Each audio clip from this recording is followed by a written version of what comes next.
So I'm trying to control myself, yeah. We can't control the world, yeah. But baby, I just can't hold it. I'm just trying to control it, yeah.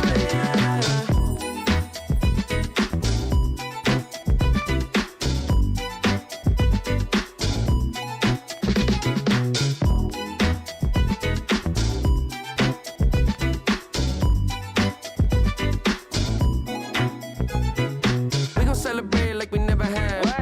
Slow wine with your better half. Never hesitate to get the bag. Money talks and we always chat. That's why hard work and dedication can get you to a better place, better space. You ain't got time to be wasting, but don't chase it. You can't control the world,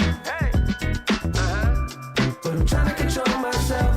Yeah, I'm trying to control myself. Yeah. We can't control the world. What we doing? But baby, I just can't hold it. I'm just trying to control it, yeah. Just trying to control it. Hey, just trying to control it. Yeah. Let it out, let it out, la la la la la.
again. You're looking so good, made me wanna know you.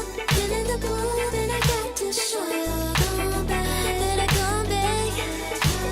Want you to know that you're looking so fly. I wanna get to know you, but you're missing me by in just a moment in time. Oh my, boy, you better come back.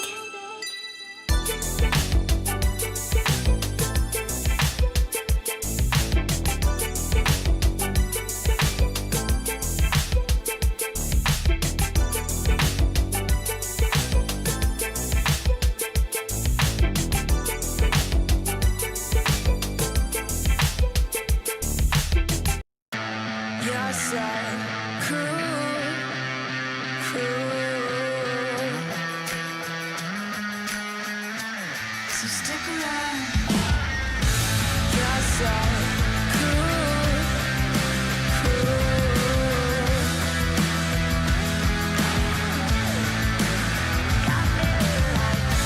You're so cool, cool.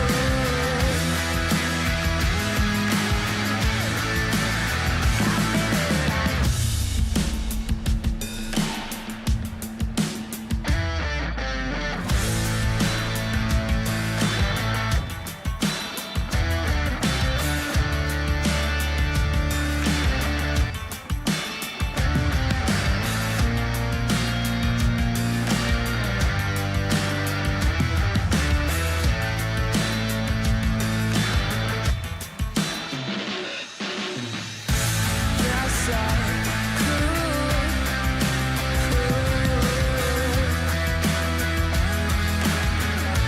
So stick around. You're so cool, cool.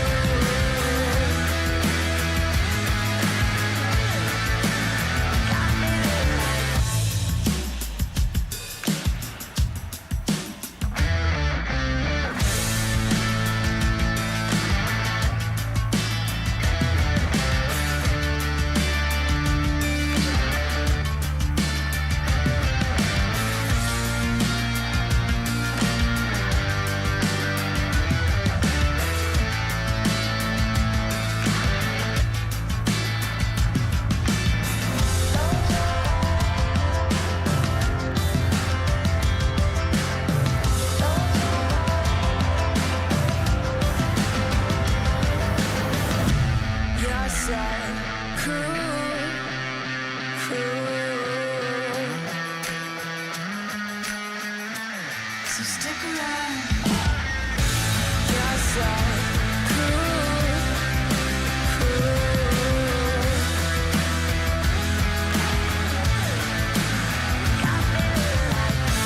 You're so cool, cool.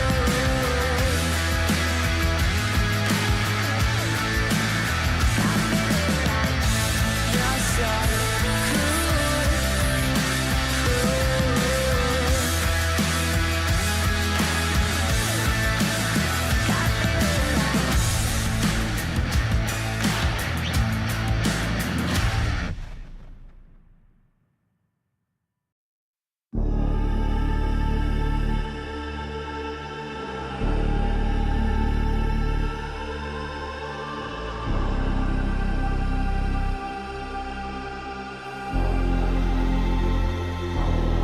You'll be free when I set you free. I breathe you in, but all your sins won't disappear. You can see it's true that I want only you when we'll break free. Together, you and me. Take me in your arms and let us rise high up to the stars where we can fly. So come with me and pray. I want you to play my games and fulfill my black desires. So break my heart and leave me. I only need your body. So I'm saying I'm in love with you, but I don't care much about you. When you've gone, I would find someone new. I cannot lose. Fall into my arms and let us rise high up to the stars where we can fly. So come with me and pray. I want you to play my games and fulfill my black desires. I'm playing in a hidden world. Forbidden love will be observed by you to reveal my black desires.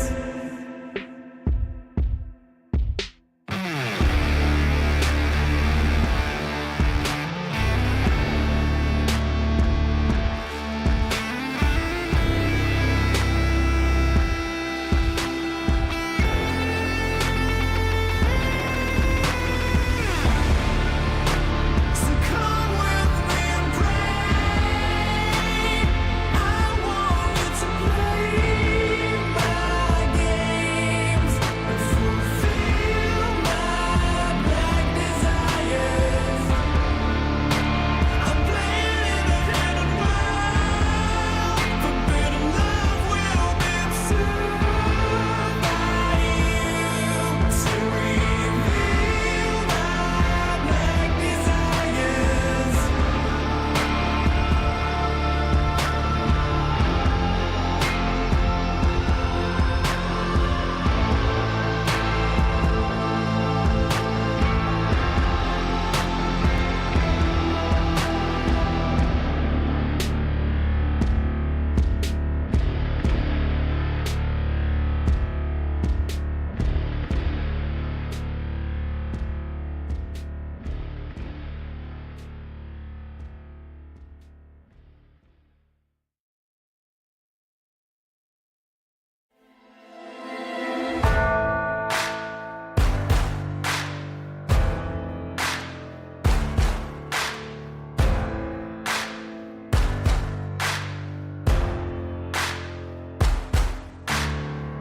Can you hear the voices calling?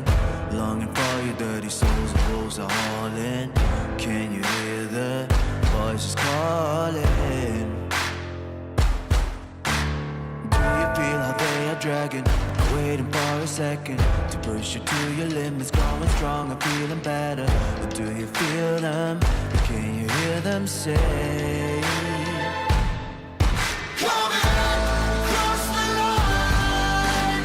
Since a little dark in here, trust me, you have nothing to come in.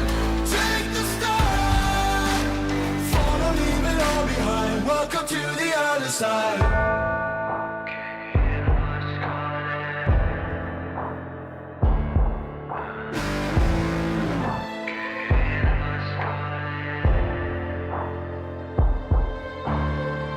Do you feel how they are dragging?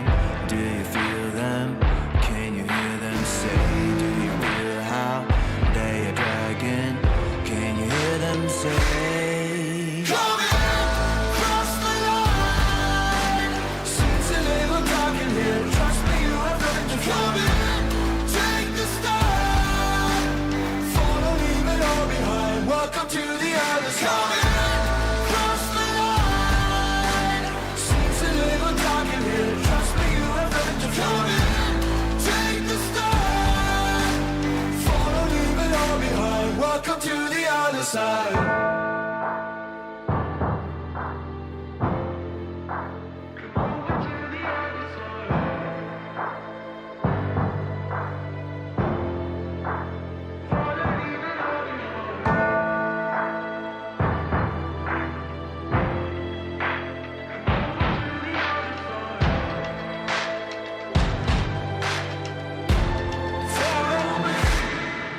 Come in, cross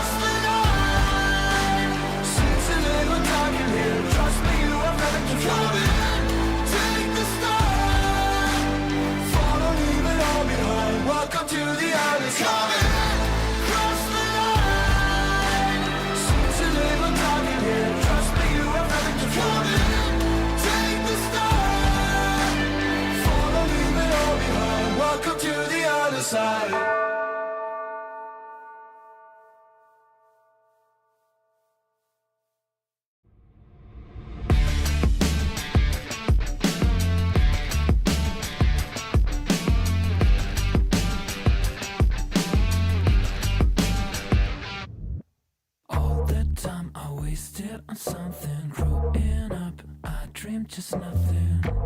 Ooh, what are you? People talk loud, I get what they're telling me. I fucked up, but I didn't care of it. Ooh, what are you? Hey, I gotta say, something's going wrong, and everything's upside down. I'm falling. Hey, I gotta say, I'm always on a run. I'm getting closer to the light.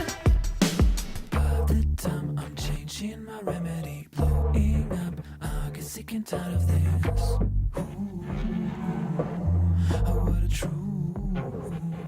No one talk now, I'm feeling lost on it. Silence is loud, I get it safe from it. What a truth. Hey, I gotta say, something's going wrong, and everything's upside down. I'm falling. Hey, I gotta say, I'm always on a run. I'm getting closer to the light.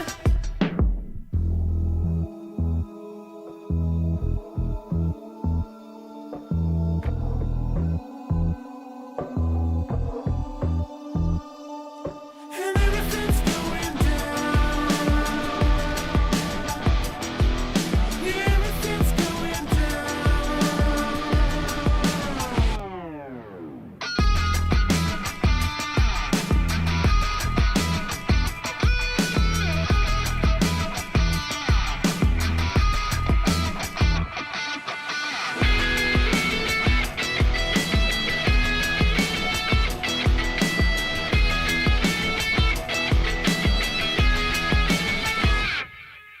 Hey, I gotta say, something's going wrong, and everything's upside down. I'm falling. Hey, I gotta say, I'm always on a run. I'm getting closer to the light, and everything's going down. Yeah, everything's going down. And everything's going down. Yeah, everything's going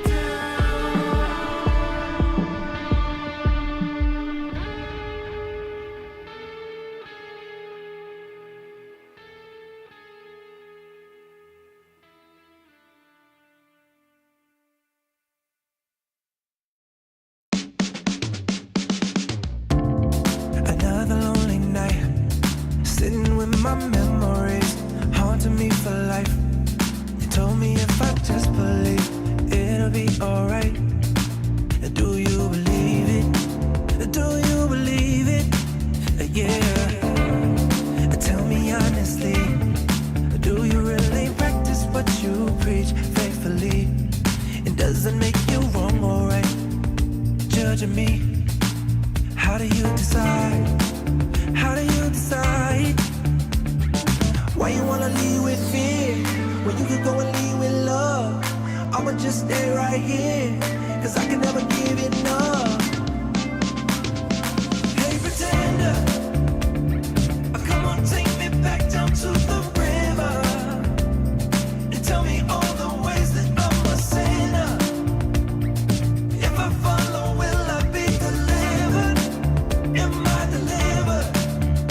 Oh, defender, come on, take me back down to the river, and tell me all the ways I should surrender. If I follow, will I be delivered? Am I delivered? Another phony lie, something you keep selling me, something I won't buy. I know that you keep telling me how to live my life. I won't believe it, I won't believe it. Tell me honestly, do you really practice what you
Am I wasting time? 'Cause I'm already gone. So long, can you stay the night? 'Cause you're the thing I want. I know you're feeling different when you're stressed out, but even with no makeup you still stand out. 'Cause no one makes me feel the way you do now, like you do now. The way that you move your body, you make it look like a hobby. Every time that you touch me, it's electricity. Things we discovered underneath last night's covers. Everything came so easy. It's electricity. Electricity. Whoa. It's electricity. Electricity. It's electricity. When it's late at night, I feel you on my skin. My skin. You're all that's on my mind. It's finally sinking in. You're it. I know you're feeling different when you're stressed out, but even with no makeup you still stand out. 'Cause no one makes me feel the way you do now, like you do now.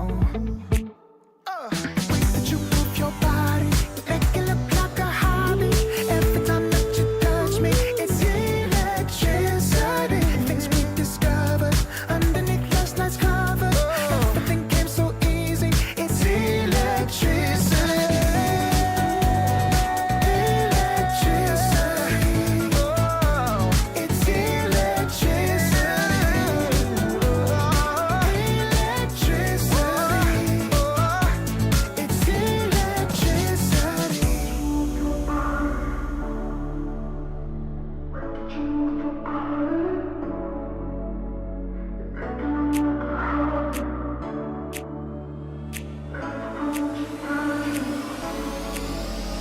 The way that you move your body, you make it look like a hobby. Every time that you touch me, it's electricity. Things we discovered underneath last night's covers. Everything came so easy. It's electricity. Electricity. It's electricity. You move your body. Electricity. You move your body. It's electricity. Serotonin slightly sequin in the light, embarking your energy, riding through the night.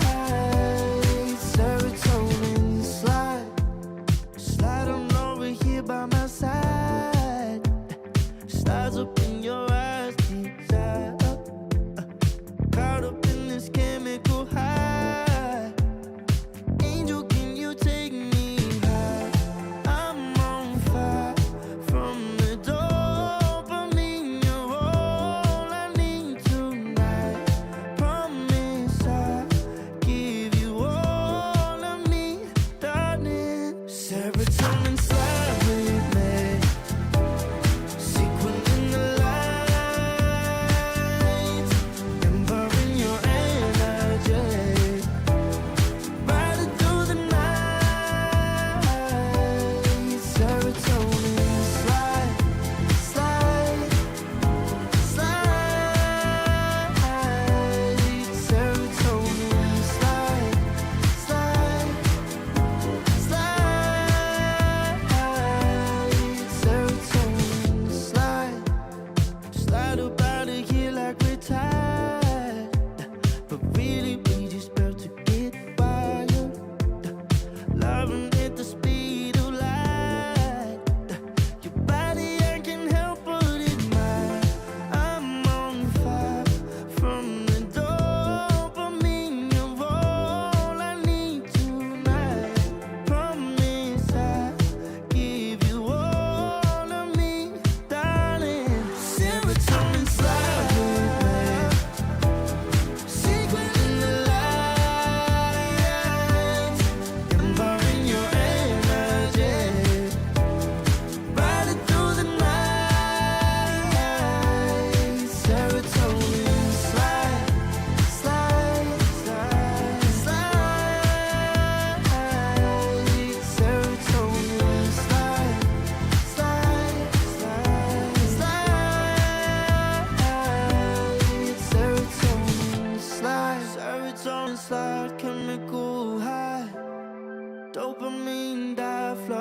take it higher. Serotonin slide, chemical high. Dopamine dive, love, take it higher. Serotonin slide, chemical high. Dopamine dive, love, take it higher. Serotonin slide, chemical high. Dopamine dive, love, take it higher.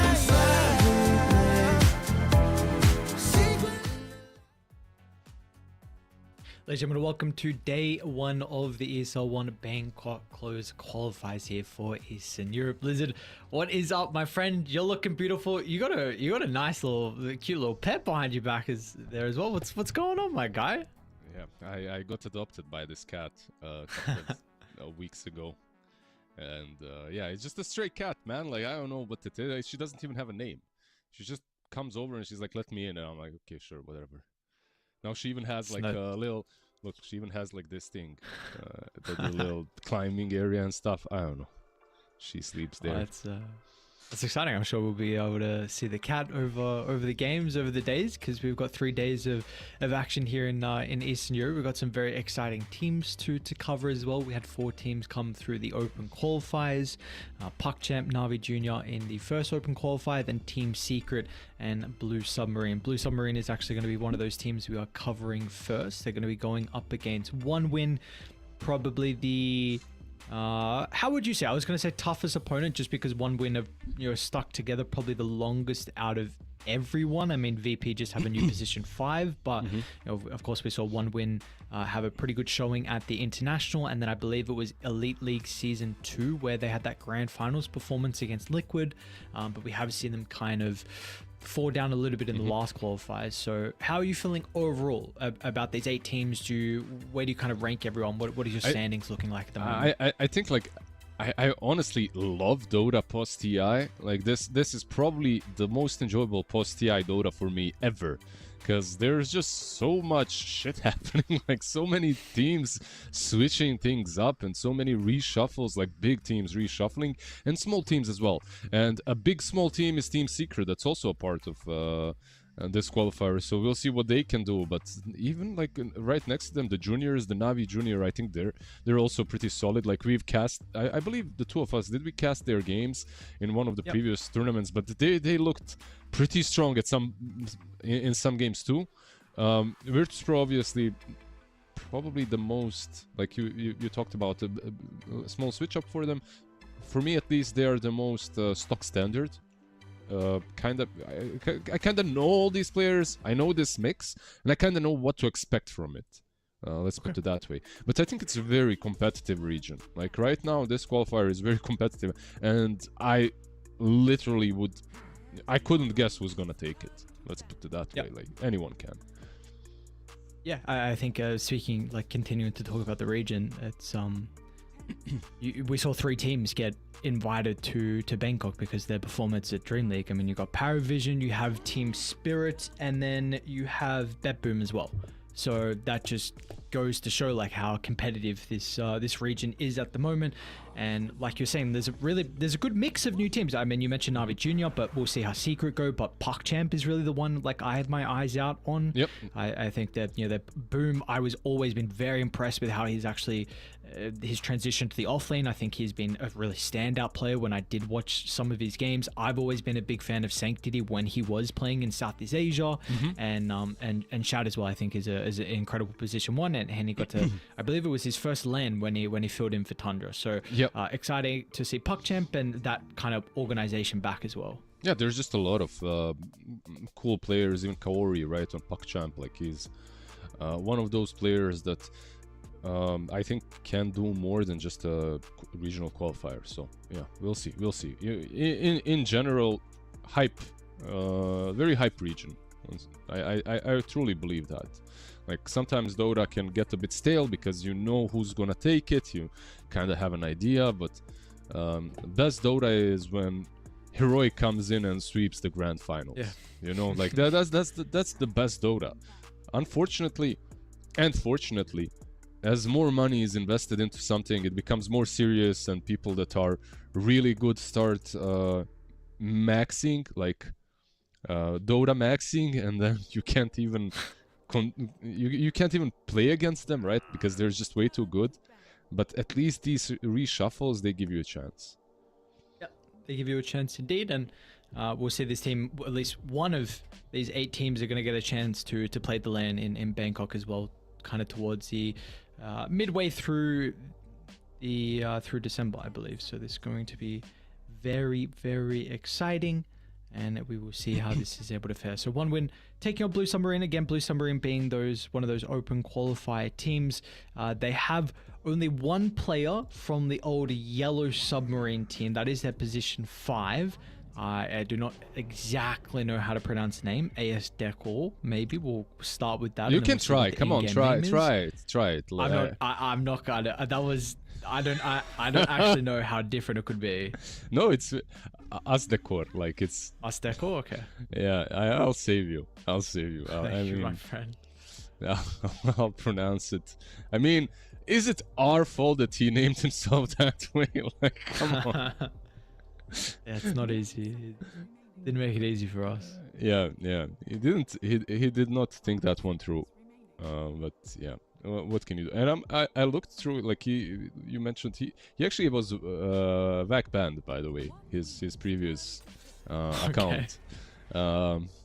And then he decided to make a nickname even worse. I think it wasn't the player, it was just the account that got banned anyway. But I see. he played for, you mentioned like Yellow Submarine and stuff, and I tried going through his profile to see his name. Maybe his name has some similarities to why the nickname, but no, I can't see it.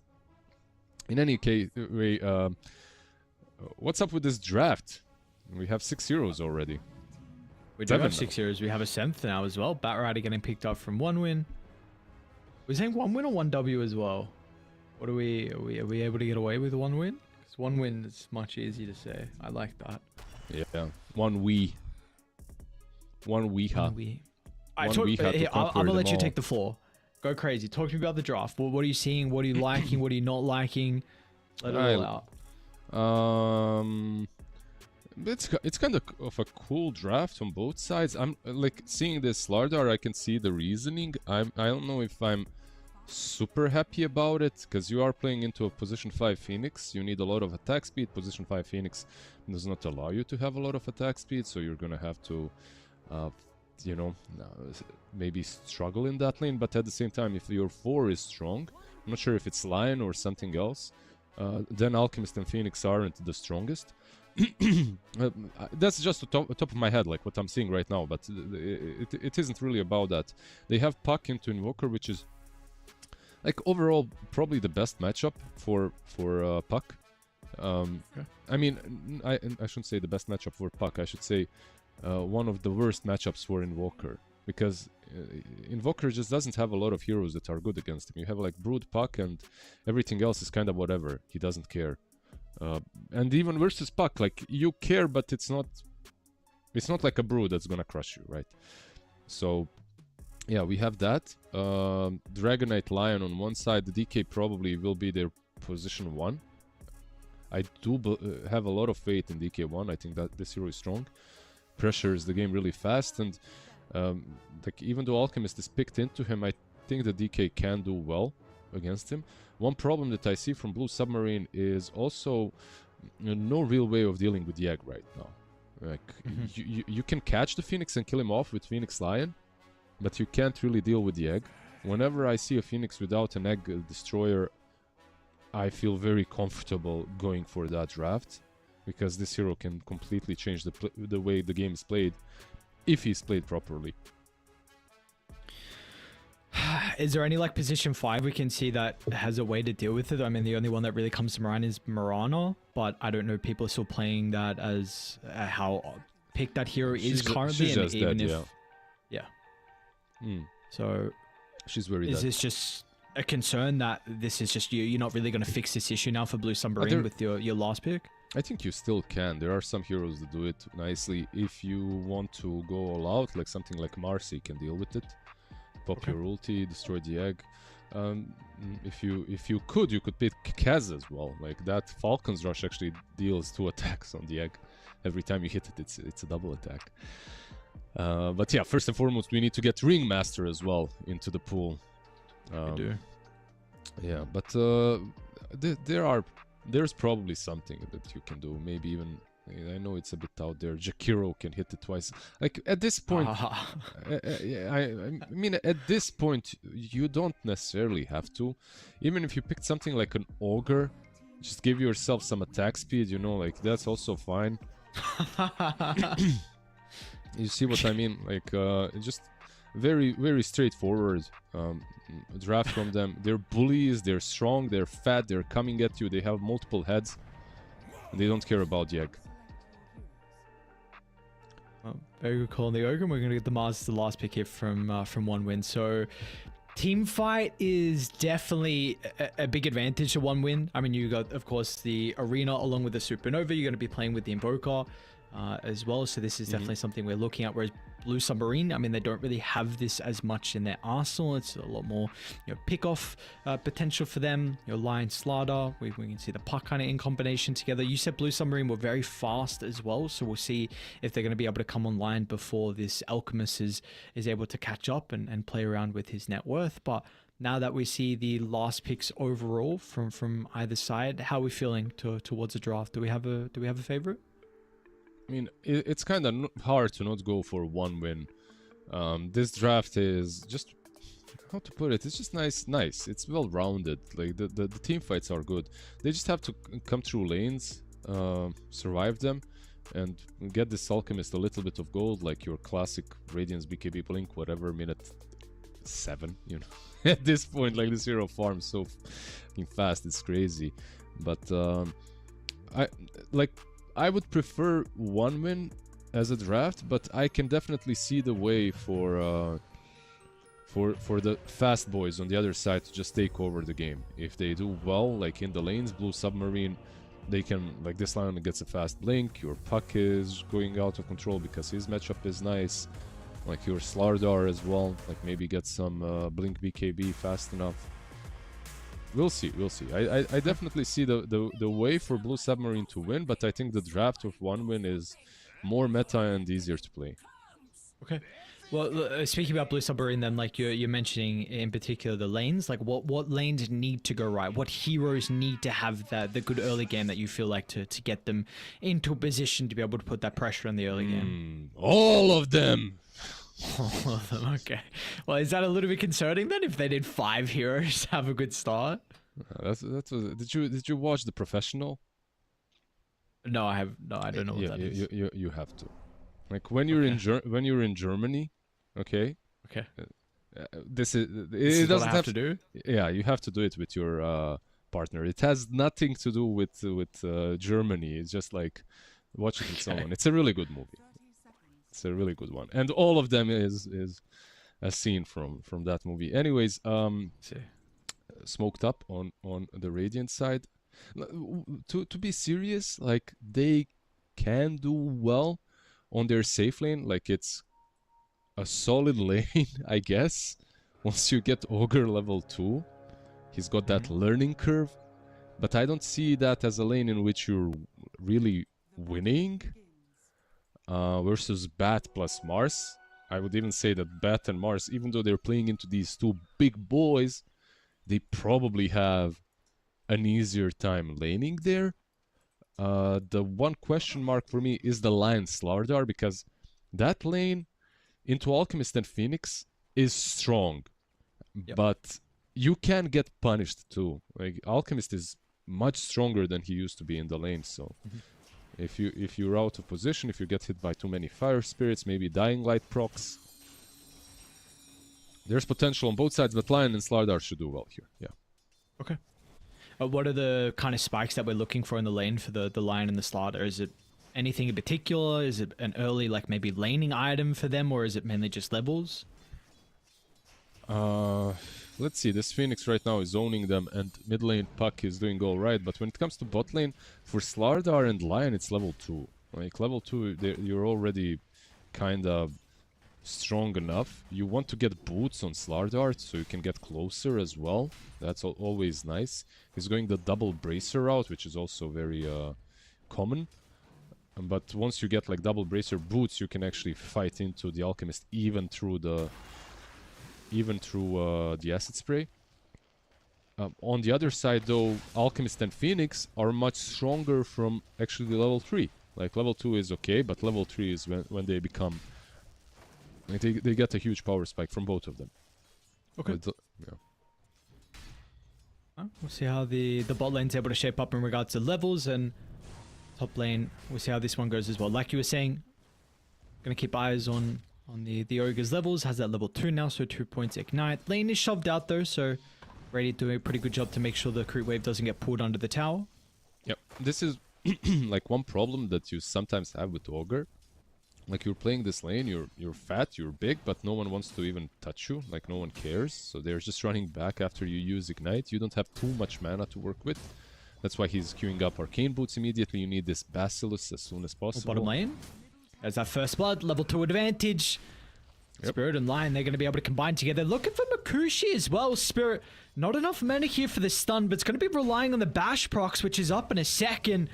That will result in a second kill, and Spirit's going to look for the reset. Nicely done from Blue Submarine. Yep. I have to say that they did catch him out of position. Like, this Phoenix did have dive, but wasn't able to use it, because level 2 is massive for Blue Submarine. They just have so many disables.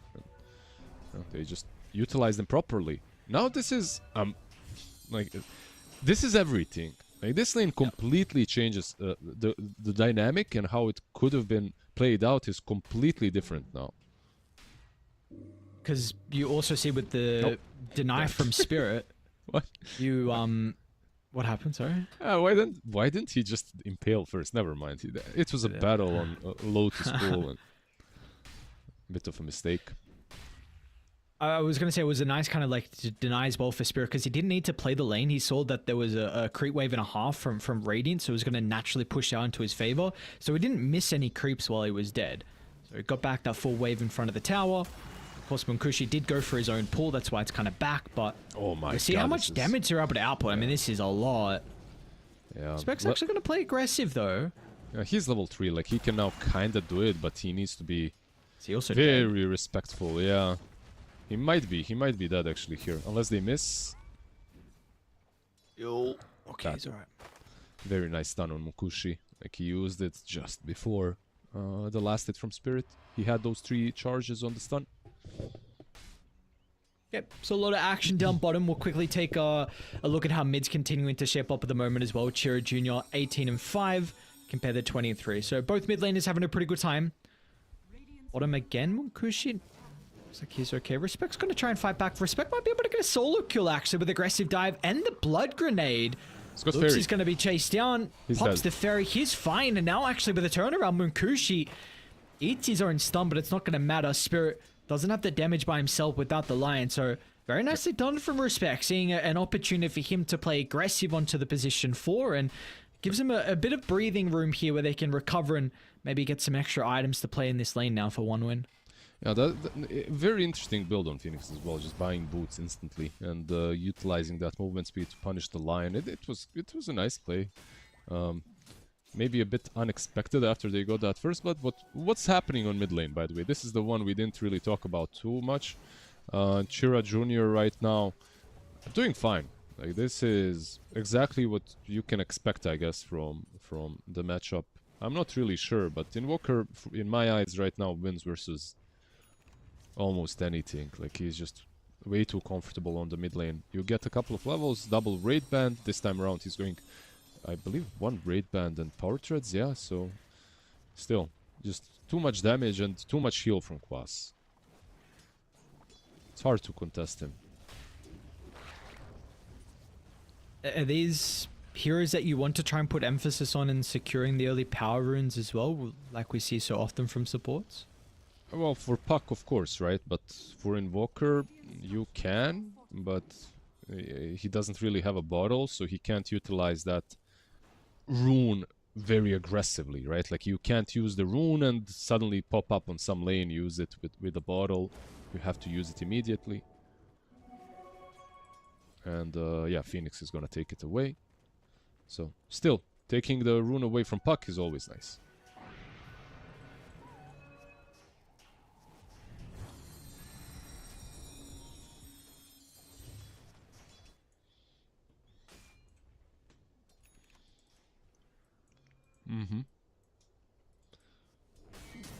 Yeah, making sure that these heroes get some comeback potential top lane. They're rotating in.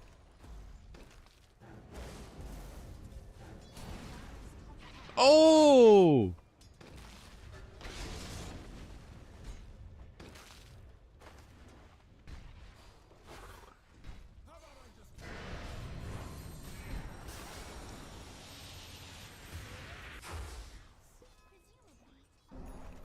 What? What the hell was that? Did Dragonite lose weight or what? But he just went through all those trees like treading the needle. Like so sad for the Mars because that's a kill. Like if he spears him right there, he had a lot of stick charges, but that's probably a kill anyway. Very sad for Mr. Mars.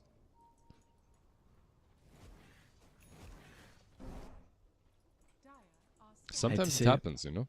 Yeah, these are the things that really are the worst in Dota, I would say. Like mentally, when you do everything right and the game still kind of wrecks you, still don't get what you wanted. I mean, there are some pathways there, but it's harder to miss a tree there than to hit it. Yes, it is quite unfortunate if you're going to miss that tree. Are they going to go for this? We saw what happened last time with the attempt under the tower. Maybe they feel a little bit more confident knowing that Puck doesn't have the greatest resources if they've even scouted that out or not. But this is quite some time that the Invoker is spending away from mid, but maybe they're okay with this considering they really want to enable the Batrider this game. I'm sorry, Observer was looking at mid and the way Lion was walking, by the way. What he just saw there is like Lupsi, he doesn't have a great idea where the ward is, but because he sees the bat, he sees the way bat is moving accordingly to the Lion, and because of that he knows where the ward is. It's like these cool little plays that you can't really see them unless you know exactly what's happening.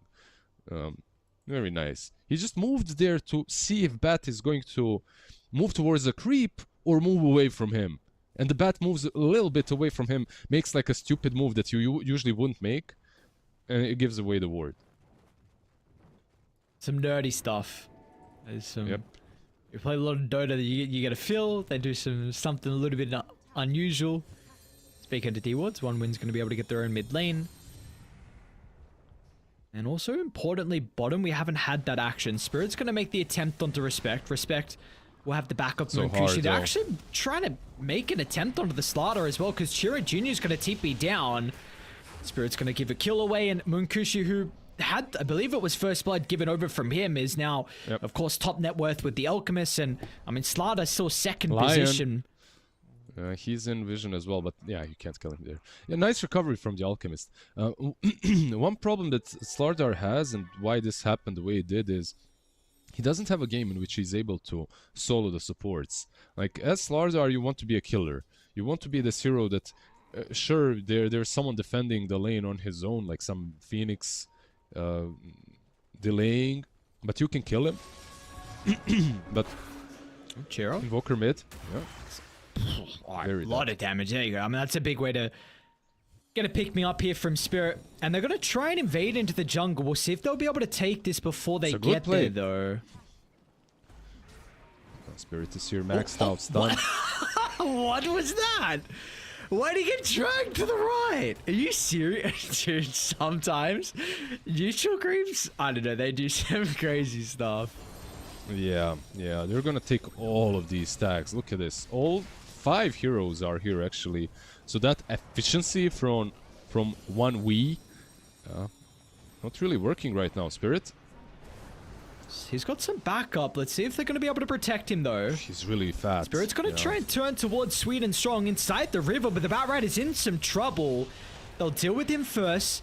That'll give him time now to reevaluate if they want to continue with the fight. Even Munkushi TP'd in on the Alchemist as well, so a little bit of time wasted slowing down that Radiance. Now, all of this is happening because your Mars is kind of underleveled. He's got level 6, but he went 3-3-0-0. He went for this build that allows him to farm the stacks, but now he doesn't have an arena. and like they're just playing really fast on Blue Submarine. This is something that we talked about during the draft, and it's working nicely right now. I believe that's a full blink on Spirit 2. This is again a hard kill to make, but he's level 5. Yeah, very hard kill. Spirit aggressively diving under the tower. They're going to have to damage so sweet and strong. Movement speed's going to be He's there for dead. him to catch up to the slider. And it does indeed look like he's dead. So... Unnecessary, yeah. Yes, unnecessary. It's just he's trying to learn his limits. I understand. I respect it. Yeah, yeah, unfortunate for him a little bit, but this is again what we mentioned. Like, as a Slardar in this game, you don't really have these targets that you jump on and kill off instantly, which hasn't been the case, I guess, in a long time in Dota. But now with the bracers nerfed, I think some matchups are easier than others. But this Bat and Phoenix, they're just way too mobile. They mess you up. The lasso is there, and it's kind of hard to kill them without getting punished. When you're alone, at least. When you have your teammates around you, it's much, much easier. And now they're going for Cloud top. He's going to walk straight back into them after picking up the Lotus. So Spirit with the blink reveal. Look at the connection. The rest of the team's a little bit far away, but it's not going to matter in the end. Cloud's got no backup. Another kill for Blue Submarine. It's 4 heroes top. Let's see where they want to try and transition their forces after that. I wonder what made them go for this particular smoke. Like, what's the point? Shutting down the Mars even further? Sure, but all this hero has to do eventually is pop the arena and that's it. And I wonder, will they pressure the triangle from... No, they're just moving back. So it was just like, let's smoke up and get the kill on the map. Let's do something. We have these heroes that can fight. Let's fight. But like, it's minute 13. The bot tier 1 tower is still very healthy. Mid tier 1 tower very healthy on Radiant. Top tier 1 tower very healthy as well. And the way I see it is, like, those kind of moves are actually giving one win more time. Okay. You know, it's like, yeah, you got a kill, but Monkushi is farming and Walker is farming. You're fine with it. Is this like... I mean, I see Cloud again. He just picked up Arena at level 8. So is this also kind of tell like how they're looking to try and play the game? I'll hold that thought because Sweden's strong down bottom. 3-man movement through the portal, so it looks like they should be able to get a pretty free kill onto the Batrider. And we'll see if they can finally look to lead this into a tower. They should be able to with a DK down bottom. But it seems like you're saying, one win really are fine with what's going on. This is basically... Bat knew exactly what can happen on this lane. And he did finish off his Blink Dagger, so he didn't really lose almost any gold. When it comes to Mars, and when you mentioned his build, it's not really that strange that the Mars goes like level 7 or level 8 ult, depending on the game. It's not necessarily just this game related, that's what I wanted to say. Like, it can happen in many games. T1 Tower's going to go down. Must say, very impressed with the farm from the Dragonite.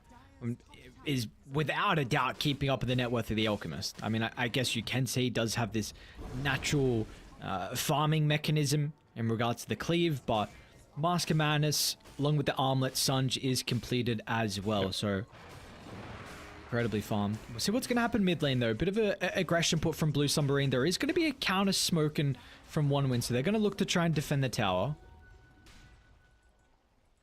Let's see. This is the first time for them to take a fight with all the big ults, but they're not really that far behind when you look at the net worth, but they are behind because that's the Alchemist effect, right? Like, when you look at the other cores, they are definitely behind the Dire. It's all about the initiation. Supports, right? Yep. It's also all about the initiations and who gets the first jump here. It looks like Blue Submarine are doing the right thing. They're not even going to contest this. Just moving back. Into very scary timing. Well, you speak about like the Alchemist and his net worth, but then you take a look at like the Batrider and the Phoenix. They have a lot at the moment. So yep. The supports is something we're probably looking at for Radiant to have a lot more impact inside some of these early team fights. And also with the Orchid on Cherry Jr. I mean, yet to have a yours. Puck is going for it though, so already has this read. Yeah, it's just so much easier to play these two supports on one win when it comes to gold. Like both Phoenix and Bat farm very Is nicely. this a kill? Thinking about, I don't know. Did he get close enough? I'm not sure. I I didn't saw see the ghost walk on him. Yeah. No, did you not? Okay. I'm not sure. Maybe, but he moved out anyway. So it didn't lead into a kill. That's what's important. But they are pinging out Spirit and as the core. They don't get this kill. They're wasting a lot of time. This Invoker is just continuing to move across the map, and his net worth is continuing to drop. And maybe they'll get Loopsy bottom, but this is a lot of time that Chira Jr. is wasting, and really hoping that he gets some kills out of this early Orchid. Yeah, basically he's on a timer right now. You want to get, like you mentioned, the Yules on Puck, the BKB. Yules already completed. The BKB is being built on the Slardar. BKB is being built by the Dragon Knight. I like this. Like it can kind of backfire sometimes because you went all in on these BKBs. You don't necessarily have this power-up ability, right? Like that will help you scale better. But getting these BKBs will basically allow them to fight into one wins team fight. So no matter what kind of a team fight they're bringing to the table, like you just pop those BKBs and you hit them, and you're fine.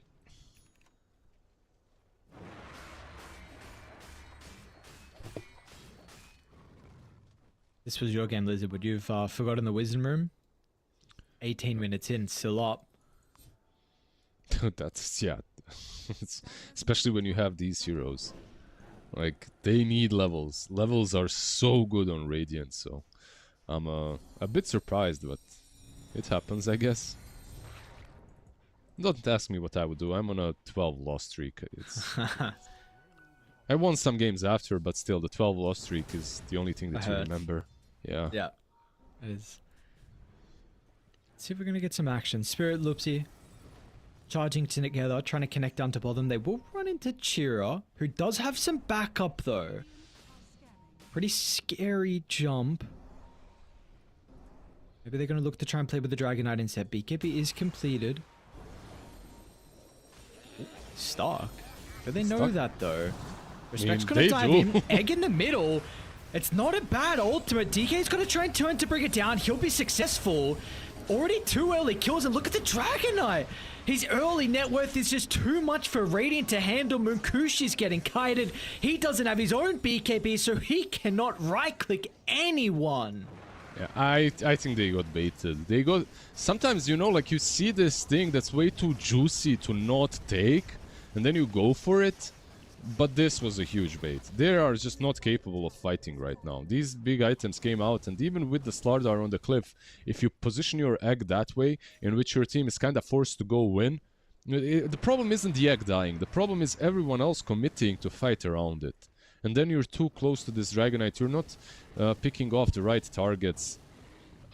Yeah, that was just like you got baited by the enemy mistake. And another thing that I sometimes hate in Dota, you know, like you just get someone does a mistake and he baits you with that mistake, and you think, what's wrong with me? Why did I take this? But it was too good to be true, and unfortunately for one win, that was the case.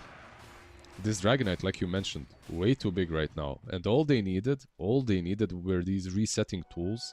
Dragon Knight needed a BKB. Once he has the BKB, he truly cannot die in this game. Like, they need way more items on everyone. And like, the Alchemist going for BKB is fine, but you're still not bursting through this DK. Like, even with the BKB Alchemist, it's going to be very difficult. And this is where we're starting to see some of the concerns with them not getting pickoffs. Like Chira Jr. again is down there in regards to the net worth on maybe what you're hoping for, and the Mars as well. So these can be heroes that can have a little bit more difficult a time if the early game doesn't go perfect for them. So we'll see. Like, if you have one more fight, then we really could be saying like there is going to be some big problems for Radiant, because it's not just the DK, it's also like, you know, Spirit has now got 2 points in Corrosive Haze, so he's amplifying the Dragon Knight's damage output, but even the Puck's damage output as well. Yeah, it's a nice combo with them. It's nice to see the Slardar. It's popping up here and there, but the hero itself, like at the beginning of this season, wasn't necessarily that popular. I know that you know what's crazy as well. Even though we're on the same patch, different tournaments have had different metas. Like meta of Wallachia was different to meta of Dacia, and meta of Dacia was different to meta of Dream League that just happened. So yeah, I think we'll see more and more heroes being experimented with. Slardar might be one of those. That's all. And a great hero to be able to help them claim Roshan as well. It does look like Radiant's aware of this, but are they going to be here fast enough though? This Rosh will fall at a pretty rapid rate. Yeah. It might be still a decent fight for them because Dragon Form is used, but this is like still a very early Dragon Form. Let's see. They'll try to fight this. They're going to run straight into them. Spirit up at the high ground. Cold Snap activated by the BKB. Spirit's going to be protecting Munkushi. Wants to deal with the backline. It's messy though. Munkushi's getting kited. He's not there to protect the supports, nor the egg as well. The Puck and DK in combination together, they're going to be able to bring it down. Meanwhile, everyone else is trying to escape, but Loopsy found him. Munkushi, TP cancelled. He was hunting the line for the entirety of that team fight. Loopsy, he was able to juke into the trees and then got his revenge, stopping the TP out. That's a 3-for-1, and the age is going uncontested as well. Blue Submarine have come to play. Yeah, I really liked One Win's draft, but seeing it play through sometimes gives you more info, right? And these guys just pop their BKBs and they run at them. The lanes went very nicely. The Slardar got his items very quickly, and all of these fights, I'm just not sure where your real physical damage is coming from on One Win. Like, what you need at this point in this kind of a game is to split them, is to kite these BKBs, is to bring these BKBs to 6 seconds, and then when you bring them that low, you can maybe start taking these prolonged fights where it doesn't matter that they have BKBs. You can save your spells, not use them immediately, and then fight off of that. But first they need to stop taking all of these fights 5-on-5 just completely head first. Yeah. It's like maybe a little bit too late for that, unfortunately, though. With ages on DK, map is going to continue to shrink. Spirit is... he found Chira. Yeah, he found... How's he going to get out of this one? Dust? Lion. Loopsy! Oh, there's Dust there. I'm even surprised that he didn't get the proc of the Ghost Walk. I thought he was close enough to get that. Yeah, sometimes not having enough range is beneficial, you know? This works out in Chira's favor, so he's going to be okay. But again, this is time that is being wasted here. We've not really seen the value out of the Orchid, and it was a very early blink as well from the Batrider, which we didn't get anything out of either. But they're going to try and make the attempt, Spirit. Oh, close. A bit dangerous, yeah. Well, it's a nice try from Sweden Strong. Oh, no way. They're going to try and go for the Slardar, but Slardar's got backup and all of Radiant. They're not here. I mean, just playing without the entire team, the synergy, it's not showing for One Win, and this has been a team that has been together for quite a while now. Honestly, in my head, the idea was he's going to jump, everyone else is going to run away, he will waste the lasso for a BKB charge, and that's it, and he dies on that. Maybe he lives, whatever, but he buys some time. The Aegis is slowly ticking down, and you're happy with that. But losing an Invoker there too is... I feel like they just didn't know what they were doing. They jumped in. There is no way in hell you kill that Slardar. Like, how do you kill him? How do you burst him down? Like, what's the control that makes that possible?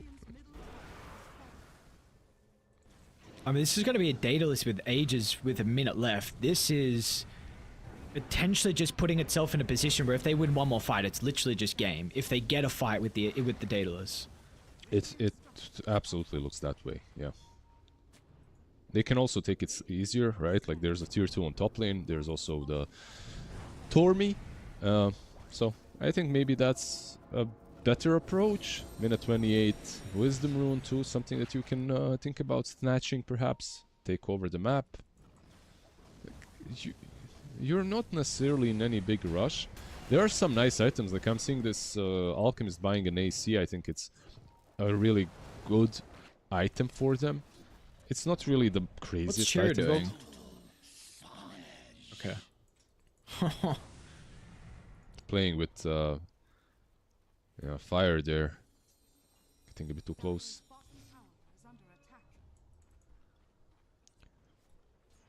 Sorry, you were saying?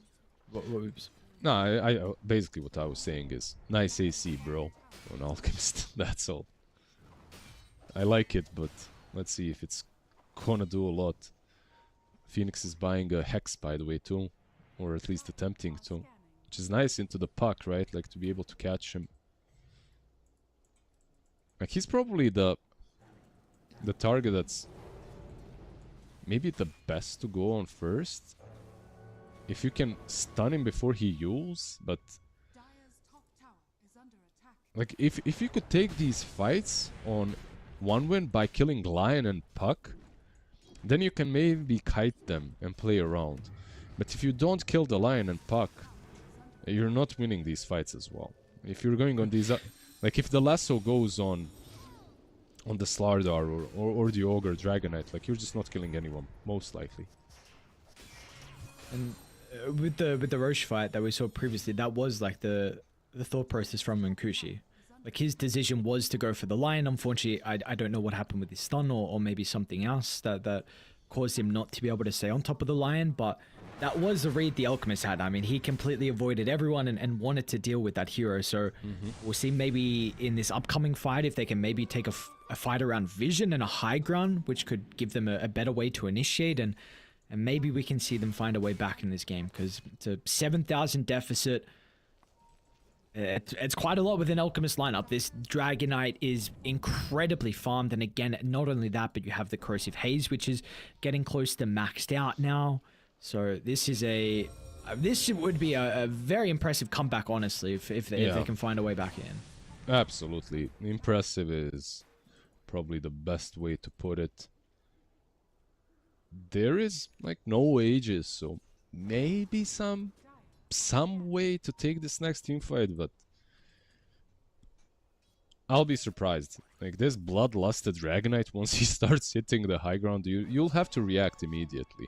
It's not one of those situations where you can poke from distance. But yeah, it's a what is it? A bloodlusted, fire shielded with a paladin sword. He's got. They almost have a solar crest as well in the ogre. Like it's not just one thing. You know what? I'm disappointed. I'm actually disappointed. What? Did I do something? I mean, I can never be disappointed in you, but in this ogre not buying Midas, you know, I really, you know what? Like I'm trolling a bit, but deep inside, I honestly believe in the ogre Midas. Like I think buying one item and then like Arcane Boots and Pavis and that's it. Or it's just like Arcane Boots and going Midas on a position 5 or 4 Ogre. Even if you're buying all the Sentries and Dusts, when you're winning the game, just propels you forward so ridiculously. But yeah, no one is gonna do it because if you lose, you look dumb. I must say I'm impressed with what One Win are doing. We're seeing them really split up the map. I say that though. Looks like Puck is going to be able to catch out the Bat Rider, so will be a solo kill into the position 4. Sweden strong. Oh, will it be? Okay, it may not be. Is he going to be able to get him? Waning Rift still on cooldown, and he gets out. Okay, so Coil on cooldown, and again that I was seeing in their praises of being able to stall this game out, and they're continuing to do that. Well, sometimes you Stormhammer a creep, sometimes you Yule a creep. You know, it happens. Sometimes you don't click on the hero. It happens even to the best of us. I mean, we're getting towards some items. Like Hex is being worked on from Chira. Looks like Respect actually changed into a Shiva's, so is going down this route. Okay. Manta from Munkushi. So I mean, is this like? I mean, yeah, okay. What are you going to dispel the silence and the corrosive haze? But is it mainly just actually stall this game out? But actually, why would you go Why would you go Manta into the Lion? Yeah, I don't get the Manta build. Like the Shiva's build on Phoenix very stock standard. Like it's okay. You're playing into these guys that have a lot of HP. Getting that Shiva's effect against them is really good. It's nice to have vision on Puck through the trees. It's like overall a good item. But when it comes to the Manta on Alchemist, like you said, I'm not really sure. I'm not really sure what's up with that. Like split pushing, I guess, but like you said, Lion is there. Let's see. They're gonna actually fight 5-on-5 here. They have good. They're gonna see Puck shot the lane out, and the high ground advantage is gonna be nice for them as well. Except the Puck's gonna be able to catch the backline heroes. DK's gonna run straight towards the Invoker. The egg's okay, but they can just turn it. They got the vision of it. It looks like they do. They'll be able to bring the egg down, and everyone else will follow shortly afterwards. As Cloud.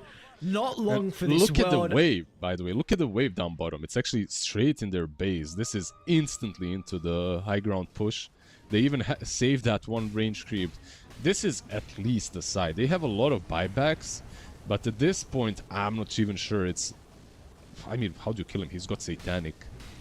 And you were talking about them being nice on the high ground. It was nice, but there was also a high ground ward by Dire on that small little isolated cliff. That one, so it kind of scouted the movements, and you could just go uphill. I mean, they were doing a good job split pushing. Top lane. Let's go. Wait, he became mean. Yeah. 700 gold, man. It's full Manta completed off of position 4 kill. Okay. Lion's gonna be laughing at the free money he's gonna get from the Manta illusions now.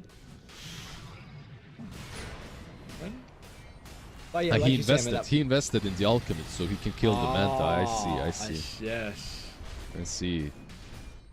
Crypto is booming, Alchemist stonks are booming. I see. Some big brain stuff there from the Lion. He's a smart guy.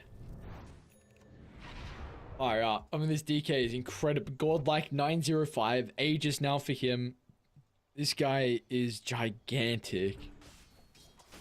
Mm-hmm. So, I'm just trying to think if there is like a point in this game in which they can turn it, but usually what you do, if you're not certain about the matchups, you start clicking on all of these heroes and trying to figure out what they're gonna buy to change things, and I just don't see anything.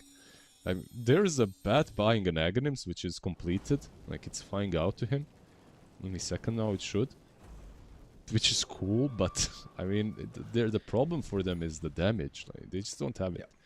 They need to find a way to approach these fights by killing Puck and the Lion, but even that is increasingly difficult. Lion with the Ghost, Puck with the Lincolns. And good luck. yeah, who are you lassoing? Because DK's going to be on the front, and he's the only person you're going to be able to lasso it, so Scepter doesn't change that. Kushi, look at this.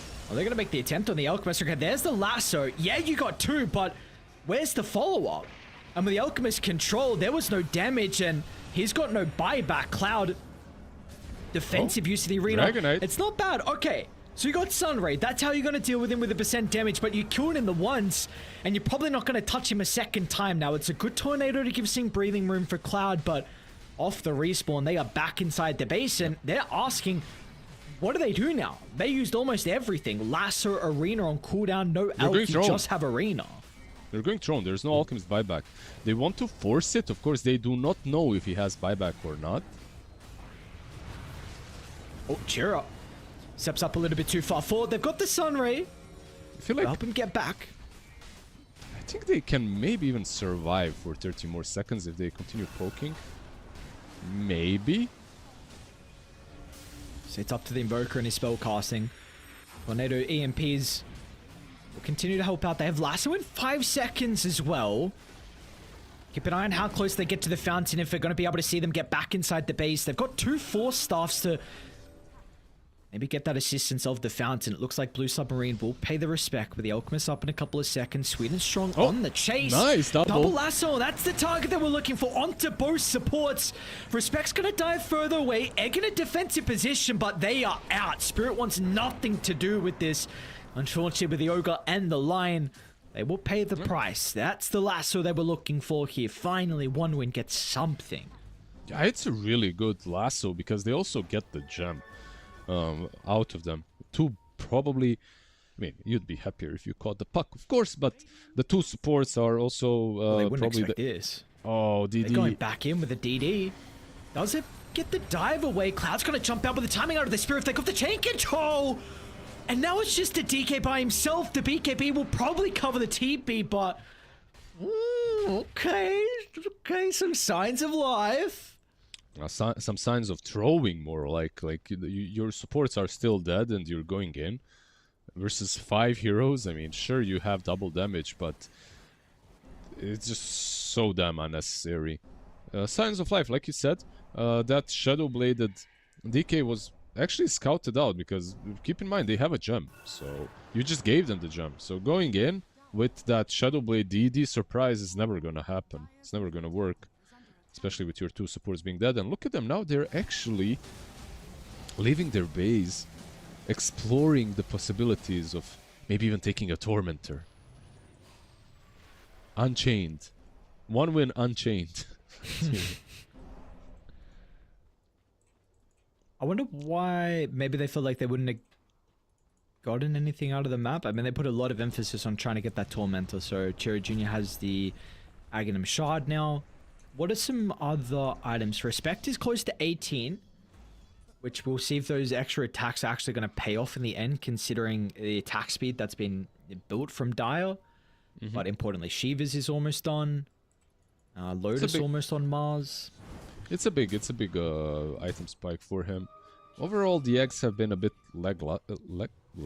lackluster on Phoenix. But it's still a massive part of their team fight, and getting level 18 would be very important. Sword inside the base is going to be a big issue for them. Lion's going to be able to get the jump onto the Mars. Simultaneously, they're controlling the Batrider as well over to the right side. Two fights going on at the same time, but the Alchemist is just gone. The Supernova not protected as well. Maybe the last two's going to be able to help with the DK. Maybe it is. He's in trouble. Look at the Sunray damage. Unfortunately, it's now over. Respect has got another round of it, but DK healed back up. The Satanic Lifesteal, he's going to be able to sustain through it all. Still another round of the Spear, but I don't think they've got enough. DK will stand strong. Beyond Godlike, still yet to die this game. Slardar are buying back, by the way. Yeah, they got to try and make the attempt. Slardar coming over. He'll be here shortly. Their throne exposed as well. But the double buyback, and this will be buyback for buyback. You know, like this game, which was absolutely free for Blue Submarine, right now it's still free, but like, what's the win percentage? Can we see that? Like, it's 3%. It's 3. So basically what I was gonna say, if it was 1% or 0% before, now it's like 3% because you have some buybacks that you can maybe kill. You know, like you kill the Slardar, he doesn't have buyback, suddenly you can maybe open up a Rosh Pit for yourself.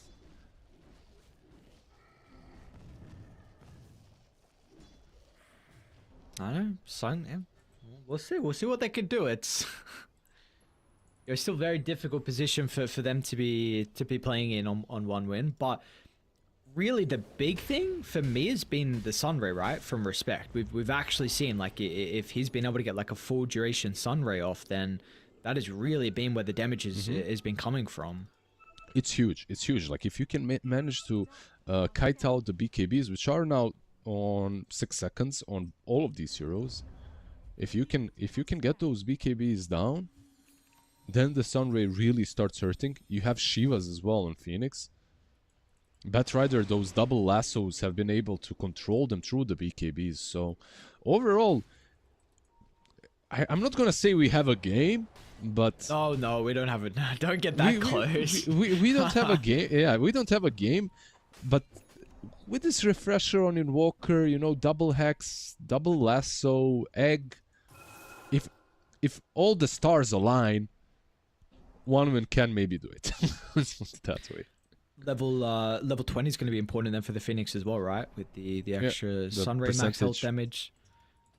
Okay, let's see. It's kind of sad that this position 5 hero, you know, like he has to do so much heavy lifting this game, but Yeah. it do be like that. It's funny because I was kind of just going to bring up the same thing in a bit of a different way. Like, it's funny how we're speaking about pretty much everyone else but Munkushi. Like, we're not really saying about what the Alchemist is going to do for them. It's kind of everyone else. I mean, can anyone blame us at this point? Because Munkushi is literally just a, I don't know, power creep at this point. Jumps in, uses his ulti, gets gone on, dies. This could be a okay smoke. We'll see if they're going to be... I mean, of course, Slaughter with the Guardian Sprint's going to be able to get out of range, so connects with the team. I thought maybe they would have got there in time. Actually, that's not going to be the case. Kill the courier. Kill it. Kill it, Chira, you want it. Never mind. They might run into the Dragon Knight first. Probably not the ideal target.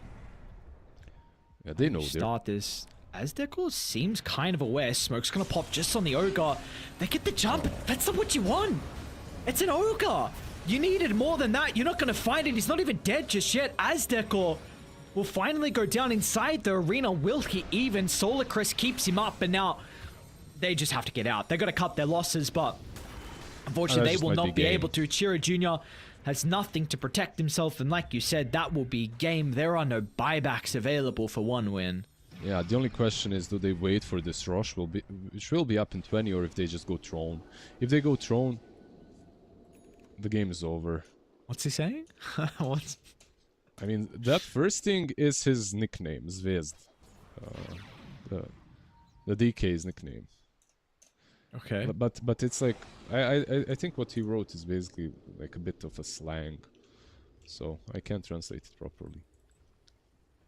I believe his nickname is a star, by the way, Dragon Knights. I see, okay. And maybe he was like something, star, yeah, really, something like that.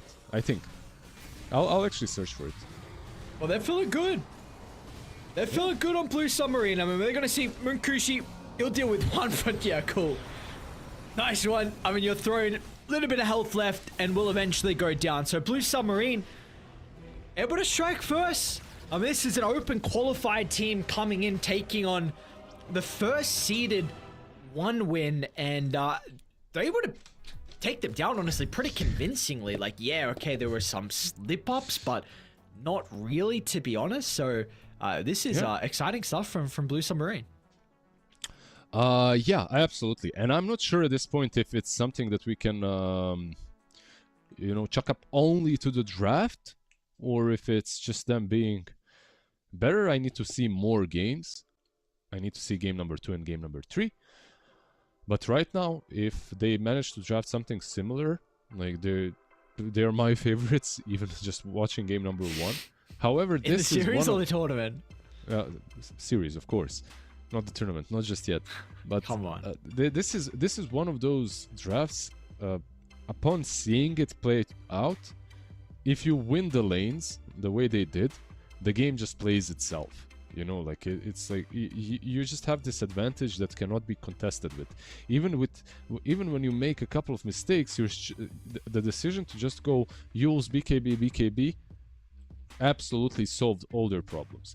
But now imagine if the lanes went differently. If Slardar didn't have as good of a time, like if he didn't get like a couple of kills there, if your mid lane was maybe controlled a bit nicer when it comes to the runes, I think it could be a bit different. But overall, very nicely done by Blue Submarine. Nothing to take away from them.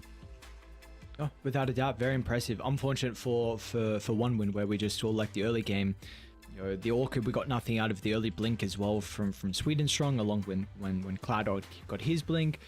We just weren't able to see any value, and a lot of that is also props to Blue Submarine and how they were able to dance across the map. So game 1 in done and dusted. Now Blue Submarine going to have a game advantage. We'll see if they can continue with this momentum heading into game 2. First the break. We'll see you guys shortly. Can you hear the voices calling? Longing for your dirty souls, the wolves are hauling. Can you hear the voices calling? Do you feel how they are dragging? Waiting for a second to push you to your limits, going stronger, feeling better. But do you feel them? Can you hear them say? Coming,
side.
All that time I wasted on something. Growing up, I dreamed just nothing.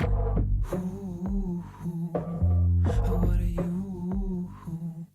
People talk loud, I get what they're telling me. I fucked up, but I didn't give a bit. Ooh, what are you? Hey, I gotta say, something's going wrong, and everything's upside down. I'm falling. Hey, I gotta say, I'm always on a run. I'm getting closer to the light. By the time I'm changing my remedy, blowing up, I get sick and tired of this. What a truth. No one talk now, I'm feeling lost on it. Silence is loud, I get it safe from it. What a truth. Hey, I gotta say, something's going wrong, and everything's upside down. I'm falling. Hey, I gotta say, I'm always on a run. I'm getting closer to the light.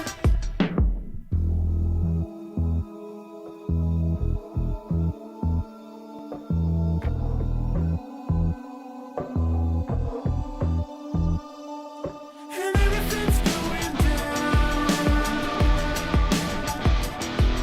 Yeah, everything's going down.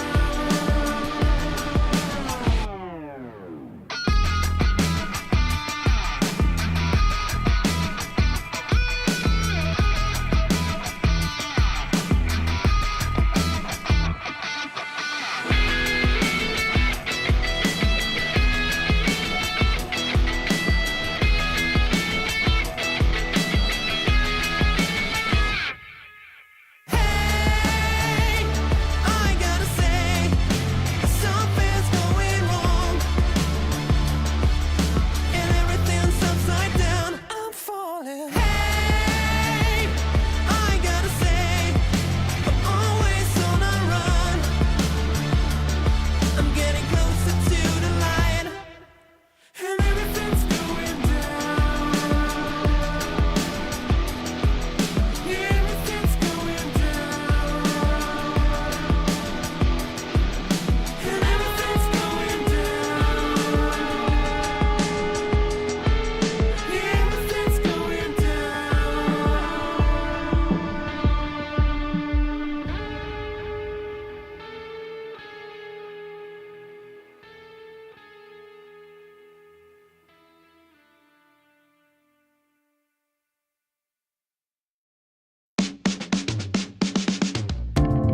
Another lonely night, sitting with my memories, haunting me for life. They told me if I just believe, it'll be alright. Do you believe it? Do you believe it? Yeah. Tell me honestly, do you really practice what you preach faithfully? And does it make you wrong or right? judging me. How do you decide? How do you decide? Why you wanna lead with fear when you could go and lead with love? I'ma just stay right here, cause I can never give enough. Hey pretender, come on, take me back down to the river and tell me all the ways that I'm a sinner. If I follow, will I be delivered? Am I delivered? Oh, defender, come on, take me back down to the river and tell me all the ways I should surrender. If I follow, will I be delivered? Am I delivered? Blue Submarine off to a good start here in the Bangkok qualifiers for Eastern Europe. We'll see if they're going to be able to continue on. Lizard, what was the recipe for success for them that we need to see, potentially one win, one W, try and shut that down, try and see if they can come in with a different game plan? What are we trying to pinpoint here? What do you pinpoint at this point? I'm not really sure, because like a lot of things worked well for them because their draft was well rounded, but at the same time the draft worked well against what one win was bringing to the table. If I was their coach, if I stood behind them and I looked at this game, I'd be like, okay guys, we need to focus a bit less on our full comfort zone and focus more on playing Dota the way that, okay, if they hit us with these 3 strength heroes, maybe there's a Timber that we can pick or something like that, right? Like something a bit more. I know they banned the Ancient Apparition in the last ban or something, that was Radiant that banned it. But maybe there are some other heroes that you need to get rid of instead. And if you're one win, maybe you need to... Timber instantly banned. So if Blue Submarine are playing these tanky cores... I mean, this is an approach as well. Like, I'll take all of that back, and I'll just say ban it all out. Just ban the damn heroes. Ban the DK, ban the Slardar. I just heard the Chun pronouncer says, they say one we. One we? Yeah, they're like one we. Okay, so we're gonna do the same. Who are we to be smarter than our announcer overlords?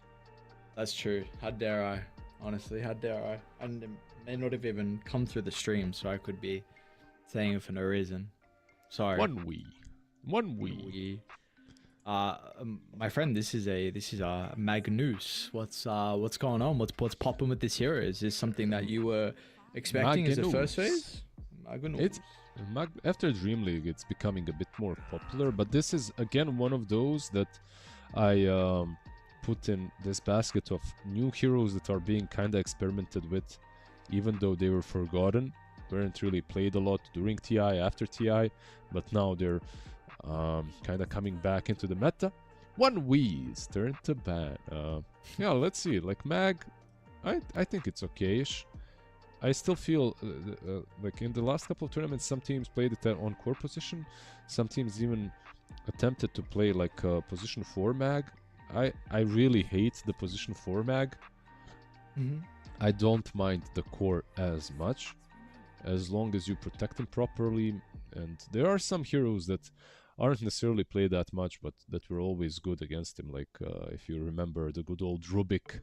Because Mag right now is played in a very similar way. It's, you know, like some BKB Axe, Blink. These kind of things are still prevalent.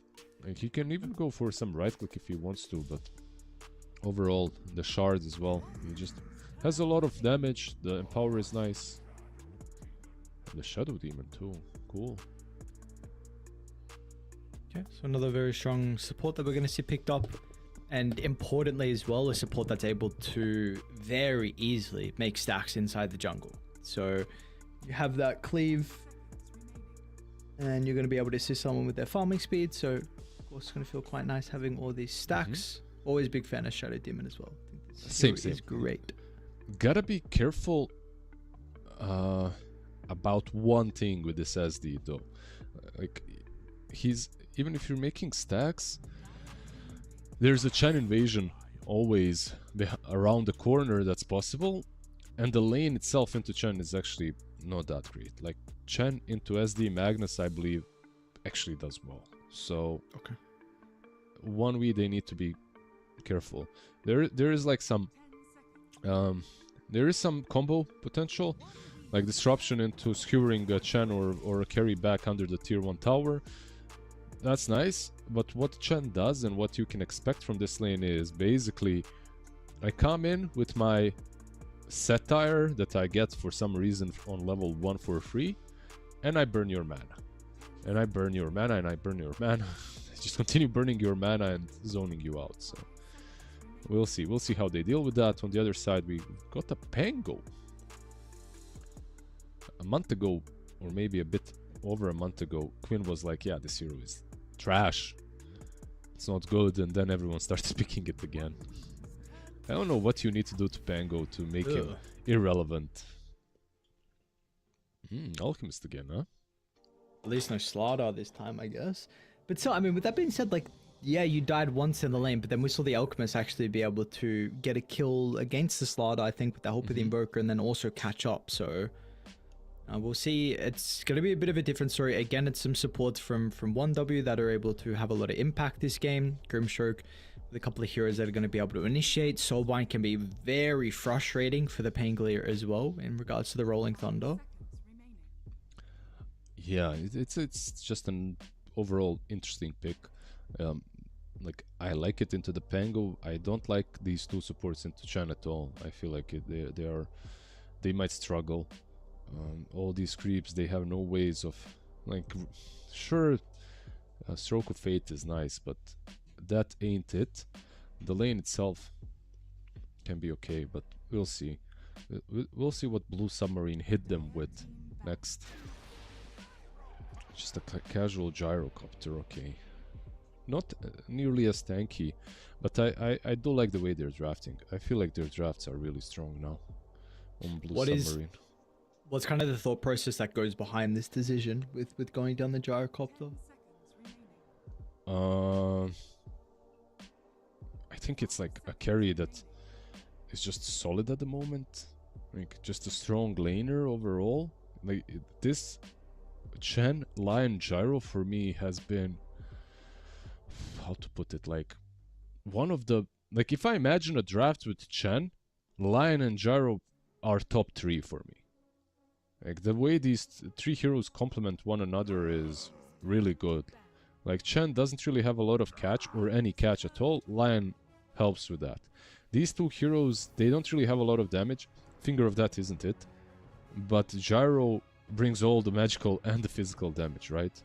And then Chen and Gyro in general is considered one of the squishier cores, right? One of the squishier position 1s. But then you have a Chen with like his ulti and Solar Crest to deal with that and save you through fights. So overall, I really like the way they these three heroes just complement one another. And then Pango is just Pango, you know. He's just solo YOLO right there. You take that Thunderbolt, you just create a mess in team fights. It's decent into Magnus. Like it just looks solid. Their draft looks solid. But I also thought One Way's draft looked solid in game number 1, and they lost. They lost real hard, so we'll see. We'll see how my predictions go this time around. Well, you predicted the Ogre as well with the last phase. Is there anything that we're seeing, I guess, in particular for Blue Submarine? Because we are looking for their offlaner. They can maybe flex the Pango, I suppose, but 1W feel like with the Centaur Dawn getting banned out. They just put the Pango on offlane. They picked too fast. I do like the puck a lot here. Like it's fine. They have no catch. Like when you look at these heroes, like Grimstroke, Shadow Demon, Alchemist, and Mag, literally zero catch on 1v. Like this time around, I feel like Blue Submarine's draft is like just better, and they need to find a way to deal with it with this last pick. They can go back to the Invoker. Void Spirit. Sure.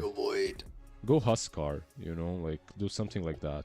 Just Yes, if you go Huskar, I think we see game number 3. If you don't go Huskar, I'm not sure. Like Earth Spirit is an option. I feel like he's maybe a better one than the Void Spirit. I'd say Earth Spirit, Huskar, Brood. Sniper? Sniper is really damn good, but I don't know how you play this game with the Sniper. Like you have no catch. Like, you have no ways of playing the map. You will win the lane though. You'll crush the puck, but and you're strong into gyro. I mean, sure, if you can sack your Alchemist and then he goes for some like early Orchid. That I can maybe see the Sniper, but I honestly don't see what the right pick here is for them. I just see a lot of picks that are okay. I don't see like, that's the reason why we saved the last pick. The Void is probably the one I'm Monkey actually. about. Okay, so I like this. I mean, you have a very good matchup versus the Puck, right? We've heard this Monkey King mid versus Puck is very favorable. Yeah. It's maybe not as easy to play with the Inkswell, I'd say. Like, sure, okay, Monkey can jump in, but like that combo is not as clean as something like an Ember or Void or whatever, some like other Spirit heroes. So let's see. Let's see how this able to perform. But do we like the Monkey though? I guess you also have the Empower that's going to be able to buff up Chiro Jr. this game. So what are our thoughts about the Monkey? No, I like the Monkey. I feel like this is probably the best one that I completely forgot about, because like Sniper, good matchup, doesn't really provide any catch, doesn't provide you the map control. Earth Spirit, decent matchup. I feel like Earth Spirit was also good. There's some catch, there are some disables. Still, Earth Spirit would have been fine in my opinion. But Monkey crushes the lane, and then he can itemize aggressively to like control the map and just jump around the trees. Like I like it. I think this is I think this is probably the best that they could have gone for, that they could have gotten out of all the heroes remaining. Okay. Importantly though, does it give you confidence with their draft? Because it sounded like before the Monkey you were very much favoring Blue Submarine. Does the Monkey pick kind of fix some of the issues? I think it fixes a lot of issues. I think Monkey is like it. How to put it? Like he still needs to itemize accordingly to the game. I still think that he needs to. Maybe even Monkey can go Orchid. I've seen mid Monkeys go Orchid. Like you can go Orchid, you can go Gleipnir as well. I think these kind of builds are probably the best for him because you are working with Empower in the end anyway, so you don't have to go for like something different. Like overall, I like the Monkey pick. I still prefer Blue Submarine's draft slightly, but Monkey makes me a bit more confident in them. Okay. See Chiro Jr. if he's going to be able to have that performance that they need on one win to force us to a game 3. Definitely would be a bit of an upset if they get knocked down first round to the open qualifier team coming out. So, see, it was a good showing from Blue Submarine. Was it a fluke or can they repeat it? What is going on? What's going on? ESL Bucks. I want to shout out this guy. Like I think he's been adminning games when I was playing, even like a long time ago. I'm not sure. I'm not 100% sure, but I think so. Yeah, smoke up all around. Same smoke as last time? Yep. Can they catch anyone? Nope. Okay, back to their side. Yeah, they have to, because of the satire, it's trying to deny the bounty. Nice attempt by the Chen. Bounty denied for you. And Respect is actually even going to try and kill the Sator. Ah, so hey, nice. So they're actually putting, like, I wasn't sure. I thought it's gonna be Shadow Demon plus Magnus and the Grimstroke plus Alchemist. They're putting the Shadow Demon down bottom. I don't know. I'm not sure which one is preferred for me.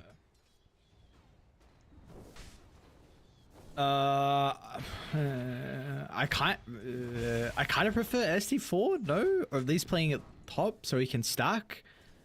But, and don't you have more kill potential? I mean, okay, maybe you have kill potential still. I mean, SD with the change to the, what is it? The Menace innate, like, I guess your laning is much better than what it used to be, but I thought maybe there might be a little bit more kill threat with the Grimstroke. The stacks is something I can't, like, ever overlook, and it's just much more difficult for SD to do that as a 5, or at least playing down here. Yeah, he can stack some other camps, I guess, like the jungle. Oh, fine art! That's very cool. I'm hyped now. I'm actually now hyped. I'm officially hyped. What are you talking about? Grimstroke hit the facet, and you don't really see this very often. He's got fine art, so he'll be able to maybe utilize Chen's creeps to his advantage to hit people. Like it gets like vector based, I guess. You can draw. You become Picasso basically.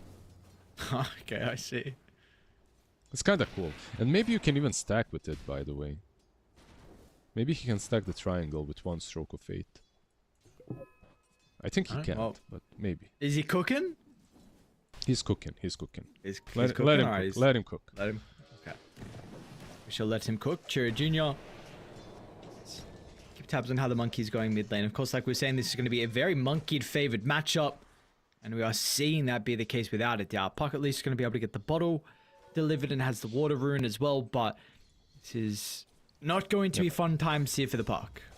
Yeah, recently when people only started picking monkey into Puck, it would be no surprise to see a monkey king getting even like a kill or two on the Puck, completely ruining him.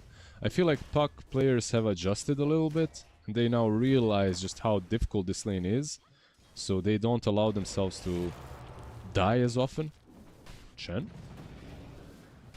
They're going to be able to get the kill. Chen attempts a quick TP out. The damage not there, unfortunately, with the Stroke of Fate, so only level 1. Yeah, not the highest damage dealing hero this Grimstroke this early on, level 2. Plus the Inkswell, because of fine art. What's the trade-off? You don't get to pop Inkswell whenever you want to.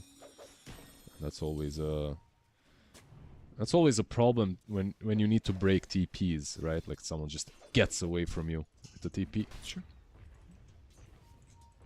Do you see lanes looking much more stable than what we got last game? I guess maybe saying that again, mid is not looking the greatest for the Puck, but besides that, the side lanes in particular are looking relatively stable from either side. Yeah, the only one that's kind of having a bit less farm is Spirit on the Pango, right? Like he's the one. Like Magnus, there's some offlane diff, like 4 or 5 CS, but overall nothing crazy. And of course, the difference between game number 1 and game number 2 is Spirit, he didn't get a double kill, right? So he's gonna have to play a normal game of Dota this time around. It's unfortunate for the Puck. You have Sweet and Strong look to rotate over. Still the water rune and the bounty rune as well. Yeah, Loopsy falling pretty low. Unfortunately, Concoction still on cooldown. Spirit's gonna eat a little bit of damage as well.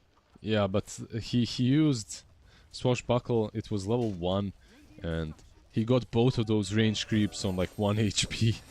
Both of them get denied. Mid lane, Chira Jr. Here's the solo kill, actually. Hang on, Chira Jr. Is he going to have the damage for the TP? And Loopsy's there, and now the stun comes out. Yeah. Oh. Yeah, I think this is like basically my point from a minute ago. Like a Monkey King used to kill the Puck very easily, but now teams are expecting it, and if they're expecting a dive, it's like a Huskar. You know, if we're playing versus a Huskar, you know that he's gonna dive, so you might prepare for that move and punish him. Nicely done by the Lion. Good TP. Very much needed without a doubt. Puck's gonna have to go all the way back to base, but he'll refill up. Still the last hits favoring Radiant. Again, Cloud, Bracer, Null, Wand, high in the stats here for the Magnus. As a result, though, with the Grimstroke also continuing to play in the lane, they do have no stacks.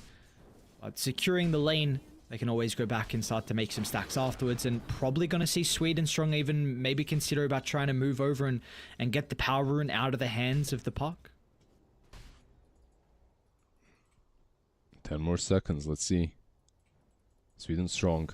Gonna stack, gonna move like you just said. Lion on the other side, probably gonna do something similar. Nope. Lion is taking the long way around, but the Chen denies it in the end. all of this fake hype for a satire creep, just denying the haste rune. Spirit down bottom. Should be a lot of damage here with the concoction already charged up. Shield Crash going to be able to mitigate some of that. Yeah. 20 charges on the wand, so hard to kill. Hard to kill, but forcing out some resources and doesn't really cost them that much. I mean, Respect, I guess, is out of mana, so maybe you don't have many more attempts at being able to do so. How's the stacks for him as well? So we do have a double at the small and the medium down bottom. Like you were saying, we could potentially see the Shadow Demon look to try and prioritize that instead. So Munkushu again is going to, again, previously last game we saw him die early in the lane, but he was able to stabilize, and it looks like it's going to be another time where he's off to a pretty good start. Yeah, this time around a better start, right? Like the last game he had to stabilize. This time around he's just having a good game from the get-go, and he's not really pressured. So overall a much better game for the Alchemist, in which he'll be able to maybe even be that hero that makes a difference early on. Because Alchemist, if you give him a complete free farm like he's getting right now, he becomes a sort of a playmaker. Like he joins all these fights, like he gets a blink radiance very quickly, and then it's very difficult to deal with. Trying to poke down the Gyrocopter. Cloud will be able to get the skew away before the ultimate connects. We did have a rotation through the portal from Respect, but he hasn't popped out of the shadows just yet. In fact, it's going to be the Monkey King that also starts to swing to top. They've got the ward, so as Deco's going to be able to scout out Chira Jr. Fortunately, this will give him only a bit of peace. Chira is able to hunt him down, so a nice little kill rotation from the Monkey. Yeah, even look at the Alchemist, even he rotates top, right? He can, of course, he's gonna farm this and most likely go back down bottom. But they're just playing this game much, much faster. I think the one difference maker for Blue Submarine right now should be the puck. On paper it should be the puck, but the puck has no game. He's been pressured mid. Let's see. We're gonna try and make the attempt onto the Monkey King. Oh, that's so hard though. TPs are quick. And they're going to have to damage. It doesn't look like it. Chira Jr., 1400 health they have to go through. Spirit. But the Pegro's stuck as well. Spirit not really going to get the best use of the ultimate. And now this is getting awkward. They're still going to be able to line up for the double stun. Puck jumps in with the Waning Rift. Now with the Magnus TP, they must get out. Unfortunately, Puck is not going to be able to do so. And Chira Jr. is going to try and catch up with the Lion. Lactisum, an observer here. Just to scout up the retreat, and looks like Chira Jr. with some of the damage coming through from the Jingu should be able to have what it takes to catch up Loopsy down the strike in a couple of seconds. He tried. And that'll be it. He gave it his best, you know, on Lion. Like he threw that blood grenade as well. It was a nice attempt to keep a dot on him, but it wasn't good enough. Spirit down bottom. Actually, yeah, he can't get the stun off, right? Yeah, Munkushi won't be able to get him. Stuns himself instead. But like they got so punished on that mid lane. That's not the rotation. Like when I was saying Puck needs to make something happen, I didn't mean trade his life for a Shadow Demon. That was definitely not worth it. Stealing the stacks as well. Yeah. We're seeing really the change though from one when, like you're saying, with this Monkey King, something that they were really needing out of the mid lane, and we're seeing the tempo be what was lacking previously, and now it is very different. Like Chira Jr. getting quite active. Also importantly, the support's playing with him as well. Speaking of Chira, this is the Boundless. They've got the coil on the opposite side of the river. Cloud is also swinging over. So Puck should be able to secure the kill. Doesn't. Oh, gets the jaunt away at the last second. Warpine. Sweet and Strong maybe. There's a bit of an opportunity for them to be able to continue with the chase. Double stun under the tower. Even the Gyrocopters here, so why not? Everyone feels as there's a necessity to show up to this team fight, but they're just lacking some of the stuns connecting and then the fall damage as well as a result. So we do only have the Gyrocopter going down pretty much every single hero but Spirit and Munkushi, so 8 men in the mid lane. And that poor Grimstroke being ran down by the Warpines. 2 acorns just running you down. Feels bad, man. But yeah, overall, once again, huge commitment. And yeah, you get the Grimstroke, I guess, in the end. But overall, 1 win, they're the ones... The way I feel about this game right now is that they're in full control. It's not like they're winning the game, but they're the ones setting the pace and doing what they want to do on the map. Is this going to change anytime soon for Blue Submarine, or is this kind of expected with their lineup? I'm not sure, like, you've got this level 6 on Chen now. You have his ulti. And maybe you can even bait some things out. Like, your Lion is not 6 yet, that's the problem. Like, your supports... Chen got his 6, but Lion is still not there. Not quite. Once he gets it, maybe you can make some moves, like Finger of Death. If they try to re-engage, you have your ulti on Chen to save your heroes, your teammates. I believe the Fusel is being sent out on the Pango. So they are getting the necessary items to take these next engagements. Is this common as well at the moment with the Gyrocopters going the Yasha? I know we've seen it kind of if you're going something... Okay, so no, we're not really seeing this? Yeah, it's not super common. No, at least I didn't see it, but maybe I'm just wrong. I'll actually check the Dota Pro tracker for you. I'm not really playing way too much gyro, but stock standard build usually is like some crit or agonyms, like the normal build, at least, but... Yeah, that's what I thought was the case. Like, if you're ever going for an item before... I mean, okay, sometimes we saw Mask of Madness, but that was like a while ago. I've not seen the Yasha. I know there's been some murmurs about the Sanjin Yasha. It's like crit agonyms. That's still the build. That's still what people are doing and going for. Now, let's hit top lane. Double smoke with the blink on Cloud. They're going to have TPs in. Oh, Cloud off the mark with the RP. It shouldn't matter in the end, though. They'll TP in the Chen. Let's see if he's going to be able to get the heals offhand. It doesn't come through thanks to the banishment. And now Aztekor is going to try and run to the rest of the reinforcements. Spirit acting like interference, trying to make it a bit more difficult for them to spell cast. But Spirit's Rolling Thunder really doesn't do a whole lot. And now this could give an opening for Tira Jr. to leap inside the middle. But the Boundless Strike will split the middle. I feel like Blue Submarine able to get away. Every time not every time, but a couple of times now, he goes in with the monkey and he's spoiled with choices. So he doesn't connect on anyone. He's like in between 2 heroes. By the way, all of these fights that One Win are taking are before the big items come online. Alchemist does have a Radiance, but he's yet to buy a Blink, and your monkey on mid lane is still playing without a single item. Now he has Orchid. Yeah, now he has Orchid. Puck, mid lane. It's going to be revealed. Pucket's got some boys behind him. Importantly, the Hand of God's going to be there as well, if required. Orchid's going to expire. Spirit is going to be in some trouble inside the river. And we're just seeing there's a massive lack of damage at the moment from Blue Submarine. And they are able to do nothing. Munkushi chasing down Spirit. They're not going to try and catch up to the Pangolier, but Tira Jr., he is ready to maybe cut around, see if anyone's sticking in this area to defend the tower. Yeah, but I'm seeing nothing from both sides, like just not a lot of damage overall. The gyro? Can he be here? Wow, this is very aggressive positioning. We'll try and look for the homing missile, but that's going to be killed off from Tira Jr. I mean, looking for the tier 1 tower, but Hand of God. Hand of God, it's not going to do anything. Not really that. Spirit actually rolling in. Maybe wants Cloud. Oh no. Is this the third rolling? And he tried to get the Lotus as well at the end. It's like, alright, let me get this at least. Didn't even get it. Is he dead now? Oh, bit awkward. Cloud has a Blink RP, by the way. You gotta be actually careful here. Spirit. Shura is baiting, basically. Gyro Do is they want to take this fight? I mean, Gyro TP'd in, but Puck went away. So if you take this fight, you're taking it without a Puck. He's the crucial element of this team fight because they need the control.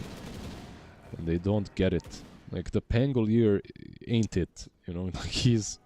Especially with these last couple of rolls, I'm not sure if you can bank on that. Look how they're playing around Chira as well. Again, Cloud, along with the double supports, trying to smoke behind the Monkey King, who He's going will in. probably get some action with the power rune shortly. They're going to go beforehand. Skew actually over to the opposite side, but it will not matter. They got a glimpse of Lupsi as well. Shield rune's going to make this one a little bit more difficult, and probably enough to keep him alive. Yeah, shield rune too strong. Also his build, he's got Belt of Strength. He's going first item drums on the line. One of the supports kinda needs to buy it. I'm surprised it's not the Chen, but okay. This is also fine. Chen can get like Mech Vlads or Mech Solar. Overall though, they're finding easy solutions to this puck. Like, they built the Orchid like we talked about on the Monkey King. The RP as well is connecting on him. Like, the game where I thought Puck should have free reign isn't really played out that way. Yeah. I mean, the position for Respect so far has been really on point to try and protect Shira Jr. Now they've got the Soulbind as well to make the Rolling Thunder completely useless. I mean, the turnaround's going to be there. They were ready and waiting. You get the kill on Chira. At least in the end, by the looks of it, I thought it was going to be a bit better from the boys on one when actually they were struggling to stop the retreat from Blue Submarine. So, okay, not bad. Yeah, pretty good from Blue Submarine.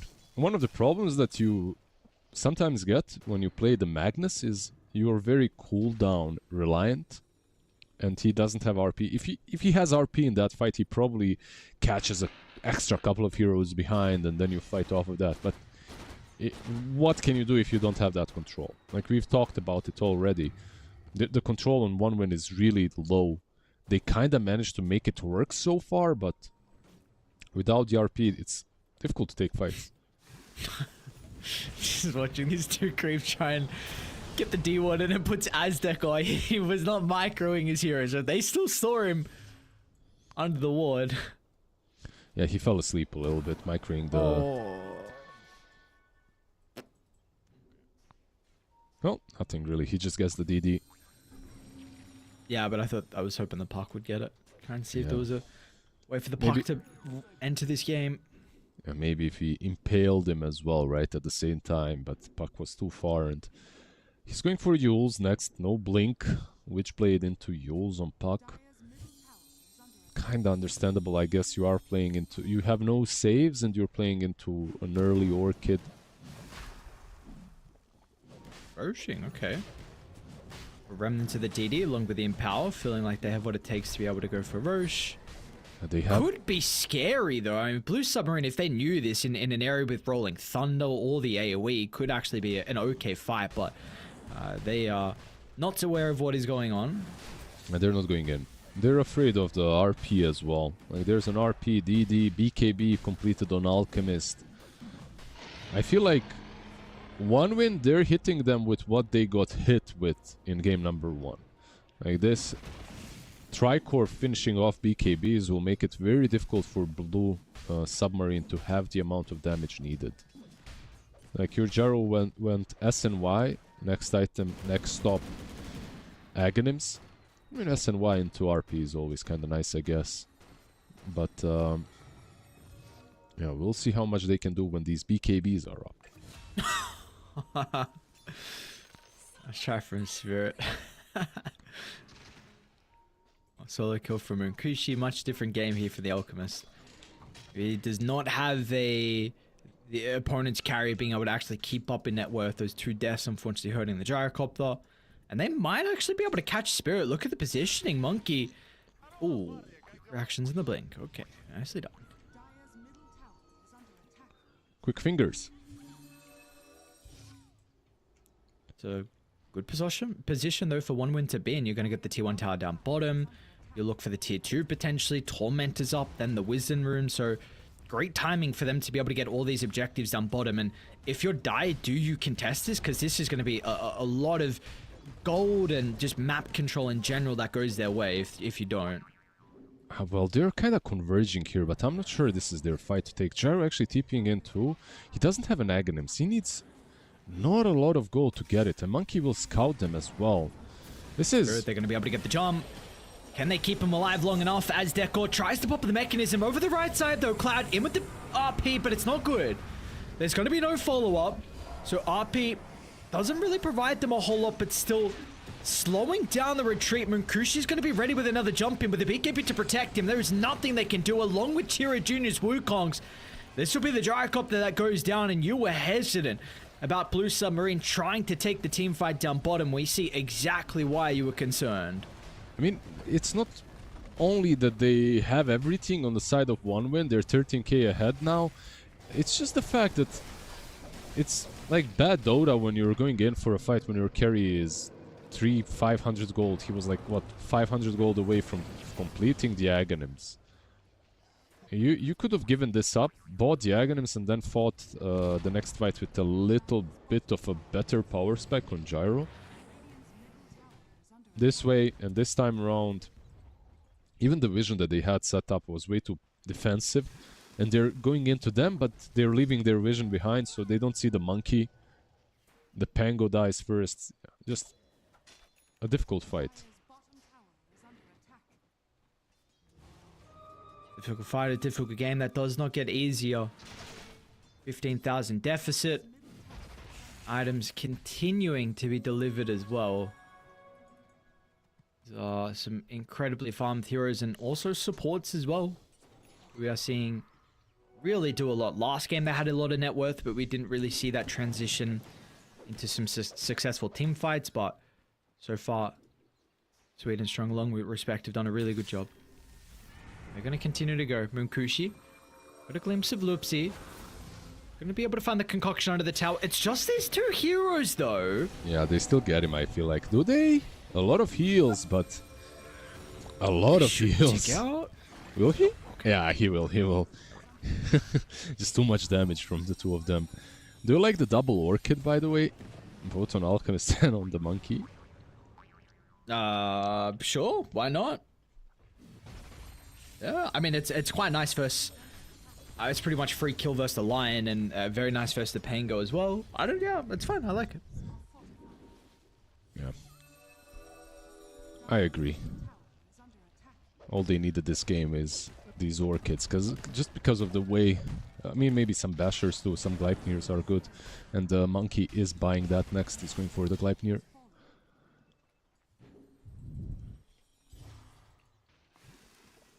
So, very impressive to see the 9-day difference there from one win. I mean, definitely the big thing, right, is just, again, I mean, this mid lane. I mean, Chira Jr., I think, has had, 4, 2, and 6. 10 out of the 13. Kill participation, probably going to be able to get another as well with a leap over, thanks to the Aghanim Shard. TP out, is he going to die inside the base? In fact, it's Sweden Strong that snipes him with the Stroke of Fate, so... Getting kills across the map.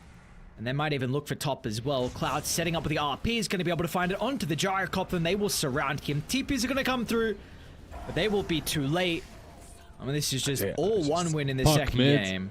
The Yules happens, but like he uses it on the monkey, but they just don't have the items, they don't have the spells, they don't have the ability to take any of these fights. Like, once again, I'm absolutely wrong. Like, game number 1, I went with one team, game number 2 with the other, but the game just plays out completely differently. I feel like Blue Submarine, this draft of theirs, I do still believe it's good, but the way they decided to take team fights around Puck early on was... I'm not sure. I feel like teams at this level, if they lose one lane very hard, Pango... Okay, more kills being fed. It's got TP. Ooh, okay. Is it gonna cover it? Yeah. Oh, man, okay. It was kind of close, though. Well, it truly was, yeah. He's buying Lincolns, by the way, next on the Pango. Ooh. Yeah. I just don't like it. I feel like it's forced, this game, but they have ways of breaking it. The Soulbind can be used on someone next to you as well. You'll see.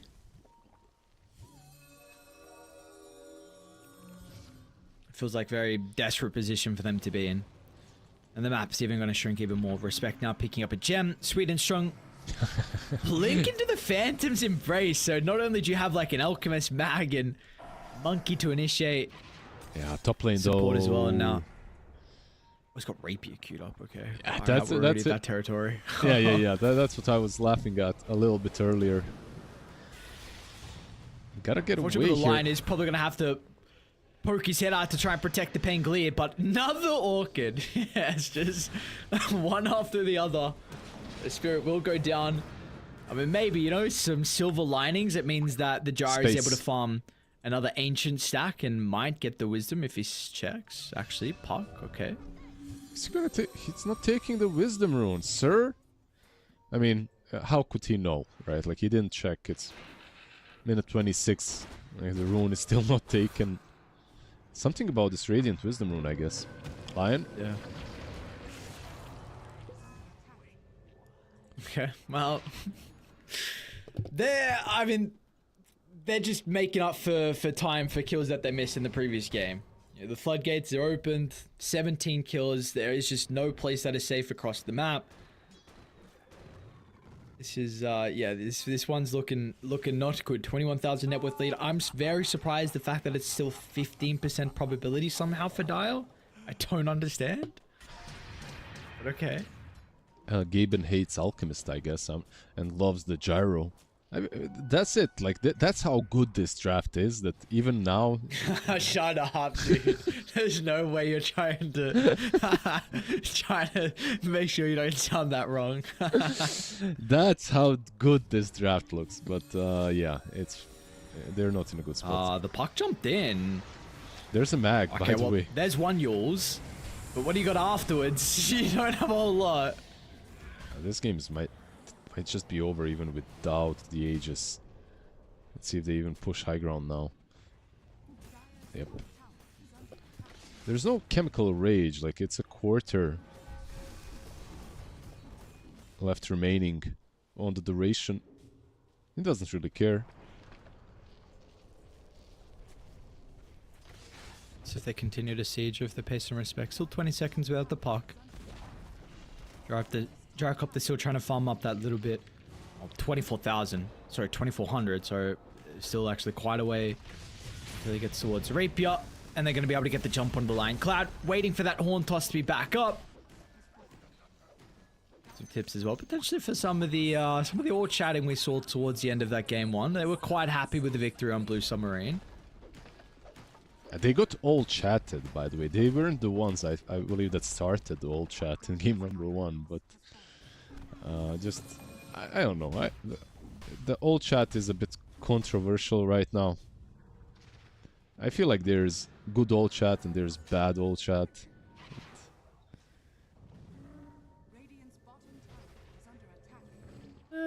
This has its place. Yeah, this one doesn't look that, you know, foul-spirited. Looks alright.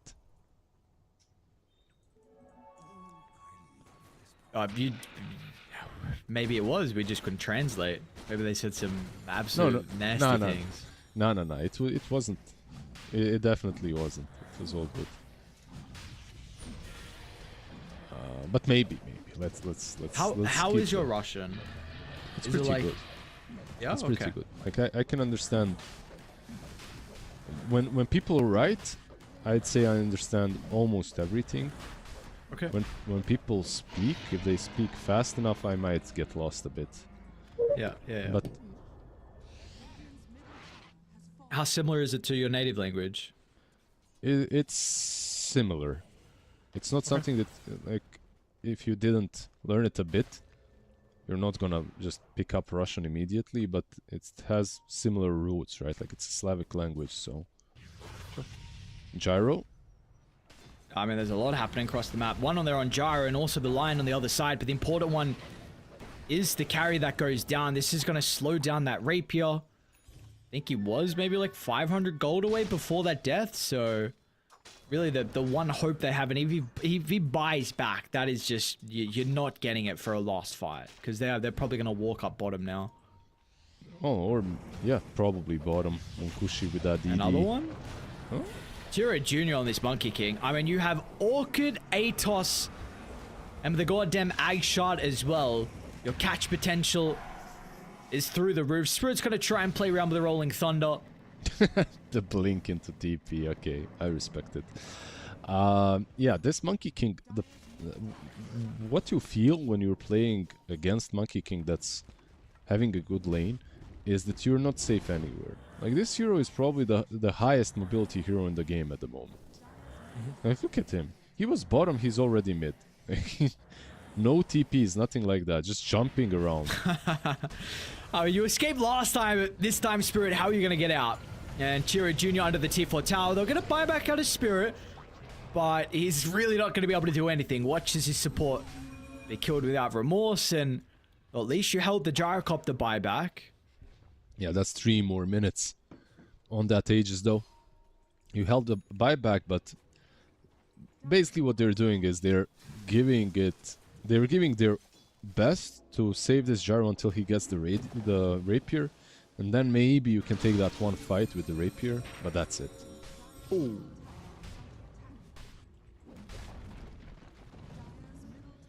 Maybe gonna join, but hold it off for the last second. Horn toss not there, and now mid and bottom is pushed in as well.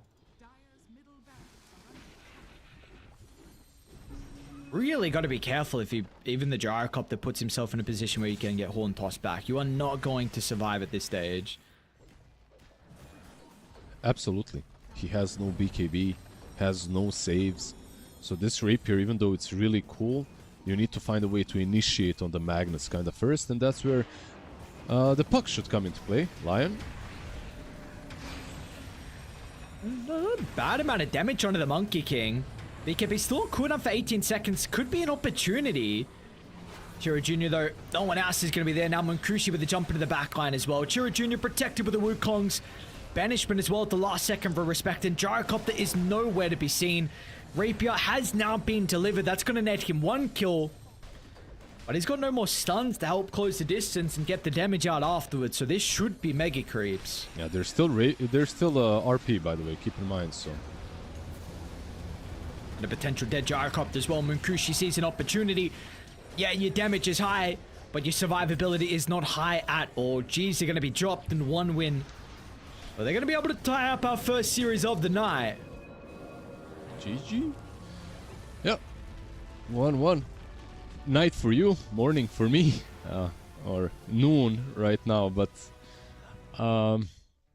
pretty straightforward game once again, in which they just won 2 out of 3 lanes very convincingly, and the last one they kind of evened out. Mid lane was kind of as expected. Monkey King just completely crushing. I really liked his itemization. I feel like in this kind of a game, if the Monkey does not go for Orchid, the game can be very different. He goes for the Orchid, he punishes the puck, they just roll over the map. The Alchemist had just so much farm as well from all the stacks and stuff. Like, he didn't lose the lane, he was actually winning it. So overall, a much different scenario in this game number 2. Yep. A much more impressive showing for 1 win. So a lot of things, right? I mean, you touched on it, but just very impressive last pick from Chiro.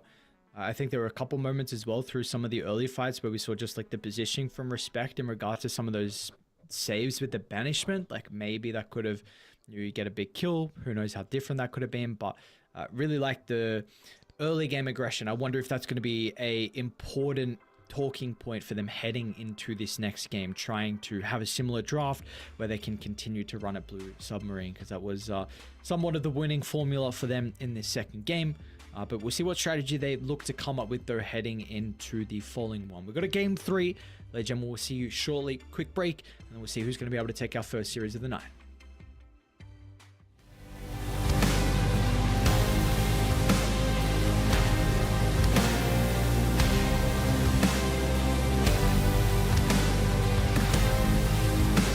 So take me to the finish line, 'cause what's real is never gonna die.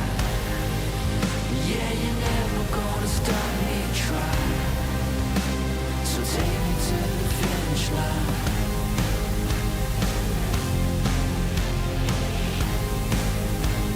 Take me to the finish line.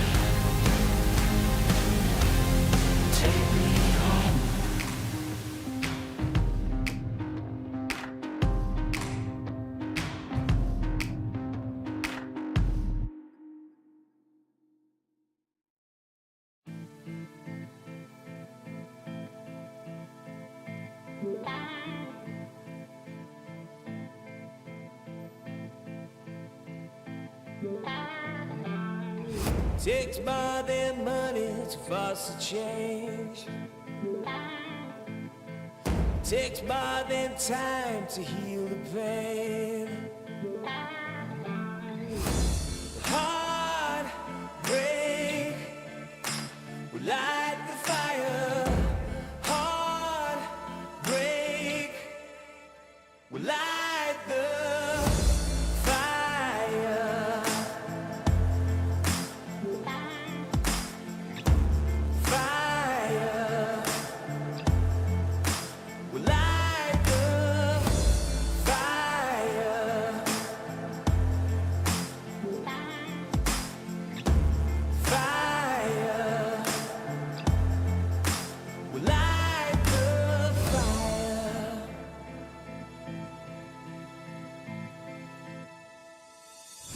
Takes more than money to cause a change. Takes more than time to heal pain. Heartbreak will light the fire. Heartbreak will light the fire.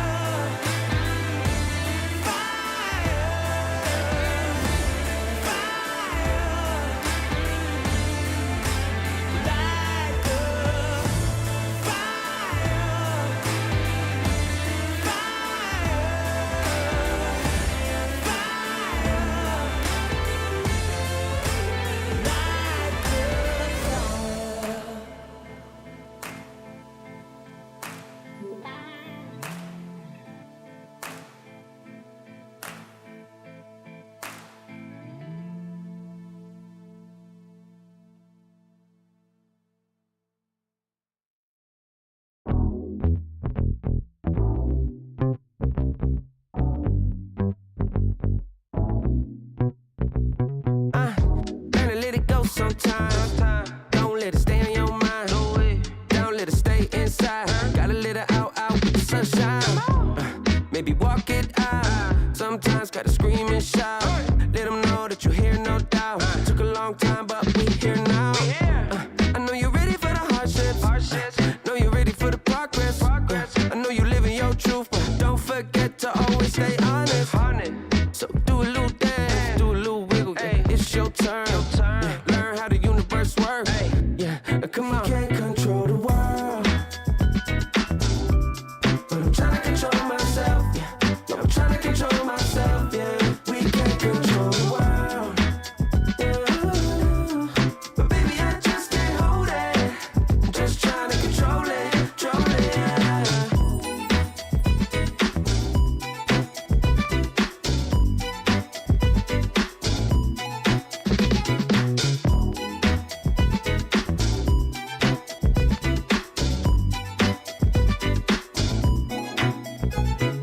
We gon' celebrate like we never have. Slow wine with your better half. Never hesitate to get the bag. Money talks and we always chat. That's why hard work and dedication can get you to a better place, better spacing. You ain't got time to be wasting, but don't chase it. We can't control the world, but I'm trying to control myself. Yeah, I'm trying to control myself. Yeah, we can't control the world. What we doing? But baby, I just can't hold it. I'm just trying to control it, control it. Yeah. Just trying to control it. Ay, just trying to control it. Yeah. Let it out, let it out, let it out, let it out.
Ladies and gentlemen, welcome back. We've got our third and final game of the first series of the night. We'll see who's going to move on in the upper bracket, and we'll see who's going to be knocked down to the lower bracket. Blue Submarine, good game one, not a good game two. That's okay, Lizard. We have those games. We can bounce back, right? Yeah, like the same way. One win team. They bounced. They bounced after game number 2. Game number 1, maybe Blue Submarine can do the same. I feel like the way they respected those two heroes, banning out the Slardar and the Dragonite was the right approach. It worked out. We'll see how Blue Submarine now adjusts and plays this next one. It's gonna be an interesting one, I'm sure. Like this game number 3, when it happens like this, one team is crushing game number 1, the other team is crushing game number 2. These game number 3 are usually long and fun because you ban out what's good for us, we ban out what's good for you, and now we have to kind of battle it out with heroes that both teams aren't as crazy comfortable on.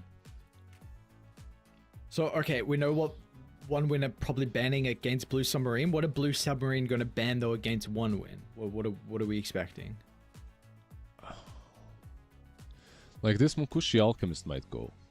Like they managed to win against it game number 1, but I think this Alchemist might go. It's like one of those heroes that it's just easier to ban it than to play against it. I think it's a good approach. Just ban out the Alchemist, play a normal game of Dota.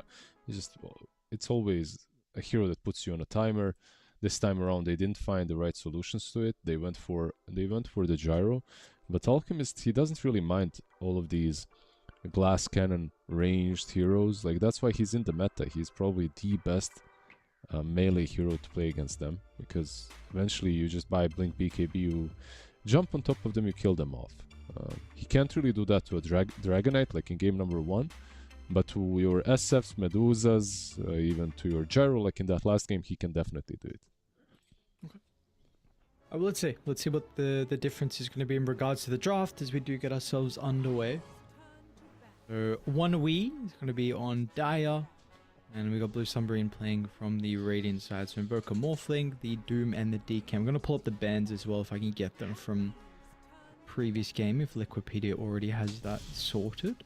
Well, I'll tell you, Like Slardar is still left in the pool. Dragonite got banned out. Morphling as well in first phase. Invoker in first phase from Blue Submarine. There's some things that are different, but they didn't decide on banning out the Timber. No, the Timber is still in. Yeah, sure. That is true. That is in. Blue Submarine, they banned out the Timber, Beast, and Nyx in the last game. And one win, we got rid of the DK, Slardar, Enchantress, and the Naga. So, similar things. Some things will get let through, though.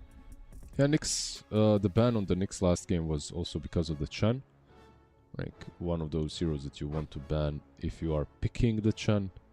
Or if it's banned out in general, someone can get the Ench or the Chen. It just makes the lane much easier for that guy or girl. But yeah, let's see what 1W opens up with. Timber is left in the pool, but I'm not sure that hero is like an opener, like first phase, first pick. Not for most teams. There's a lot of heroes that are in the meta that haven't really been contested in this series. Jesus. Yeah, of course. They get Yeah, it to them. really? But Of course? Is this... Like, I know you said they could ban it, but like, are we first phasing it? I think so. Why not? I think if you're Blue Submarine right now, you go Timber. Like, it's left in the pool. I feel like you're not gonna get it. Oh, they snatched the Magnus. Okay. That's what they identified as being the problem. Do you agree? Because doesn't the Magnus tend to be drafted with a bit slower of a lineup, and don't often we see sometimes versus an Alchemist you're trying to play the map early with the disadvantage that the Elk kind of brings the team? Maybe they're just worried about the Magnus plus Alchemist combination that was around in that last game. You had the Magnus, you had the Alchemist, the Monkey. You couldn't really fight them, but you couldn't really outfarm them as well because of Empower, right? And the Alchemist, of course. So maybe the idea is, let's not give them their best stuff once again, their best combos. Let's take the Magnus away. We'll see where they play it. I hope this mag will be a core. I know Chinese teams and even some EU teams like to experiment with the Magnus position 4. I don't like it. Even in that last game, you could see that Mag at times felt like, yeah, my team wants to fight, but I don't have RP, so I guess we're not fighting, boys. Until he got tags. Once he got tags, everything kind of changes. Well, let's see. So Spirit had a very good game 1 on the Slider. Game 2 on the Pango kind of open a figure with some of the other boys. So we'll see if this one will be a bit different. If he does get it, we're going to get the Pugner as well. So a bit more of a stronger laner. Mm-hmm. Was bad. What else does this hero really provide as well? It's like Pugna overall is just stupid. This hero is way too good. I feel like Pugna just completely changes.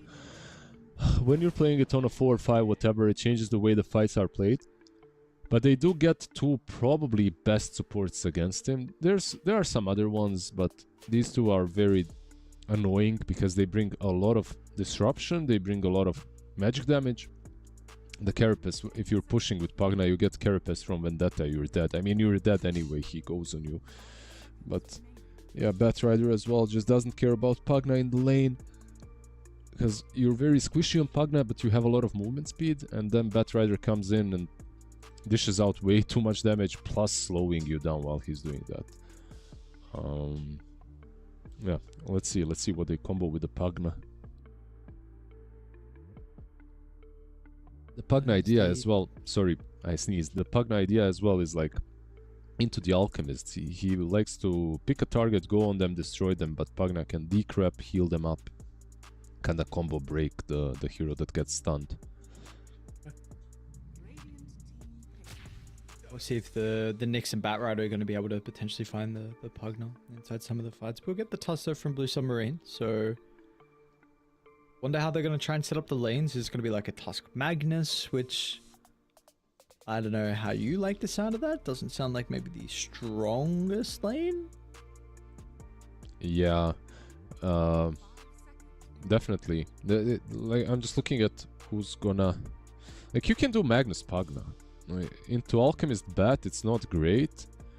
I like Tusk Mag into Alchemist is there's like a reason you can snowball into unstable concoction by Alchemist. You can dodge it with snowball. You can maybe even go on the Alchemist, kill him off. But when you're playing into a Bat Alchemist, I feel like it might be a bit easier to play the Alchemist Bat there. But if you're playing Magnus Pugna, then you don't have a save from the stun, and this Pugna can be an easy kill for these 2. Like, it's an opening that they can get. Oh, wow. Damn. That's an interesting one. I mean, you're picking Ursa into Bat, right? One of those heroes that doesn't care about Bat. The matchup versus Alchemist is really good.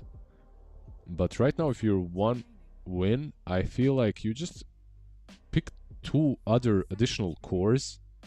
Like, you get the Viper and the Prophet, you know, or you get like a Razor and the Prophet, or Razor Viper. Like, if you do something like that, this Ursa eventually just falls off. And he just can't deal with all the cores, and you outscale him.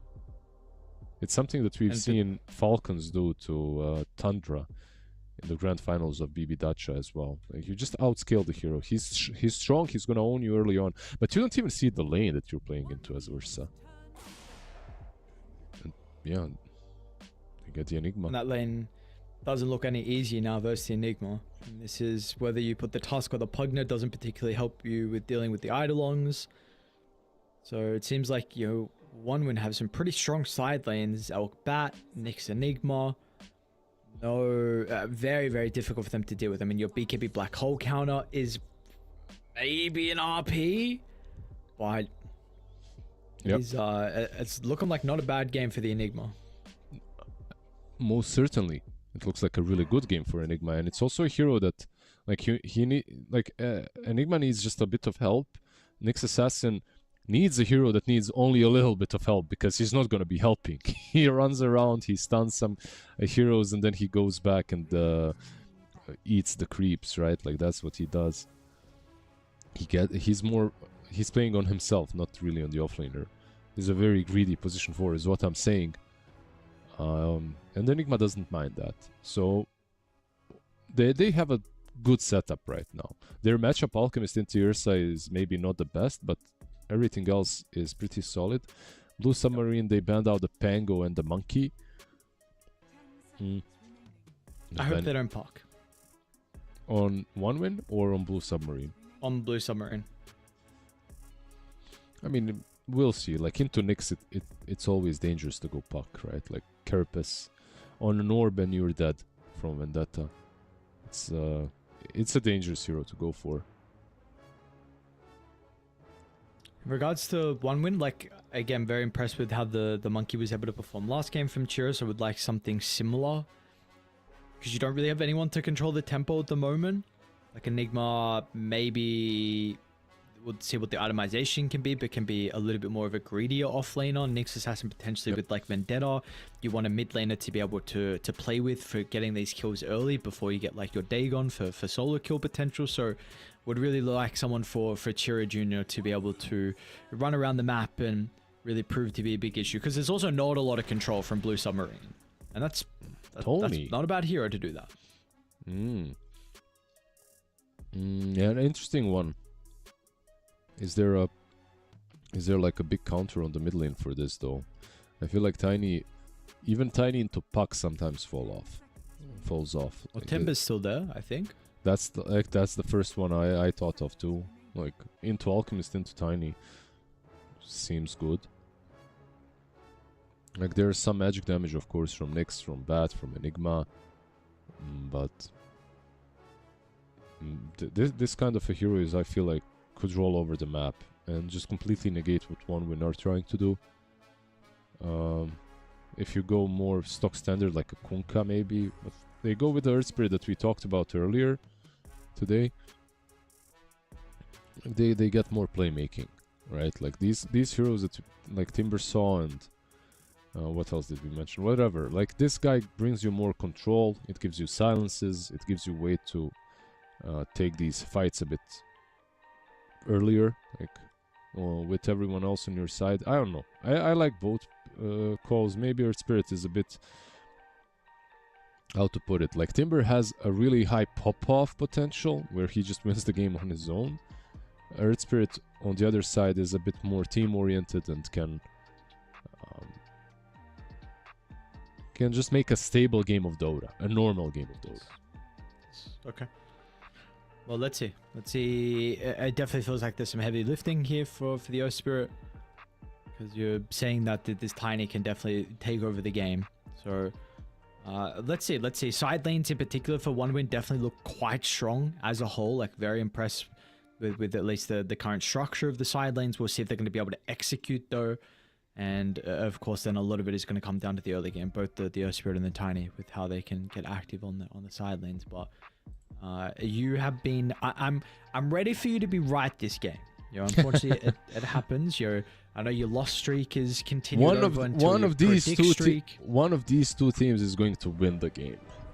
There we go. I'll be helpful. I'll be right. Can we get a little bit more specific by any chance, or no?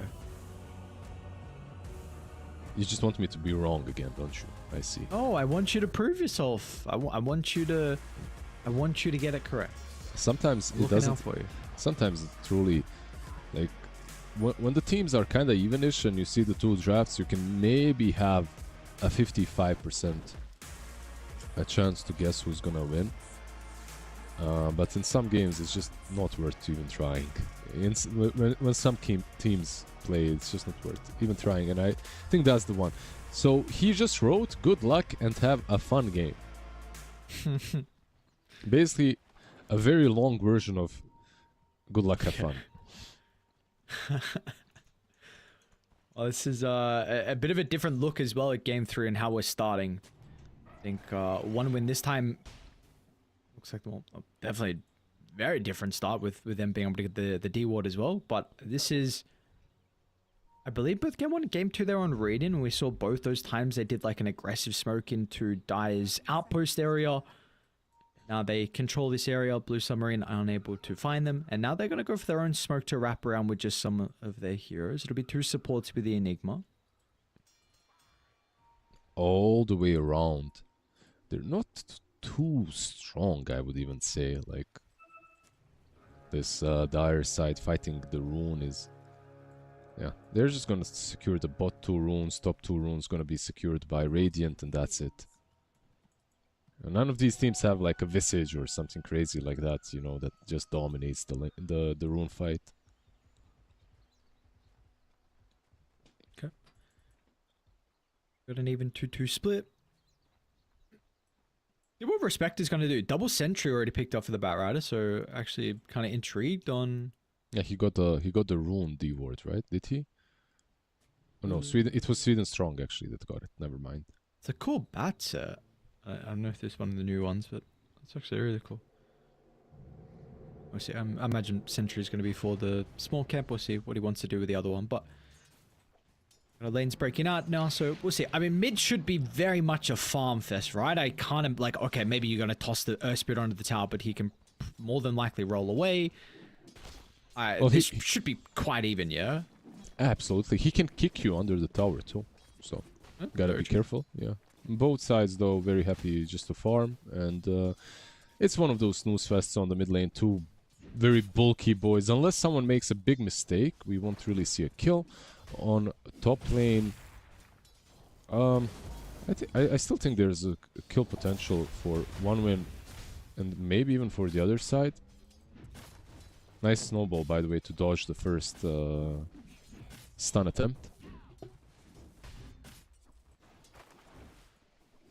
Yep, let's see how they're going to be able to go. And like we said, bottom lane, eyes on if they're going to be able to deal with the Eidolons too. That's definitely a big factor on if the Enigma is going to have a successful lane. You would probably say this is not a lineup that can do it top lane. Tusk, look, see, oh, what happened? We got a Smiley? Is there a...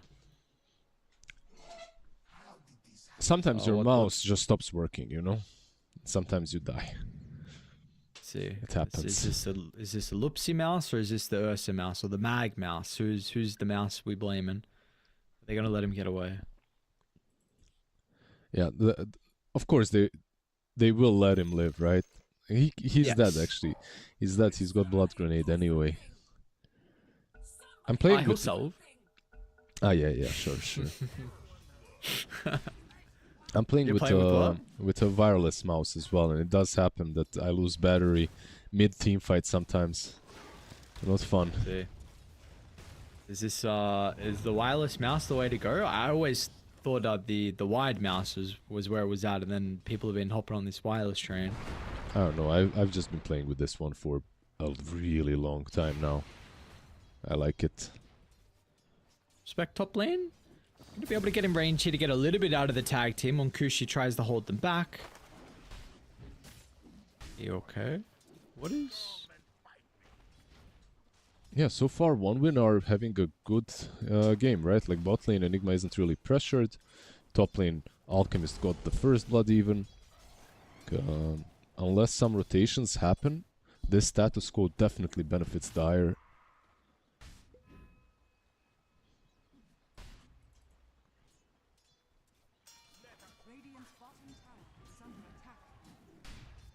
Still trying to keep eyes on Munkushi if they go for another attempting on the Alchemist. Looks like he's trying for the moment. We've got the Lotus up.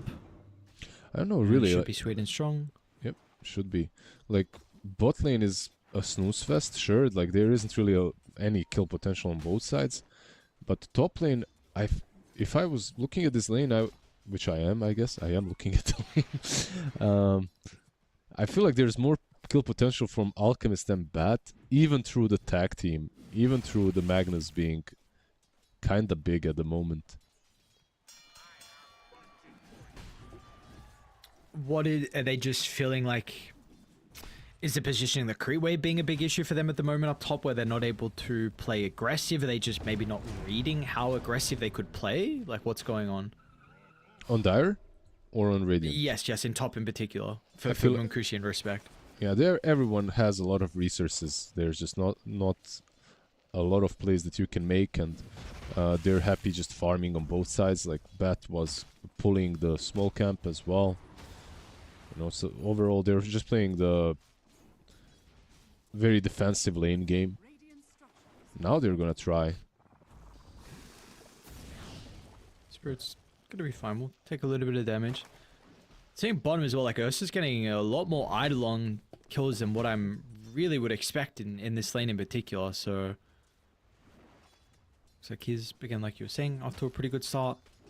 They do have the creep wave in a good position at the moment for one win, but they weren't able to stop the hard pull from Azteco. Again, top lane. The snowball dodge. They're gonna go in.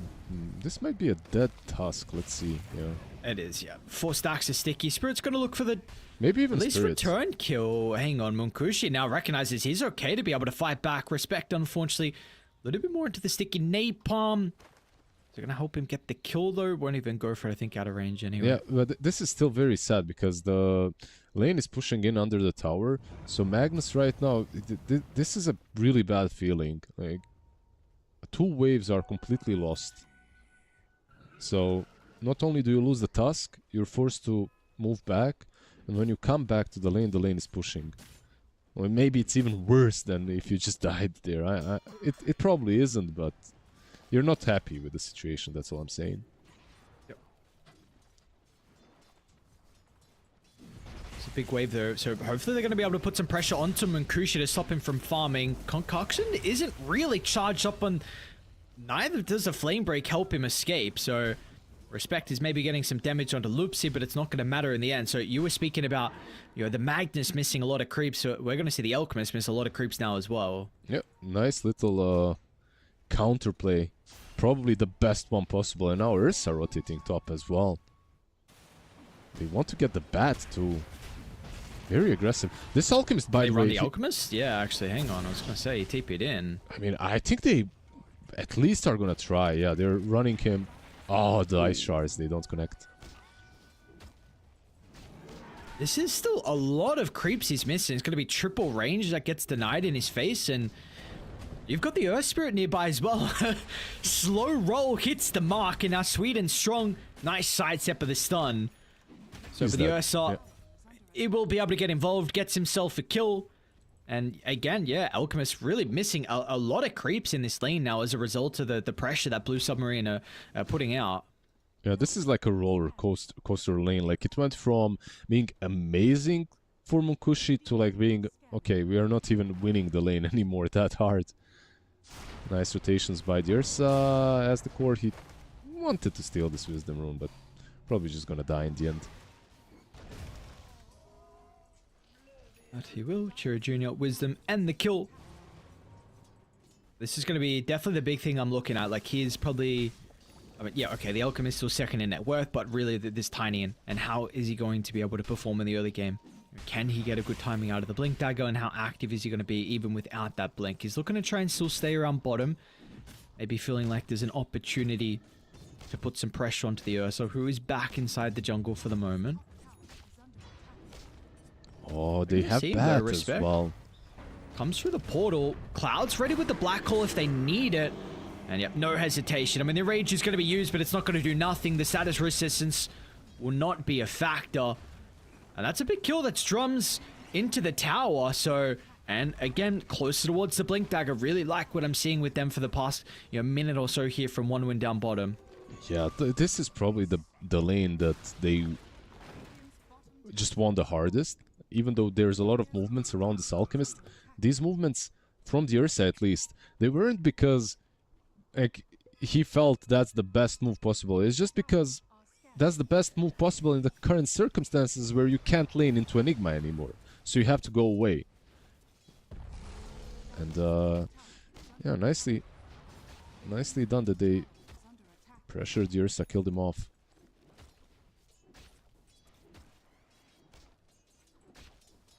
It was pretty important to be able to slow down this game. I mean, it does have Battle Fury queued up even with the Empower, which is something we see still pretty regularly. This is not like it was in the past where even with the Magnus, you go for your farming accelerant. And once again, they're going to bring respect through the portal. They're going to run into Aztec also. Ursa's able to slip over to the right side. And Pugta's going to make sure he doesn't run to the Ursa. Or maybe do they want to fight instead? Mass TPs to the outpost. It's getting a bit awkward now. When Earth Spirit's going to be here. Let's see how the spell casting is going to come into play. But the Magnetize could be huge. He might not even get it off. What is the damage for the tiny Jira Jr.? He's going to just be able to kill them all with one toss. Munkushi's here. It's not a bad shard. Munkushi's going to be able to step through the tree line. One TP will go off, but Ursa is stuck down bottom, and they're going to kite him out. Mag will also come on over. Side steps. They know how important it is to make sure they split away from the RP, and they will do that perfectly. Now, Spirit, where are you going to run, my friend? Back through the portal. You'll go with their stuns. It does not matter. That's a one win. That is a massive fight for them down bottom. They lost everyone, right? Like, it was first the Pugna that died as well. That's such a huge mistake. And it all started, like, you called it out perfectly. It was all about leading the bat into the Ursa. Because once that Ursa is scouted, he's dead. Like, there is no way to bail him. And they decided, okay, this Ursa, this guy, this hero, he needs to have a good start. If he dies and dies instantly after again, that's basically, it's not game over, but it's putting you in a really rough spot. So they all went there, they all tried to fight. Ooh. I mean, your tempo controller has really struggled so far this game. It looks like he's going to be okay though with the Earth Spirits. Chira Jr. is still going to be able to get the toss back. Earth Spirit steps over to the right side with the sacrifice of Lupsi. It looks like he is okay. Yeah, just super rough when you're put in position in which you have to take a fight that you don't want to take, you know. And it's just like they couldn't, one decision or another, both are bad, and I think they actually did choose the worst out of two very bad decisions: to sack the Ursa once again, or to fight with him and lose the fight.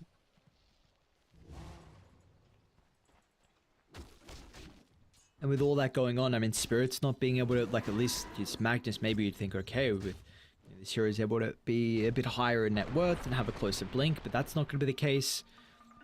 I thought bottom, maybe that Earth Spirit would magnetize with all them being clumped up and kind of everyone, they weren't targeting him at that moment, but we just saw a big combo out of Dire, and now this has really stunted some of the aggression that they were hoping to output early on from Blue Submarine. So, I mean, let's see. Importantly, still this Ursa is farmed. That is the big thing. So it's going to be a pretty decent timing with the Battle Fury nonetheless. And like you said, he's got some pretty good matchups this game, but can he actually have that performance like they were hoping? Yeah, he is farmed, but this isn't. I don't know. Like, usually when you see the Ursa, you want to see him controlling the game a bit more, you know? Not being killed twice in a quick succession. We'll see. Did you see that? Yeah. It's rough.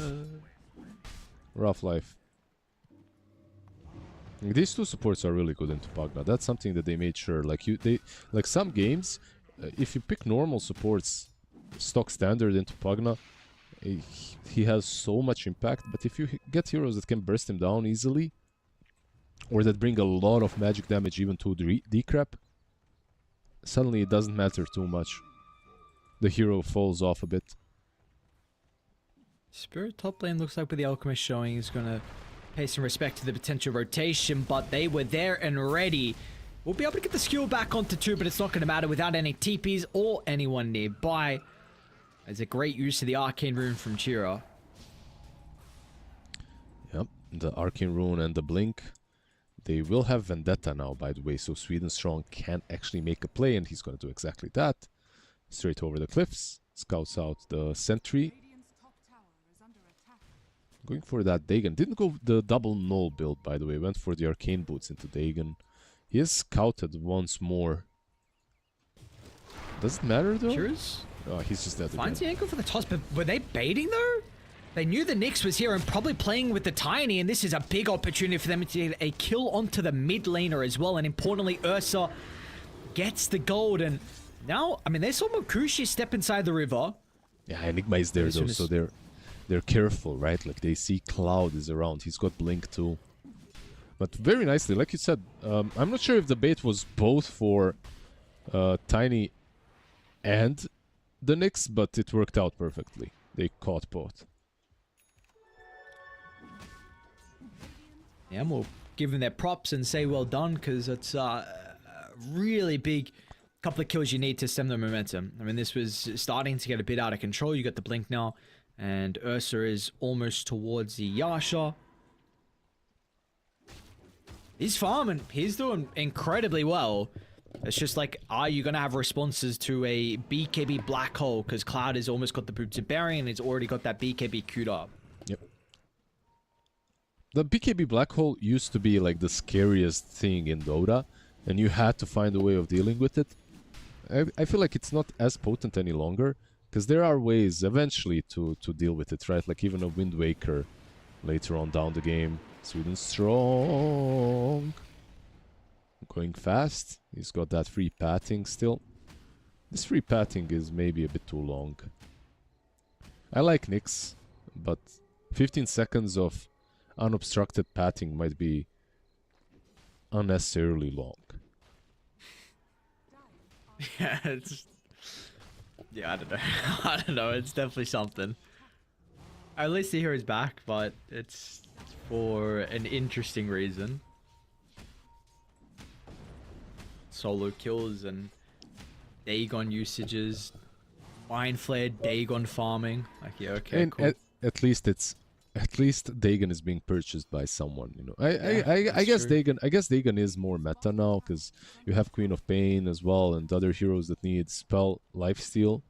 Okay, who are the others? Nyx and Quap. Come on, Right? don't Oh. don't do that. Sweet and strong.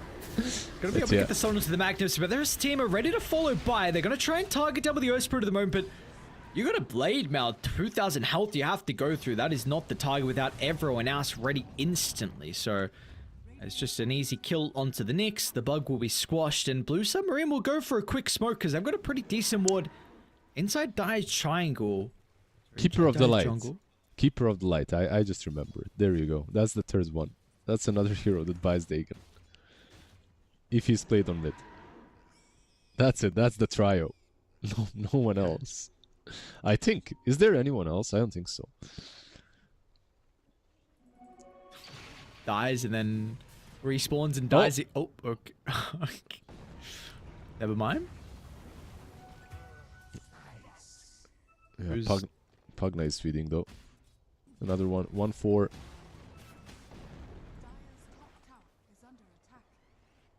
Come on, bro.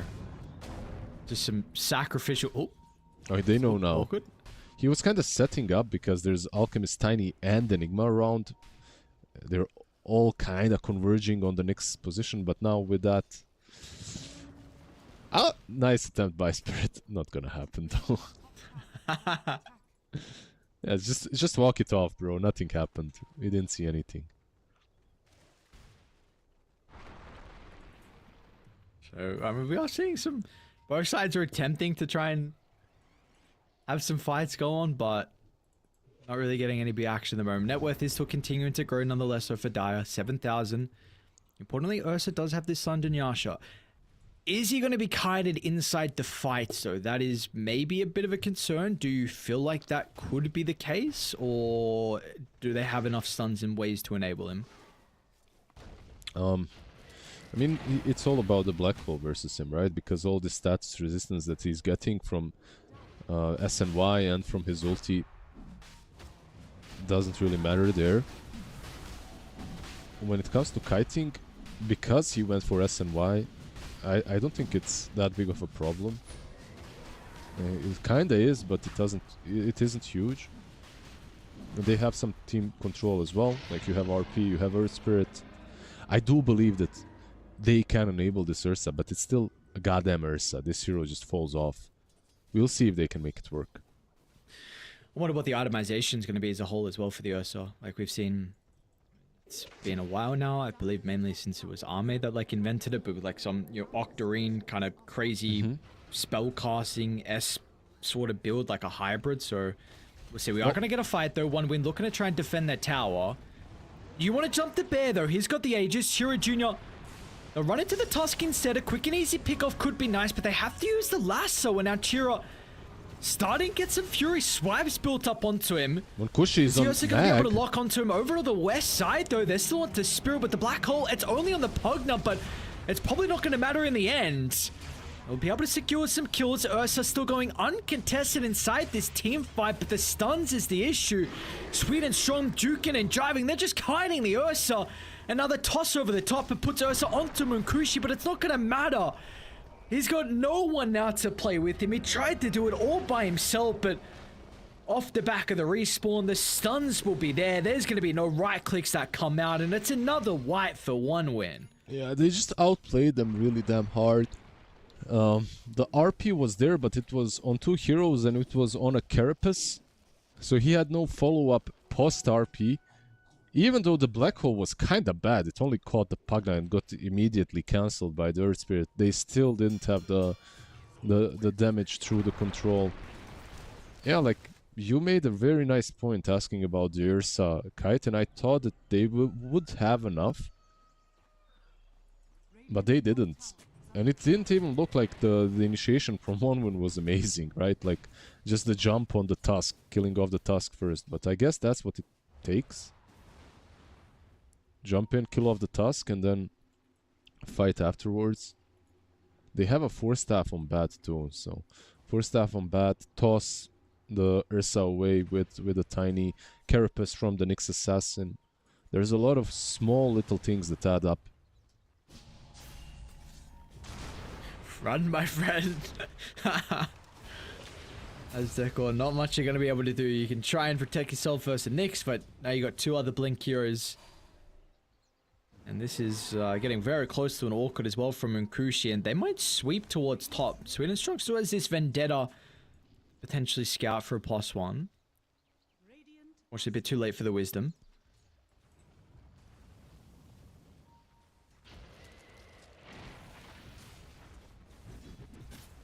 That's Batrider is... yeah. What is the farm from Respect? They're really finding ways to activating their supports, like, or I should say their supports are very farm oriented in game number 1 and game number 3, even in game number 2. Like, you have this bat that's farming away, like you just said, and also Nyx Assassin has Dagon 2 now too. Like, they just make sure that these supports can farm. On the other side, once again, like Tusk and Pugna, kind of falling behind.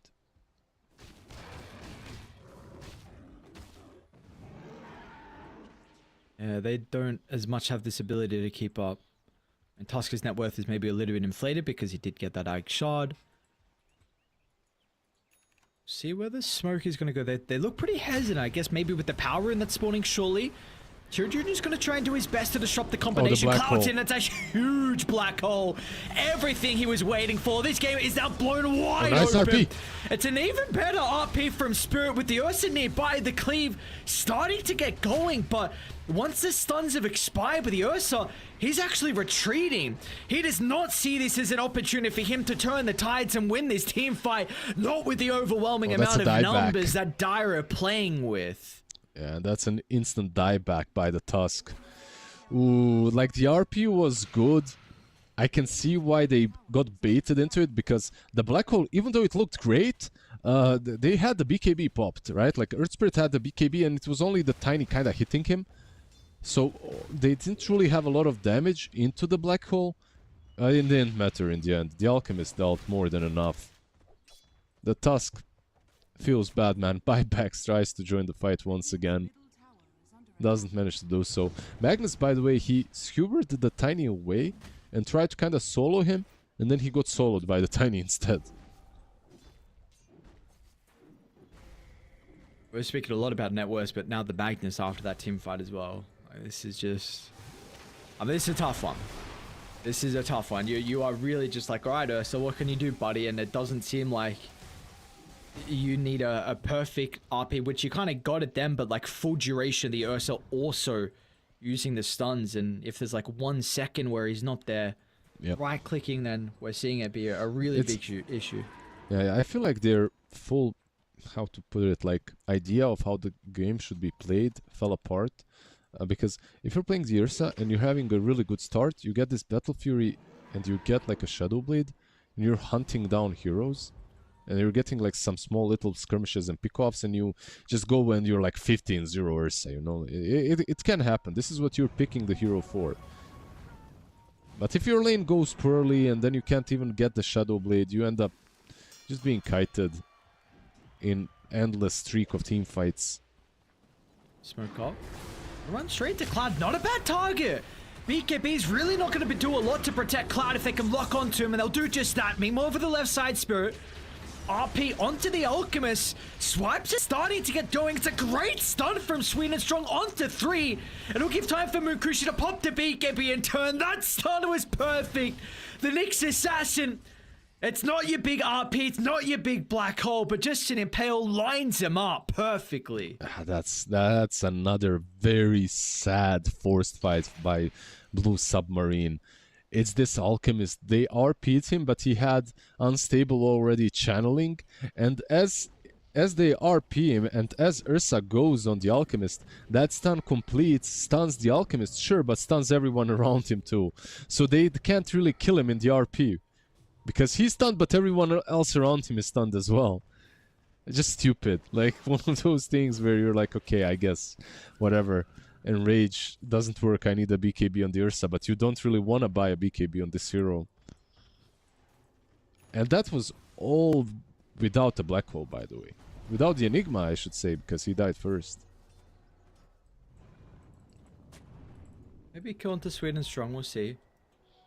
A little bit too far away to get the jump on the Nyx. Yeah, he saw him, but he didn't have a dust. He didn't have a dust right there. They're also connecting to Sweden Strong, so I like this play a lot. You already have a Nyx Assassin on the backline trying to scout out maybe if there's any stragglers or people late to this defense. It will run a little bit more aggressively into the triangle though, but he's got Munkushi ready to blink in, along with Chira Jr. Be able to get the stun from afar. Unfortunately, Concoction's not going to fly out, but it will not matter in the end as the Pugna goes down. And this T2 tower is probably going to follow as well. He's got 9 deaths now on the Pugna. This is not a fun game for the Green Skelly man. And Glimmer Cape doesn't help you versus Nyx. He's got this stupid innate ability like Nyx Sense.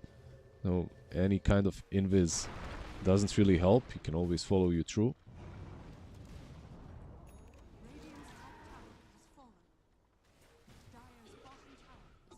Say Maga BKB. See if that's able to help out in some way. Level 15 as well. Will these go down? So final T1 tower at least. They're going to be able to claim, but Roshan is up, and it looks like Dire are going to be in a position to take this and raid in on the opposite side of the map.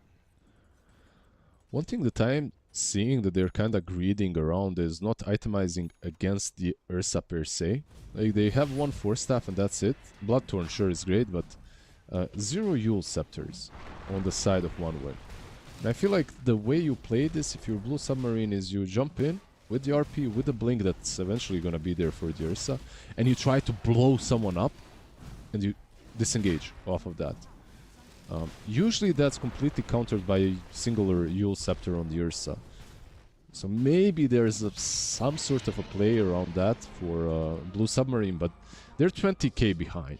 Everything is just theoretical at this point. Yeah. I don't mind this play though. Look at them setting up at the outpost. Unfortunately, it's just the Batrider that comes through the portal. No one else. I mean, Ursa's now trying to hunt the other heroes that were there, but they've gotten away. They're split at the moment. Munkushi with Sweet and Strong.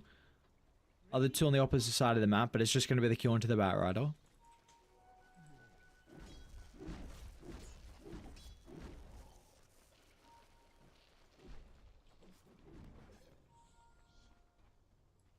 This game will actually slow down a little bit. Munkushi looking for the last little bit gold towards the AC. They've got a great ward already set up down bottom. Doesn't have much time left, 30 seconds.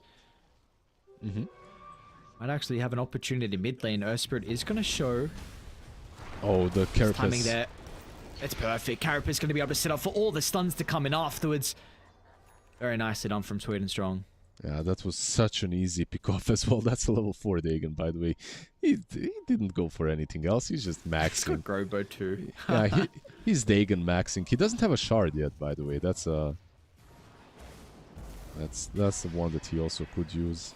But wait, did they change that? Am I crazy? Yes. What did they change? What are we asking? Or we watched Loopsy die? Loopsy? Yeah, they did, I guess. The Vendetta shard, wasn't it like more magic damage on it? But I guess it's changed, right? Like now it's only break. They removed the magic thing. Yeah, my bad. I don't play Nyx Assassin as much as I should. This hero is way too much fun. It's also a hero that just like when you're playing in pubs, this is a hero that either wins the game or just makes everyone demoralized on your side. Because yeah, there's a couple of them. Yeah. You got a couple of those heroes that are just like, like what's going on, bro? Like, Sweden Strong scouting out the Ursa. Well, Dagger is coming out of cooldown, so he needed to make a move right there. Gets out. And splits him away again. So no high ground siege, still 2 minutes 30 left on the Ages. Let's see what the call is going to be if they potentially want to try and occupy the triangle now, which is the last little home that Blue Submarine have to play with. The lines are drawn, so it looks like that may be the call. Oh, gets scouted. That sentry. Yeah, high ground is still very possible for one win, but still very dangerous, right? Like you are playing into a Magnus, so gotta respect that. But we'll see if they actually respect it or if they just go in. They are. There's also a toss that's queued up Scepter. Yeah, like he queued it up. On the other side, Batrider completed his. It's flying out. So even though you're playing into this mag, like Bat with the smoke play jumps in. He's got the Psychic Headband as well. Like he can get these pick-offs. Like you can actually reach high ground with him. And they are not set up as well. Spirit's out of the base. He's going for like a Poor Man's Scepter with the Harpoon. And Ursa is trying to farm towards the MKB. So they're going to give up this set of barracks by the looks of it. They will glyph though, which is... I mean, I guess they'll probably get a refresh, so... Yeah, it's a first side, right? First set of Raxes. A little bit of delay by the Crapify as well. Gotta be careful. Did he see? What? Did he see the... How did he see the Nyx? Okay, it's still alive. Is this an opportunity for them to maybe get a jump? A free pick off front of the Nyx Assassin? That'll be the case. So yeah, you're losing your buildings, but I think they were probably going to go down anyway. Absolutely. It's a free pick off for them. Well, not free, like you said, but the base was lost anyway, the side. You know, as Nyx Assassin, you're sometimes way too sneaky for your own good. The MKB that you talked about, by the way, is completed on Ursa. Now you have the MKB, you have the Basher. Maybe it's possible that you blow up the Alchemist, because keep in mind, the Aegis is reclaimed in 20 seconds. But they know, they have two... their vision is way too good. Like this dire war down bottom, top lane is being pushed in by Eidolons, so they just retreat on their own high ground. They're very well aware of what's going on.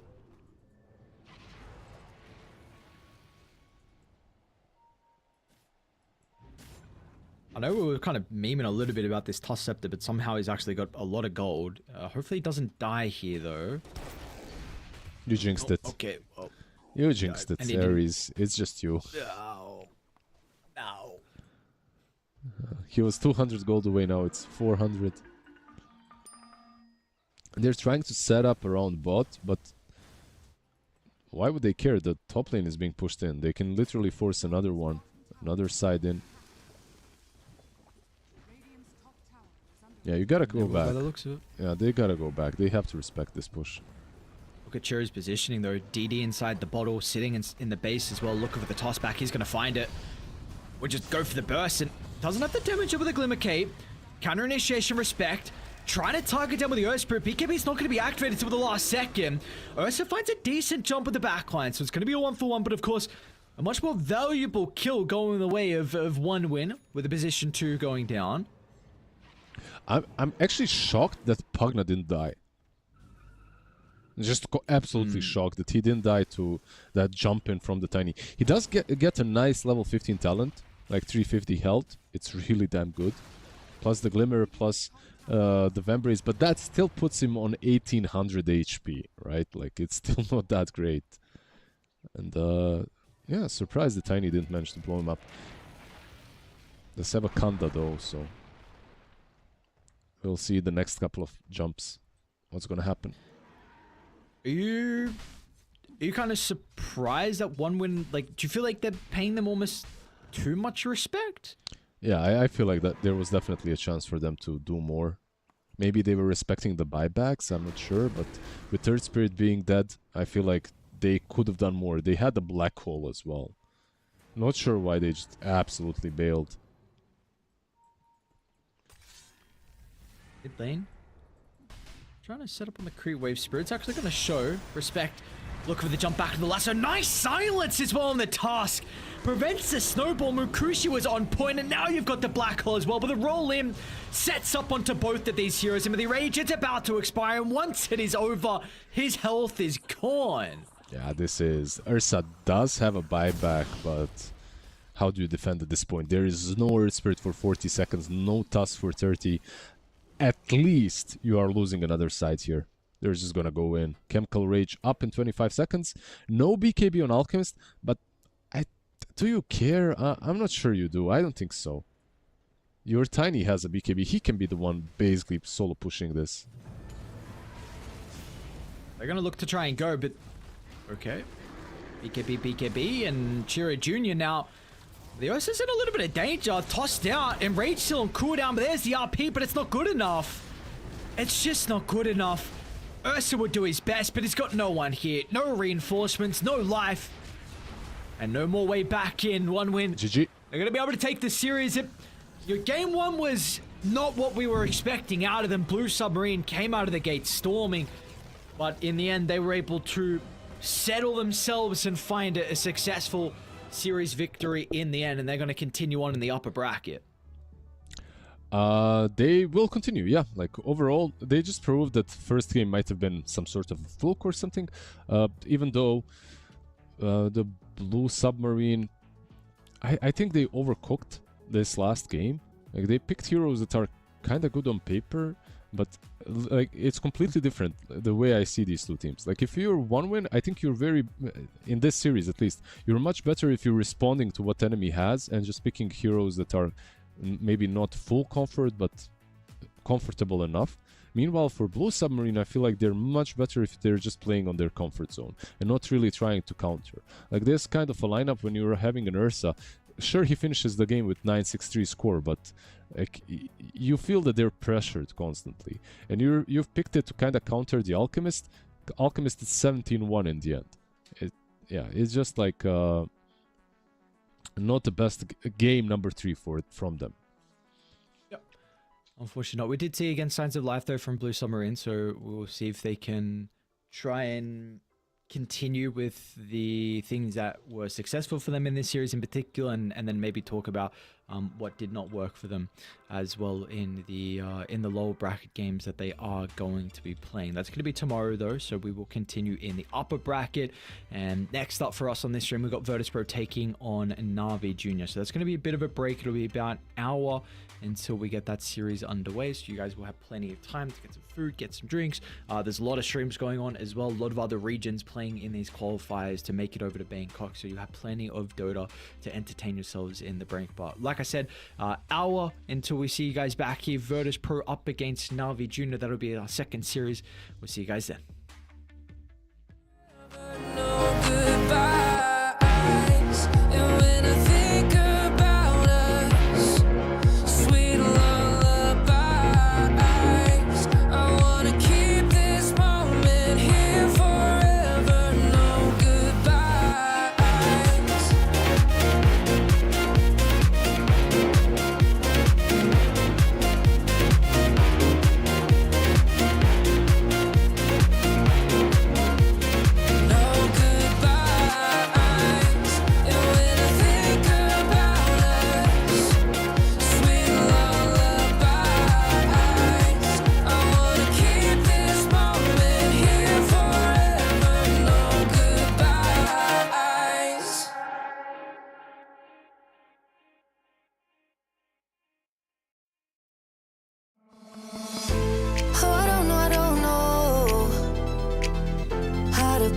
together.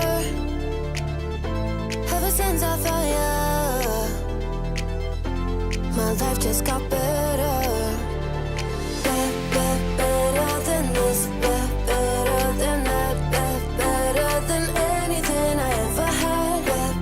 Better than this, better than that, better than anything I ever had.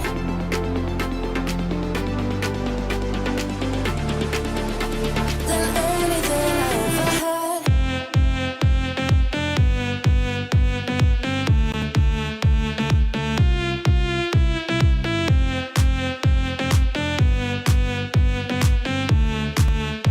Than anything I ever had.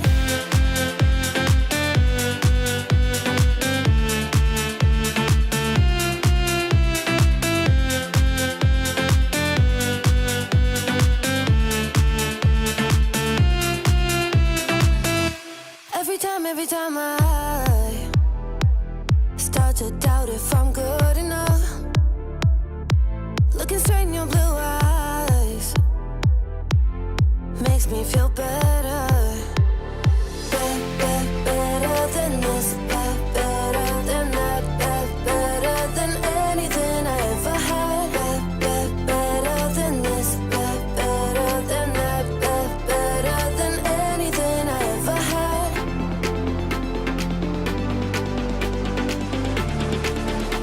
Than anything I ever had.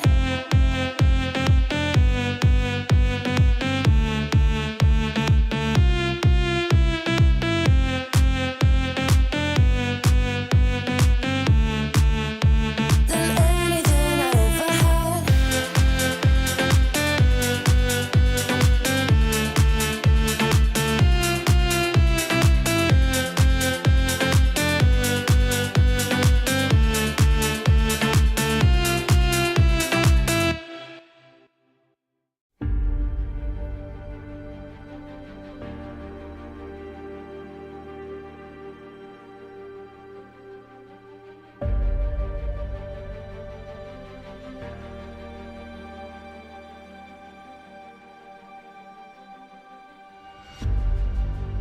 Earth is suffering,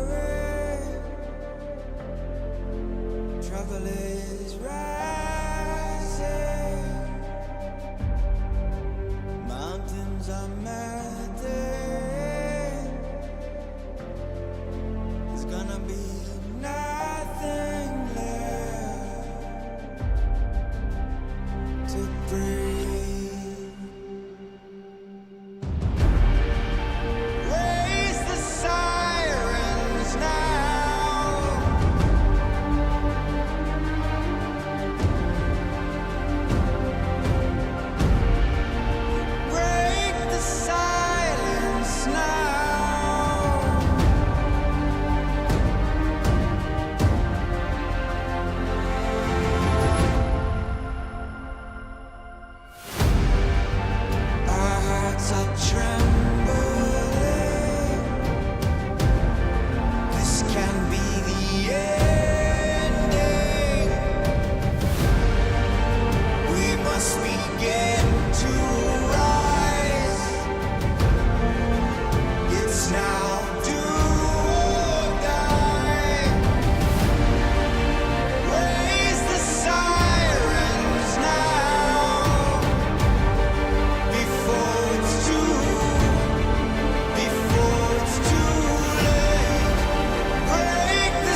feel it in my blood, through my veins like a melody.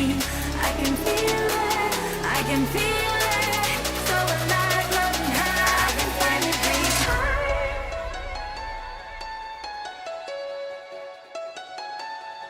I can feel the gravity is pulling me away, pulling me away.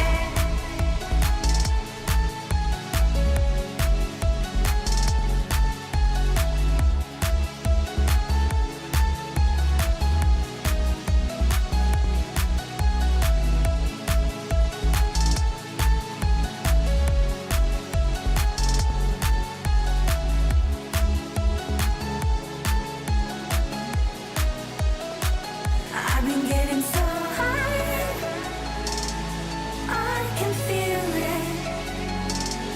I can feel the gravity is pulling me away, pulling me away.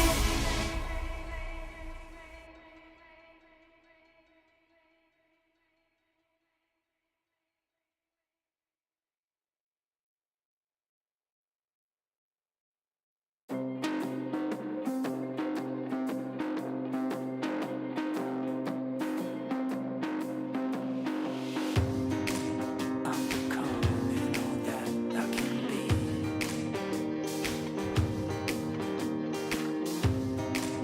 Let me show you something you've never seen.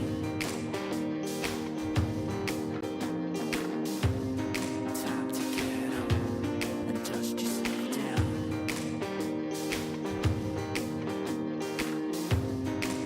Not every king wears a crown.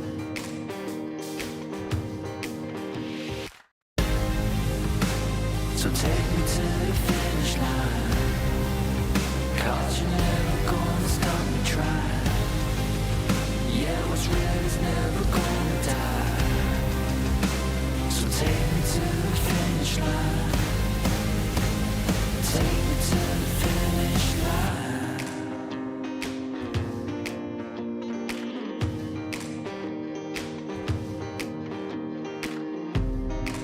Keep on running till I get to the top. I'll never back down, I won't ever stop.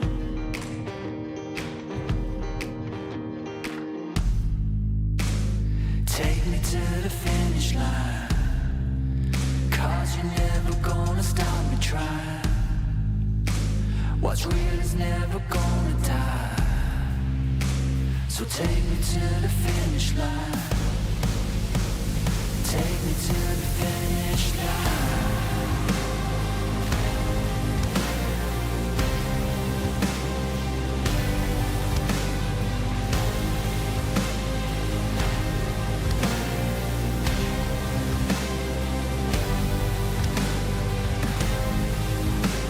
So take me to the finish line, 'cause what's real is never gonna die. Yeah, you're never gonna stop me trying. So take me to the finish line.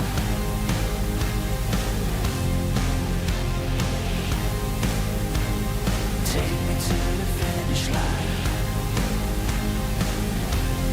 Take me home.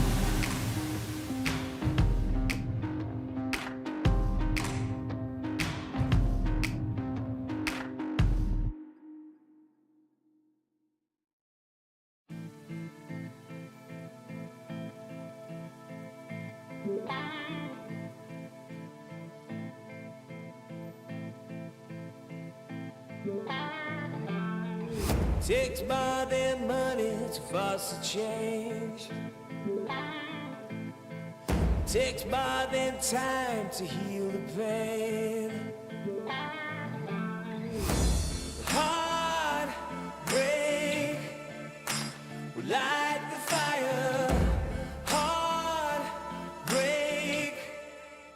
will light the fire. Fire will light the fire.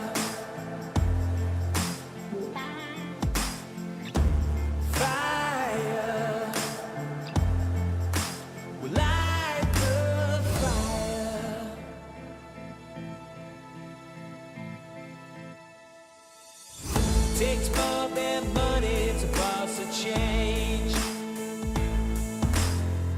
Takes more than time to heal pain. Heartbreak will light the fire. Heartbreak will light the fire.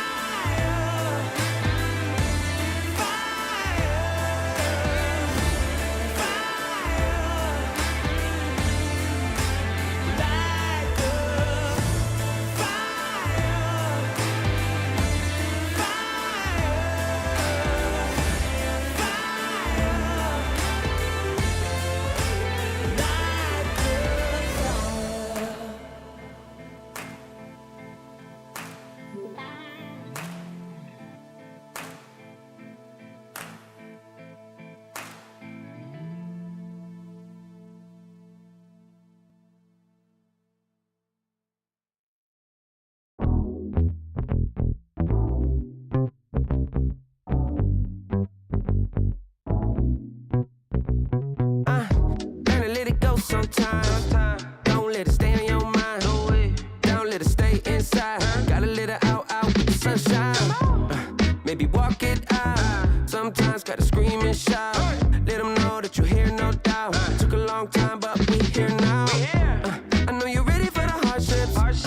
Know you're ready for the progress. I know you living your truth, but don't forget to always stay honest. So do a little dance, do a little wiggle. Yeah, it's your turn. Yeah, learn how the universe works. Yeah, come on. Can't control the world, but I'm trying to control myself. Yeah, I'm trying to control myself. Yeah, we can't control the world. Yeah, but baby, I just can't hold it. I'm just trying to control it, control it. Yeah.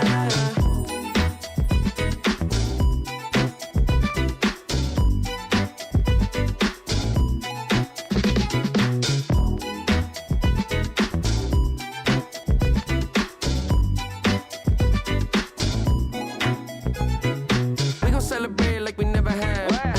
Slow wine with your better half. Never hesitate to get the bag. Money talks and we always chat. That's why hard work and dedication can get you to a better place, better spacing. You ain't got time to be wasting, but don't chase it. You can't control the world, but I'm trying to control myself. Yeah, I'm trying to control myself. Yeah, we can't control the world.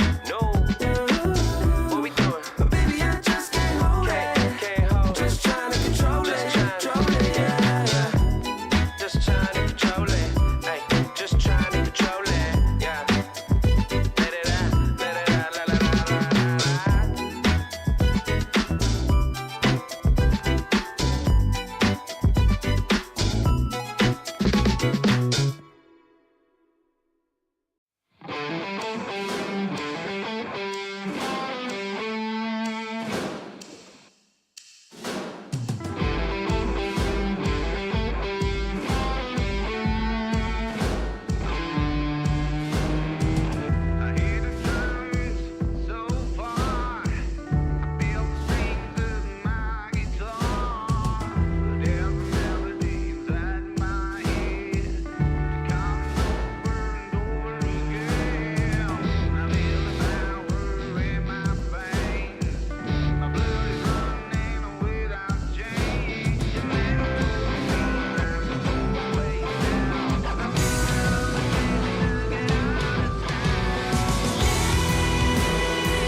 So stick around.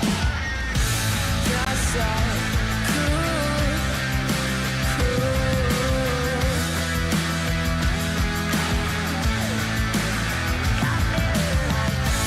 Yes, I could.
So stick around. Yes, I could.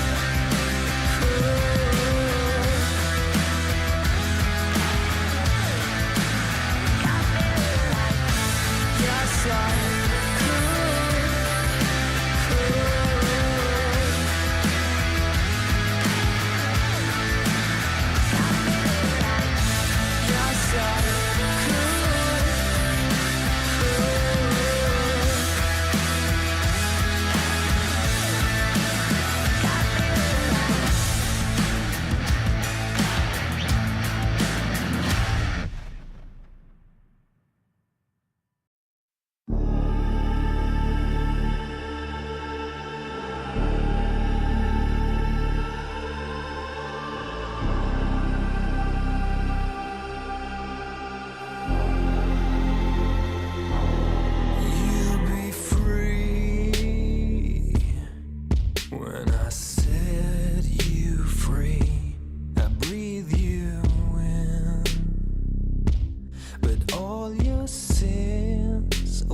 disappear. You can see it's true that I want only you when we'll break free together, you and me.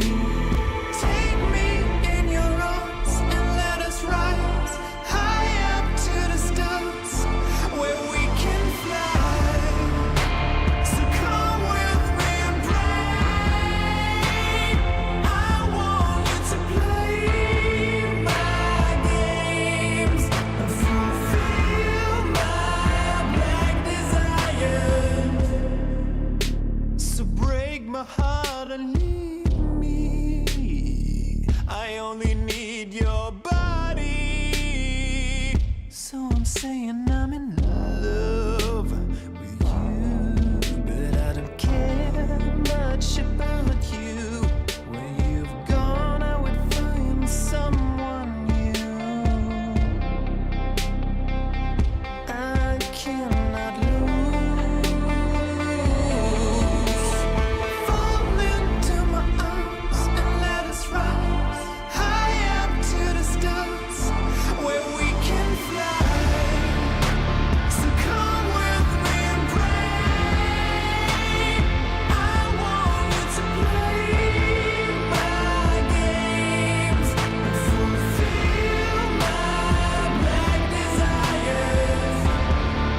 dragon, waiting for a second to push you to your limits, going strong and feeling better. But do you feel them? Can you hear them say?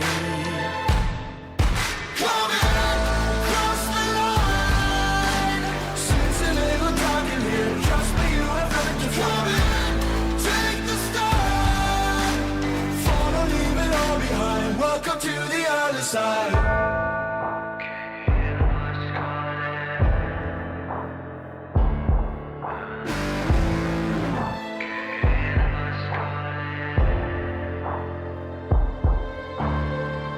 Do you feel how they are dragging? Do you feel them? Can you hear them say? Do you feel how they are dragging? Can you hear them say?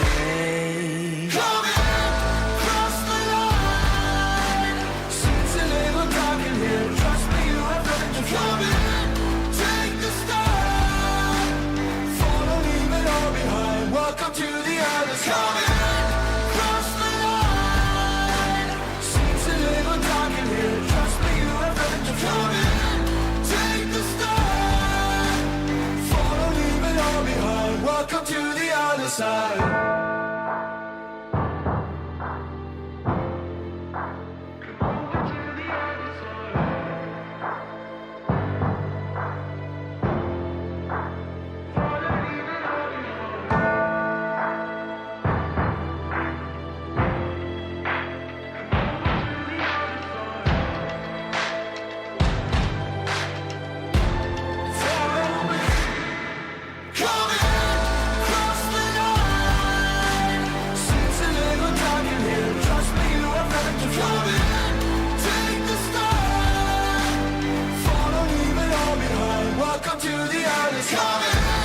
Cross the line.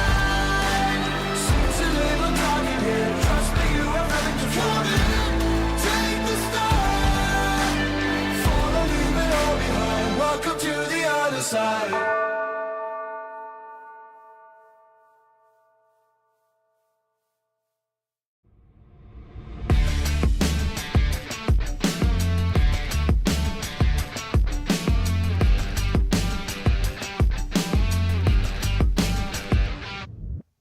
All that time I wasted on something. Growing up, I dreamed just nothing. Ooh, what are you? People talk loud, I get what they're telling me. I fucked up, but I didn't care a bit. Ooh, what did you? Hey, I gotta say, something's going wrong, and everything's upside down. I'm falling. Hey, I gotta say, I'm always so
Why you wanna lead with fear when you could go and lead with love? I'ma just stay right here, cause I can never give enough. Hey pretender, come on, take me back down to the river and tell me all the ways that I'm a sinner. If I follow, will I be delivered? Am I delivered? Oh, defender, come on, take me back down to the river and tell me all the ways I should surrender. If I follow, will I be delivered? Am I delivered? Another phony lie, something you keep selling me, something I won't buy. I know that you keep telling me how to live my life. I won't believe it, I won't believe it. Tell me honestly, do you really practice what you preach faithfully? Will you ever let me be? Or will you just keep judging me? Keep judging me, yeah. Why you wanna lead with fear when you could go and lead with love? I'ma just stay right here, cause I can never give enough. Hey pretender, come on, take me back down to the river and tell me all the ways that I'm a sinner. If I follow, will I be delivered? Am I delivered? Oh, defender, come on, take me back down to the river and tell me all the ways I should surrender. If I follow, will I be delivered? Am I delivered?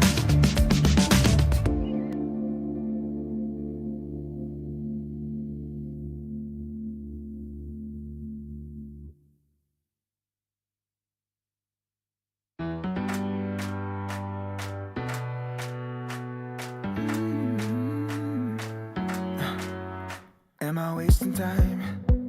Cause I'm already gone.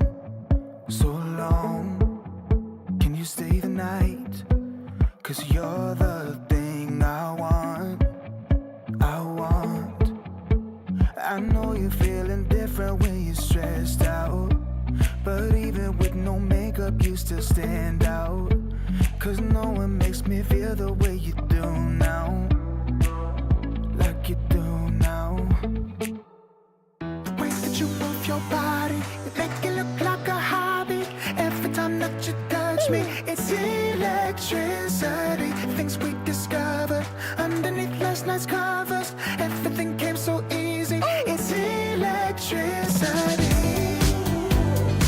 Electricity. Whoa. It's electricity. Electricity. It's electricity. When it's late at night, I feel you on my skin. My skin. You're all that's on my mind. It's finally sinking in. You're it. I know you're feeling different when you're stressed out, but even with no makeup you still stand out. Cause no one makes me feel the way you do now, like you do now. The way that you move your body, you make it look like a hobby. Every time that you touch me, it's electricity. Things we discovered underneath last night's covers. Everything came so easy. It's electricity. Electricity. It's electricity. Electricity. It's electricity.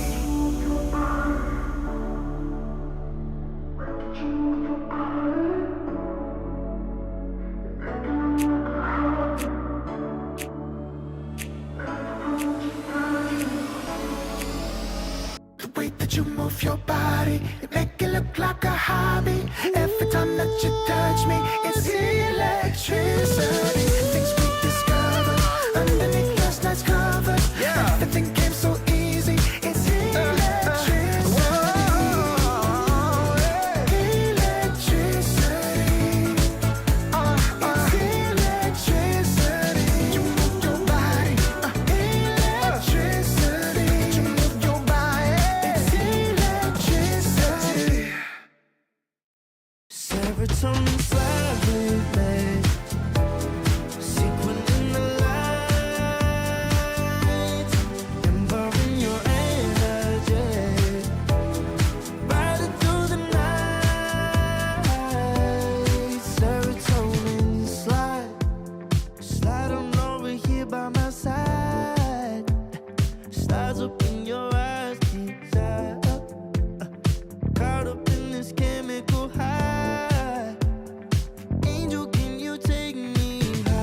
Serotonin slide with me. Sequin in the light, empowering your energy. Riding through the night. Serotonin slide, slide, slide. Serotonin slide, slide, slide. Serotonin slide. Slide up out of here like we're tired, but really we just about to get wild. Loving at the speed of light. Your body, I can help but admire. I'm on fire from the dopamine. You're all I need tonight. Promise I'll give you all of me, darling. Serotonin slide with me. Secret in the light, empowering your energy. Riding through the night. Serotonin slide, slide, slide, slide. Serotonin slide, slide, slide, slide. Serotonin slide, serotonin slide, chemical high. Dopamine dive, flow, take it higher. Serotonin slide, chemical high.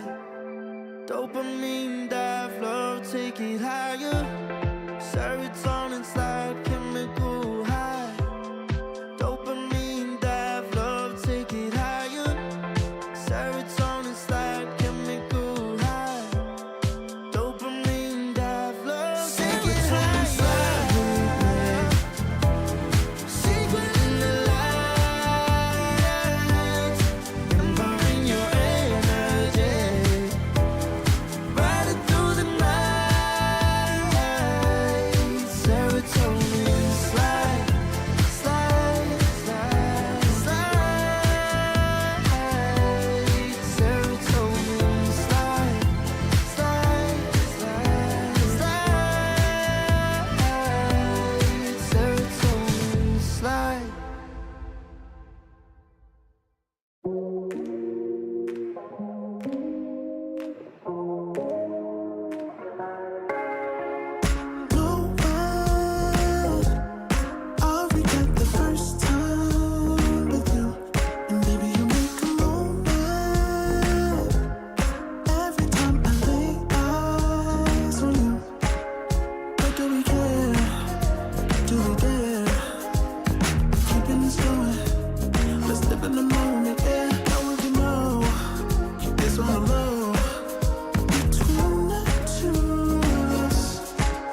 belongs, go beyond, and I won't give you what you want. Stay away, chase the brain, the point at which you can't go on. Carry on, go beyond, and I won't give you what you want.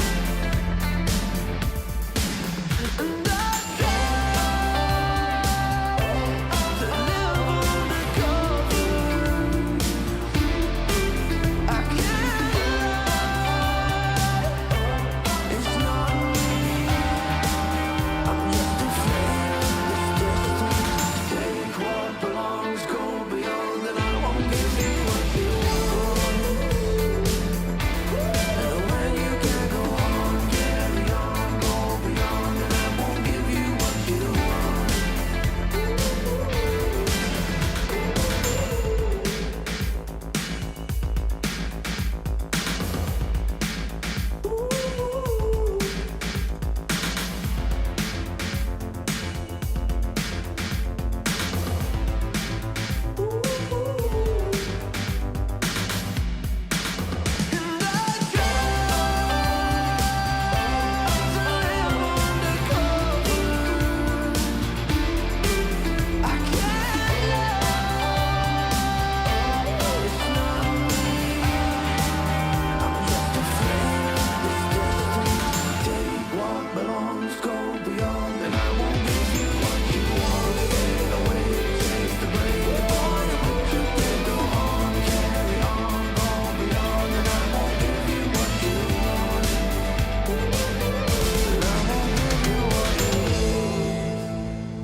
Talking my, I've been working all year getting by.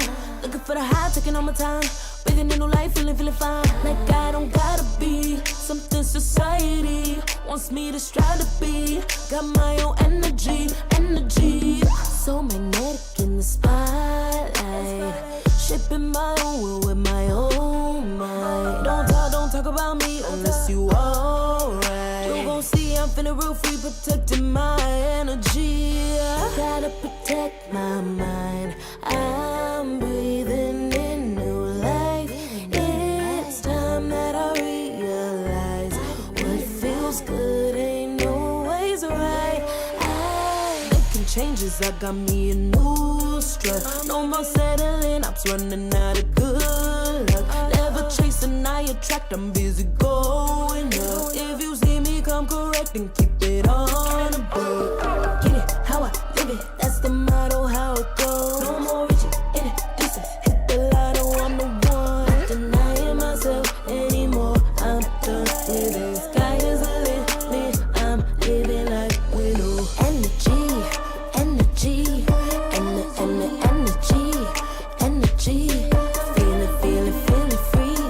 feeling free. Energy, gotta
thought I had a dream, yeah. Kicking off the covers, I'm too hot for this bed. Give me space, I need to breathe, yeah. Give a face, giving it beautifully, yeah. Yeah, it's just me and my clique, yeah. We might be the hottest, but we let you in. Angel energy, let you sit with me. Angel energy, angel energy, angel energy. We got sympathy. Angel energy, angel energy.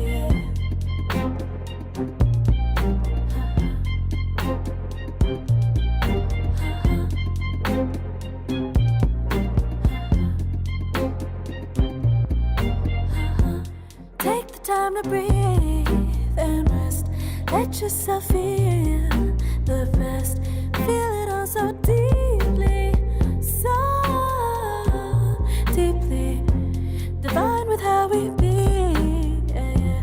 Aligned with everything, yeah. More than a dream, vulnerable and strong, yeah. We feel everything. Angel energy, let you sit with me. Angel energy, angel energy, angel energy. We got sympathy. Angel energy, angel energy, angel energy. Let you sit with me. Angel energy, angel energy, angel energy. We got sympathy. Angel energy, angel energy.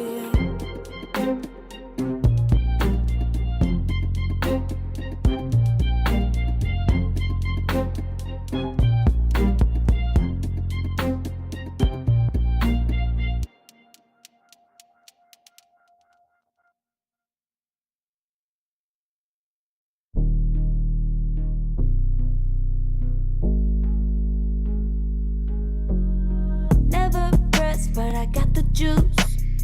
Taking the lead, that's just what I do.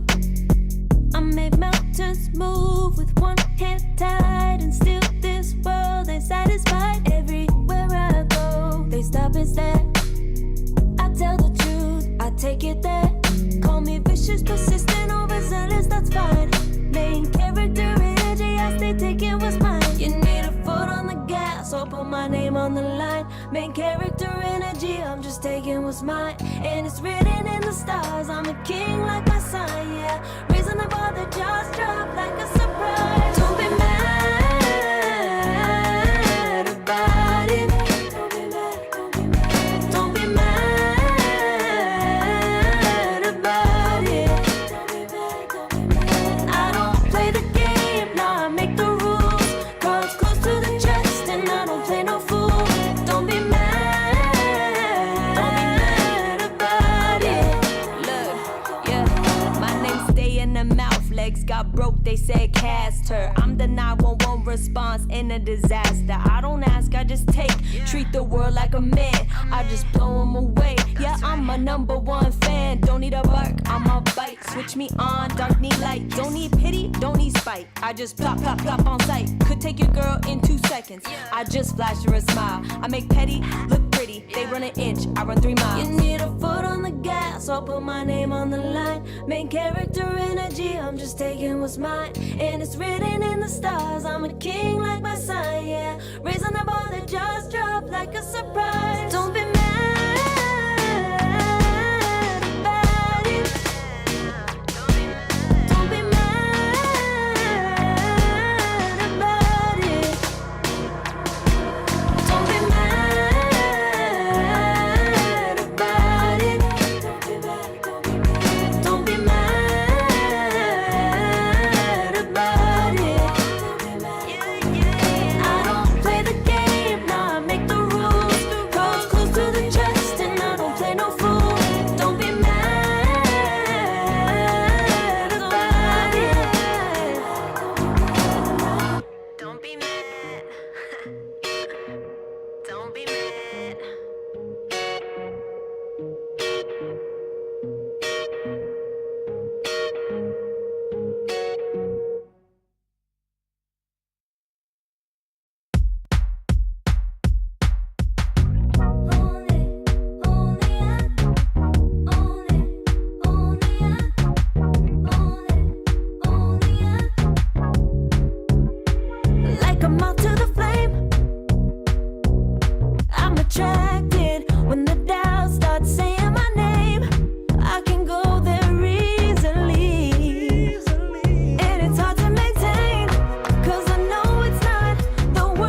Ladies and gentlemen, welcome back. We've got our second series of the night. Two brand new teams sticking around in the upper bracket, though. We've got Navi Junior taking on Virtus Pro. Lizard, how are we feeling? It's two pretty big organizations, except one is the junior, and the big one, Navi, aren't even around as well, so to say. So I guess the little young guns, maybe if they do well, they might get picked up from Navi. I've worked it out. Yeah, just give them the senior position now at this point. You don't really have well, if you don't have a senior team, but you have only the junior team, isn't the junior team kind of the senior team? Yeah. I don't know what else to say to that. We've worked it out. Just remove this junior, because this team actually, the last time I watched them play versus, was it Virtus Pro? I'm not sure. I think they played versus Virtus Pro and they won. Like, overall, they have some really good... they have some nice potential between these players. They're kind of unknown, kind of upcoming, but overall, like when we were talking before game number one, series number one, that is, I do believe that there's a lot of potential. When it comes to Virtus Pro, there is potential, but there is also like, okay, we know these guys and we know what they're capable of. And we kind of know what to expect. From Navi, I would say it's a bit more out there. It's a little bit more undiscovered, yes, unexplored. I guess one thing to add is that they did just win pretty recently. Never mind, it was about half a year ago or something, right? Half a month ago. Okay. Yeah, a month ago they won the European Pro League Season 20. So that was the 3-0 grand final, but that was a month ago. So what we casted, we did Western Europe of Dream League, where we covered them and we got to see their run through there. So we casted them, I think, a couple of times. And they were fine, right? Like, they didn't look too bad at all, if I remember. In that qualifiers, that is. Yeah, no, they're definitely an impressive team. Again, I mean, I think every time we try and mention the fact that people are praising, they're praising them. You know, there are a lot of players who are mentioning that this is a very scary team that they have to go up against. We just have not particularly seen the results show in the qualifiers, but hopefully we get it pretty shortly here from these lads, and this is going to be a good way to start. Keep in mind as well, of course, their opponent being Virtus Pro. This is a new roster, no FNG, which is the big one. Sad to see, no FNG, and honestly, I'm not even sure how to pronounce their five's name. AIK is at least the letters for it. Ike, something. Lizard, help. Yeah, let me see. I don't know, man. Like the worst part about Ike, I guess. If you were pronouncing, look, he's Kazakhstani, so I could be wrong, but Ike, I believe, is the way as well. I'm not sure. Because like there's a lot of these players from CIS countries as well that they use Cyrillic letters sometimes. Like Ike is all Latin, but I'm just saying there's sometimes like these they use like 1 or 2 Cyrillic and then the rest are Latin, and it's like doesn't work that way, friend. Like if you're working in a certain system, you have to use that system. But whatever. Rant off. Clockwork in Virtus Pro. They have Nomad, by the way. When did Nomad start playing? Sure. Wonder who Nomad is. Is this Kiritich, the Squad X? Is Notice who has stolen his name? It's a homage to Nomad. He did such a good job at TI interviewing everyone that Kiritich was like, you know what, Nomad, I'm taking your nickname now.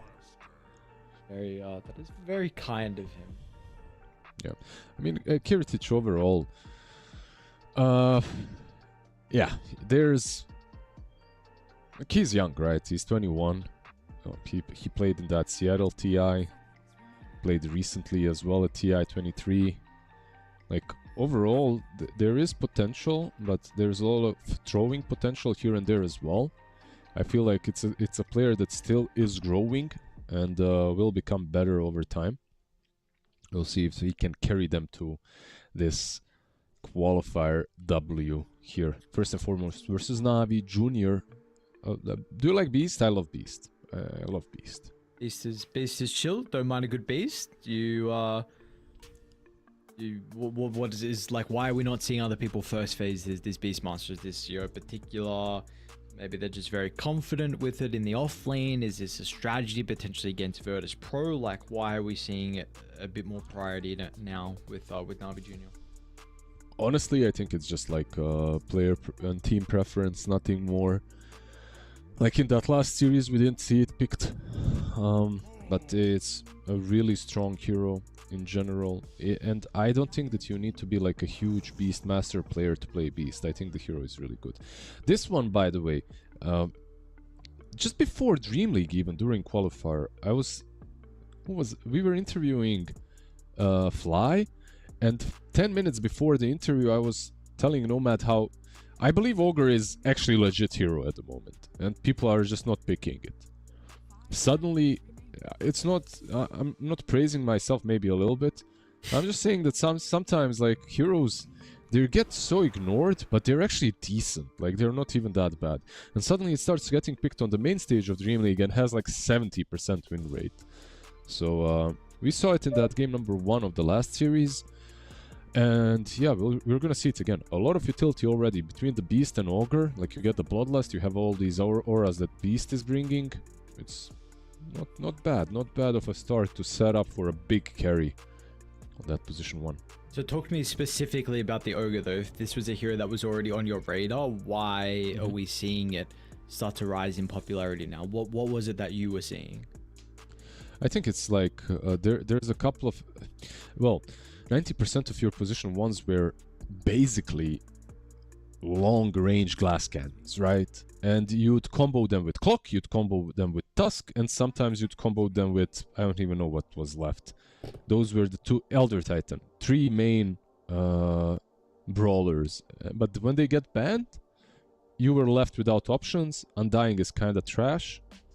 At least that's the way I see it. Maybe he's really good, but the way I feel is Undying is that great. And then the next one, obvious one, was Ogre, and people started picking it. I was picking Ogre because I really thought the hero is strong. Like you get level 2 because of the learning curve ability. You get level 2 Ignite instantly. You don't go level 2 Fire Blast. You go level 2 Ignite, and you don't go 1-1-1 or anything dumb like that. You just get 1 level of stun, 2 levels of Ignite. You're instantly a bully in the lane. And no matter who you're playing against, this hero just right clicks them to that. If you can afford, speaking of Elder Titan, by the way, I think he's a really good pickup into the Medusa. One of the reasons why teams started picking it, but there's no space for VP to pick it. Medusa Muerta. 2 green ladies get instantly picked up. Very similar, by the way. Let's see if an anti-mage is considered for VP, but there's more of a potential as an offlane anti-mage, which is something that we're starting to see again, and it was even played in Western European qualifiers just before it was Boom that played it, so PuckChamp. And the reason why I say more offlane is because we've seen traditionally Beastmaster has been a very nice counter to the anti-mage, and just the tempo that is maybe a little bit different just with the style of the Beastmaster that we're getting at the moment, but still let's see if this is something they want to consider. Yeah, like the offlane anti-mage definitely better into the Medusa, like overall, because you're winning the lane, you're crushing her in the lane, and then you itemize differently too. You don't have to go for a Battle Fury, you're going for some, I'm not even sure what you can go for. You can go Diffusal Vanguard, Diffusal, Vanguard Echo Saber, you know, like something dumb, Aghanims, and you just chase her down. The problem is, like, even if he's off, I'd still like to see it. I'm just saying that it's a good hero, but in some standalone island. If you look at the game itself, though, you are playing some offlane anti-mage versus Beastmaster offlane. You might be put in a position in which your offlane isn't doing nearly as much. And now that they picked the Terrorblade, this is also a question. Is this a Terrorblade position 1, or is this a Terrorblade offlane? I feel like this should be your position 1 Terrorblade, because it is strong into Medusa, it is overall a good pickup. Like one of the most popular offlaners at the moment is TB. But I don't think you can lane that into Ogre. Ogre, Medusa versus Terrorblade, I feel like he might not have a good time. What is it? Oh, sorry, go. No, please. I was done. I'm just ranting. So do you have a preference at the moment where you would like the Terrorblade to be played? It sounds like carry. I think so. I think a carry. It's just a good, like I was talking about this offlane TB because it's fun and it's being picked up right now. But the most important reason why it's picked here is into the Beast. Like it's a matchup is really good against him. Even though I feel like Beastmasters can play into the TV, you just get like more axes. Maybe you don't go for boars. We'll see. We'll see. You have high armor on TB. But overall, Beastmaster plus Murta, I feel like they can lane that. In worst case scenario, with Beast, what's so good about this hero, even if you're losing the lane, you just go back to stacks and you farm those up. Yep. VP, they need to decide if DK is offlane or DK mid. Seems like you kind of protected with the monkey ban. With her going Yeah, mid. seems that way. Yep, seems that way for sure, but it's gonna be offlane with Third Spirit mid. What are we looking Or for? maybe something funkier like Earth Spirit 4 Phoenix offlane, which is not gonna happen, right? But there is some potential to flex. So some like magic damage dealer for the TB, but also how do you kind of start fights? Maybe they don't care. You just put Medusa and buffer up as much, but you don't really Tiny have... again? Like we okay, they go with the nasty one.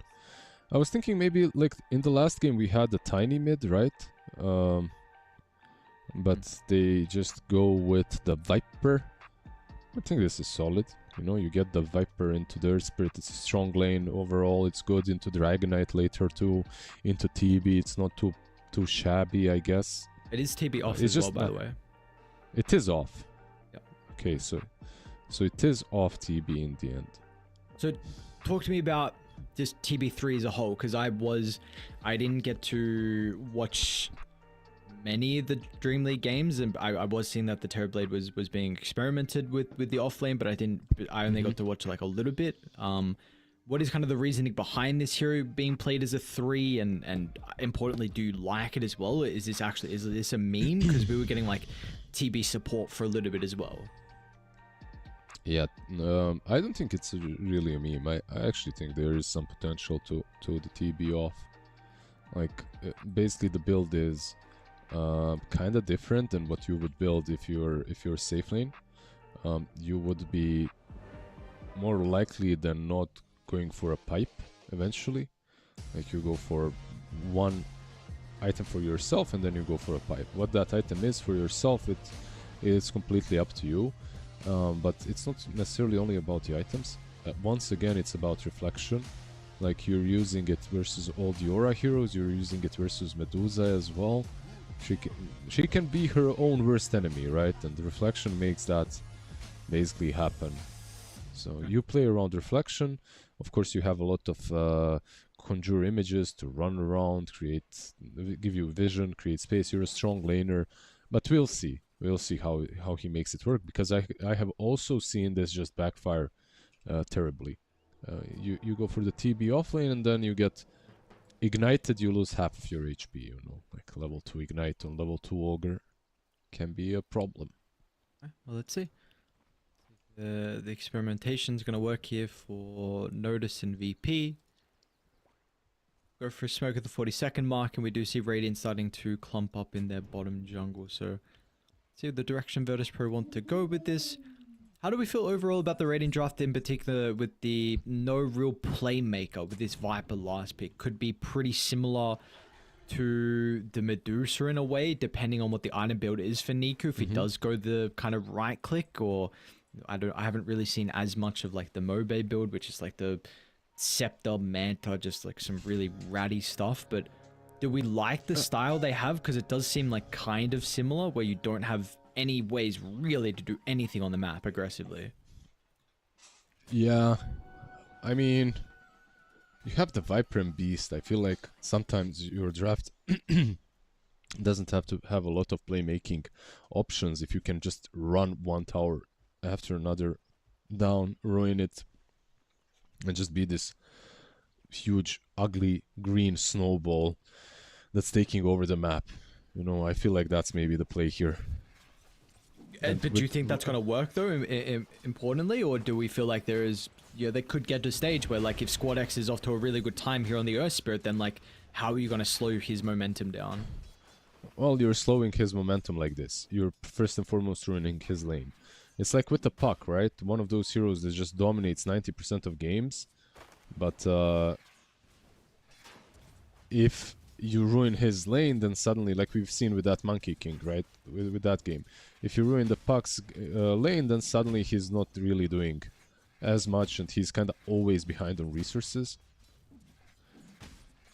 We'll see if Viper manages to do that. He should, on paper. I feel like this is very Viper favorite matchup. Okay. Well, Squad X importantly has been able to get some early last hits to secure enough gold here for the bottle. And we'll see as well the supports and how they're going to be able to rotate to secure some of the runes as well to maybe snag away the water runes and eventually the active room as well. Top lane, nice dead shot from Daze. A lot of damage onto Ike, and he got him. He's just gone. Okay, Daze, really nicely done. It's fun watching Moetas who are very, very skilled at this hero. Bottom lane as well, and Tara's also might go down too. They're going to have to slow out of the blood grenade. Will not tick out, but regardless, this is as good as dead. Yeah, the moment they got level 2 on Augur, they almost killed the clock. I feel like they still had a kill there if they played it a bit better, but overall this is, like you said, as good.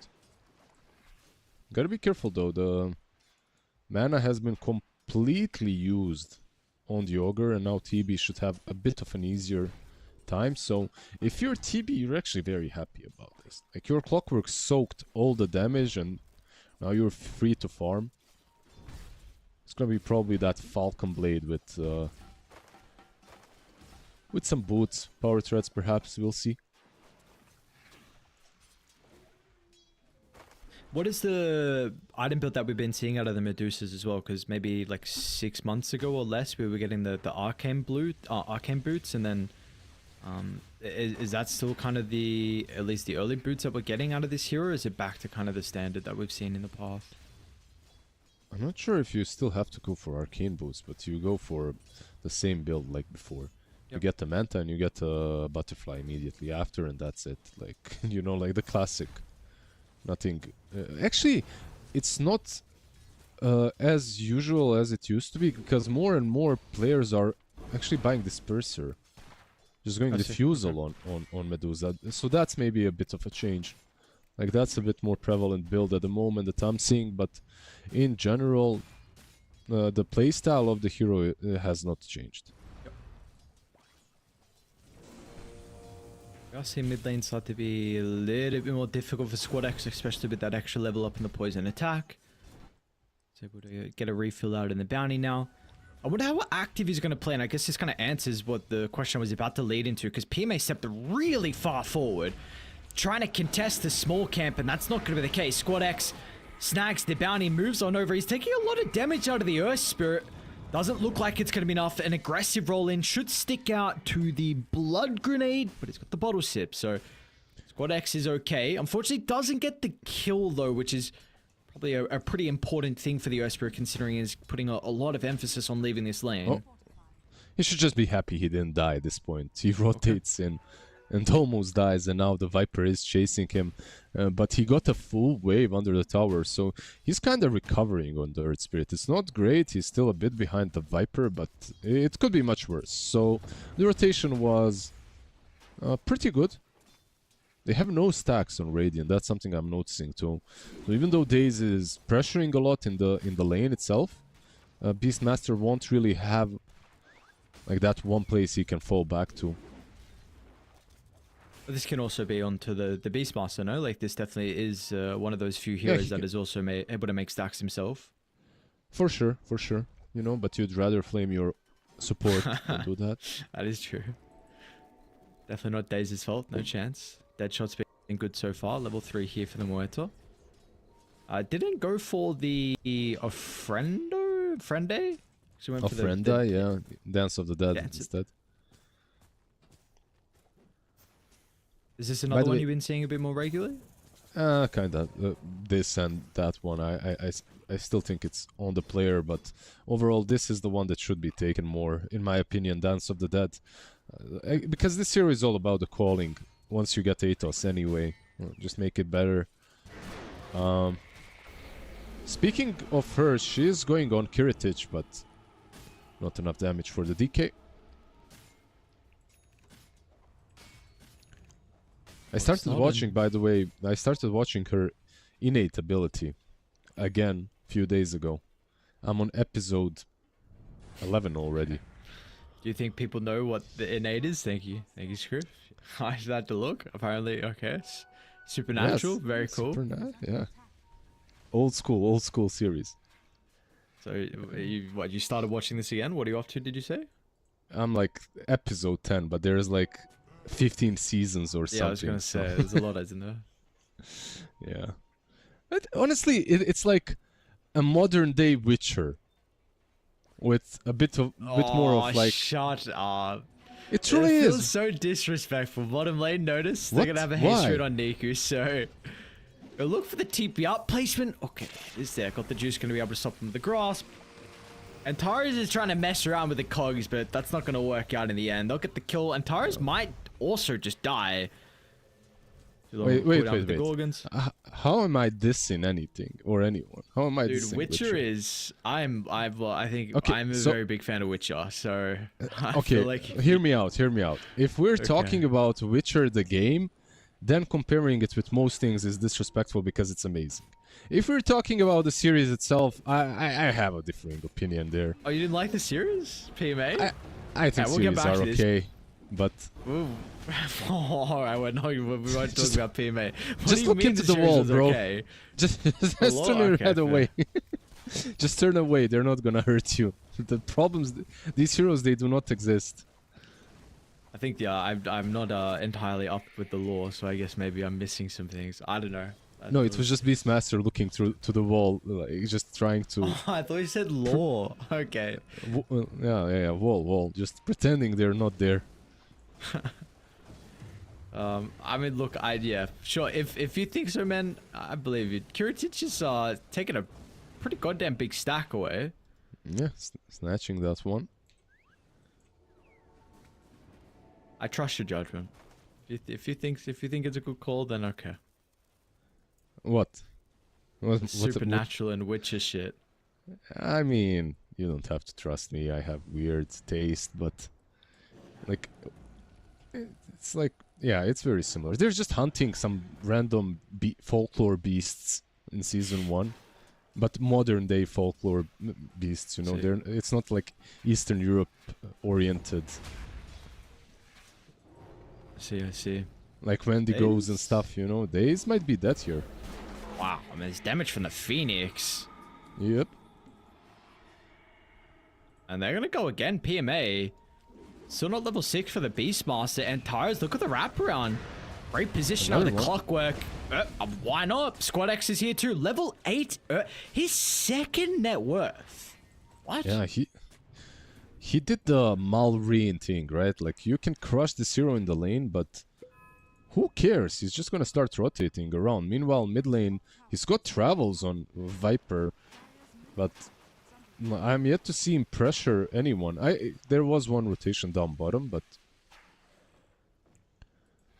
let's see what else he can do. Most importantly, like, you survive this mid lane. Your supports aren't weak at all. Like, minute 10, both of them are almost level 6. Like, if you're VP, you're very happy with the state of the game. You were kind of not supposed to have an Earth Spirit hero. And now you do, and now you've got one that's looking to continue to play aggressive, combined with a Terror Blade, maybe put some damage into the tower. Redis is not the target. Love got the juice, but he's going to step out of the right side. We'll TP back to the tier 2 where they are nearby.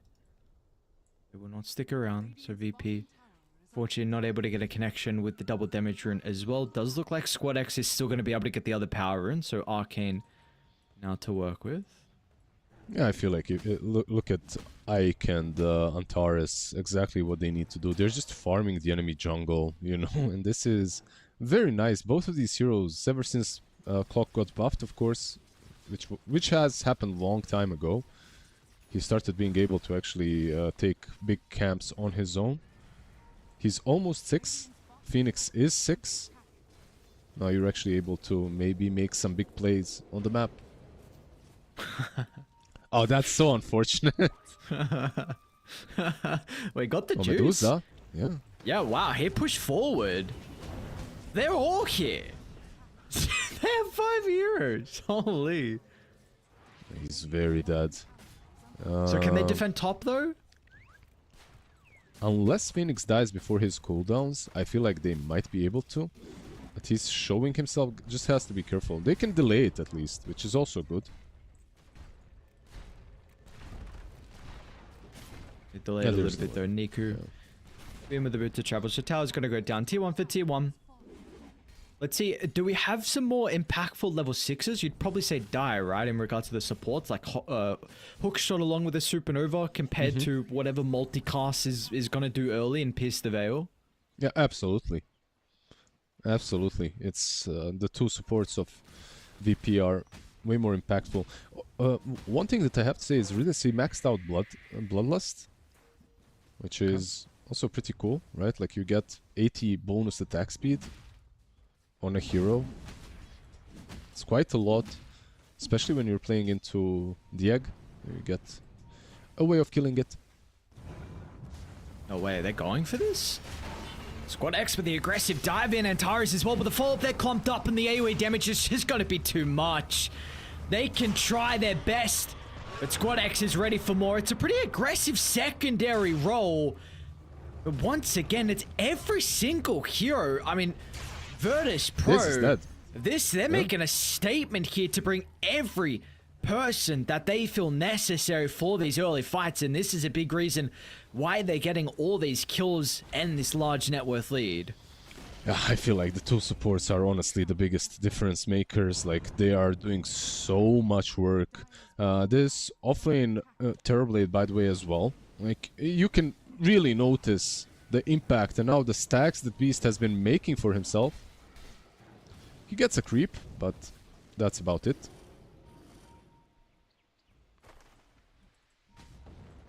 Yeah, so Kiritich stole the hard camp stack that we saw previously. Then stole the Ancients, and they leave as well with the Terrorblade blocking the hard camp, and the Ancients is already blocked with the Sentry. So, I mean, it's just... And, like, again, we wanted to speak about more stacks. Squad X has a triple at the hard. We saw previously as well. He farmed one, like, very early on, maybe 6 minutes into the game with Ike. So, this is just some incredible stuff from Virtus Pro. I mean, we have seen this... Yep. This team, I know it's with the addition of Ike now, but we've seen this team have some really good showings, and with 5,000 lead early on. There's a lot of standard items that are being purchased, by the way, on both sides. Like, we need to wait for PMA's Aghanims, who we're scouting right now. One hero that has a very cool item queued up that I don't think I've seen ever is this Clockwork. Oh my god. Yeah, okay. What am I looking at, actually? What's going on? Yeah. It's definitely out there. What is the potential thought process on a Blink first item? I have absolutely no idea. Does he have hookup? He doesn't, so I really don't know. Yeah, bro. Yeah, his 60-second cooldown hook. He's like, okay, it's on cooldown. I need to buy Blink. I mean, you can... Sure, you can blink in with the egg and then hook on top. You can find Medusa, but you could also just buy yourself a shard if you're having... Because this hero, look, it's a clockwork hookshot. You should connect on 90% of hookshots anyway. You can't be this far out. Not this stage of the game. It's got ulti, maybe. Yeah, okay, but... is it really going to matter in the end, though? Hasn't been able to TP straight away. And now will not have an opportunity to do that. And this is really the hero that you're kind of banking on. Like, you have drafted a Beastmaster Ogre, you're putting a lot into your Medusa. And unfortunately, this is just some deaths. Maybe too many deaths now, especially at this stage. Yeah, Can't have PMA go down too. Yeah, I think he's the more important one even at this point. Like, then the Medusa. He's the one that's supposed to play make. And that's why they try at least to help him. They travel in with the Viper, but way too late and just absolutely not effective. Yeah, they're just falling apart a little bit. Like, VP are taking over the map. They're not finding the farm properly. And, like, the Viper is providing, I would argue, very little to no impact at this point.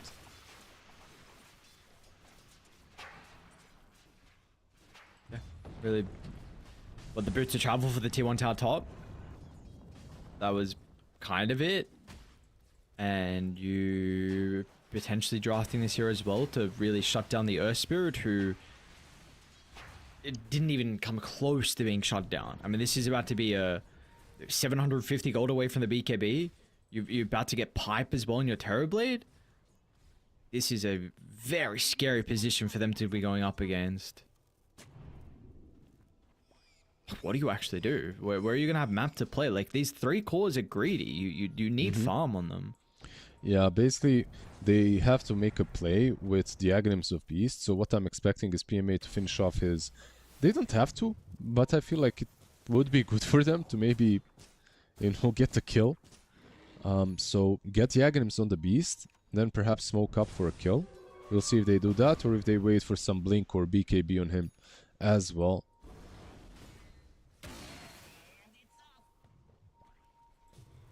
So they may be forced to try and make something happen. And Tars, there's the play. Now there's the rest of the team as well.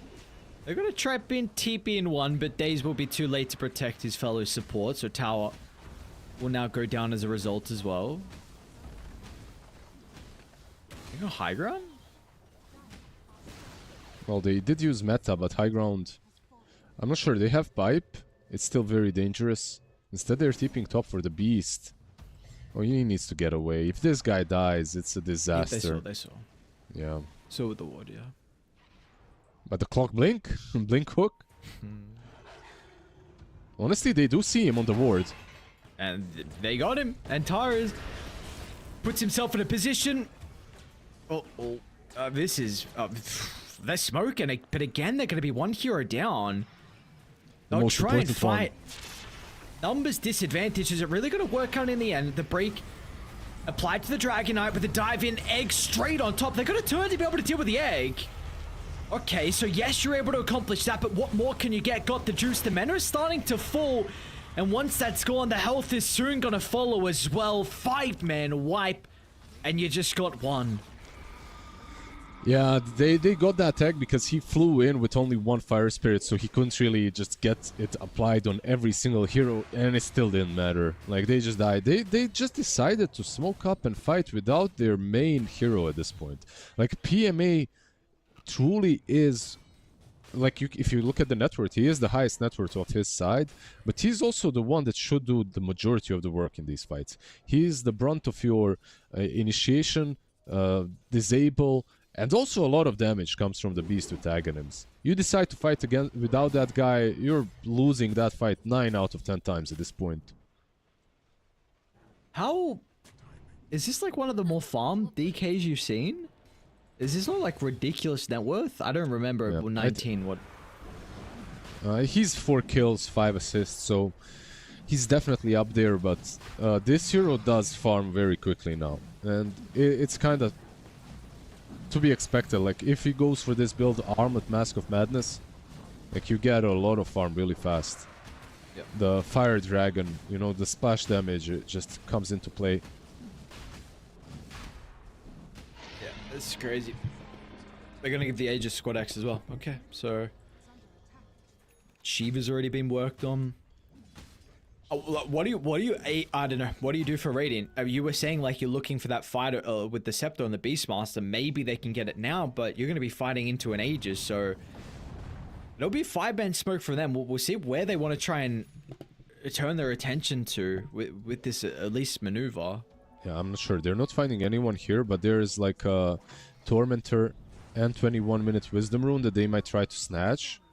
But they don't even have a tier 1 tower down here. Like, even the tower is still alive. I mean, sure, this is a play, I guess. You go for the Tormy.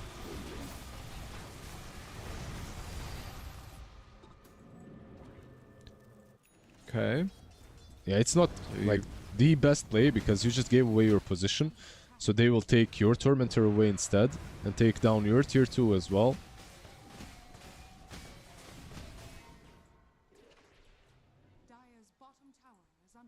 Fortunately, maybe they were a little bit too late. Daze was even trying to set up with an observer to see if they could take a fight while VP were taking their own Tormy.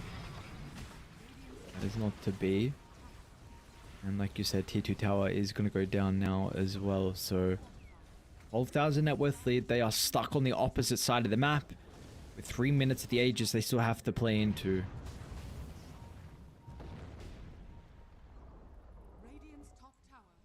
Double wisdom too. More and more things will go the way of Virtus Pro when it doesn't look like it's going to change anytime soon. At least Ogre is queuing up the Midas, you know, Ridis knows. Why does, like, this nickname, Ridis, it strikes me as an Ogre spammer, you know? When I see Ridis, I feel like, yeah, this guy plays Ogre. Are you saying his nickname's dumb? Are you calling Ogre players dumb? Yes. Ogre? I guess, yeah. Yes, I am, Ridis. I was actually surprisingly tanky. I know he's always been that, but I thought the damage... Nice sidestep everything. Okay. He tried. He had his dancing shoes on, but it wasn't good enough. Okay, we position a high ground, or we're gonna pay some respect. What's the call, Niku? Makes the attempt, yeah, breaks that call and all. What's that really gonna do now? Because you are stuck inside the cogs. You're gonna get out at the last second, but our Squad X, nothing he needs to fear with the Aegis. They're gonna snipe him as well, and Taris finds it. Yeah, they have meta, by the way. The TB is not there yet, but he's going towards them at least.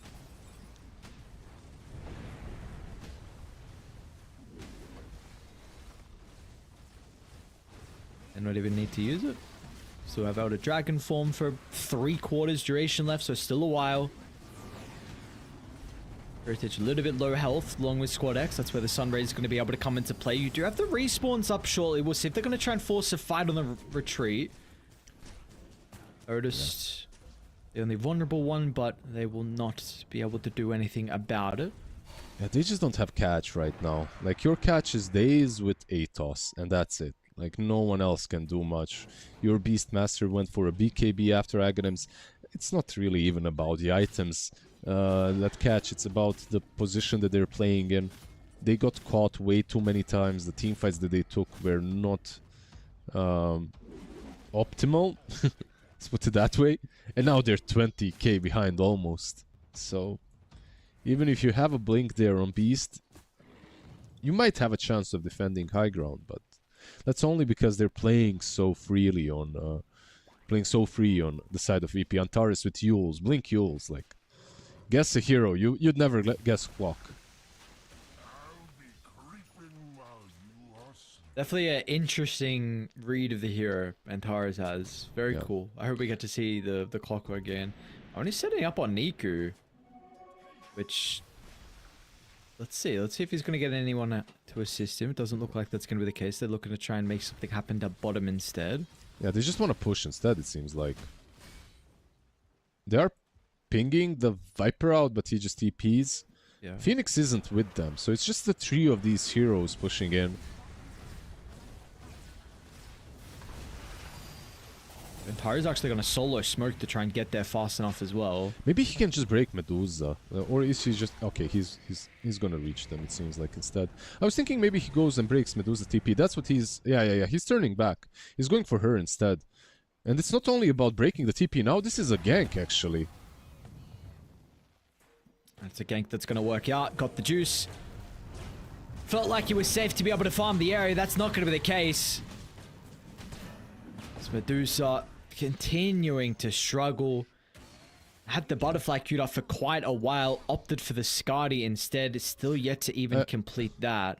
I love that Daze is catching strays. Every time this Clock kills someone, he just tips the Muerta, you know? It's the support's fault, bro. I thought that's what you said. Yeah, support diff for sure.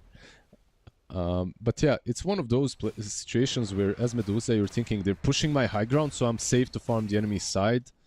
and then she gets too quickly punished.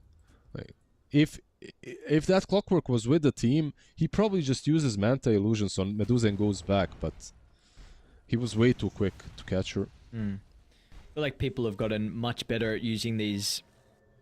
Rudy's also will not be able to escape. Kiritich able to get the Ogre. I feel like people have gotten much... Okay, more people are actually getting caught out. And Tars finds Niku. He's just stalking his prey. Where's Niku gonna run? Where do you go, They're sir? also intercepting the reinforcements. There's another fight breaking out simultaneously over to the left side. We've got the Dragon Knight along with the Supernova, but yeah, they're gonna get him. This egg is not enough. We can go back over towards the Viper now. Squad X trying to chase down Niku with the Magnetize. Should be able to get the kill with the last tick. Tries to get the deny, but not there in time. And still, Beastmaster looks like it's going to be another casualty with Nodus popping the Metamorphosis. Hookshot is on the mark. They're going to clip Daze. Might have another tip coming out for the Muerta. Not done just yet. Daze somehow able to get away with a fire shield. Riddies keeps his support alive. You know what? Like, I had my reservations about this build, but it's actually amazing. The way he's playing around it is really good. This Blink Yules. Like, Yule's Clockwork isn't, like, completely new, but the way he's playing around Blink and Yules, I really love it now. Squad X, okay. Just runs in, Kick's got the juice out. The mana's going to be gone pretty shortly. Now you're stuck inside the cogs, and the Sunray's going to work as well. They can continue to chuck all the damage out that they need. Got the juice almost going down, but they're going to respect Niku. And we are seeing without the Dragonite as well, there are maybe some things that are lacking, but this is okay. They've only got 4 deaths, you know. They'll give them some respect, go back. They got a bunch of gold to be able to get these next set of items. Yeah, without the Dragonite, like you said, even the fact that they were pushing so successfully is crazy, but they're 21k ahead, so they can do basically whatever they want to.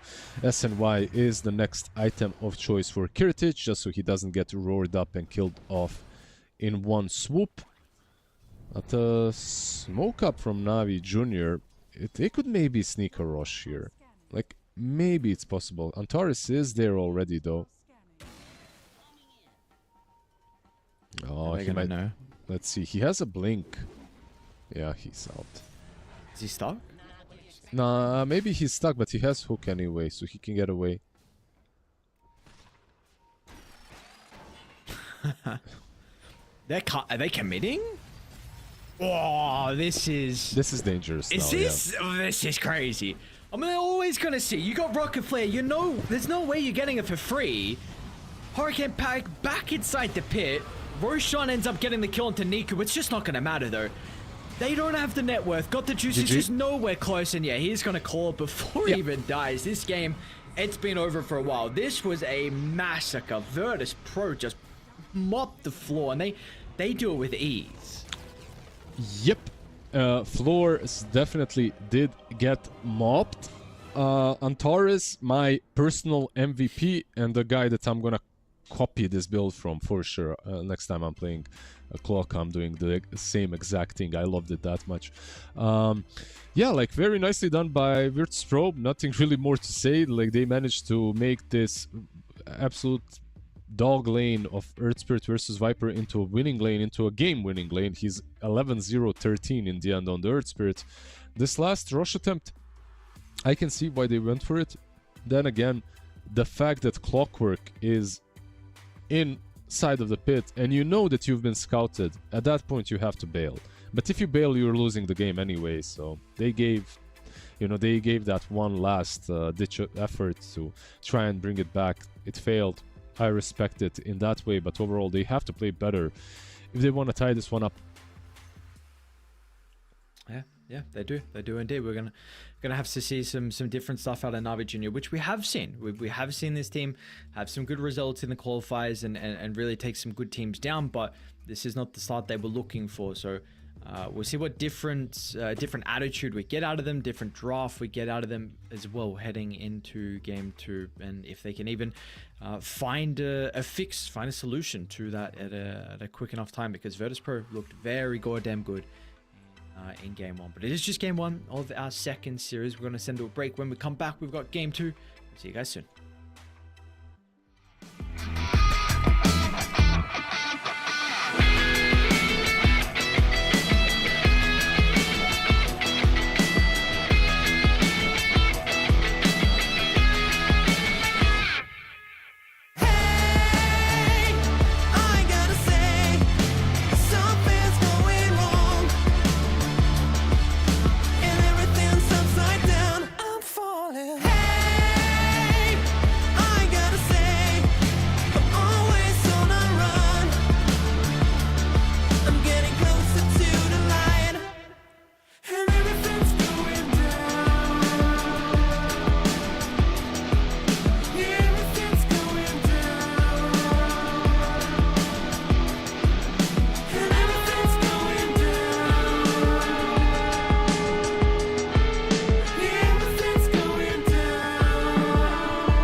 my memories, haunting me for life.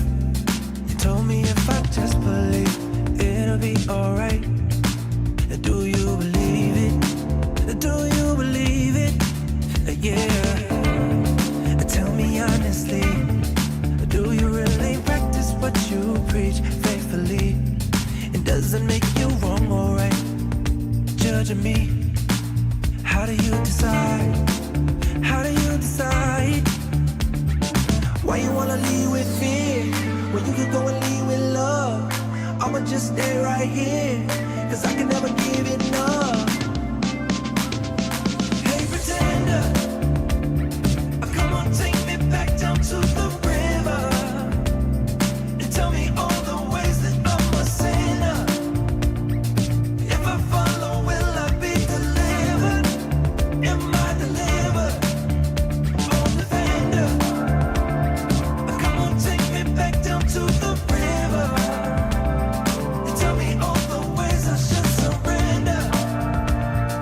If I follow, will I be delivered? Am I delivered?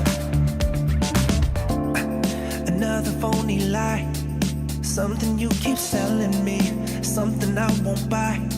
I know that you keep telling me how to live my life. I won't believe it, I won't believe it. Tell me honestly, do you really practice what you preach faithfully? Will you ever let me be? Or will you just keep judging me? Keep judging me, yeah. Why you wanna lead with fear when you could go and lead with love?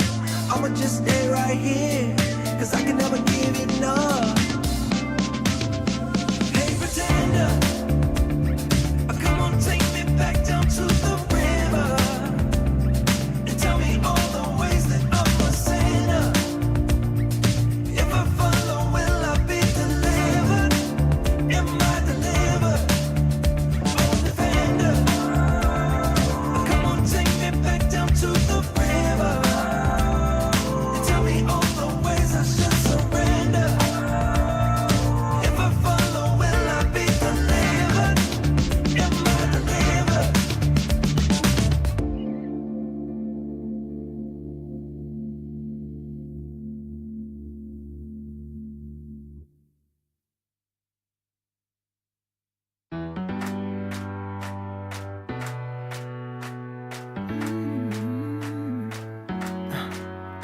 Am I wasting time? Cause I'm already gone. So long, can you stay the night? Cause you're the thing I want. I want. I know you're feeling different when you're stressed out, but even with no makeup you still stand out. Cause no one makes me feel the way you do now, like you do now. The way that you move your body, you make it look like a hobby. Every time that you touch me, it's electricity. Things we discovered underneath last night's covers. Everything came so easy. It's electricity. Electricity. Whoa. It's electricity. Electricity. It's electricity. When it's late at night, I feel you on my skin. My skin. You're all that's on my mind. It's finally sinking in. You're it. I know you're feeling different when you're stressed out, but even with no makeup you still stand out. Cause no one makes me feel the way you do now, like you do now. The way that you move your body, you make it look like a hobby. Every time that you touch me, it's electricity. Things we discovered underneath last night's covers. Everything came so easy. It's electricity. Electricity. Oh, it's electricity.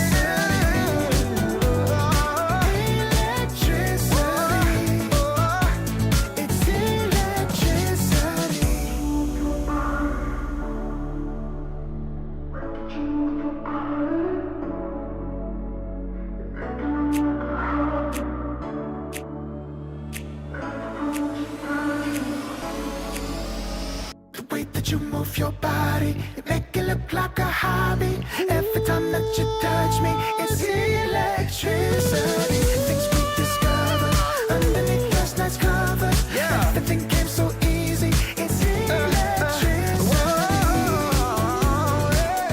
Electricity.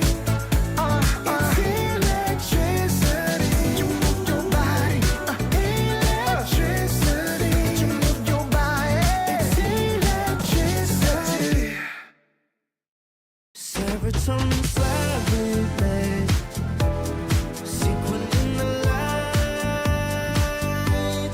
embarking your energy, riding through the night. Serotonin slide, slide on over here by my side, stars up in your eyes, desire, caught up in this chemical high. Angel, can you take me high? I'm on fire from the dopamine. You're all I need tonight. Promise I'll give you all of me, darling. Serotonin slide with me, sequin in the light, embarking your energy, riding through the night. Serotonin slide, slide, slide. Serotonin slide, slide. And we're back with our second series here and second game as well. Let's see what we have in store for us, Navi Junior. Not a good start to the run here in the Bangkok closed qualifiers. We'll see if they're going to be able to pull something out of the hat though. Virtus Pro, very good start for them. Let's take a look at the leaderboard in regards to the rankings of everyone, and in particular I was just very intrigued to see where the position 5 was. Ike for VP, he's ranked 61, so this guy is incredibly high. Was not aware that he was that high up on the leaderboards. Yeah, there's. I feel like even if you're playing in the qualifiers, you should be up there. For me, it seems like there's more players that aren't top 100 in tier 1 teams now than there are in tier 2, tier 1.5 teams. Because if you're tier 1.5, you don't really have anything other to do than play pubs while everyone else is playing LANs. So you have to focus on that, on those pubs to actually practice as well. It's not only about the scrims. So yeah, kind of understandable. You want to break through into the scene. You play a lot of pubs. Then again, you get completely obliterated on the other side by some playstyle that is actually, I believe it has started in pubs, this Terrorblade kind of a deal on a support. Like it was, I first saw it in pubs, then in Dream League as well it was picked. Not support, sorry, on offlane, but support as well, back in the day. What about this Clockwork Blank Yules build though? Dude, is this what we need to see? Like, I've been spamming a lot of Dota for almost a full year, and like I can't play today, tomorrow, day after because we're casting a lot, but I'd really like to play this clock right now. Just you know, sometimes you just get inspired and that's all you need. Like Dota for me has hit a spot in which, like, sometimes I'm just not inspired to play anything. Like, you see too many heroes too many times in a row. Just how many times more will I play Visage offlane? How many times more will I be playing versus some Shadow Fiend? You know, like I swear every time I play with or against the carry, it's like Medusa, Shadow Fiend, Luna. Is there anything else? I don't know if I'm seeing any other carries. I guess Alchemist as well recently. But yeah, this Clockwork, even though it is meta, I really liked his build. It's a bit different. Did you lose your motivation after going on the loss streak that you did? I think it kind of goes hand in hand. I'm not sure. You know, like you get a lot of dual mids and then you start being the dual mid. After getting like 10 of those, it's rough out there. That's right. It happens. It happens to the best of us. You know, you go through some rough games. Navi Junior didn't go through the best game. I'm gonna see a bit of an adaptation for them will be the Pugna. So earlier today, what it was, the Nyx Assassin Bat Rider that was played into the Pugna with a lot of success, just to make sure that this hero, even as a support, really wasn't able to play Dota. I'm excited that we get to get the Clockwork again, so hopefully this will be Antari's playing it. I mean, of course, more than likely you have the potential for it to be a 5, but maybe we will get that Blink build again. Yeah, I wouldn't mind it. It's really good into this green little skelly boy as well, like getting a Clockwork. Like Clockwork plus Phoenix for me is really good into him. I would be absolutely fine with it. I'm going for the same duo of supports. The Phoenix, like Clock brings a lot of magic damage, brings a lot of control against the Pugna, and the Phoenix gets banned out. Yeah, and the Phoenix just brings all the damage, and then you're playing into some decrep too. So you know, like you love playing into Pugna. He can't hit the egg, you can destroy him. So Clock Phoenix, very good. They're not gonna get the Phoenix though. They have to pick something a bit different. A lot of Phoenix picks today, by the way. Yes. Like the hero wasn't super popular in the last couple of tournaments. I guess in Dream League maybe a bit more, but in general he wasn't like the top 1 pick. Times are changing. Is there a replacement that you can think of for Virtus Pro to go for that similar style? I think so. Didn't we see it in what was it played? That last game it was Nyx and what was the other support into Pugna? Can't remember, but the other one had a lot of magic damage. Bat, yeah. I wouldn't mind that. I feel like that hero is also very good. It's banned out though. So we won't see Bat, we won't see Phoenix. Those two are probably my 2 favorite ones when it comes to that magic damage going into him. And a Hoodwink, okay. Well, they get the break from it. They get a strong lane from Hoodwink as well. Like you get the Pango Hoodwink maybe on the offlane. We'll see. But I don't know. It makes we've seen it once today. But I actually would like it here more. I'm not sure if you will see it, but a Grimstroke looks pretty good. Like Phantom's Embrace into a Decrepify target. Soulbind into Pangolier. Or just go with the Lich. Much easier, much simpler, and a much better laner too. Yep. Also a hero that, I don't know, are you seeing this hero? I was not aware that it was. Yeah, you are? Okay. Yeah, it's a hero. It's a mango beast. Shows up to the lane with 6 mangoes and spams Frost Nova until he is out of them. Very annoying. Yeah, I mean, he has no mana regen, right? So he kind of needs to do that. But he's very annoying. Very annoying in the lane. Overall, I think this hero is actually really strong right now. Like, Frost Shield got buffed a bit. It's better. Like, a bit, I mean... Who did I talk to? Like, recently I talked to someone, I think Nomad, and I was telling him that Frost Shield is buffed, and he's like, yeah, but it's only buffed last level. Bro, damage reduction increased from 30 to 45% on level 1. That's like 50% increase level 1. Of course it's ridiculous, like it's pretty damn good. Not throwing Nomad under the bus. Mwah. Love you, Nomad. I'm talking about this Virtus Pro Nomad guy, not the caster. Yes, yes. But yeah, his shard is the Ice Spire, and also there's a couple of players that I'm seeing buying a Blink on Lich. They just blink in Ice Spire and ulti, and in some games it does work. Most of the time you just see the standard builds for the Lich, you know, just standard support items. The Solar Crest, the Glimmers, the drums, whatnot. Okay. We'll have to keep our eyes on what the Lich's item build's going to be this game. how he's going to be able to perform as well. We do have the 18th pick Morphling though for Navi Jr. See if he's going to have a bit of an easier time for Mr. Got the Juice. Wasn't the game he was hoping to remember.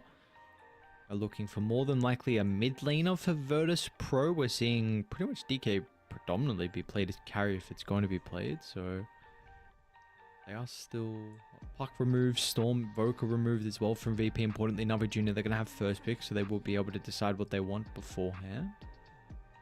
Yeah, but they don't have the last pick, which is also kind of a problem, right? Like, you don't have the last pick, so you gotta...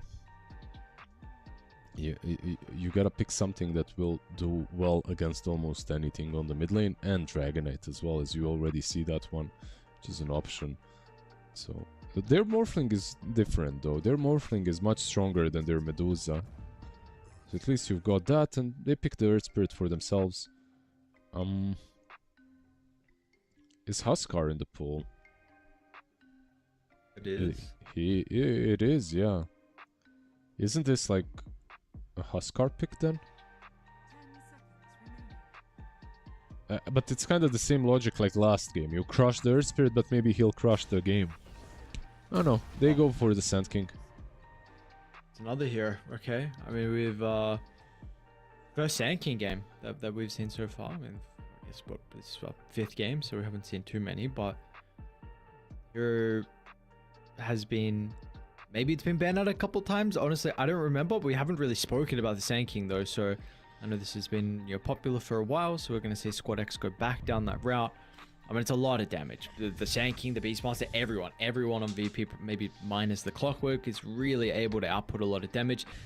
It does give you like an okay target with the Morphling. I mean, it's definitely not the greatest, but it's something. We'll see though. I don't mind it. It's like you need a pipe on Navi Jr., but no one really wants to buy it. I guess Pango can, but Yeah. he's not really the best pipe builder, but he can. Like, it has happened in the past. Like, you'd rather go for your own build, but you might just have to buy it this time around. Yeah, Virtus Pro, both of these sides, I feel like maybe I like Navi's draft a bit more now. I'm not even sure. It's not that I like the draft more, I just have more faith in their Morphling. I think that's the difference between game number 1 and game number 2. Okay, so it's just... Yeah, go. No, I know Lich is gonna be safe lane, but there was like this one patch in which you'd play into Morphling and you'd annoy him as a position for Lich. You just show up in the lane and you nuke him 24/7, and he can't keep low because he wants to play on low strength, right? But you go in, you hit him, you basically get him to 50 HP, 100 HP, and you continue nuking him. Maybe it's something that they can incorporate if they remember that patch here.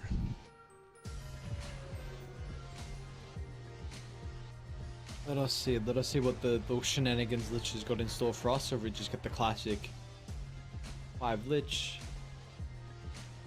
Thing up their sleeve. Let us see. Was impressed though. Virtus Pro again. I looked good previously. What facet did he go for? Went for the Chain Frost, the Frostbound. Mm-hmm. It's a cool facet, right? I like it.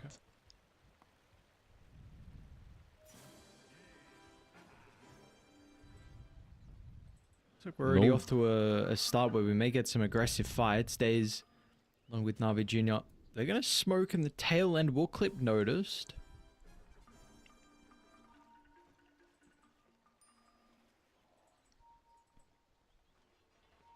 Okay. No fights, never mind. It's kind of boring. I just, like, we went over a Sandstorm facet, and I remember the times when you had to channel the Sandstorm on Sand King. Yes. Yes, those were some good old bad or horrible times for Sand King. Yeah. What a quality of life change as well with the epicenter change. That was so annoying. Why could he not cancel Epi? Why was he like the only person? Just really was in the making for quite some time that the FBR that changed that. It's like honestly a big quality of life change. Yeah, it was definitely annoying for him. For the Sand King, well, we got a lot of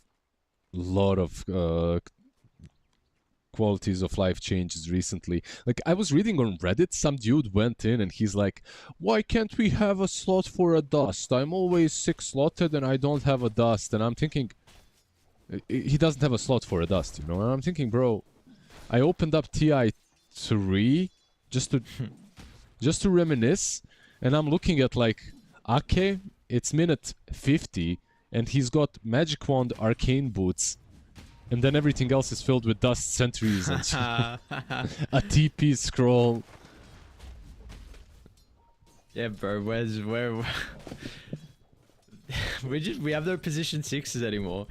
We don't have position 5s, let's be real. Like, do we really have a 5? They're just glorified 4s. Yeah, there is no more 5s for sure. No such position exists any longer. I agree. Like, we're gonna see Ike this game on a Lich that can't farm have a Blink Dagon Ag Shard. Like, yeah, okay, cool. Okay, maybe not Dagon, but we'll see like a Glimmer and maybe a Solar. So solar kill potential. This is what you were speaking about, no? I'd love to see it. I'm not gonna, but I'd love to see. We did see a blink on a clock, so maybe anything is possible, you know. That's true, but the clock blink did kind of cook a little bit bottom lane. Heritage and Ike with the level 2 advantage looks like they should be able to get the kill into PMA, and that's what you need to get the Blink Dagon Ag Shard gold. Let's go, baby. I like it. Now with the kill, you know, anything is possible. He bought a stick and 2 more blood grenades. I'm done with this dude. That's what he needs, though. That's what he needs. Because it's going to help him get more kills and win the lane easier. Okay, what do you think about this, like, no mana region on Lich? Who cooked so damn hard, like, that they invented this? Like, and why would you invent this? Like, what's the reasoning behind inventing this? It's like, it's kind of cool, no? It's like, let's just make it different, you know? That's kind of cool. I like this. Well, did he use mangoes as... Okay, he's got 2 coming. I was going to say, because I seem intrigued on the fact the small camp is open, because he's getting a little bit extra mana with the creeps dying. I don't know if this... Sure, like, you never want the small camp open, but it seems like even a little bit more with the Lich, but... someone cooked with this innate. It's cool. Yeah, I think they just tried to bring back the good old times of Lich when he had the sacrifice spell, if you remember that one. Yes. Yeah. He has gone very far forward. Not going to get a bounce back though. Unfortunately, now Daze will eat some damage. Kiritich going to be able to get in range. Is this enough, however? Breathe Fire is there. I think maybe PMAs. Dude, they're owning them down this bottom lane. They have to be very careful. They did switch targets a little bit. I feel like PMA zoned the Lich very nicely out. And why are we only talking about bot lane? There are things happening elsewhere too. Mid lane, Niku 18 CS versus 19 on Squadix. It's a stupid lane. Both of these will farm. It's just one of those farm fest matchups. Okay, double kill for both. Kiritich along with the offlaner, so both cores get a little bit of love.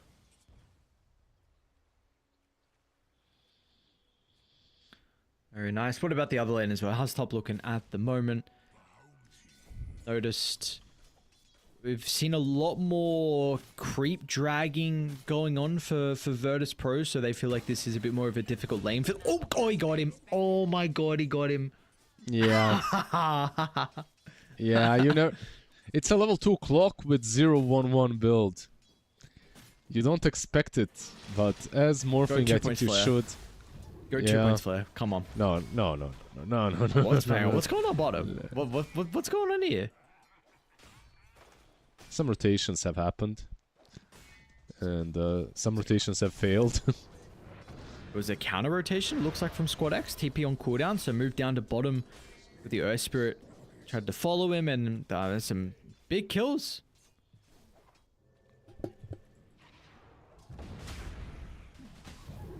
So, not what you want to see, especially with the game one that they had from Na'Vi Jr. Now your Morphling's getting sniped from a clockwork. Squad X is being able to respond to the rotation out of Na'Vi's mid laner.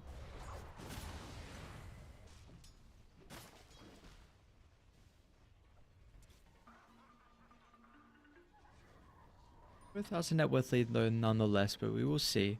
A lot of it is the Beastmaster still low in last hits. Seen a lot of importance so far on the support to try and secure these runes. Looks like Antares is going to be here early, maybe even seeing if Niku stepped a little bit too far over. But it will be an illusion rune up top, so Swadek's going to be able to claim that. They have a lot of stacks being made inside the jungle as well.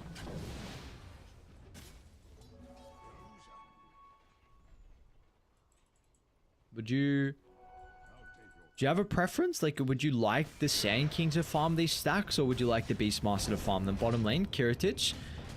Rotation from Niku. We're going to get some counters once again like we saw previously. Looks like that's not going to be the case. Kiritich will go down, and no TP down to bottom. Sorry, Sand King or who else? Or Beast? Is that what you asked? Yeah, Beast. Yeah. Mid lane, Ridis is gonna fall here first as well. It depends on what the item build is. Like, if Sand King is buying a Blink, I'd rather see Sand King take it.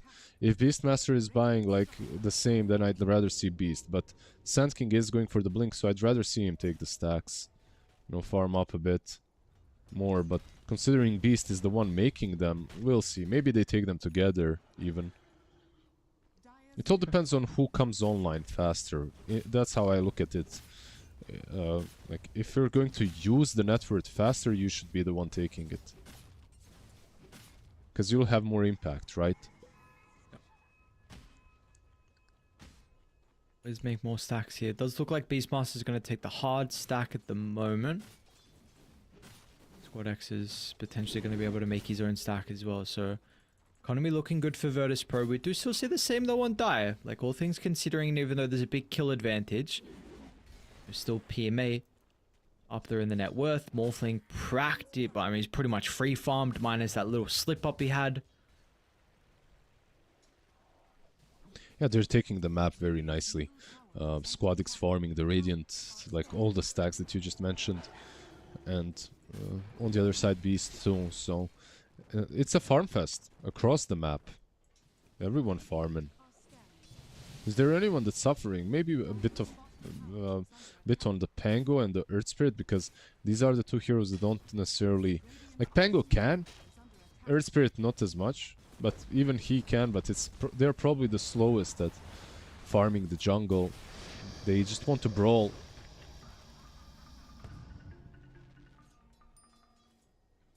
And you're seeing that as well, like both supports rotating down to PMA, showcasing they want to try and get in the action. And also, you like, Morphling is one of those heroes, once you do get to the stage, like, if you're able to get out of the lane, you don't need supports to play with you. You can very easily shove the top wave, go back, farm the jungle, rinse, repeat. Not a difficult position for them to be in. It looks like they will give up bottom, though, potentially as a result that they feel like they may... I mean, you had a support sticking around Notice, so he was able to take this stack fully. Would be really devastating if they lost this stack. I mean, there's a lot of net worth that Notice was able to pick up. Now, leapfrogs over the Earth Spirit in regards to the graph. A stock standard build from him too. I've seen a couple of games where, like, when Beastmaster started becoming popular again. Hold that thought, mid lane. Clock doesn't have 6, so nothing to really see here. Yeah, when Beastmaster was starting to become popular again, teams and players would go maybe sometimes even a pipe, maybe Helm of Overlord. Right now, everyone is just going Ags again. That's it. Like, we just go Ags. Jesus. A lot of damage. Yeah, also, I've seen the same, where it's just the Ags. How long has it been since they changed Trusty Shovel to always dig up a water rune inside the river? It's been a while. Okay. Yeah, if you're playing mid, Niku? you just always do that. What? Okay. Fat. he had a fat wand right there that he used. Heals I up. see. Big wand.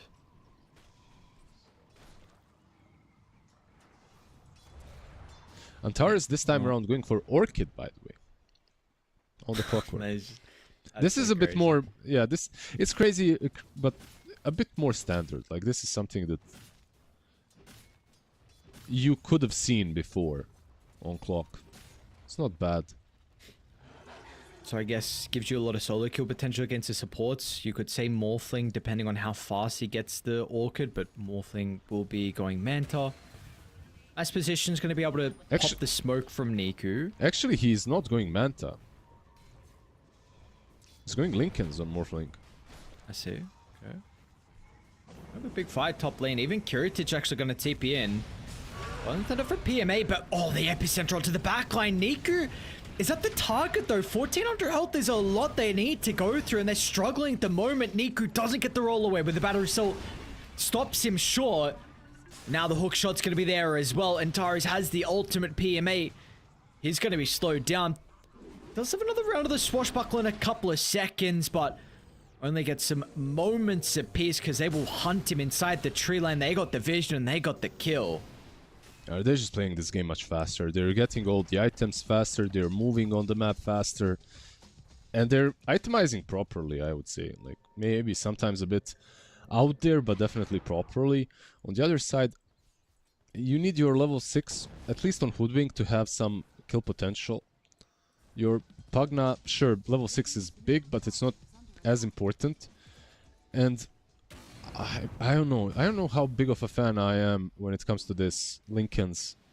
I can see the point. Like, you're playing versus Beast and Dragon Knight. It's a lot of single target disable, right? But no Vlads, no Manta. Yeah. You know, none of these standard builds. Let's see, let's see. Like, he is a really good Morphing player. When he doesn't die to rockets, that is. Yes. But it happens. Even the best Morphling players do. Come on. Yeah, it's Yeah. embarrassing, but you know, it happens. Yeah, you just have to not tilt after that happens. And that's it. Somehow. What do you think about hookup on Clockwork, by the way? Hook up on Clockwork. Yeah, the other facet, not this one. Do you like it? I always try to experiment with hookup, but it doesn't work. Sometimes it does. Mid lane. What about Bushwhack? Maybe offering opportunity to be able to counter. PMA. Cog's going to push him away. Still will try and attempt with the Rolling Thunder. It'll secure the kill into one. And now looking like a second as well. Gonna get knocked up to the high gun. It's not gonna matter in the end. They're a little bit slow to rotate with all the heroes from Virtus Pro. Squad X, I believe, largely because the Magnetize actually connected onto the Sand King, so he wasn't able to blink down and join. Yeah, not a bad fight, not a bad counterplay, right? Like, oh, yeah, you lose the Pugna, but now he's gonna refill the bottle. You get some gold for Niku, who definitely needed it. He now has a Blade Mill completed, and a very nice rotation by PMA.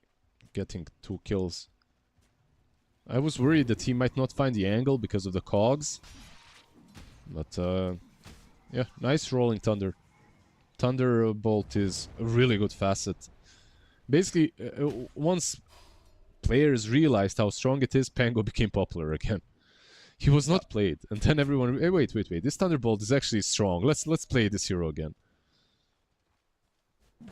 I swear, was that not the same with the double shield crash? They were like, hang on a It second, I feel was. like shield crash is strong, and then they played, and then Thunderbolt's strong, and then they go back. There's just always something about this hero that makes him strong. I feel like, I don't know, is he like some Gaben cousin or something favorite hero? I'm not sure, but like Pango has been in the meta for 2 years straight. You know who hasn't been in the meta for a while, who like reminds me of Pango? Like, they don't do the same thing without a doubt, but it's more the fact like they have a very unique toolkit where like it can, if the numbers are fine-tuned, they can easily be broken. It's dude, where's Io been? Like we've not seen this hero in it's been a while. Yeah, definitely. There was like, I see it from time to time with some broken combos, like Io plus Marcy is one, like safe lane Marcy plus Io 5. I've seen it a couple of times with like a gyro, but yeah, the hero isn't as. You have to understand how strong this hero is, like strategically. He needs to be really bad when it comes to numbers, not to be picked. Yeah. That's mid lane. Notice going to be in with the follow-up Raw, and that's going to be a tower as well.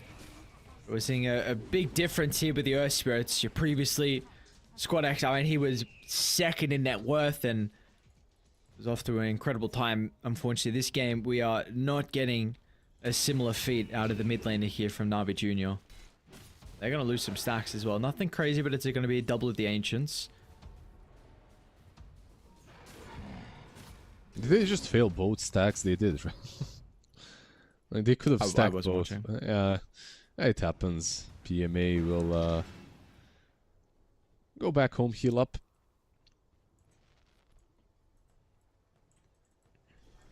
Yeah, I was watching him, but almost died at Ancients. Sure we weren't missing some... Yeah, missing another messy death, because... Yeah, like you said, it happens, you. Died at Ancients, died at Tormentor. Couple of ways. Okay, but this lead is... It's not shrinking. And it's probably going to continue to grow considering you have a blink down with the Beastmaster along with Aegis for 2 minutes and 30 seconds. I believe you have a ward that scouts that got the juice as well. Lincoln's will make this a bit more difficult though. He's just going to charge and sacrifice his life to pop the Lincolns, and maybe this gives him an opportunity now. As notice, Raw, chain control, well done. Lich, he knew his role. That was the sacrifice they needed to get the big kill onto the Morphling. And now there was an extra constellation prize with the Hoodwink. I want to see this Lich go for a blink now even more, you know. Blink can break that break that Lincoln's dive, but true sacrificial Lich, like in good old times. He should have an option, you know, like the only hero with suicide option. Click that to give everyone mana around you. How much mana would it have to be worth it? Full mana to everyone. Full mana. Full mana to everyone around you. What yeah. team would you need? Like a Deuce's Storm? Like, I feel like what heroes you need to make that good? I think so, right? Like Duza and Storm are probably the only ones coming to my mind. Duza Storm, maybe something like a Lashrak. I don't know. What else really uses mana to make that like sacrifice actually pay off? That is a big sacrifice. That's like, you know, we're really like my poor Lich. We're gone back to the days of position 6. What would actually need to happen? Like, how would you actually change the game? The map would have to shrink, right? For to go back to position 6. At least something like that. I think there's just one thing that would need to change. Eliminate bounty runes from the game. Like that's instantly. Really? That's instantly a lot of gold taken away from sports. Just that small little change. Like the map size, of course, does matter, because you get more out of the you get more out of the lanes, as your cores can hide in the jungle and farm, which they usually do. But just the bounties being in the game, man, they matter so much, because those bounties give you sentries, they give you dusts, they give you all this small little extra gold to buy the necessary items for the team.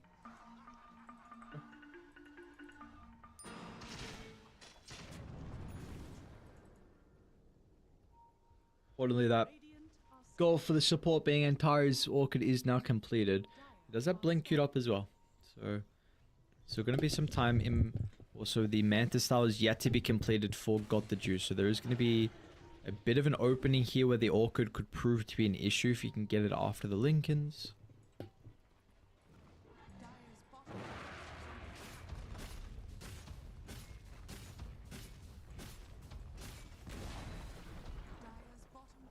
keep tabs on that one. Niku as well, working on the BKB, about to have his second component. I mean, I think the Philosopher's Stone is a perfect way to highlight how rough of a game Niku has had with the Earth Spirit. Yep. Showcasing that this is not a good position for him to be in, and potential an extra death as well. Squad X going to try and charge up at the epicenter. A little bit too slow there with the sharpshooter. Days wanted to cancel the blink. TP out. He will make it though. Well done. I know the Sand King's not there. This could be a fight down bottom. Yeah, they're setting up.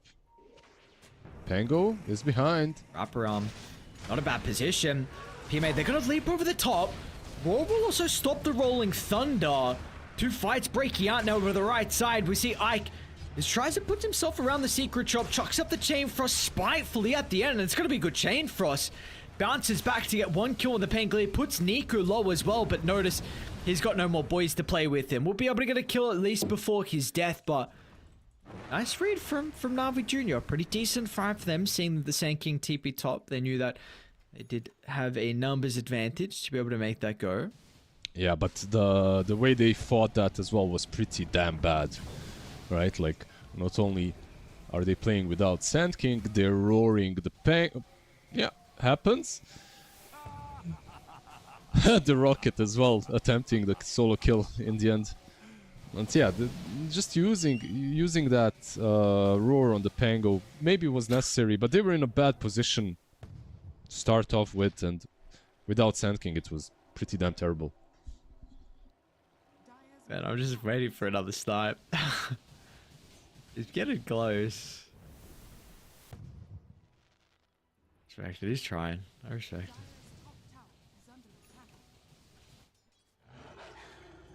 it. Signs of life, though, importantly. 6,000 net worth lead. Who got the kills? Got the Juice, got one. Okay, so that's a big reason why the Manta was just completed as well. We may see this game slow down a little bit as we wait towards the next Roshan. We also have Tormi getting claimed from Virtus Pro, so Squad X is going to be able to get the Ag shot. Not too bad.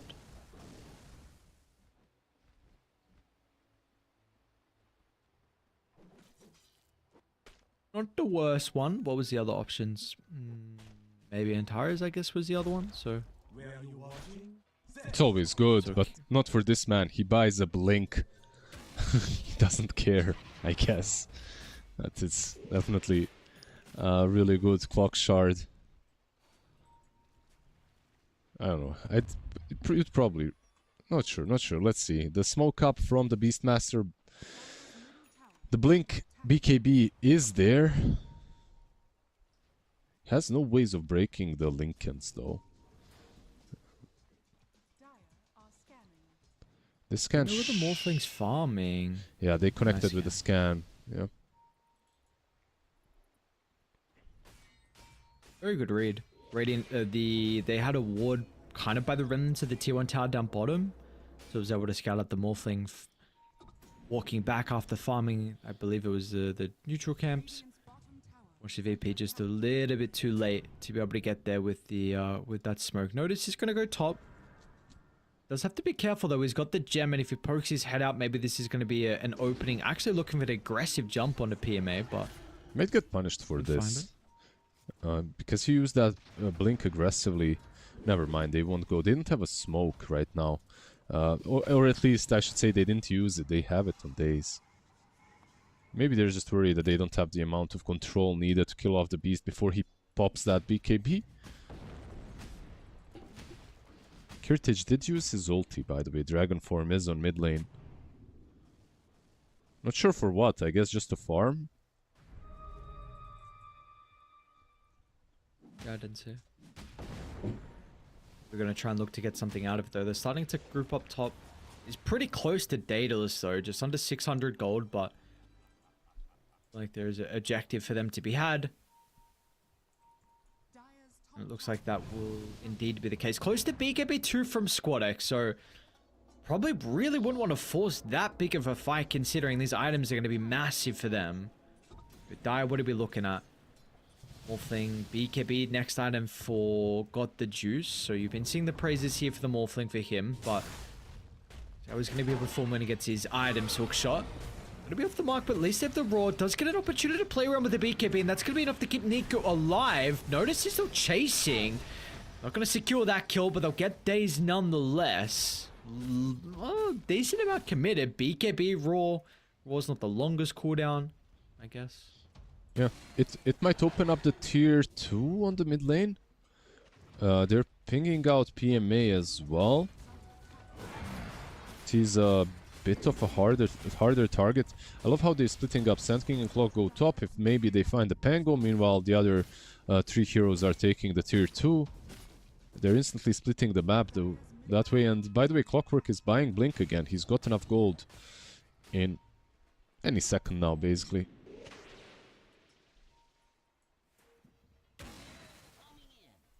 Another smoke. They do see Niku, by the way. They have this ward on the right next to the portal.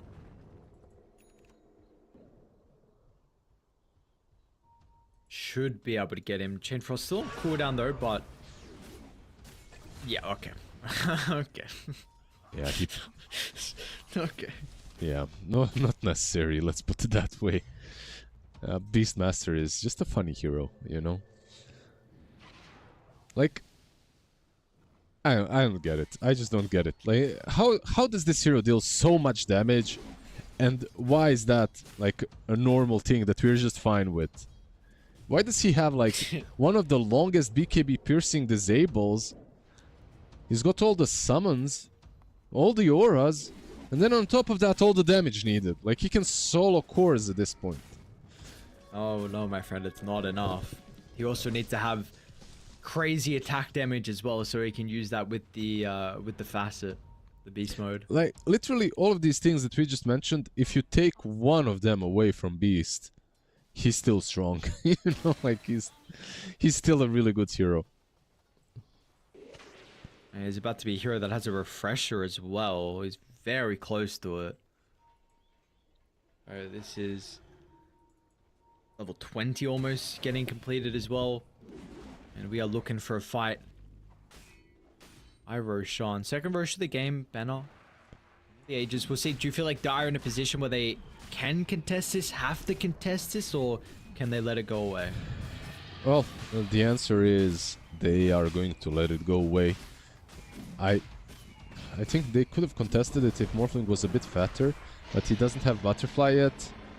He's very close to it. Like, now he can complete it. Maybe if he had it, they would have, but look at this TP, by the way, on the outpost. They have no respect. Yeah. And without fear, and I mean, it's... You see, I mean, they're able to get nothing out of the map. Dire cannot leave their base. Wards continuing to be dewarded. Zero vision, actually, across the map now for them to play with. Yeah, that's the... Very scary to look at. That's the gem effect, right? Like, noticed he's got that gem now on the Beast. Very close, by the way.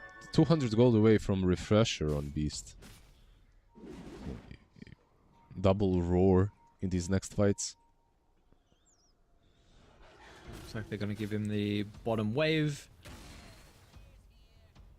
Should get him pretty close enough to be able to complete that, and looks like, yep. It's done. Up the high ground they go. Curate's level 20. So extra attack range with the Grow Bow. Not going to be an easy defense. Days.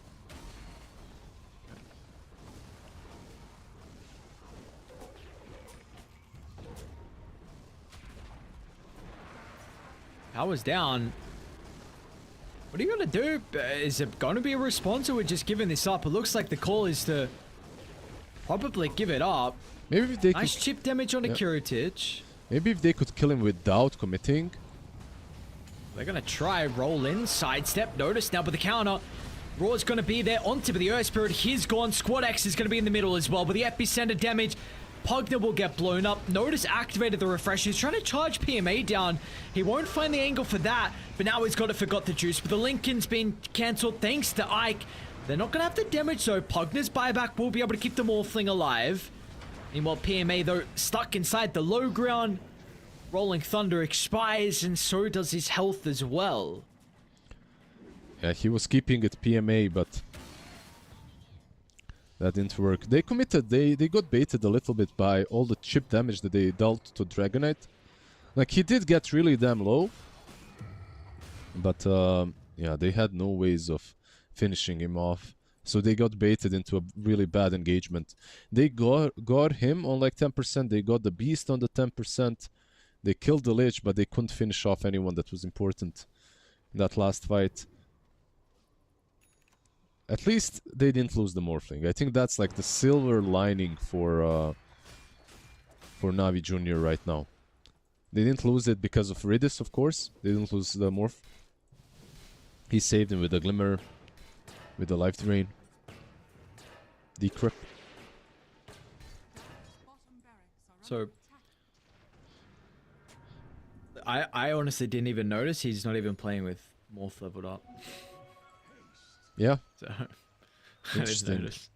Yeah, interesting. I just saw the same thing. Yeah, but he has too many spells. Like, you just expect it to be there. Yeah, I just noticed it too. I don't know. Like, isn't at least morphing into a Sand King good? Yeah. You know, at least being Yeah, able to morph into Sand King, get some like impales out. Isn't that like already worth it? Yeah, but that's what I thought. I don't know. He's cooking. Yeah, let him cook. Let him cook. He's gonna explain it. He does have a lot of attributes, at least I guess, instead of that ulti. So they're not gonna have BKB here for this fight. And they are right out front of your base and ready to jump if there's an opportunity. Again, the Lincoln's gonna be the issue. Can they pop it and then get the follow-up? There's the Lincoln's pop. Jump in. Manta, nicely done. Stops the blink from the damage on a Notice. Notice is forced to turn around, but Squad X. Oh my god, the Epi. And we're speaking about the Beastmaster's damage output, but the Sand King can output a lot as well. On the backline, though, Pango's done an incredible job to deal with some of these heroes, and now it's just Kiritich pretty much by himself. He's gonna get himself an ultra kill. We've got some buybacks coming up from Virtus Pro as well, but they're not going to be able to get there in time to protect him. So Navi Jr., they're back in this. It's a very interesting engagement. How many buybacks was that? Daze bought back, Nico bought back, PMA bought back. Like 3 buybacks on one side and Lich on the other. Yeah, I think it's like, it's still very costly. It's a good defense. And it was the necessary string of buybacks, but at the same time it was very costly. So much damage dealt by the Morphling. They kind of tried to eliminate him as well, but they couldn't. He confused them a bit with the Manta, a whole chaos started, all these buybacks. Earth Spirit also lived for quite some time. They kind of stopped hitting him. I'm not sure if he got decrypt or what was the case, but they let Niku live for a bit longer than necessary, I think. Dishing out why they way more damage. You know why they won that fight? Yeah. Because got the juice. He's got, yeah. Use more. I knew you were gonna say that. Yeah, he That's why I put it on cooldown. He finally has that ulti. It's crazy. Yeah. Who would have known? Who would have known ultimate ability is actually good? Game winner. Yeah. I didn't even know who you replicated into. By the way, why is it called ultimate ability? Is there anywhere in the game where it's marked as ultimate ability? Or do we just call it that way? You know what? Is there anywhere in the game where it's called basic skill or whatever? Like, I don't know what. Yeah, I mean, sure. Like, there must not. I mean, they worded. They there was say alt. Like all the patch note says ultimate. It's not like it's like slang that they use. In Warcraft, you had like that little red cross, and that red cross was learn a skill. You click on it, and it had a name, right? Like the skill to learn a skill had a name. I guess it doesn't have it anymore in Dota. That's true. Skill to learn a skill. Actually. Yeah, because it was like a red cross, you know, like that you press on.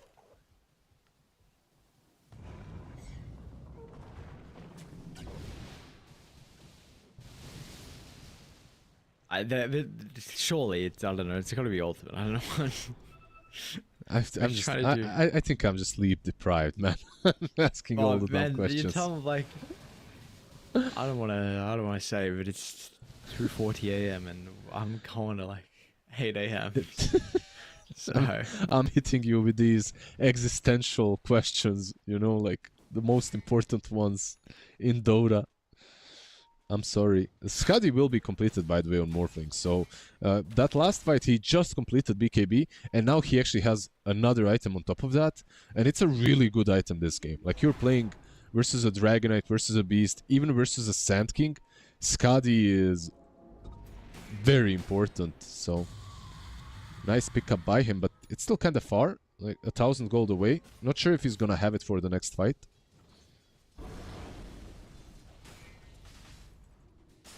you think you try and force the issue here if you're Virtus Pro?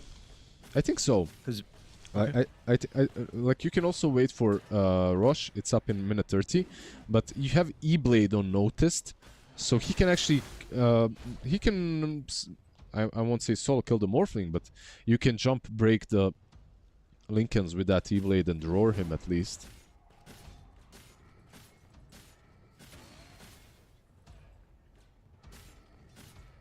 they are gonna pay some respect and I guess leave their half of the map, looking to try and control around the top area.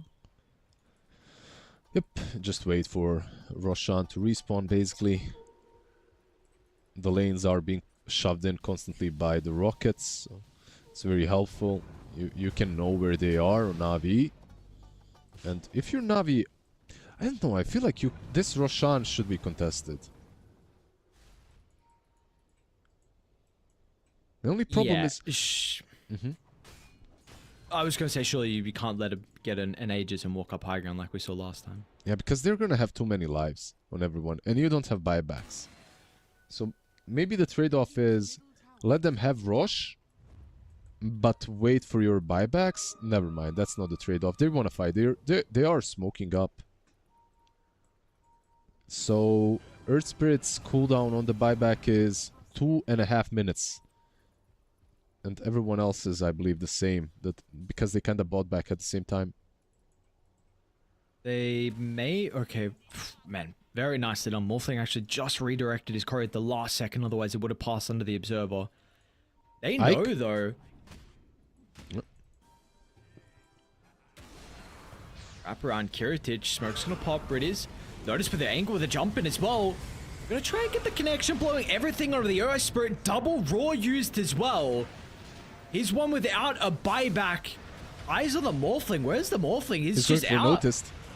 We're trying to at least find someone. Okay, we'll be able to with the Beastmaster. Only casualty for Virtus Pro, but that's a dieback on your Pugner, and the two other heroes gone don't have buyback. Yeah, the question now for VP is... I guess it's not really a question. They're just gonna go high ground. Like you said, they understand that there's no buybacks. And this is like the mistake of that move, because maybe you should have traded Aegis for buybacks on your side, and then you play off of that. But now that you've died, way before Roshan even respawned, your team just doesn't have buybacks. You're losing the side for sure. Maybe even an additional one on mid. They might play it safe though. Yeah, I'm not sure how safe this is. Do you just run to the pit now when you respawn? You've got 25 seconds. I guess they'll be in a really bad position to do that. So possibly this is just a free rush. Let's see. Because Beast is also dead for another 20.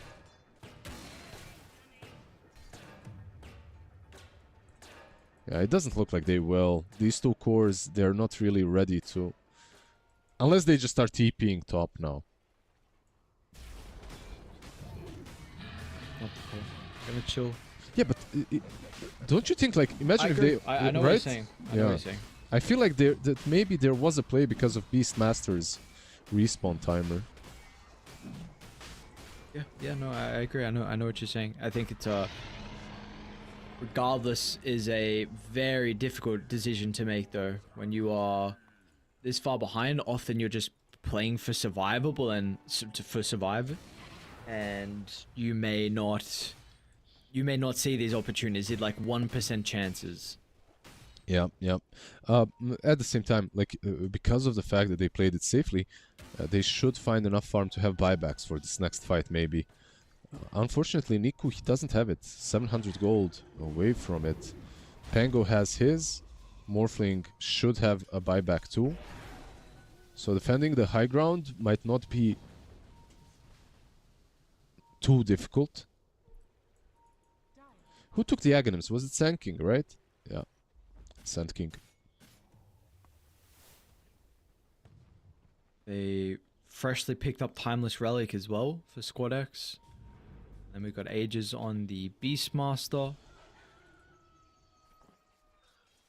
They are ready to go. Another round of the banner as well. Yep. You give the Aegis to Beastmaster. Like Dragonite isn't the best Aegis carrier.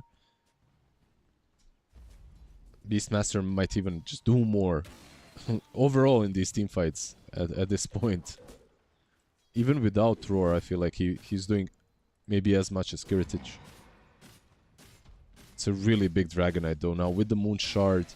Boots are out of the inventory. They kind of have to go before they get set up. Like, you have Banner down with the double catapult wave. You're gonna have to force a fight. He's in. Notice with the jump in. Nice Manta. Now notice that's a free kill. I mean, this is the best start you're gonna get. The Beastmaster in a compromised position on the respawn. BKB's gonna be activated. Notice he's gone.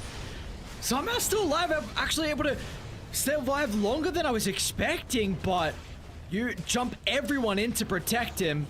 Niku now off to the right side, but the Earth Spirit also is okay. Can they get them out though?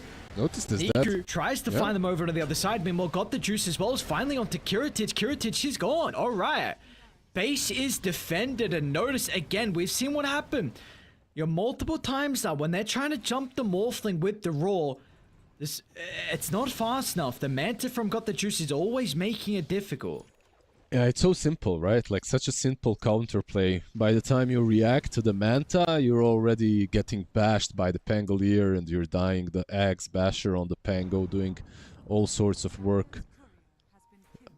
And you put your team out of position as well by doing that. Dragonite was completely isolated too. He popped the BKB too early.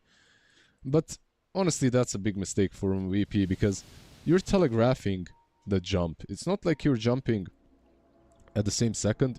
He used D-Blade and then after 5 seconds he went in. Sorry, I thought they I were don't know setting about up this. one more thing. Yeah, they are, but this is looking really scary play to make. What? Okay, actually, this is a thing, right? The Daedalus Sand King? Yep, it is, it is. Yeah, okay. I think it's like not that great, like the build. I don't have a lot of faith in this Stinger Sand King with Daedalus, but more often than not it looks dumb. Later on, that's the way I see it. Because is damage their issue? I don't think they have like a big issue right now overall. The biggest issue is maybe catching the Morphling properly, and that should be solved by Antares's recent pickup. He did buy a full Hex. So now you have Blink Orchid Hex from him. He can be the one that starts on anyone basically. You don't have to commit with the beast. Like, you can just send your clock in.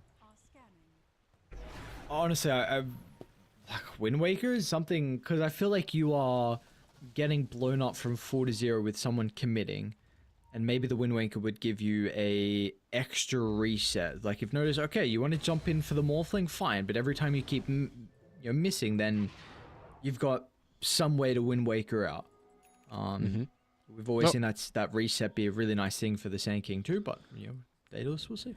Yeah, I wouldn't mind seeing the Wind Waker too, but one extra item that they also purchased is finally a Nullifier. Now they have it on Beast, and now you have a way of dealing with the Crep fight too. A lot of different items as well, of course, that will get nullified.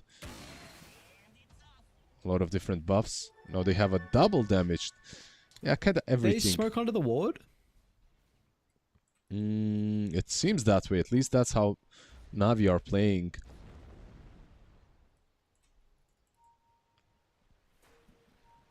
Got the juice inside the base. Smoke's gonna pop. Oh! Jumping Antares. Okay. Oh. Yeah. His smoke broke, right? So he jumps in. It was like a funny attempt because he also had a... Are they not forcing it? If they want to force it, they can just pop the dragon form and hit this tier 3 with double damage. But yeah, they're not gonna force it seems like. The Silver Edge is scary from the Morphling. Like, Morphling is top of the network. Like, he's becoming the ultimate win condition of the game. Actually, going to smoke and leave the base as well. The 4v5 Clockwork is not here at the moment. Honestly, this is a good play. I feel like Oh, nice It can- scan. How'd they yeah. read that? no one is pushing out mid. Like, the lane is pushing in. That's why.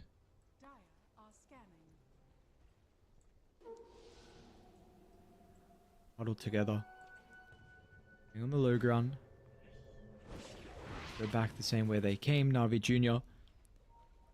The juice will show down bottom, and now we might see them try and poke mid a little bit. Squad X is running towards it.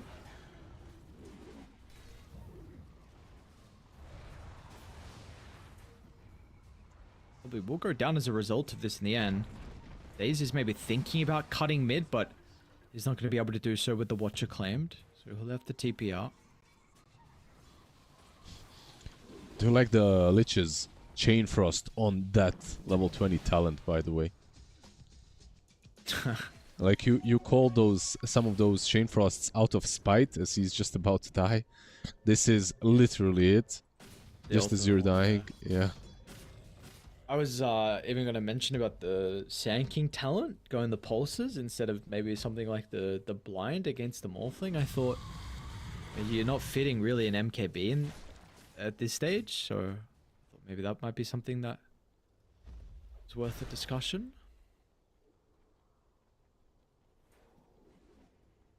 Yeah, I don't know. Maybe it's because of the Aghanims and Daedalus as well. Because you get more pulses.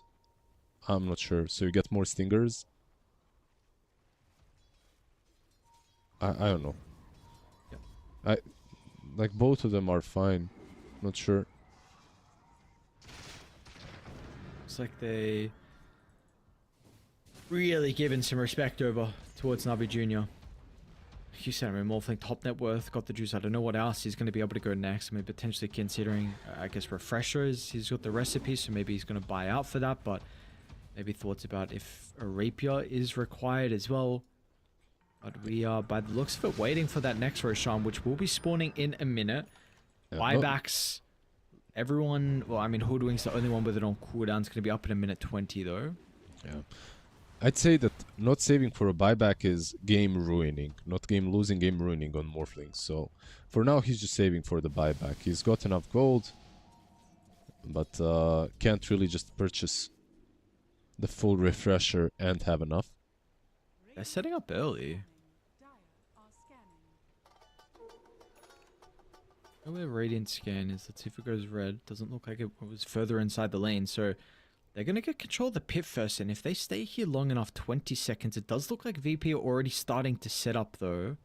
And I guess they have the rocket as well that's going to be scouting out shortly. Could this be the first rush that Navi contests? They are tipping out, unfortunately. And just as Rush is respawning, like 5 seconds away, this... Is there a flare? It just got used. Maybe the next one will fly into the pit. Nope. They got the boar, I guess, the scout. So they're going to see Roche is up. Not going to Not walk going it down for it. top. Well, they got deep in. They got Yeah, deep in. Hang They on. want to Whoa, ward. whoa. They look at that TMA, ward. not a bad jump. Not a bad jump. It's got buyback. And he's they use everything. Raw, epi, okay.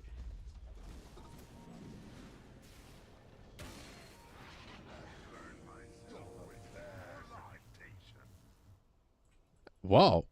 Actually, a voice line? You can't believe it. This game has been very silent so far from both of these teams. No all chat like in game, like in Series 1.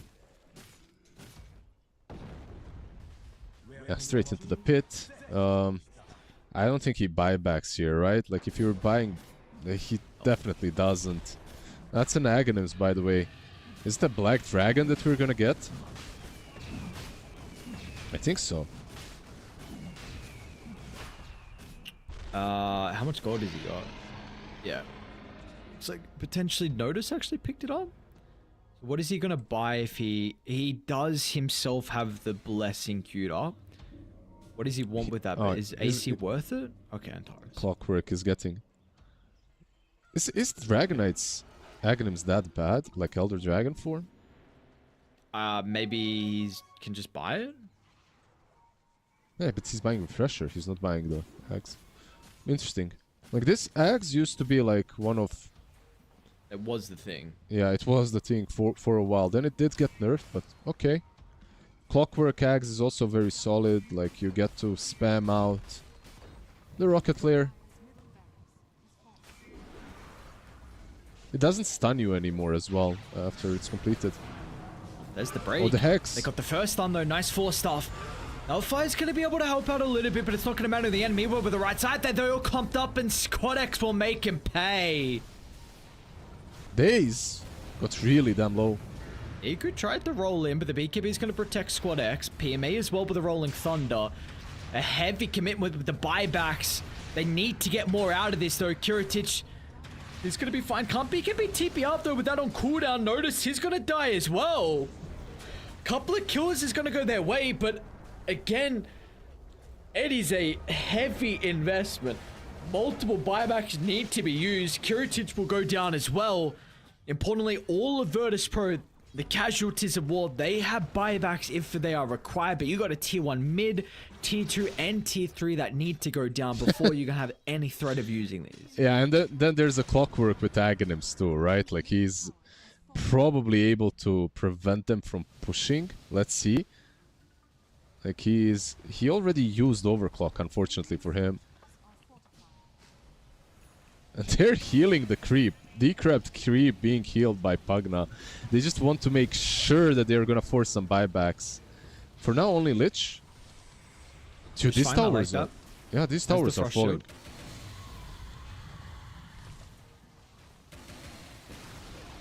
They are, but like you said, that you have the Rocket Flare spam. Didn't actually deal with the creeps though. I don't know if he missed a couple. Yeah, he just missed.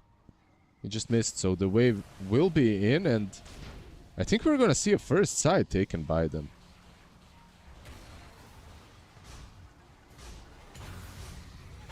Is BKB actually going to be activated from Squad X with the sharpshooter off the mark as well, so Squad X is going to be able to find an angle. Got the juice. He's playing on low health. He's going to be cautious. PMA. Okay. He's also in a messy situation as well with the respawns. Oh, they're going to get both. Then they got both. Well, that's a dieback for the Pugna. Aggressive jump in from Ike. Wants the vision to be able to help assist with the other heroes. Beastmaster, look at Notice. Kind of stuck here. He TP'd on the outpost. Like, he is actually cutting them off. And he's going to do just that. The Earth Spirit control got the juice, forced to stand his ground and fight, but he's not going to have the reinforcement. That's it. That TP is just not working. Ambitious is one way to put it. You are not escaping with that teleport. You know what? When he's hitting the Morphling, he's not actually damaging him as much as when he's just cleaving the Morphling on Dragonite. I feel like the cleave deals as much, if not even more damage. So because of him standing next to Earth Spirit who was being gone on, he took the brunt of the damage on the Morphling. He's got so much armor. 63 plus 2, by the way, at this point. But Splash does not care about armor, so he's just melting. Crazy. Sand King is in. Well, the Hex under the Beastmaster preemptively stopping the follow-up roar. But the Juice going to be able to target it with the Clockwork as well. Pretty decent use of the Rolling Thunder, but that's going to be stopped short. Notice finally is able to use the spells.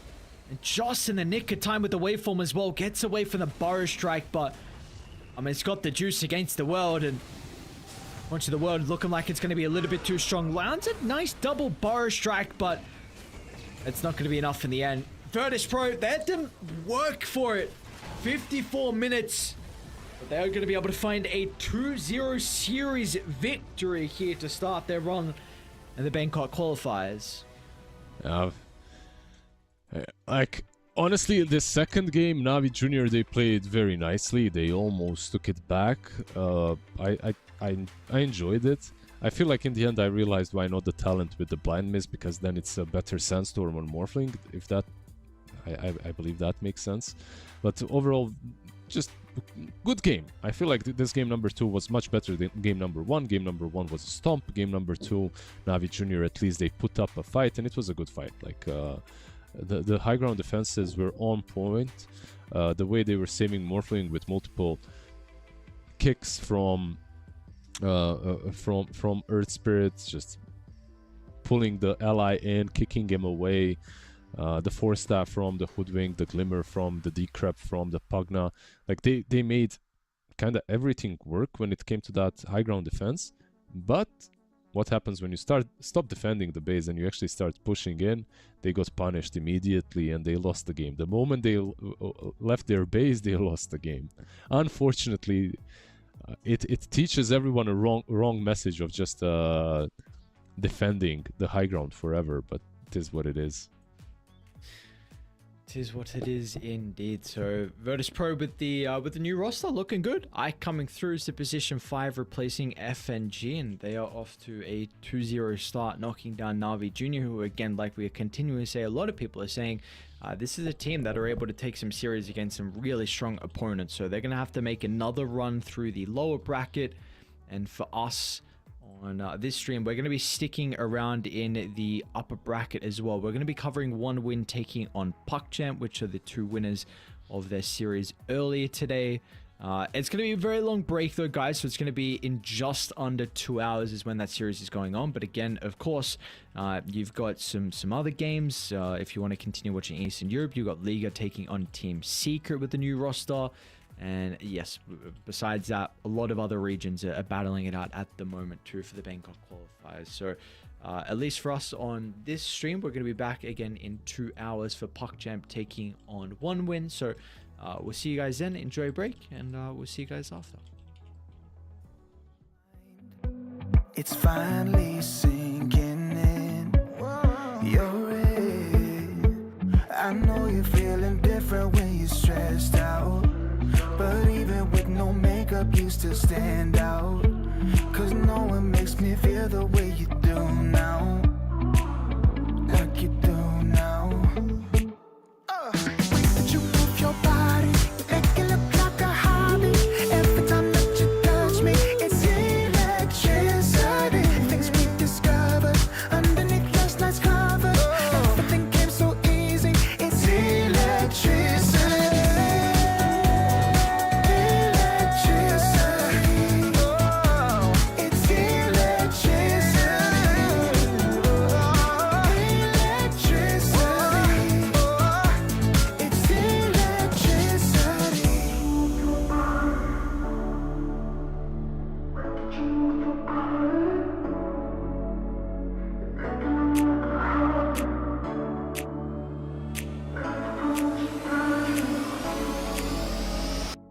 You move your body, you make it look like a hobby. Every time that you touch me, it's electricity. Things we discovered underneath last night's covers. Everything came so easy. It's electricity.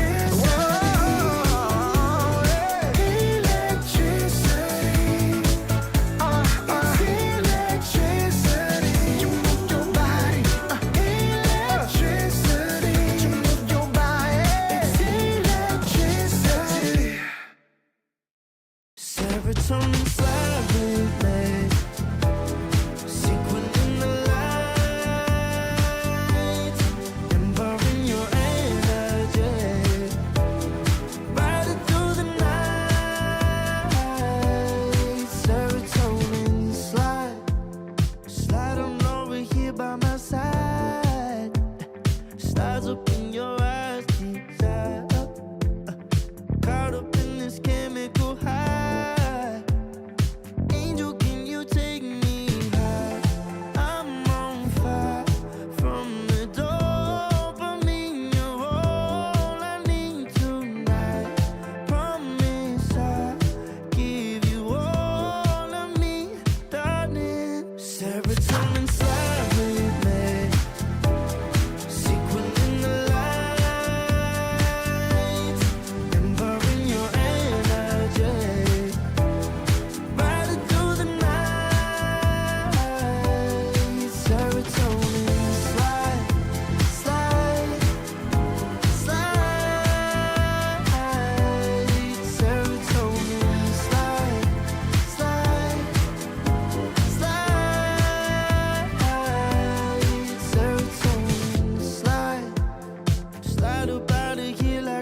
slide, chemical high.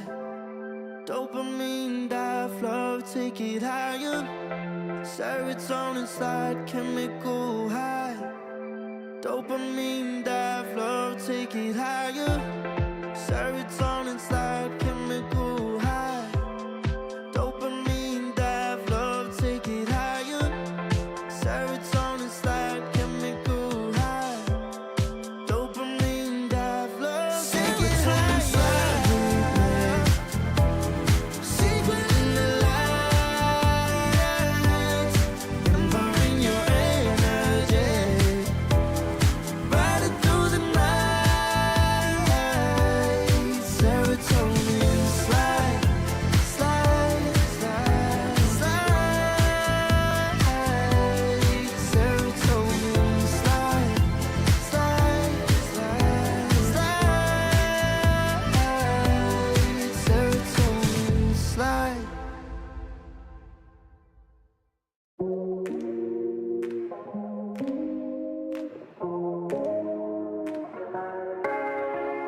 No way, I'll forget the first time with you. And baby, you make a moment every time I lay eyes on you. But do we care? Do we dare? Keeping this going, let's live in the moment. Yeah, how would you know? Keep this on the low between the two of us. Every time I try to find, Try to avoid it, but I was stuck. You turn up the heat when you back it up. try to stop the flame. Now we're discipline melts away. It isn't enough to wish for change.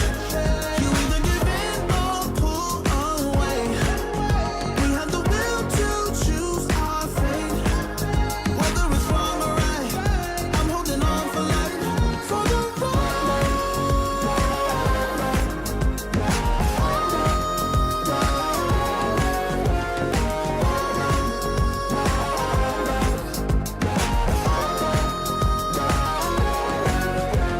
The day we woke up, lying in a pool of shame.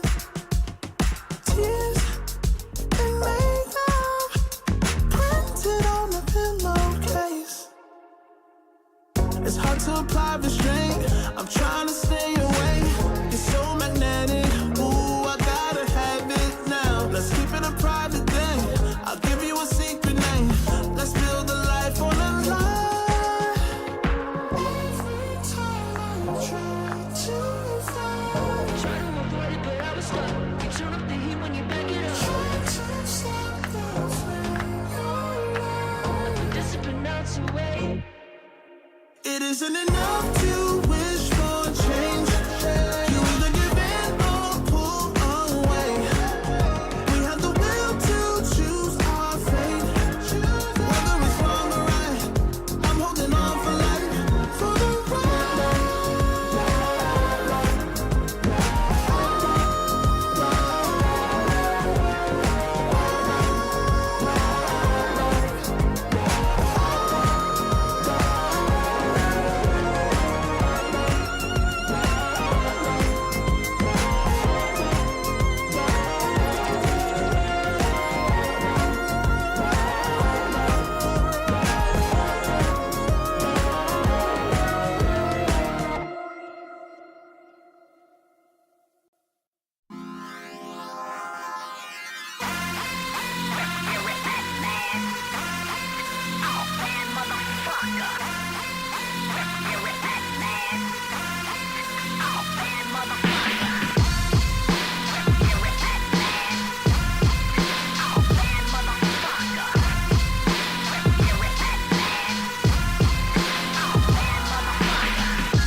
all year getting by.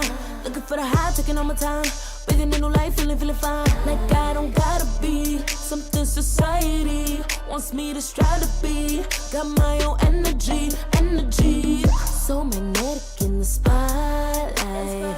Shaping my own world with my own mind. Don't talk about me unless you alright. You gon' see I'm finna real free, protecting my energy.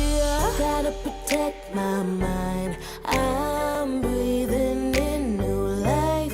It's time that I realize what feels good ain't always right. Making changes, I got me a new strut. No more settling, I'm running out of good luck. Never chasing, I attract, I'm busy going up. If you see me come correct, then keep it on the book.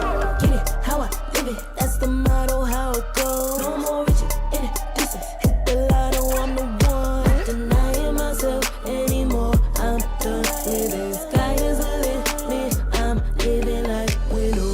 Energy, energy, energy.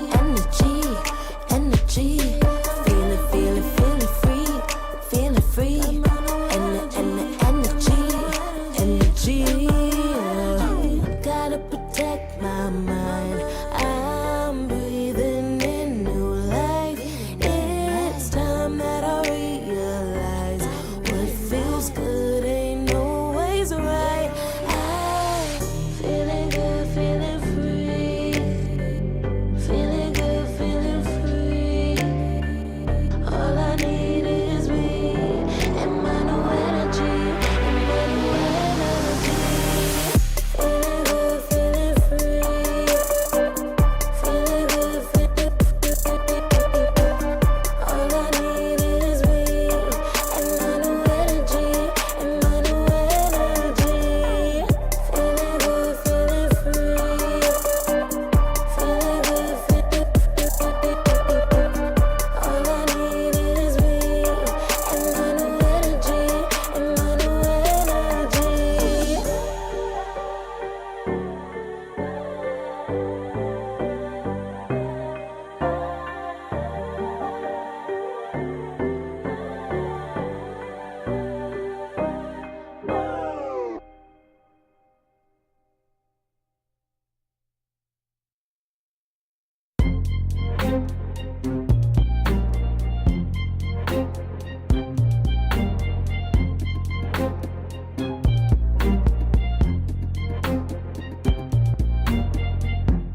Took too long for me to feel, yeah.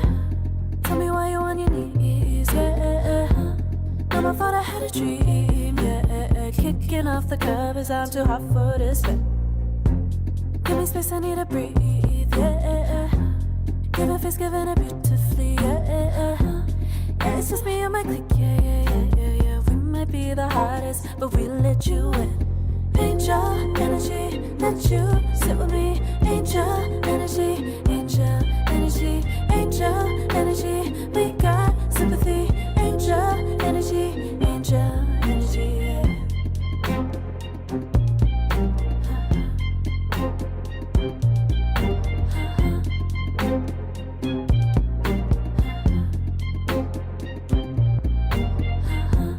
Take the time to breathe and rest. Let yourself feel the best. Feel it all so deeply, so deeply. Divine with how we be, yeah. Aligned with everything, yeah. More than a dream, vulnerable and strong, yeah. We feel everything. Angel energy, let you sit with me. Angel energy, angel energy, angel energy. We got sympathy. Angel energy, angel energy, angel energy. Let you sit with me. Angel energy, angel energy, angel energy. We got sympathy. Angel energy, angel energy.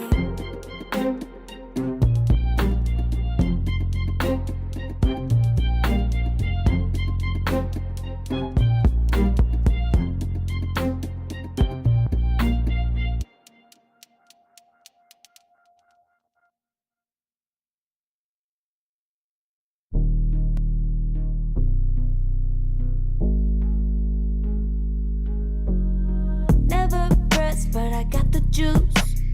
Taking the lead, that's just what I do.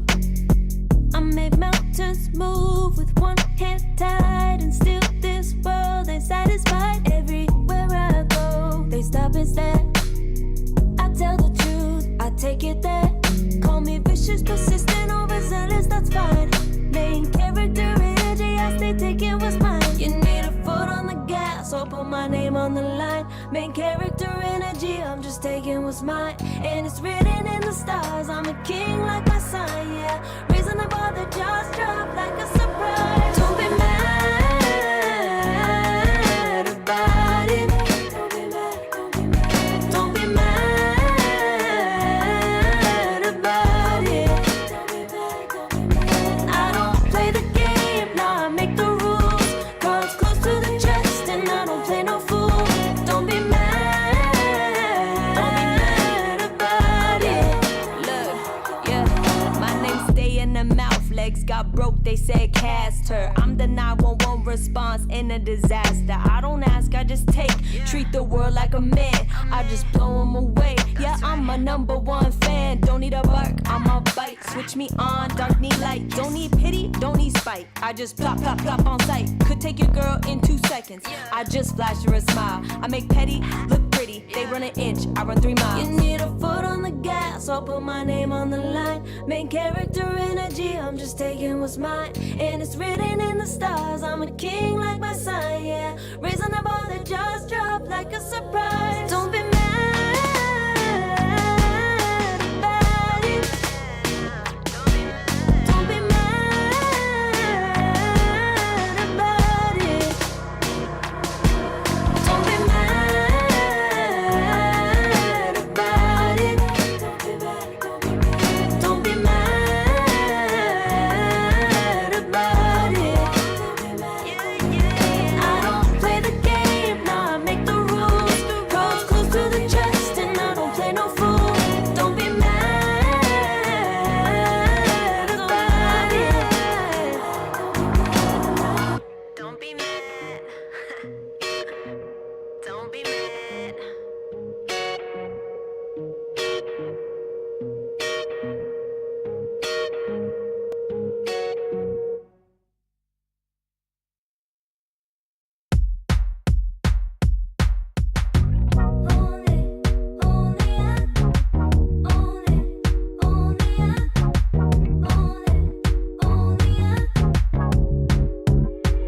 Like a moth to the flame, I'm attracted when the doubts start saying my name. I can go there easily, and it's hard to maintain, 'cause I know it's not the world I know, it's me. Believe in every little thing I hear, and no, I ain't no stranger to the fire, burning up all my desire to be great. It stays coming in waves, and no, I ain't no stranger to the fire, burning up all my desire to be great. I gotta just open the gate. All I need is saving from hitting the pavement, understanding when I'm impatient, that only I give to me. All I need is a little love in lonely places, the strength to stare fear in the face, that only I give to me.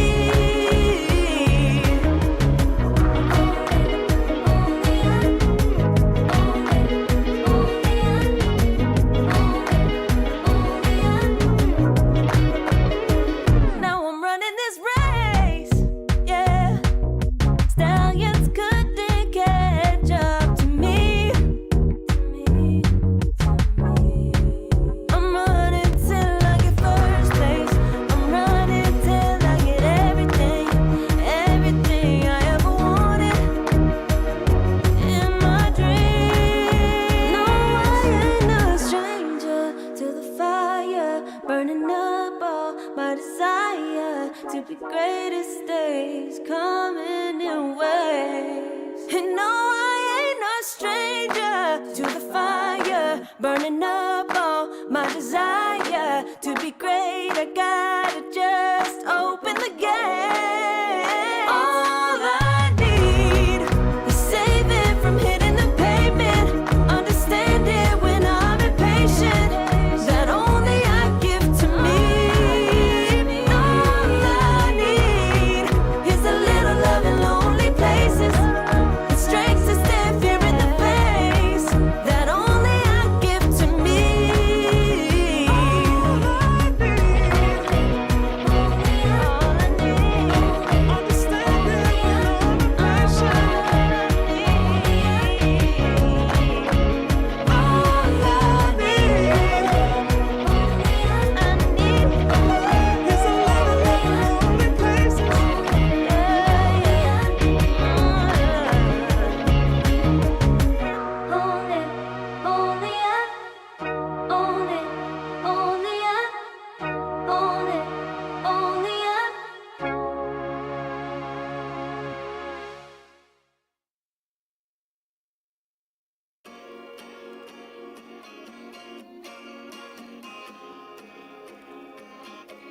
Yeah.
Far from me.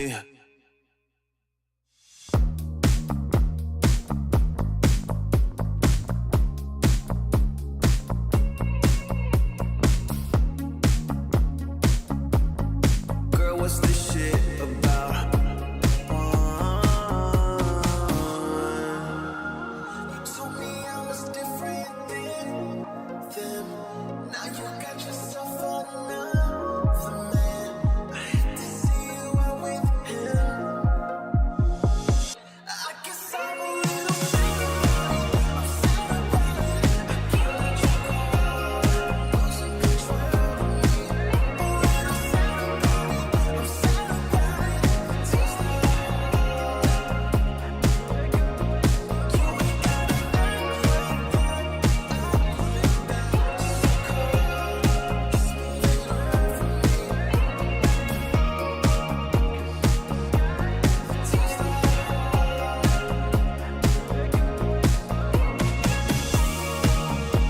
So we should be floating to wherever we're going.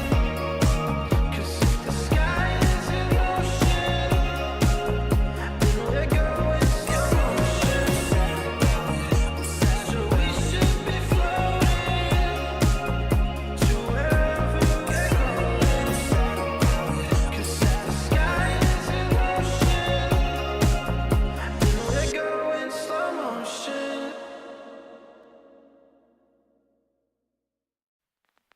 I pack my suitcase, headed out the door. I keep my shoes laced. 2,000 miles away from home. A couple dollars in my pocket, never stopped the boy before.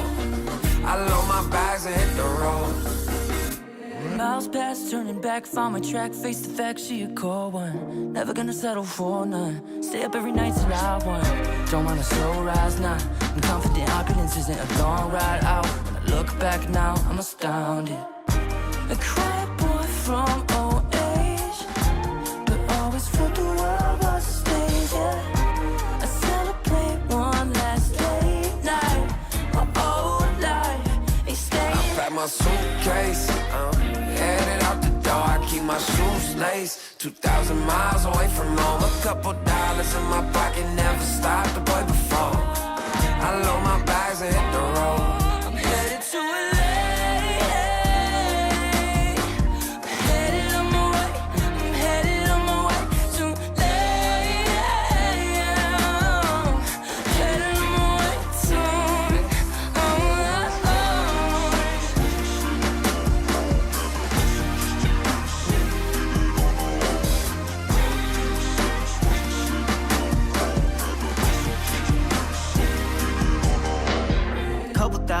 miles, throw it on the dash. Shit, the 10,000 hours, can't let them pass. Yeah, well, I was putting time in, you was pulled up wildin'. You always had shit to say, now when I see you, it's silence. Thought I have a Grammy by 25. Commas after commas next to dollar sign, yeah. Had to remind myself why I'm living this life. Look at all the late nights, it'll all come in due time, yeah. Made for the fight, for the pain and the climb. Tied to the life I chose. Stay through the night, another day, not a dime. Race against time. I couldn't just lay by and wonder what I could have made mine. I'm closing on the moment, no one's gonna hold me down. I pack my suitcase, headed out the door. I keep my shoes laced. 2,000 miles away from home. A couple dollars in my pocket, never stopped the boy before. I load my bags and hit the road.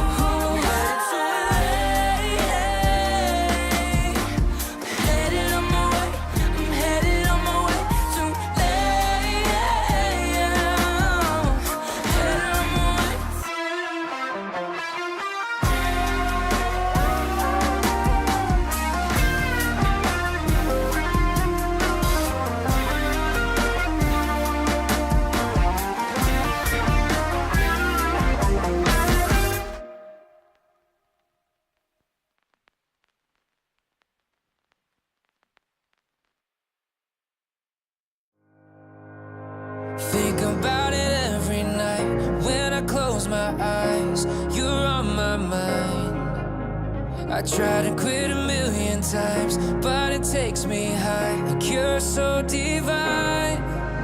You give me everything. Don't know what's happening. I need you like medicine. You're my everything, everything.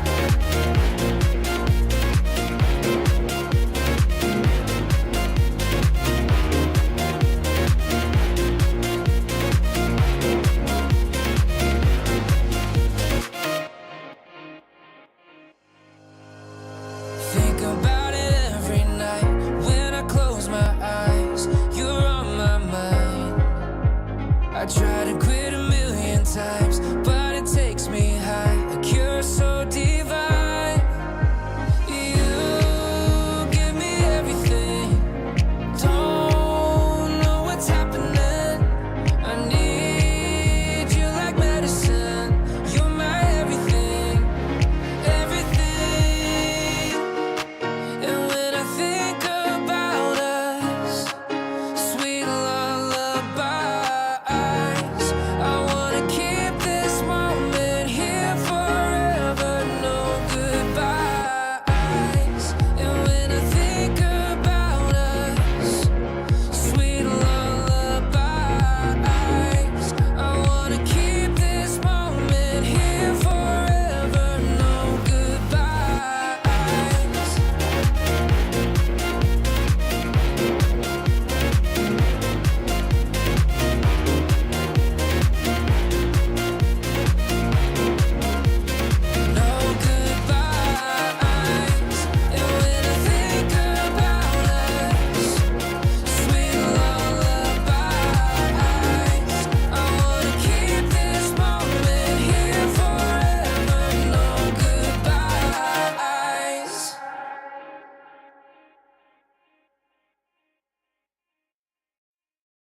Put it together.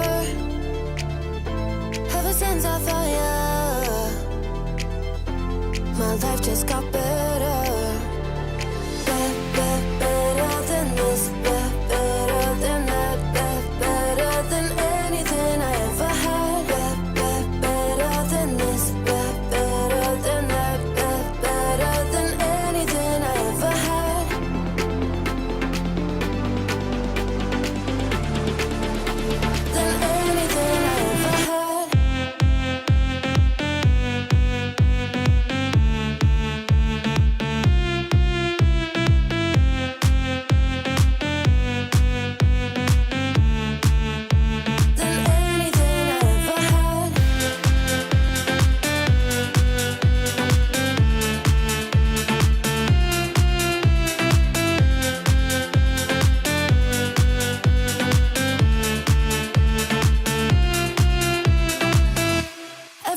every time I start to doubt if I'm good enough, looking straight in your blue eyes makes me feel better.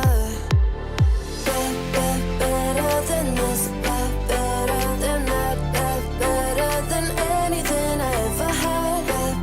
Better than this, better than that, better than anything I ever had.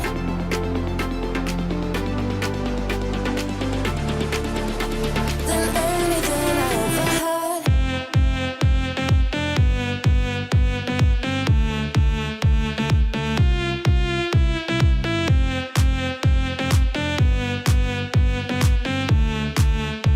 Than anything I ever had.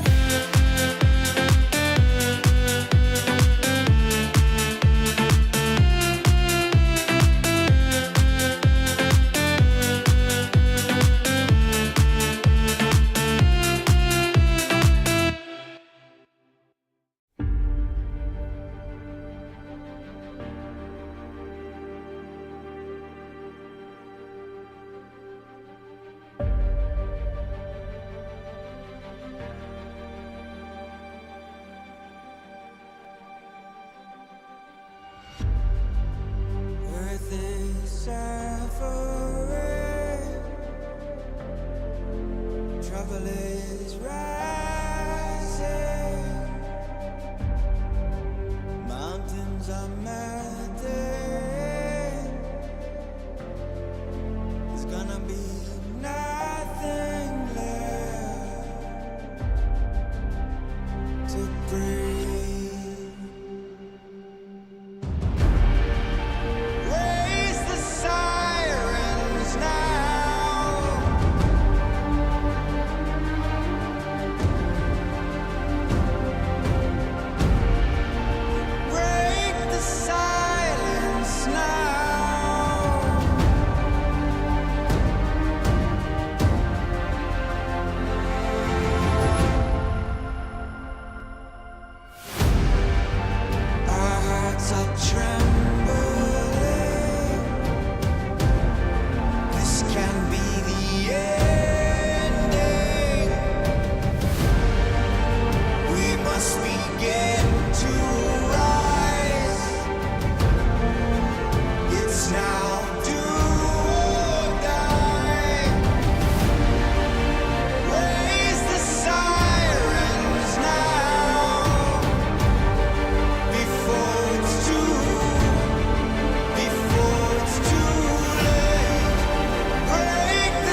my blood, through my veins like a melody.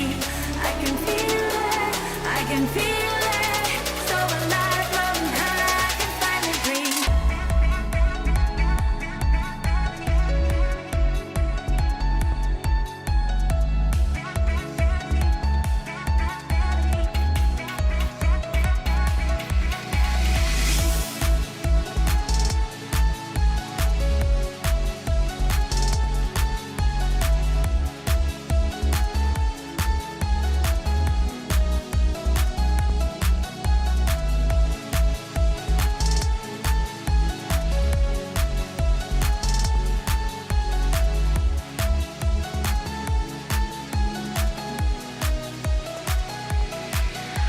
Lately, I've been feeling lonely.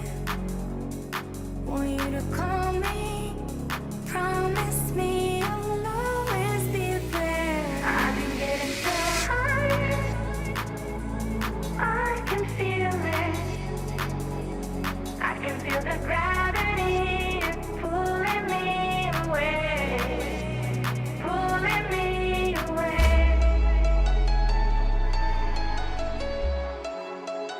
Pulling me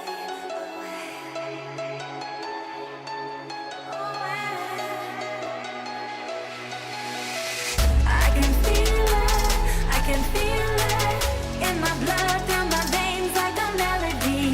I can feel it, I can feel it. So alive, floating high, I can finally breathe.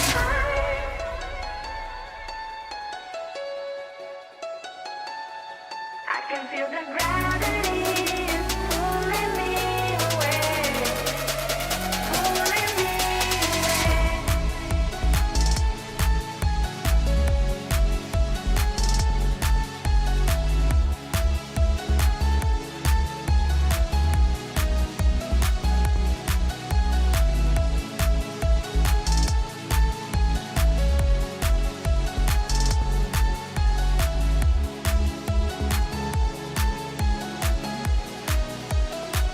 I've been getting so high, I can feel it.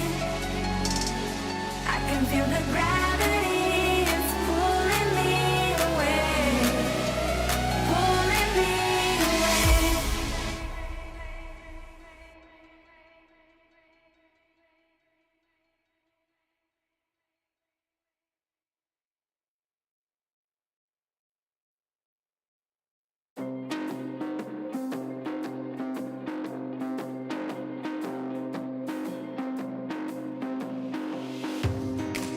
I'm becoming all that I can be.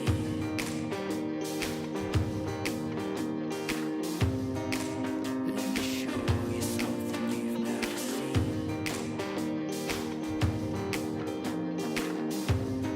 Time to get up and dust yourself down.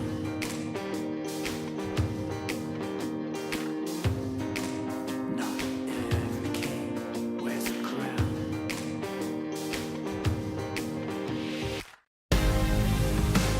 So take me to the finish line, 'cause you're never gonna stop me trying. Yeah, what's real is never gonna die. So take me to the finish line. Take me to the finish line.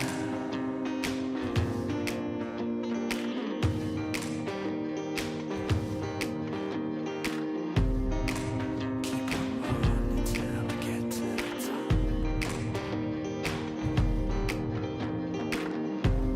I'll never back down, I won't never stop.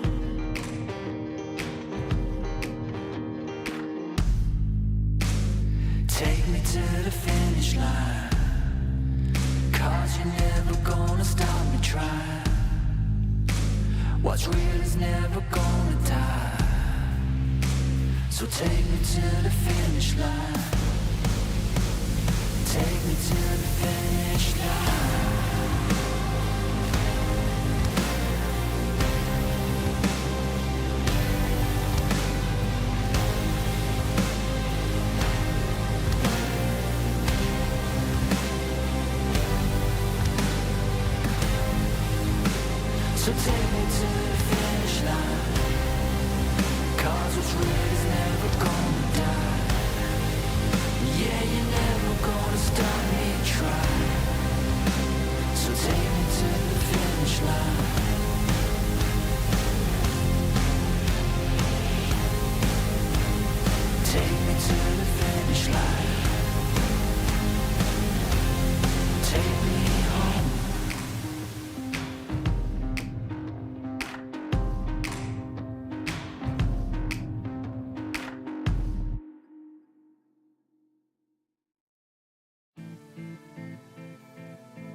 Takes more than money to force a change.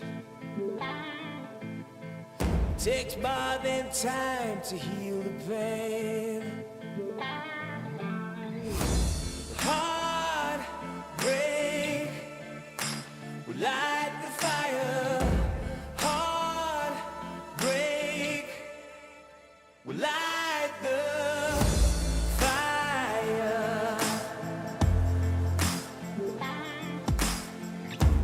Fire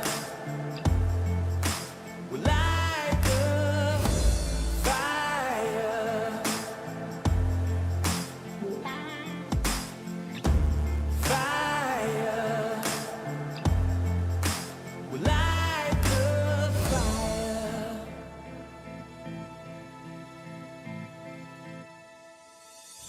Takes more than money to force a change. Takes more than time to heal pain. Heartbreak will light the fire. Heartbreak will light the fire.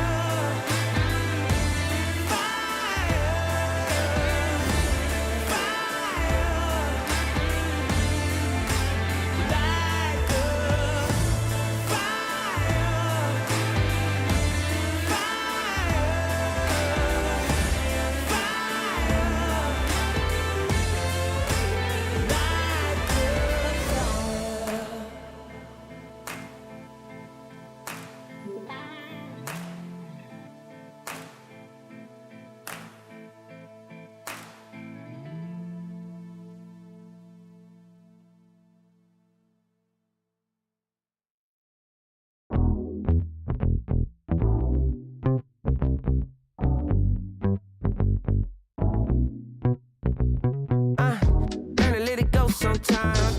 Don't let it stay on your mind. Don't let it stay inside. Gotta let it out with the sunshine. Maybe walk it out. Sometimes gotta scream and shout. Let them know that you're here, no doubt. Took a long time, but we here now. I know you're ready for the hardships. Know you're ready for the progress. I know you living your truth, but don't forget to always stay honest. So do a little dance, do a little wiggle. Yeah, it's your turn. Yeah, learn how the universe works. Yeah, come on. Can't control the world, but I'm trying to control myself. Yeah, I'm trying to control myself. Yeah, we can't control the world. Yeah, but baby, I just can't hold it. I'm just trying to control it, control it. Yeah.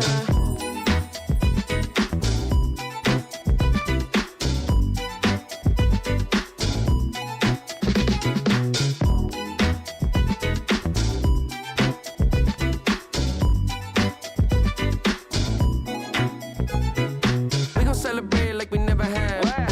Slow wine with your better half. Never hesitate to get the bag. Money talks and we always chat. That's why hard work and dedication can get you to a better place, better space. You ain't got time to be wasting, but don't chase it. Can't control the world, but I'm trying to control myself. Yeah, I'm trying to control myself. Yeah, we can't control the world. What we doing? But baby, I just can't hold it. I'm just trying to control it, control it. Yeah. Just trying to control it. Hey, just trying to control it. Yeah. Let it out, let it out, la la la la la.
stick around.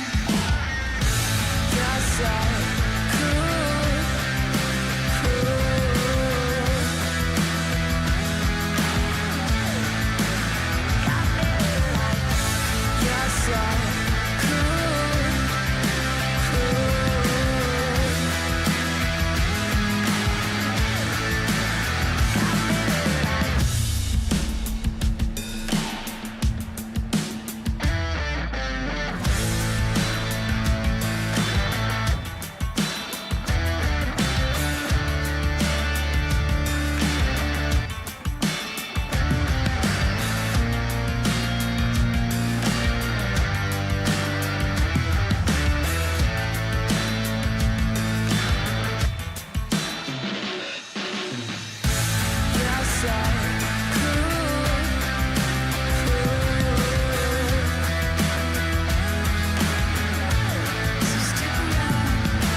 so stick around.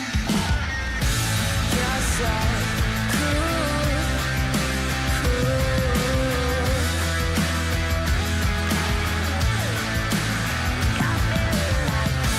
yes,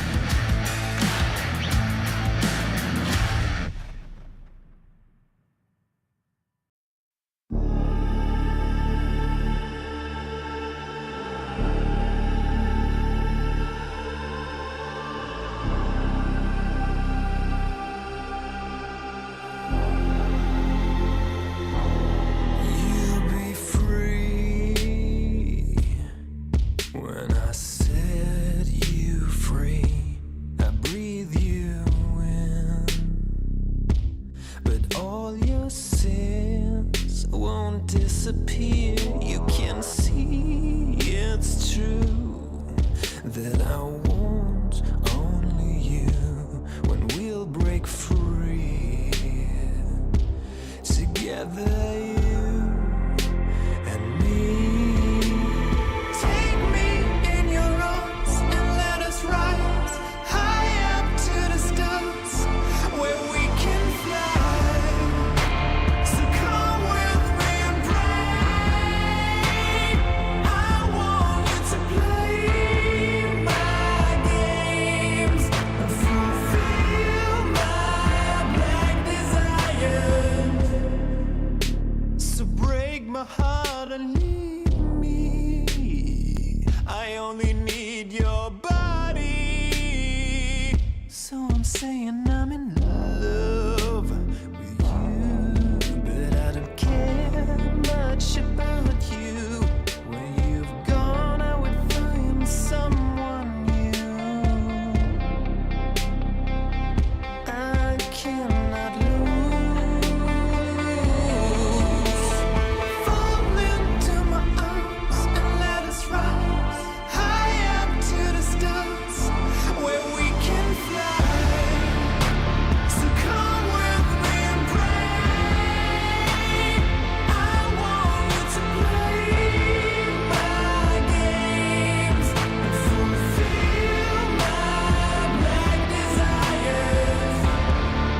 dragon, waiting for a second to push you to your limits, going strong and feeling better. But do you feel them? Can you hear them say?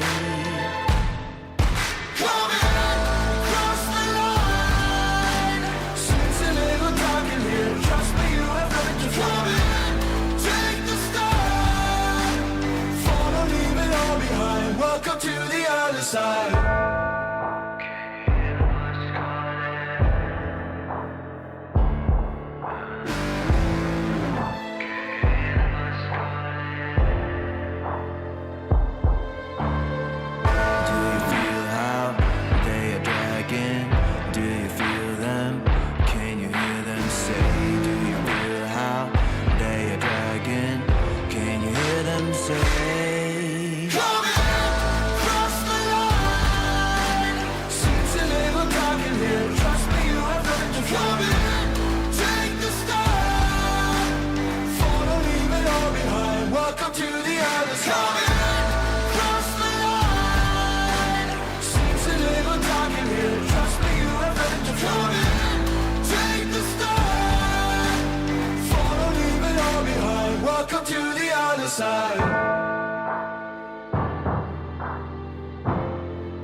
Welcome to the other side.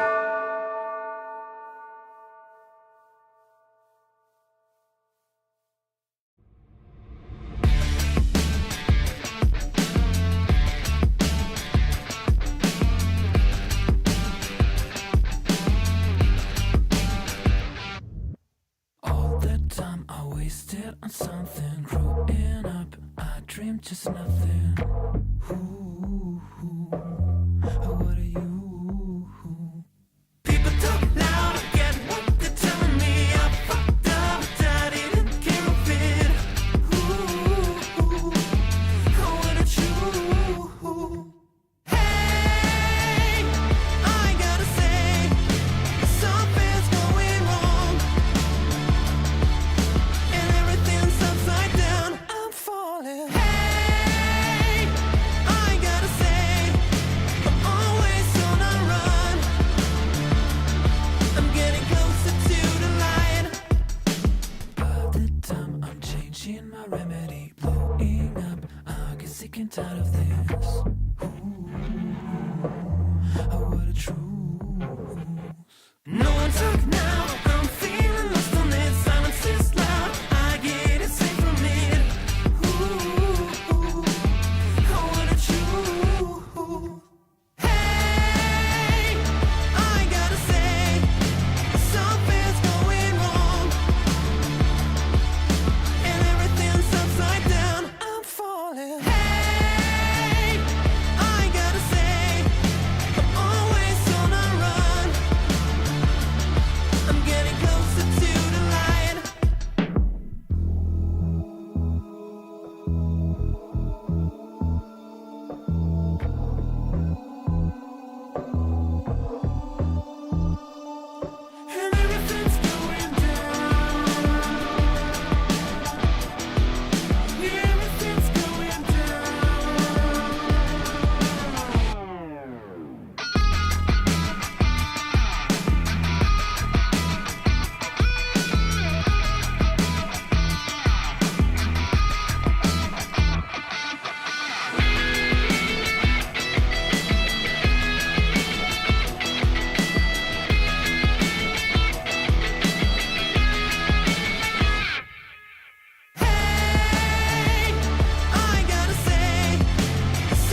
me.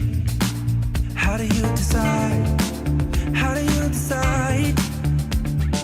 Why you wanna leave with fear when you could go and leave with love? I'ma just stay right here, cause I can never give it enough. Hey pretender, come on, take me back down to the river and tell me all the ways that I'm a sinner. If I follow, will I be delivered? Am I delivered? Oh, defender, come on, take me back down to the river and tell me all the ways I should surrender. If I follow, will I be delivered? Am I delivered? Another phony lie, something you keep selling me, something I won't buy. I know that you keep telling me how to live my life. I won't believe it, I won't believe it. Tell me honestly, do you really practice what you preach faithfully? Will you ever let me be? Or will you just keep judging me? Keep judging me, yeah. Why you wanna leave with fear when you could go and leave with love? I'ma just stay right here, cause I can never give it enough. Hey pretender, come on, take me back down to the river and tell me all the ways that I'm a sinner. If I follow, will I be delivered? Am I delivered? Oh, defender, come on, take me back down to the river and tell me all the ways I should surrender. If I follow, will I be delivered? Am I delivered?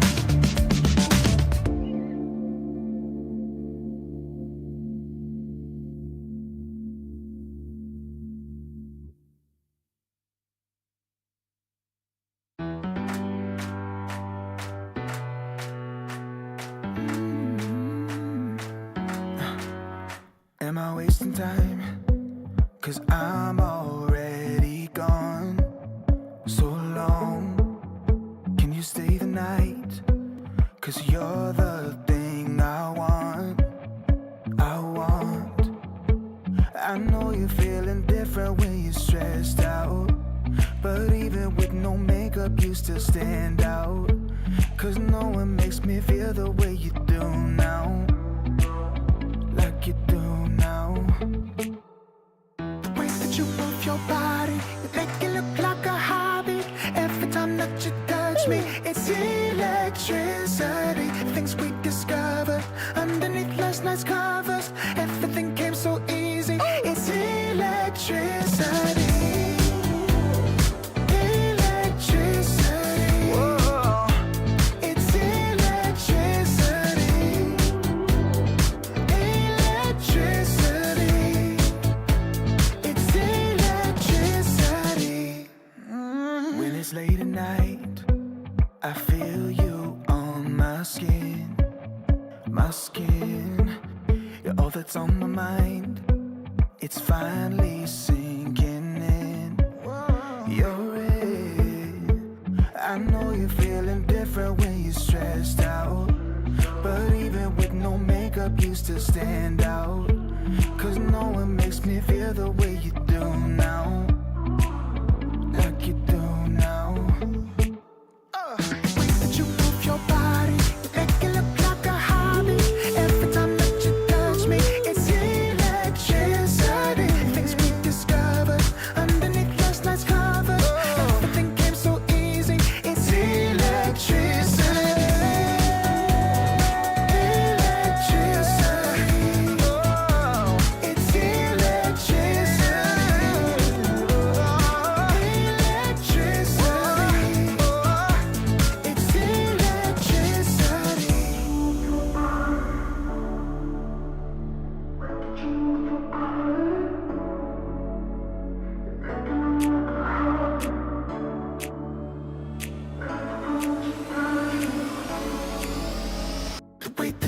move your body, you make it look like a hobby. Every time that you touch me, it's electricity. Things we discovered underneath last night's covers. Everything came so easy. It's electricity. Electricity. It's electricity. You move your body. Electricity. You move your body. It's electricity. Serotonin slide with me. Sequin in the light. Embarking your energy. Riding through the night. Serotonin slide. Slide on over here by my side. Slides up in your eyes, deep dive. Caught up in this chemical high. Angel, can you take me high? I'm on fire from the dopamine. You're all I need tonight. Promise I'll give you all of me, darling. Serotonin slide with me. Sequin in the light. Embarking your energy. Riding through the night. Serotonin slide, slide, slide. Serotonin slide, slide, slide.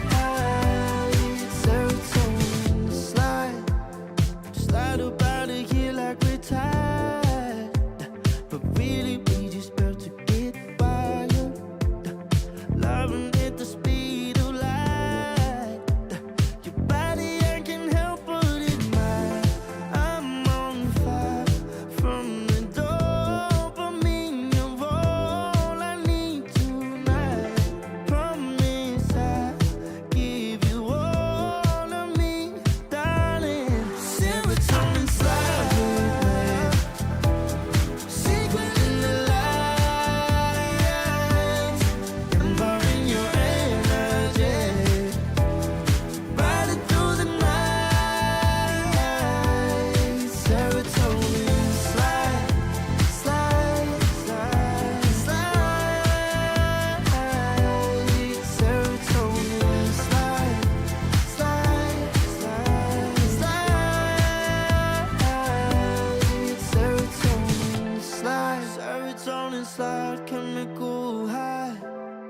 Dopamine dive, love, take it higher. Serotonin slide, chemical high. Dopamine dive, love, take it higher. Serotonin slide, chemical high. Dopamine dive, love, take it higher. Serotonin slide, chemical high. Dopamine dive, love, take it higher. Sequin in the light. Embarking your energy. Riding through the night. Serotonin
it's hard to apply restraint. I'm trying to stay away. It's so magnetic. Ooh, I gotta have it now. Let's keep it a private thing.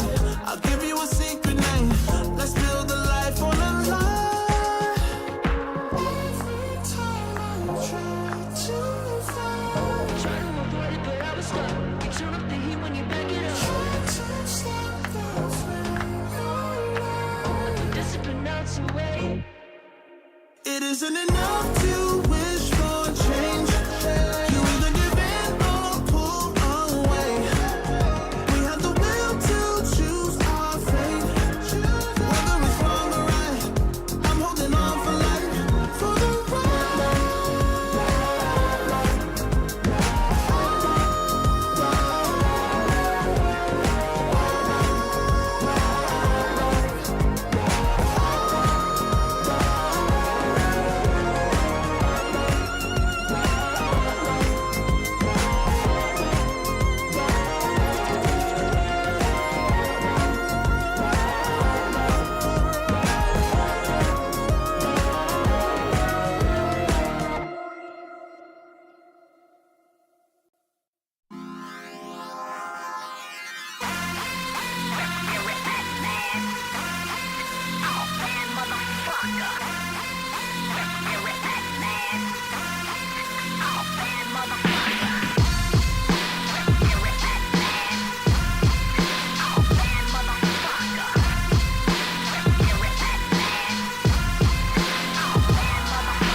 been working all year, getting by. Looking for the high, taking all my time. Breathing in new life, feeling fine. Like I don't gotta be something society wants me to strive to be. Got my own energy. So magnetic in the spotlight. Shaping my own world with my own mind. Don't talk about me unless you alright. You gon' see I'm finna real free, protecting my energy. Gotta protect my mind. I'm breathing in new life. It's time that I realize what feels good ain't always right. Making changes, I got me a new strut. No more settling, I'm running out of good luck. Never chasing, I attract, I'm busy going up. If you see me come correct, then keep it on the book. Get it, how I live it, that's the motto, how it goes. No more reaching in the distance, hit the lotto, I'm the one. Not denying myself anymore, I'm done with it. Sky is the limit, I'm living like widow. Energy, energy, energy. Feeling free, feeling free. Energy. Gotta protect my mind. I'm breathing in new life. It's time that I realize what feels good ain't always right. I'm feeling good, feeling free. Feeling good, feeling free. All I need is me and my new energy. Feeling good, feeling free. Feeling good, feeling free. All I need is me and my new energy. Feeling good, feeling free. Feeling good, feeling all I need is me and my new energy.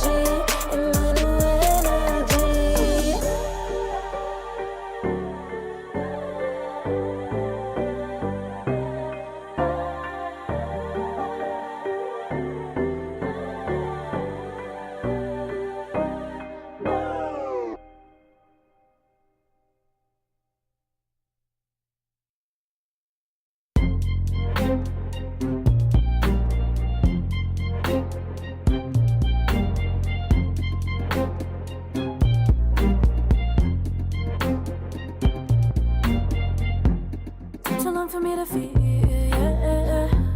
Tell me why you're on your knees, yeah. Now my fault, I had a dream, yeah. Kicking off the covers, I'm too hot for this bed. Give me space, I need to breathe, yeah. Give a face, giving it beautifully, yeah. Yeah, it's just me and my clique, yeah. We might be the hottest, but we let you in.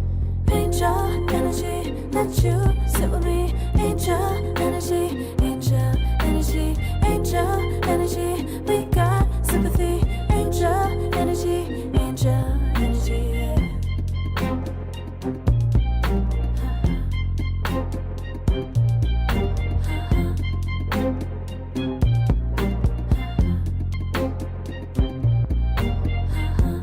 Take the time to breathe and rest. Let yourself feel the best. Feel it all so deeply, so deeply. Divine with how we be, yeah. Aligned with everything, yeah. More than a dream, vulnerable and strong, yeah. We feel everything. Angel energy, let you sit with me. Angel energy, angel energy, angel energy. We got sympathy. Angel energy, angel energy, angel energy. Let you sit with me. Angel energy, angel energy, angel energy. We got sympathy. Angel energy, angel energy.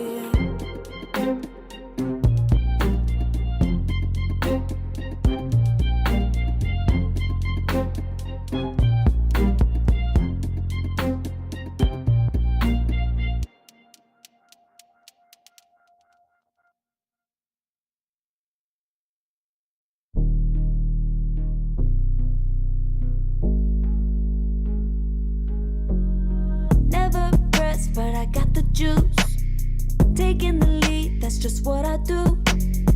I make mountains move with one hand tied, and still this world ain't satisfied. Everywhere I go, they stop and stare. I tell the truth, I take it there.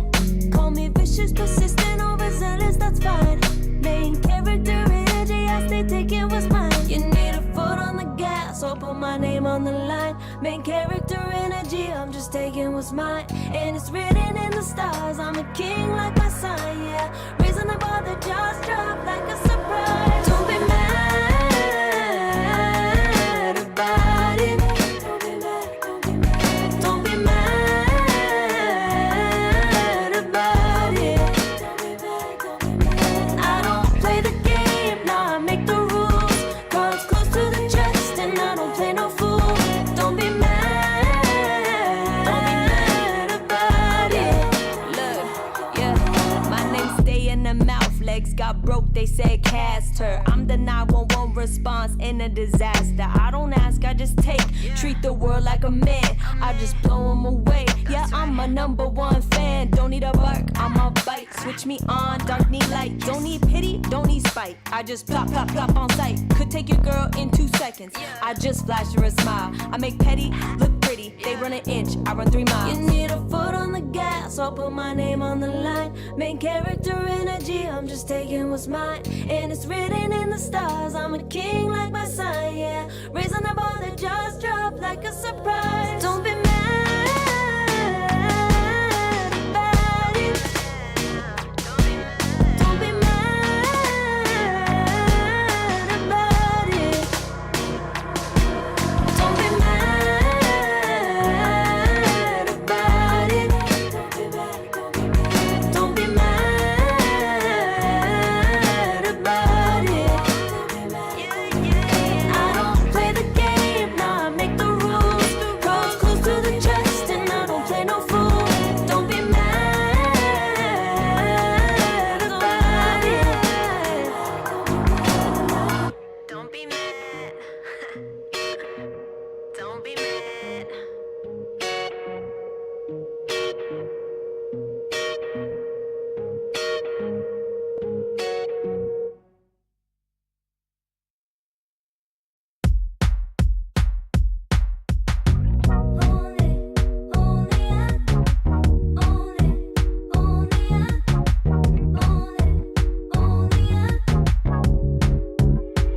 Like a moth to the flame, I'm attracted when the doubts start saying my name. I can go there easily, and it's hard to maintain, 'cause I know it's not the world I know, it's me. Believe in every little thing I hear, and no, I ain't no stranger to the fire, burning up all my desire to be great. It stays coming in waves, and no, I ain't no stranger to the fire, burning up all my desire to be great. I gotta just open the gate. All I need is saving from hitting the pavement, understanding when I'm impatient, that only I give to me. All I need is a little love in lonely places, the strength to stare fear in the face, that only I give to me.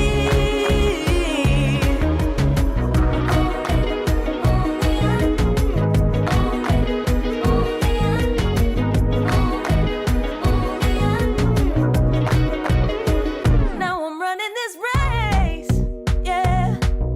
Stallions couldn't catch up to me. I'm running till I get first place. I'm running till I get everything, everything I ever wanted in my dream. No, I ain't no stranger to the fire, burning up all my desire to be greatest days coming in waves. And no, I ain't no stranger to the fire, burning up all my desire to be great. I gotta just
yeah.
Far from me.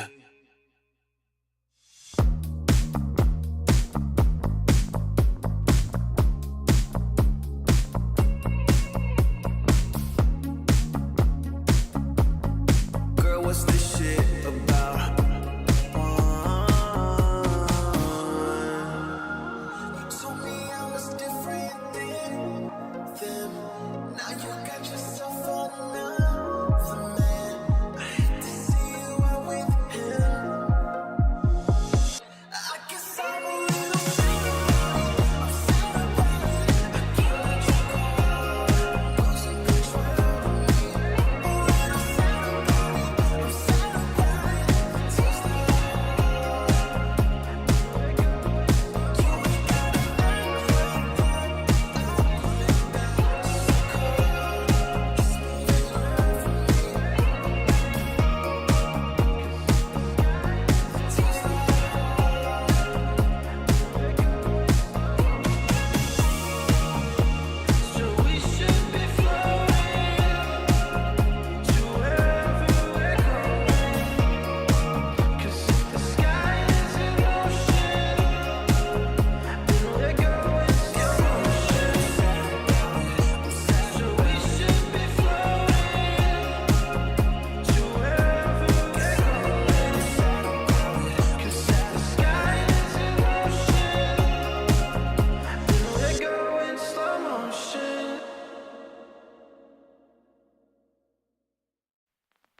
I pack my suitcase, headed out the door. I keep my shoes laced. 2,000 miles away from home. A couple dollars in my pocket, never stopped the boy before. I load my bags and hit the road. Miles past, turning back, found my track, face the fact, she a cold one. Never gonna settle for none. Stay up every night till I won. Don't want a slow rise now. I'm confident opulence isn't a long ride out. When I look back now, I'm astounded. A quiet boy from old age, but always felt the world was a stage, yeah. I celebrate one last late night. My old life ain't staying. I pack my suitcase, headed out the door. I keep my shoes laced. 2,000 miles away from home. A couple dollars in my pocket, never stopped the boy before. I load my bags and hit the road. I'm headed to LA. I'm headed on my way. I'm headed on my way to LA. Headed on my way soon.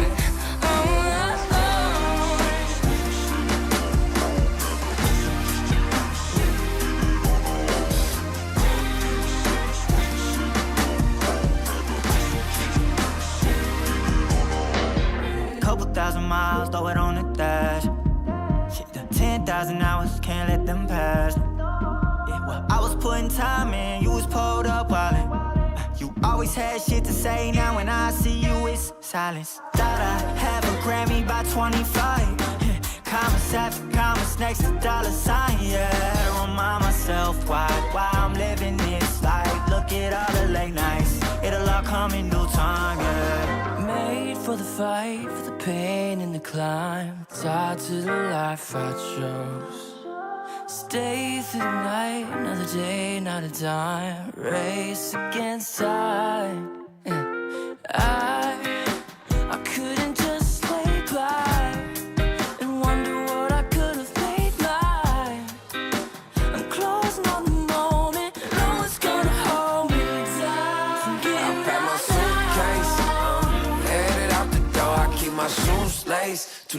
miles away from home. A couple dollars in my pocket never stopped the boy before. I load my bags and hit the road.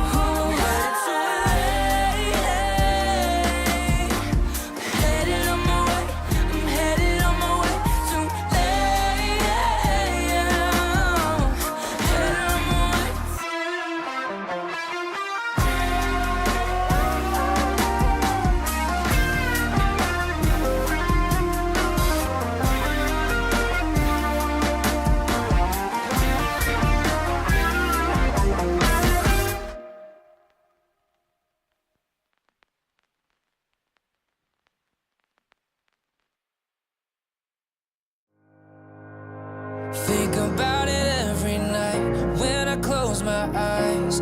You're on my mind. I try to quit a million times, but it takes me high. Like you're so divine. You give me everything. Don't know what's happening. I need you like medicine. You're my everything, everything.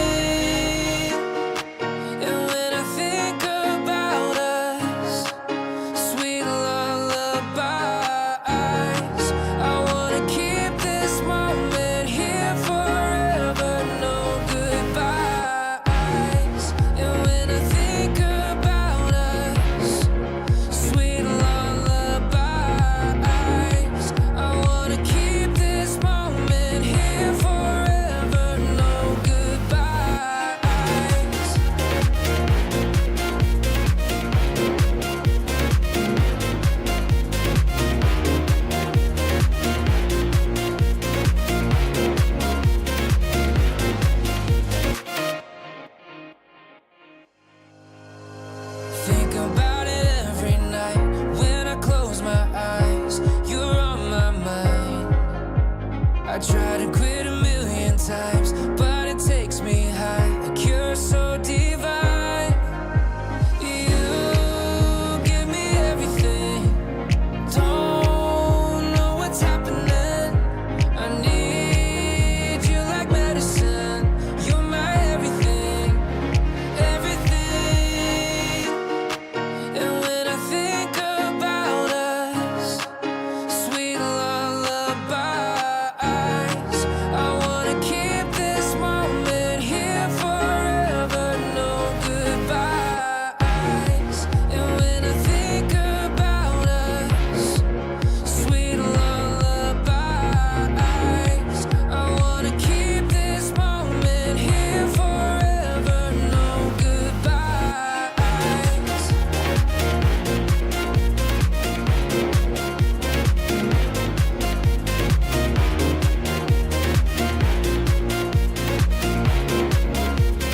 No goodbyes. And when I think about us, sweet lullabies, I wanna keep this moment here forever. No goodbyes.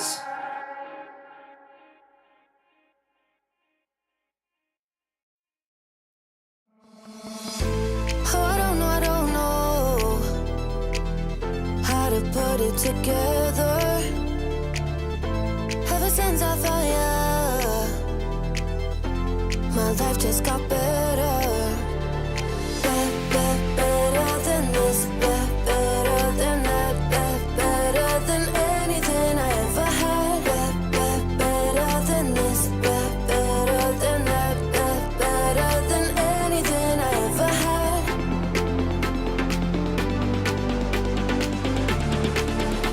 Than anything I ever had.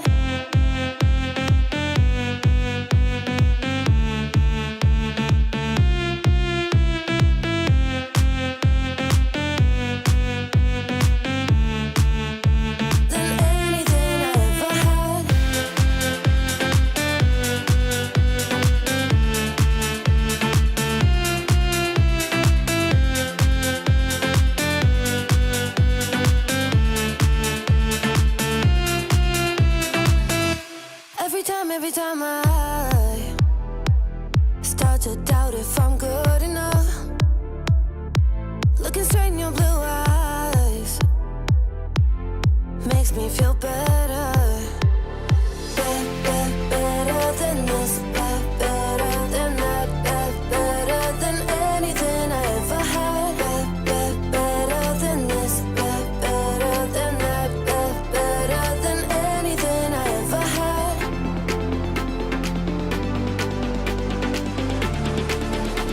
Than anything I ever had.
And welcome back. We've got our last series of the night. It's going to be two teams sticking around in the upper bracket. We've got the winner series going on. Lizard, PuckChamp up against One Win. We were able to cover One Win earlier today. We did not get an opportunity to cover PuckChamp, however. I am very excited considering this new roster looks very, very formidable. They also have one player from Fortnite Man's team. So he has played with Fortnite Man, so this must mean he must be pretty cool as well.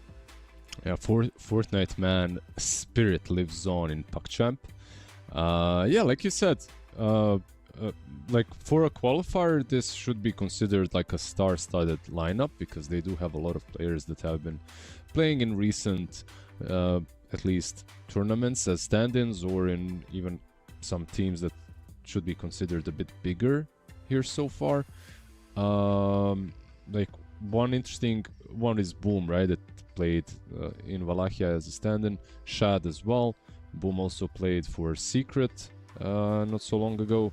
Meanwhile, by the way, I know we haven't covered that one, but Secret lost 0-2 versus Liga team. Yeah, wow, okay. So, I mean, Liga, they made it through far out. What tournament was it? They just 3-0'd in the qualifiers. Come on, Lizard, you're supposed to know this. Yeah. They 3-0'd in the Blast? I don't know. Who are you talking about? Secret? Or maybe it was not Secret, sorry, a One Win, Liga. It was either Wallachia or Betboom, one of them. It was, no, they weren't that. the one I was thinking about. I mean, maybe as some qualifier or something. I don't know. They weren't that great, like in both tournaments, right? Like Liga, they kind of did all right, but nothing too crazy. And now they're winning versus Secret 2-0. Interesting. But speaking of these two teams, I don't know. One Win, they looked kind of solid in that game number 1 and game number 2. Alchemist was picked up in both of those games, and PuckChamp, yeah, they're not messing around. They just ban it out immediately. Easy clap. Get rid of Munkushi Alchemist. This is what you're asking for, right? Where you wanted to see them remove it, and they didn't remove it, and we got that first phase overall. So yeah, I was thinking that I can't even remember at this point who played against One Win, but I expected them to ban it after that first game, but they didn't. They got punished for it. One Wee's turn to pick. So Sand King into Dragonite, nothing really that crazy, but Dragonite for me has looked like the one game that one Wii team have lost. It was versus a DK, right? So they snatched it for themselves. The hero has DK lost the game today? I don't think so. Like every game, Dragonite has looked really formidable. Trying to take a quick look and see if I can. In our games, at least, he hasn't lost. Yeah, and at least all the games that I just saw, I think he's 4-0 at the moment, unless there's games I'm missing. 5-0. I think he's 5-0, at least for us. So yeah, in this qualifier, he's looking. I don't know. This hero is looking great right now. So some people are, trying to play it, trying to move it around. I think Ace just won with it on the off lane as well. So your Gaming Gladiators having success with the hero still being played as a 3. But yeah, I don't know. This hero, it's looking good, man. Yeah, definitely is. The standard build is Armlet and Mask of Madness. Then you go for some crit or something like that. I think it's good. I also think that this hero is also playable in different ways. Like if you have something that needs you to be more active, like some greedier core from the mid lane, you can even just go Blink first item and play off of that. That's also fine, even if you're position 1. So a lot of different things that you can do in DK. One hero that I really like into DK though is Shadow Fiend. I actually don't mind this hero into DK because you get a lot of minus armor as well. You right click quite a lot, and eventually, like Dragonite, like in these last games that we've seen DK, he is unkillable. He stands in front with his Dragon Form and he takes your objectives. Like SF does not allow that to happen. Like he's actually going to destroy you in a matter of seconds if he's farmed enough. Yes, this hero is looking kind of nasty. So we're gonna get the Bat Rider though. So PuckChamp the hero that we've seen have some pretty good results so far today as well, right? Yeah, it's them. It's actually one win that played it on Sweden Strong. Like, he's the one that played a lot of Bat, and they had a similar combo. They had the Bat plus Nyx. So they do take the Nyx away, and they pick up a Pugna for themselves. A bit of decrep power from the Pugna, a bit of blast, take down the buildings. I do like the amount of magic damage that they have got into Pugna, like immediately with just the Sand King and the Bat. I feel like that's good enough. But Nyx Assassin used to be a good counter to Bat when Bat was a core and played a lot, because you just carapace the Firefly and then you catch him. Right now as a support it doesn't really matter that much, but you already have two heroes that proc carapace very easily, Bat and Sand King. Because of that, Nyx is already good here. Some like pseudo counter in a way to the Nyx as well, right? With the Lion now having the Hex. I mean, I don't know like how... Maybe it's somewhat of a reason why you're drafting. I mean, I can't imagine it's like that much of a factor, but it is nice whenever you see the Nyx, you can always jump in and start with something that doesn't do any damage. Yeah, it's not terrible, you know. Like, overall, you get a lot of burst into Pugna too. Like, yeah, just a solid hero with a lot of disables, keeping things simple, you know. Like, you have a lot of stuns, a lot of control. Right now, what you need on PugChamp is a bit of maybe extra team fight and extra objective taking. Like, you have to worry about your lanes as well. They banned out the Beast. The Timber is banned out too. One hero that so far hasn't been picked a lot is Bristleback. In this, out of all the games that we have watched, at least, teams aren't valuing it as highly. But Magnus they do value. Like, Magnus stonks are up there. Is Arise playing Dota again? What's happening? Because Magnus has played a lot. Dream League as well, I guess, effect, right? That's true, that's true. What facet are you a fan of? Because earlier, in fact, it was even the GG series. No, I'm now forgetting who they played. Was it OG? Anyway, it doesn't matter. I think it may have been OG. He went for the reverse polarity. I don't know if you're a fan of that facet or the normal one. Like, I have no idea, honestly. Like, when it comes to reverse polarity, to me that looks memey as hell and game ruining 90% of the time. But there's like 10% of the games in which it might be good, but if you pick it and lose it, everyone is gonna blame you. So if I was a player, I'd never go reverse polarity, basically. But I do think that there's like some niche situations where it's maybe good, like Dream Coil plus reverse polarity, break the coil on everyone, but now they're all out of range, so you can't actually get any kills. I don't know, it's a weird one. It's definitely a weird one. 1v they do get themselves Invoker mid, so you're gonna have this Dragonite with Electricity hitting your base. Yeah, with Pugna as well.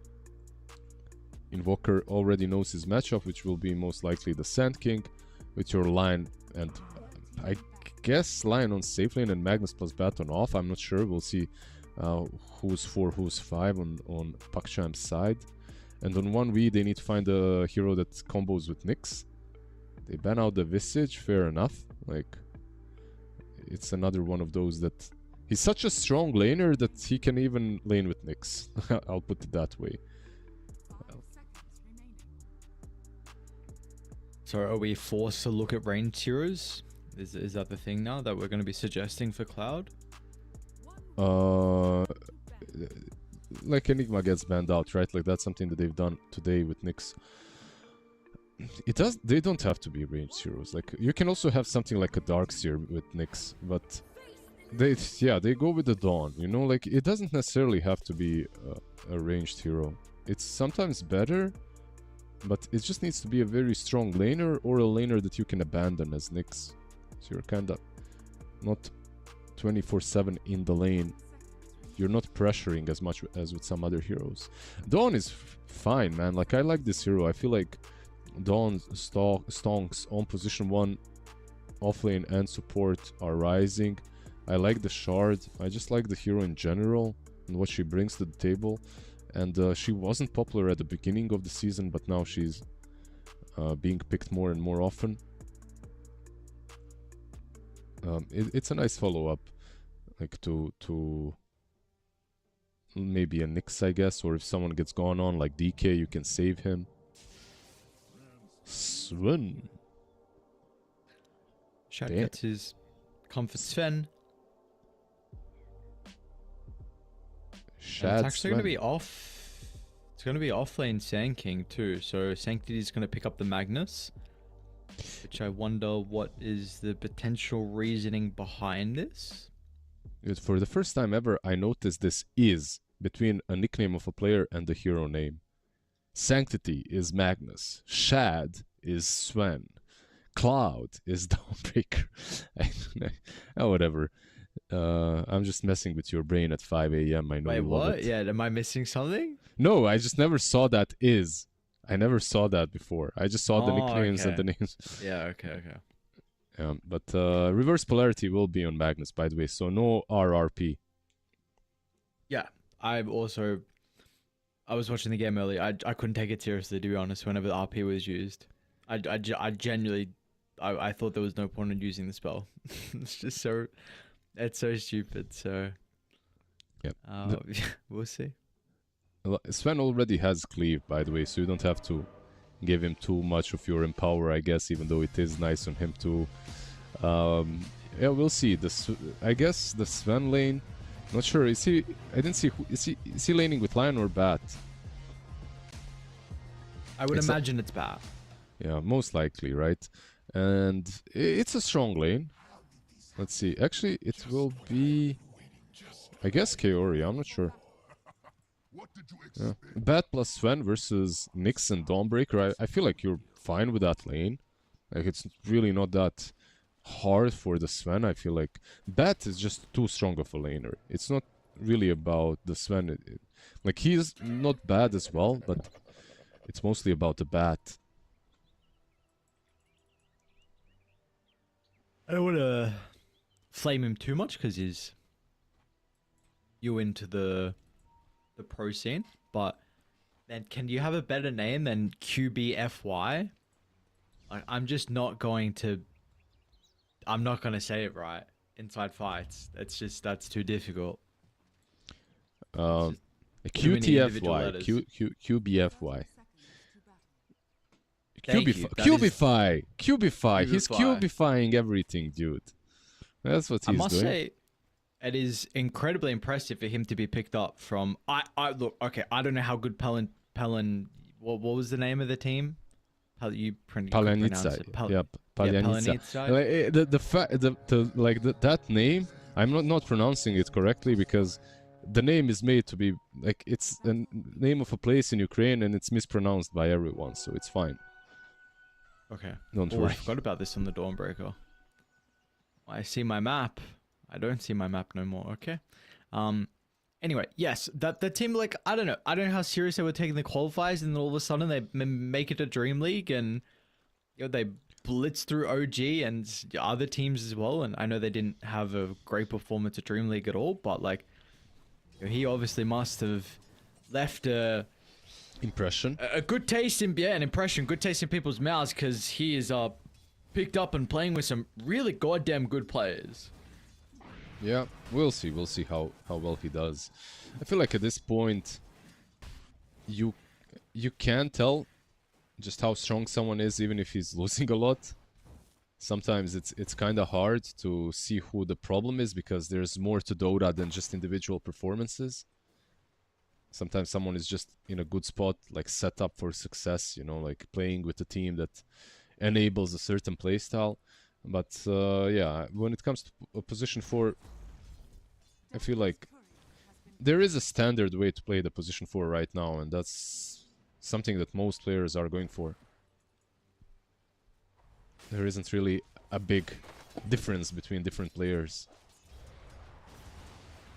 We'll see how he's able to perform down bottom. Definitely feels like Pugner quite a strong laner on the other end. Lion probably weaker of the laning supports. Yeah, this mid lane, by the way, so far is going pretty damn well for the mag. 4 lasted 6 denies. As an Invoker, there's only so much you can do versus Magnus with Empower. You can Tornado him, I guess, to dispel every... what's the cooldown? Every... Dude, am I blind? Every 27 seconds. There we go. Took me a Thank bit. you. Ah, yes, sweet and strong. What? Oh, wait, hang on. Oh. Are they gonna get a kill? Almost, What? yes. They got a kill. Dude, they... oh my god. They had a ward. That's so crazy. They had a ward, he just dude. didn't. He just didn't expect to be killed. Mind Flare used after the blood grenade, giving him just a little bit extra damage. The tornado, the 27-second tornado coming into play, and he gets a first blood. Dude, like, this was supposed to be a lane where Mag does all right, does well. And he was doing well in CS, but now Invoker leapfrogged him in net worth. He leapfrogged everyone. And I was about to sing Sanctity's praises as well. I've not had the opportunity to cast this guy in a while. Always a very, very big fan of him on Dogon. He was, of course, I think carried that roster when he was on it for multiple tournaments, and he was with them, those boys, for quite a while, a year plus. And didn't get to cover him that much when he was on Na'Vi. I was really excited to see him move over and play on a roster like that, but excited to see how he goes on PuckChamp. But yeah, giving up a kill like that is not going to be too happy for him. But meanwhile, you know, at least some other cores are having a great time. Shad is 24 and 6. I don't know if he's missed a creep so far.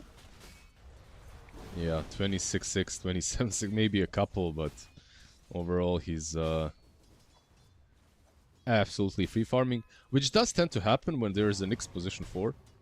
Yeah, unless you have some really strong offlaner Nyx 4. Like, look at what Sweden Strong is doing. He's literally just jungling, you know? Like, this is glorified jungler.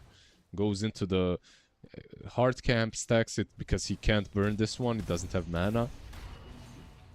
Gets some Mind Flare, maybe rotates mid. Let's see. Once again, under a ward.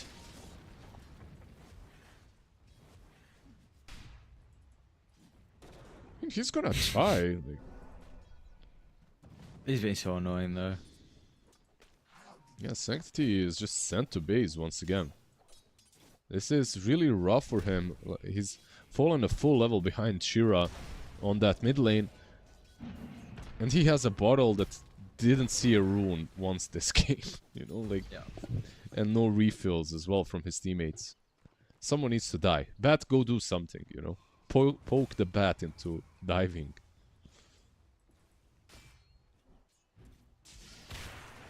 Again, it's crazy to say considering how good of a start he had. I mean, you were highlighting the fact like his last hits compared to Chiro Jr., but First Blood's taking a real big hit.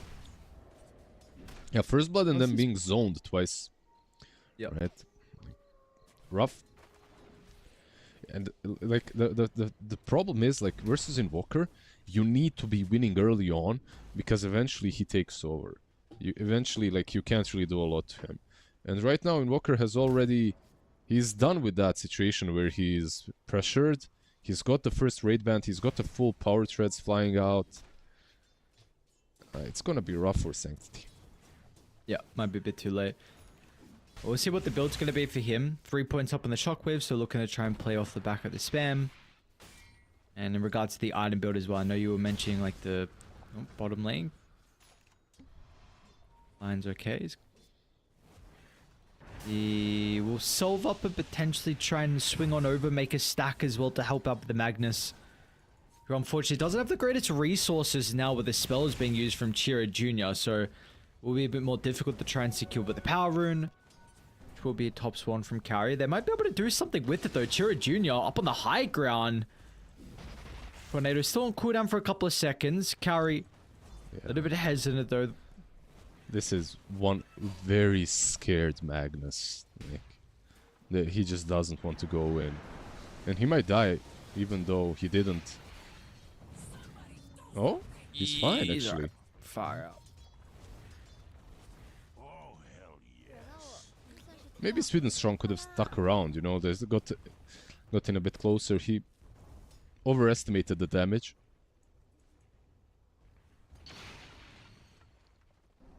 Man, that's going to be so frustrating for him, though, to give up that kill. And now you see what's happening in this mid lane. Like you said, I mean, Chiro Jr., you don't want to give the Invoker a... You can punish that weakest stage in the early laning phase, and Chiro is off to a great start, and Sweet and Strong's doing a lot. And importantly, like, top lane, Cloud is also not really being shut down now. Like, yeah, okay. You're not going to be near the Sven's last hits. You cannot expect that. This hero is just going to shove the lane out, go back farm the jungle. But, you know, at least Cloud is going to be able to do the same shortly. Like, Soul Ring is queued up. He can always shove the lane in, go for the hard camp pull. Unfortunately, I mean, the hard camp was blocked. It's about to be unblocked because the sentry is going to be dewarded, or well, expired, I should say. But, you know, Cloud's also getting a decent amount in this lane too. No, for sure. Even the fact that he's level 6. He can maybe help out with any lane, any action that happens.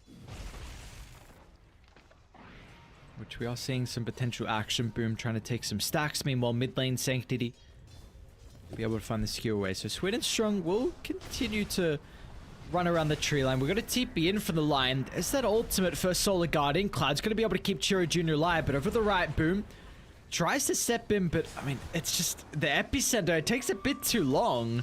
They'll still get the kill onto Chiro Jr. nonetheless, and even an extra rotation thanks to Shad Sven. But this is really a wasted movement. Shad, not necessary the Sven to be here. Yeah, everyone moved in, and they do get the Invoker. They repel the mid lane push, but they are losing a bit of bot tower, like 50% of HP lost on that one. So Dragonite probably the biggest winner out of everyone, as he free farms down bottom. He is going for the Armlet MOM build. Mom build Invoker is rotating in as well. They want to take this tower, it seems like, or maybe pressure the triangle.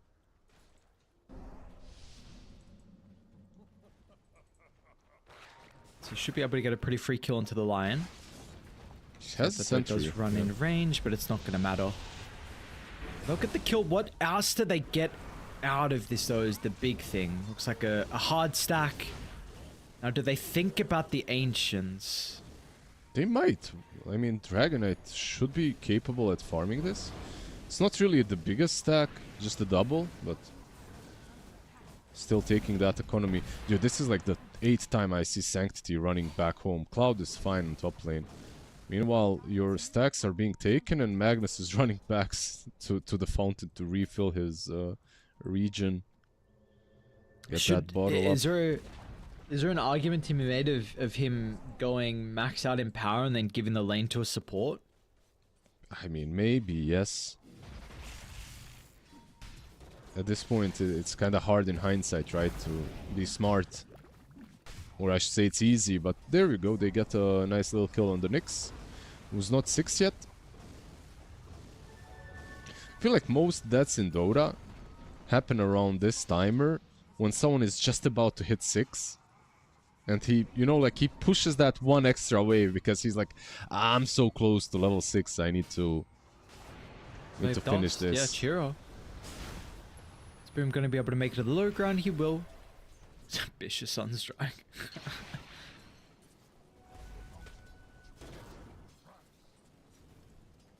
Yeah, level 1 So I guess Exort. that's- Sunstrike gonna do so much damage. Shad. Lane almost dying to Cloud. Cloud, another round of the Celestial Might get Hammer him. up in a couple of seconds, and yeah, he's going to get him. Tips him as well before the kill. Yeah, this is, I feel like, not the only, but a really big difference maker for their side. A big Dawn Breaker just hits different, you know, it feels like a different hero on the map. Especially when you have a Nyx and Ghostwalked Invoker setting things up on the map. It should be very easy for him to join these pick-off skirmishes. Yep. And Sven might be the target, honestly. They might just go on Shad again. Not here, but on the hard camp. Yeah, he's even pinging it out. He's gonna go a bit deeper on the hard camp. Look at this. They're going to go 2 kills simultaneously. They'll get the first one to the Batrider. They're going to look for Shad next as well. Oh, they messed everything up. Yeah. Tip him back. Tip him back. It's not really on him. It was on Nyx. the Carapace was way too late, or basically he was out of position, so the stun didn't connect on both of them. The Carapace didn't work. Nice idea anyway, but didn't work. Shad continues farming. I think another thing about the Dawnbreaker is the fact the Solar Guardian's going to be quite nice versus RP. I mean, this is an ultimate where you kind of see people need to group up around, and then you can just try and trade RP for Solar Guardian. Maybe we can see a Scepter even built up as well. Sven is not really a hero that likes to build MKB and wants to be cleaving heroes down. I don't know what really the build for the Dawnbreaker is at the moment. It does look like they're reading this too, with the next assassin already TPing down. So Smoke's going to get popped, and this is now incredibly messy. Nyx is going to run straight into the line, but still, they're already nearby him. You're chucking everything onto the Nyx. Nyx doesn't care. Like, yeah, cool, use RP on me, bro. What's that going to do? Like, we're going to chase you down. We're going to run you down. Your ultimate's now on cooldown, and one win. I mean, this is a nice read. Honestly, sweet and strong, somehow getting the information that play was going on. Meanwhile, Chira Jr. was also able to run down Kaori, so the early game from one win, it's really on point, and this is what we saw in Game 2 and Game 3 with them up against Blue Submarine as well. Yep. It's not only like it's not only the way they're playing, it's like what this draft allows them. It allows them to play the way that they are playing, especially when your lanes went as well as they have. So it kind of all comes together. Like, sometimes these kind of lineups are very difficult to execute if you have a bad laning stage, because you just don't have the resources to get these pickoffs. A hero has a Pavis or an extra bracer or something like that, and suddenly you can't get these Nyx pickoffs. But so far everything is going for them, and now they smoke up. So they just line currently showing. Thinking there might be an opportunity for them. They got an Observer Sentry combination. Boom's going to be able to get the stun off for the last second.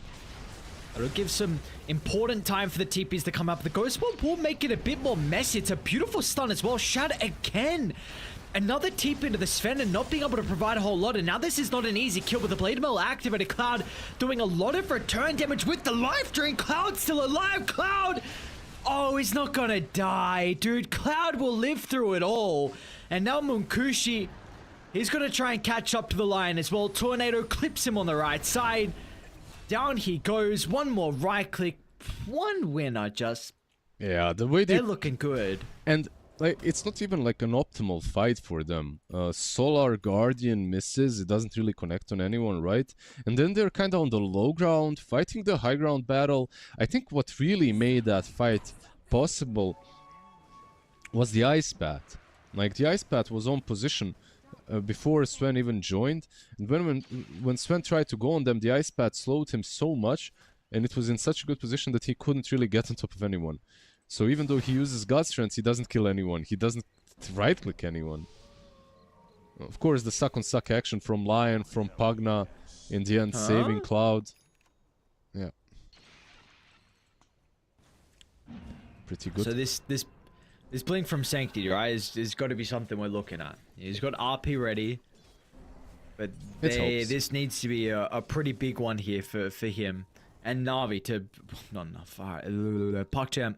Yep. Why can't we get rid of... Why can't we bring stand-in tags back? Yeah. Those were the good days. Yeah, so basically, the blink is good, but there's no follow-up at the moment. Maybe you can blink in, skewer them back with a good RP into some epicenter. But right now, that's the only thing that you can really do. Not sure, let's see. It is possible.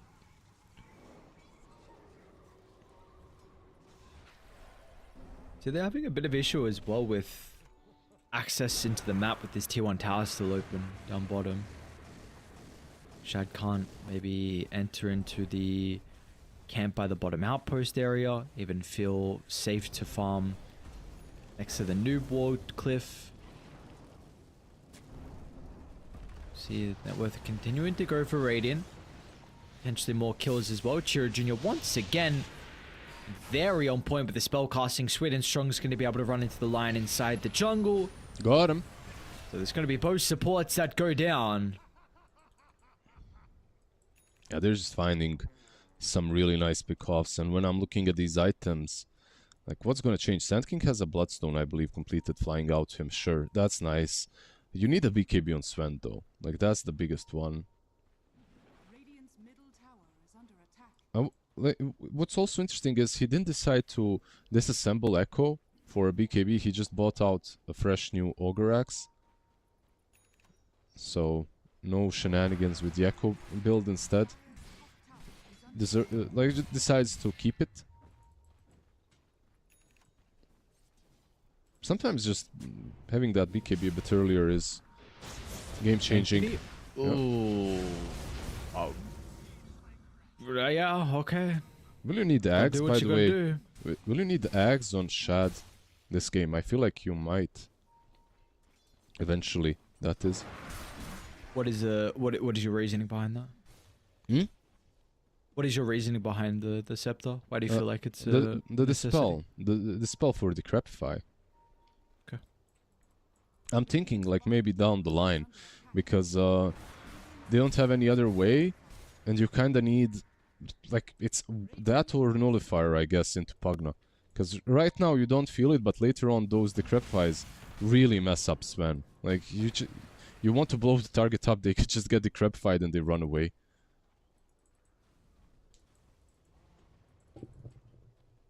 Not sure, we'll see. It's maybe an option. Nyx hunting again. Sweden strong. And he will run into one. And there's going to be a dead Cowrie. And Makushi's going to yoink the kill. You've got Invoker nearby looking to set up onto Boom. Or probably just try and create some TPs in. Make some mess happen on the map. Yeah, Sanctity actually connected. He didn't see it. There's a lot of interesting spell usage in this game. Sometimes the Carapace is a bit premature, but Impale as well.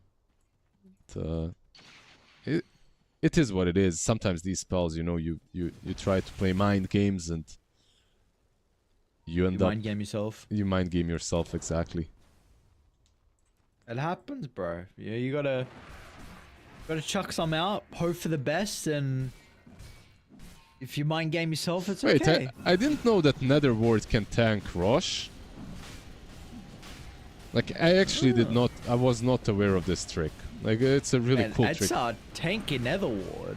It's a very tanky. Holy. It's taking a bazillion... Like, look, the Rosh dies. What? Almost. I didn't know this was a play, honestly. How does he not aggro from the ward? Because... What? I mean, why cool. have I not seen this before? Yeah. Cool, I guess. Nice play. Okay, interesting. Cloud. Like we see often from Dawnbreakers play on the opposite side of the map away from the team, but PuckChamp not going to be able to run into the Dawnbreaker. Guess now he's going to get a good idea of them being off the map as well. And they will smoke down to bottom, so Sweden strong off the back of the Vendetta. It's going to have Munkushi as well, trailing shortly behind him. They'll run into Sanctity. And there was a sentry there, so Sanctity knew exactly, but I'm not even sure. Get him. Yeah, it seems that way for sure. Stop the sun. Nice hit on line. He's going to be able to hold back Munkushi. So Sanctity, though, is in a lot of trouble. Skewers up in a couple of seconds, but what's the call here? Do you want to take the fight? Because Shad is actually starting to pivot his attention over. But the Sven is not getting any spells off. BKB came out too late, but the damage has been dealt. Shad, nice RP. Sanctity offers a turnaround potential, but the last are going to be there as well. Shad finally getting the damage output. That is what they've been waiting for. Yeah, with them clumped up and with the AoE damage, it's going to be good for a couple of kills, but that is all it is for in the end, because Boom, he is now surrounded. PuckChamp, they lost everything. They did have nothing left in the tank. So they're going to have to cut their losses there. Yeah, I don't know if they should feel too sad about that. They took the Aegis, they killed the Nyx and Dawnbreaker. I mean, sure, you lose the Sven, it's not optimal for sure, but you weren't really in control of this game. And one win, they kind of...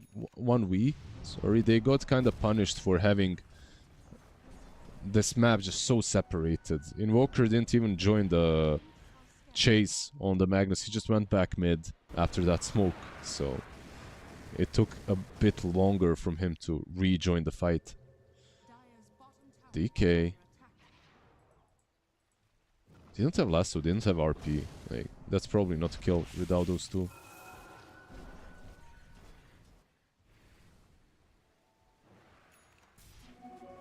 Oh, bet the haste. Okay, never mind. You won't get up in the face of Cowrie.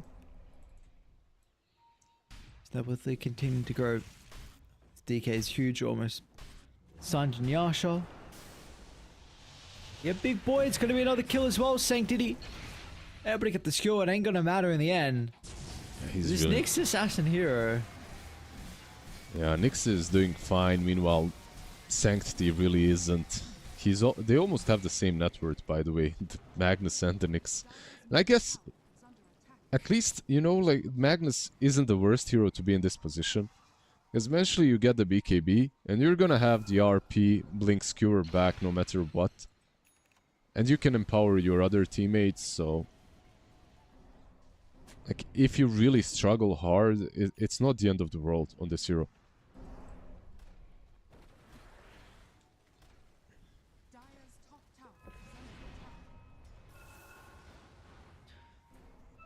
See if they're going to be able to mount a defense up top. T2 tower. Be under siege momentarily. We'll see if they're actually going to continue to stick around. It is just 2 heroes though from 1 win. All they need is Pugna here, really. Like, Pugna is spamming Nether Blast, possibly forcing a rotation. And it's kind of scary for PugChamp to defend because you don't see Nyx. You know where he's hunting.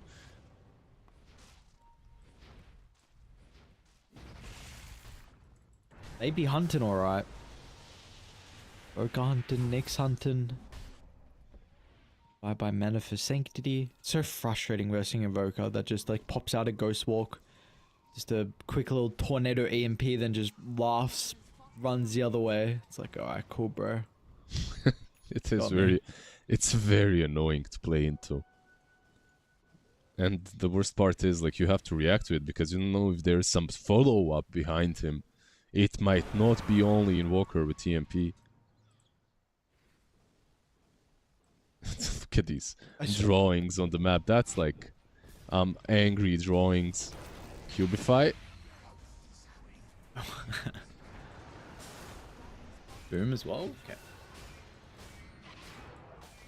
Maybe fine. This tower is not going to be fine though. Let's see if they're going to walk up high ground too. Maybe not with quite the lead. Yeah, maybe with Fort Spirits, but that's it. At this point, walking high ground versus Bat and Magnus sounds way too scary. You probably don't want to do that.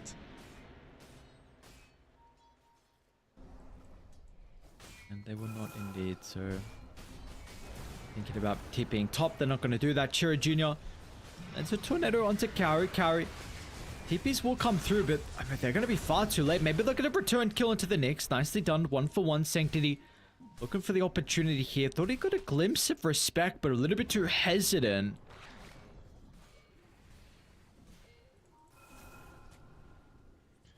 Yeah, one hero that's really enjoying all of this happening is Cloud. Because he understands he can join the fight at any given point with his ult. So he doesn't really have to be with the team, and he's keeping his farm up very nicely. Number 3 on the net worth charts at the moment.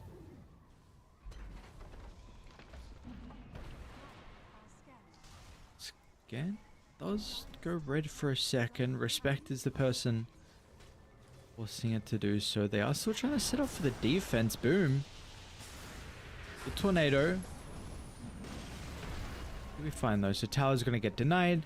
They've got their full 5 men. Let's see what they want to do from 1 win if they're going to look to try and smoke again. The creeps are in a very good position. Top and bot shoved out. Mid's going to be shoved out as well after this creep wave is pushed from Chira Jr. So it could be an opportunity for them to make a play, and they will.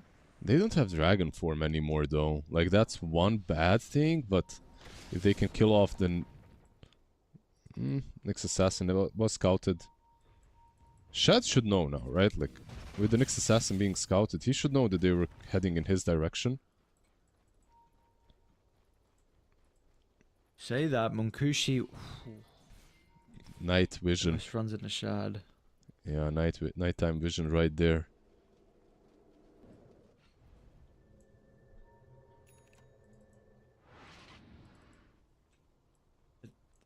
How scary is this Sven really, do you feel like? I mean, second in net worth, yeah, like Shad is finding a lot of fun considering all the times he's TP'd in to assist the team in fights has really gotten no value out of the TPs, unfortunately. But like, how scary is this hero this game in particular with his matchups?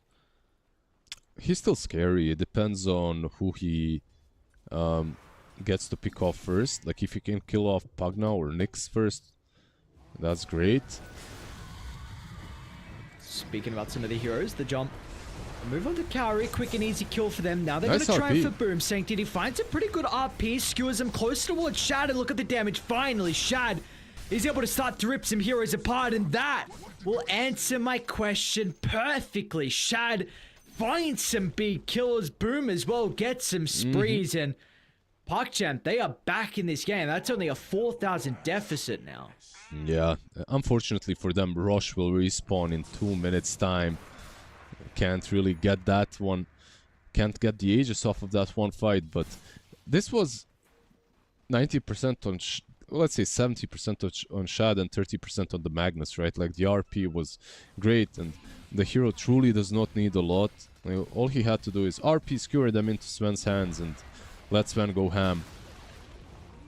They didn't have the right positioning for the Nyx, for the Pugna. The Crabfy wasn't there. And if Sven gets to hit, he has enough damage for all of them. If he doesn't get the hit, though, then it's kind of scary. If he gets kited.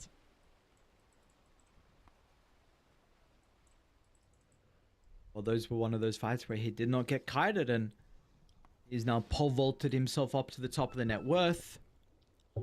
And you put yourself in prime position to be able to contest this upcoming Roche. I mean, it was looking like there could be some really big difficulty with them for actually taking a fight in this area, but you are without a doubt ready to contest. So got to be cautious though of the map. It is very difficult to play into with this Nyx Assassin along with the Invoker.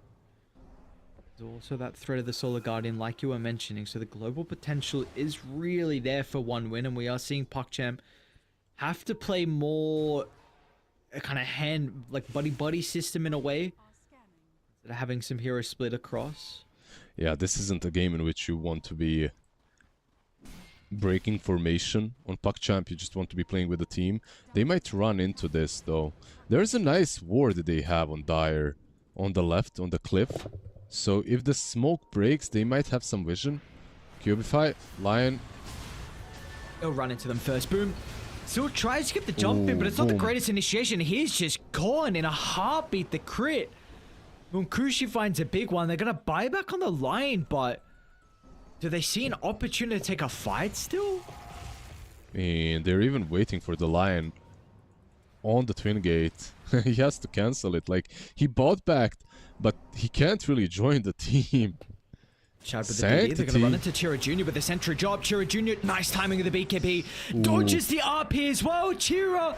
Oh, Shad, he tried to TP out. Wasn't going to make it, though. Oh, this is just messy stuff. One fight. It was just one fight. That's all it was. It was a blip on the radar for one win. Yeah, that it looked great when they got that one fight with the RP, but this time around just too many mistakes.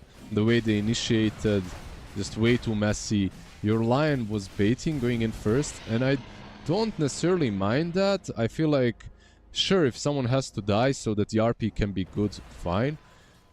But yeah, the follow-up just wasn't there. The follow-up was a Sand King that jumped in with Epicenter and just got blown up immediately. There has to be some like a finer solution to bait out and then jump with the RP.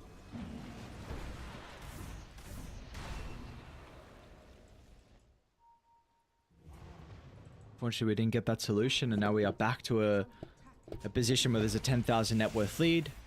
Sweden strong. And potentially... Oof. Okay. He actually, the Cloak of Flames might be game ruining here for Sanctity. It procced Carapace. Gotta be careful with that one. Versus Nyx, it's an annoying item to have.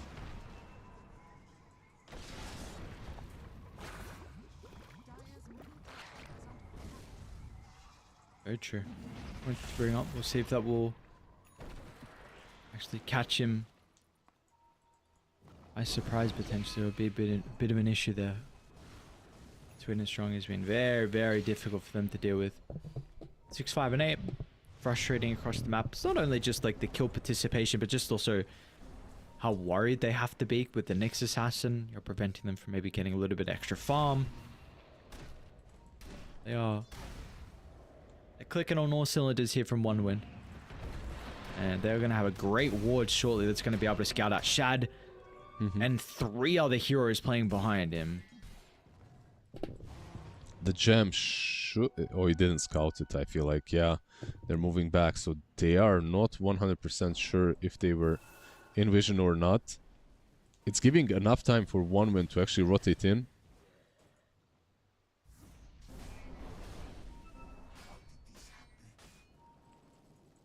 So like maybe trying to set up for a fight? Sunstrike straight onto Shahad. Right on point. Yeah, I'm not sure. Like for Sancti and the boys, I feel like it would be easier to fight high ground, but maybe. Oh man. Oh man. They might get caught as well. Look at Sweden Strong. Doesn't have that movement speed because the Vendetta's about to expire. Yeah. Munkushi's in. Oh, it's still nice. I mean, they're gonna try. Yeah, but it doesn't matter in the end. Munkushi shrugs off the damage with the BKB, and look at Boom. He cannot do so. I mean, sometimes we see the Sand King if you can activate the Bloodstone with all the spell life still, but he's just not getting it off this game. Yeah, he just needs a reset on the Sand King. Oh, they're in again. Nice sidestep. Buyback out of Boom. So that's BKB on cooldown for Sanctity. Shad's God Strength as well is about to expire. These are some really big things getting committed from PuckChamp. Do you just smoke a God Strength? Yeah, like you said, it's expiring, so you can't even smoke out and maybe punish them. You might just lose your side at least on top lane now. You have to be careful if you're Boom. Like, Boom, this is a dieback. Yeah. It do be like that sometimes. We talked about Nyx and how strong he is into these heroes. How strong Carapace is into Sandstorm, into Firefly, and... yeah, they're feeling it. They get to learn how strong it is as well. I think this is going to make it 6 for 6 now with the Dragonite in Eastern Europe qualifiers. This hero is... it is absolutely cracked out of its mind. Yeah. Cloud. Well done. Yeah, Starbreaker to break the combo.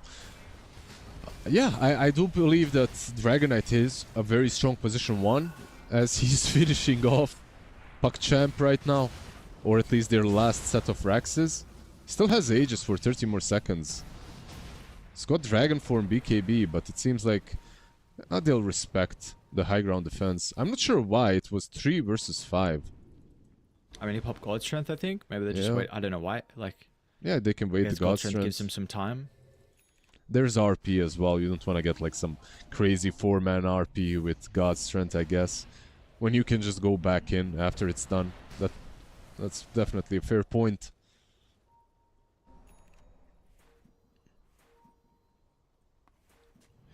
Aegis is gone, but he's got Swift Blink now as well on Dragonite.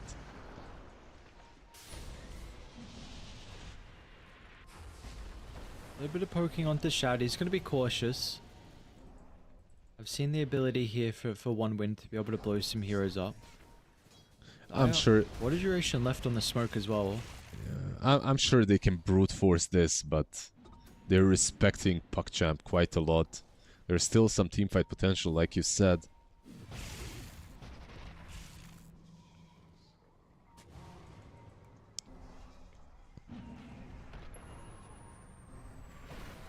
Is he going to be able to find the opening?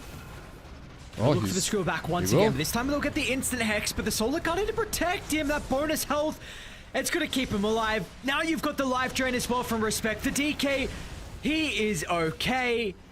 And no one else on PuckChamp are going to have the same fate. You're going to buy back on Shab, but you've got nothing left in the arsenal. GG. Munkushi back to full Respect. He's done his job, but the medic will keep them all alive and healthy as a result. They're going to be able to take this game 1 victory. Yeah. And kinda, I have to say, kinda unfortunate for PuckChamp, because this game was one of those where everything falls apart off of your mid lane being completely destroyed. Like Magnus, the beginning wasn't really that bad. Like he got 4 lasted 6 denies. Then he dives to a Nyx rotation. Nyx rotation without a stun. That has to be one of the most humiliating first bloods that I have witnessed. A Nyx rotates under your ward, tosses a blood grenade and hits you with a mind flare. That's all he did. And you die. It's like, bro, come on. I swear that if I was that Magnus, I'd be so tilted. And he was running back and forth to the fountain. He was zoned out multiple times. Off of that, the game was kind of broken into pieces for PuckChamp. They didn't have this bulky game controlling Magnus from the mid lane. Instead, they had a Magnus that's just kind of hoping to hit an RP eventually, which did happen once. That one turning point was the team fight. It was good, but one was just not enough.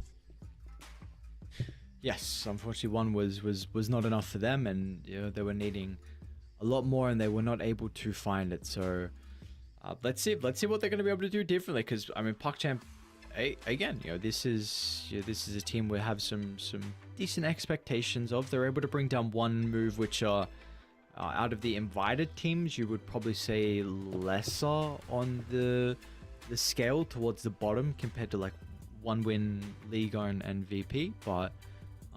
Yeah, you're still able to get a victory early on. That was 2-1. We'll see PuckChamp are able to turn this one back around, but One Win are looking good. Been very impressed with their showing so far, and we'll see if that will continue heading into the upcoming game or not. But any closing comments from you in this game 1 in particular? Is there anything that we need to look for heading into the upcoming game? Nah, I just want to see game 2 where the mid lane is a bit more even, where Sanctity has a game to play.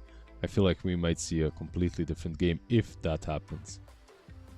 Okay, well, eyes on Sanctity, and if he's going to be able to have a better performance, and if they can have a mid laner who can play Dota and look to get involved. Unfortunately, wasn't the showing he was hoping for, wasn't the showing that they were hoping for from PuckChamp as well. But it's just game 1. We've got game 2 up very, very shortly. First a break. We'll see you guys soon. Don't be mad about it. Don't be mad about it. Don't be mad about it. I don't play the game, now I make the rules. Close to the chest and I don't play no fool. Don't be mad.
to be greatest days coming in waves. And no, I ain't no stranger to the fire, burning up all my desire to be great. I gotta just open the gate. All I need is saving from hitting the pavement, understanding when I'm impatient, that only I give to me. All I need is a little love in lonely places, the strength to stand fear in the face, that only I give to me. All I need, understanding when I'm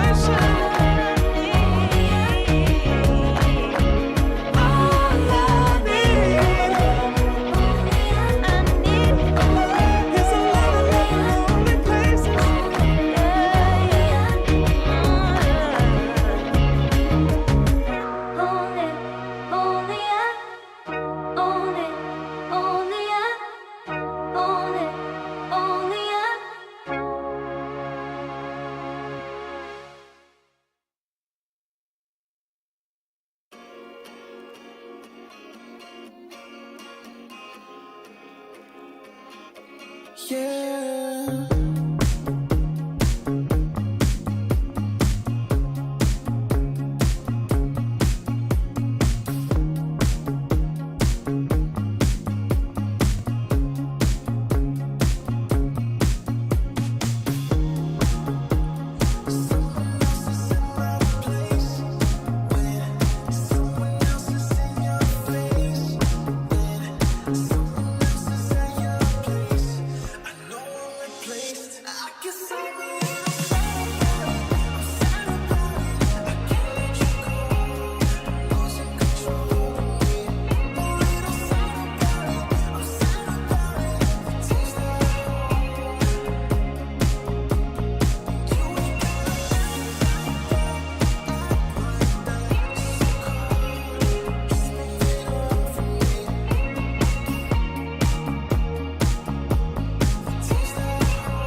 Far from me.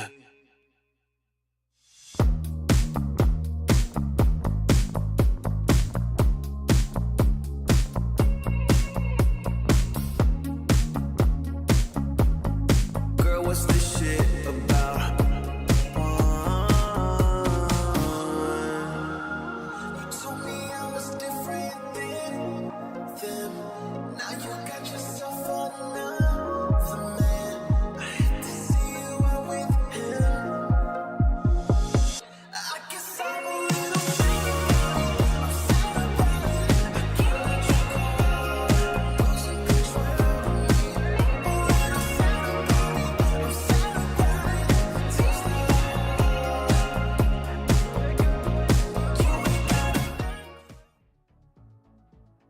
Alright, ladies and gentlemen, welcome back. We've got our second game coming up shortly with a beautiful kitty behind us as well in the frame. So we're coming in with some good vibes. We got unfortunately lizard, but a nice kitty. It's like, you know, it kind of makes up for things. Yeah, exactly. She's just cleaning herself 24/7. I don't know what's up with this. Like, the cats are way too clean. I'm used to dogs. How are the dogs with the cats? Because you have dogs, so like, what's the go with that? I'm keeping like a clean separation between the two for now, because Okay. I'm not afraid for them, even though the dogs are like 50 kilos each. I'm not afraid for her. I'm afraid for them. Like she's nasty. I see. Okay, so the adopted little kitties is gonna mess up some doggies, but Yeah, yo, she chilling. yeah. She loved that game number one. As did I. We'll see if game number two can be a little bit more competitive. Like game number one, it's always nice to see a team stomp, but game number two, I want to see something a bit more competitive from PuckChamp when it comes to the mid lane, that is, more than anything else. I don't think Sanctity, like going back to game number one, I don't think like he was put in the most comfortable position. I think that he can be in a more comfortable one. And I feel like it's not only the matchup, it's like just sometimes sometimes the lane just doesn't work out for you, you know, like some BS like that, Nyx Assassin rotating in, killing you with Mind Flare happens. You overestimate your tankiness, you get punished for it. Let's see if he is gonna play the game a bit more carefully in game number 2. Just let us see indeed if it's going to be a bit of a different showing from them or not. How the bans are going to look as well in particular, because again, this is, you know, One Win being the team we need to continue to prioritize in regards to the Alchemist. We saw last game first phase banned, but that let the Dragon Knight through, so does that mean the Dragon Knight gets first phase banned as well, considering One Win they've got first pick again, so PuckChamp, it's not like they can maybe steal it for themselves. Yeah, the Swen idea was nice, like when it comes to the damage they needed into the DK, but DK just gets banned. I'm just not sure what's up with SF. Like, when Dragon Knight became popular, it was before SF became popular position 1, and then when SF became a popular position 1, Dragon Knight just fell off, because SF was destroying him. You kind of have similar power spikes when it comes to the items that you need. SF, what does he need? He needs like a Dragonlance, Mask of Madness, he's already capable of fighting. And on DK it's Armlet and Mask of Madness, so it's kind of similar. But later on down the line, I feel like SF is one of those rare ones that can chew through a tanky Dragon Knight. But yeah, we're not going to see that matchup, we're not going to see DK, it's banned out. What we will see is a Nyx by One Win. They did play the Nyx bat before. They snatched the Nyx this time around immediately for themselves.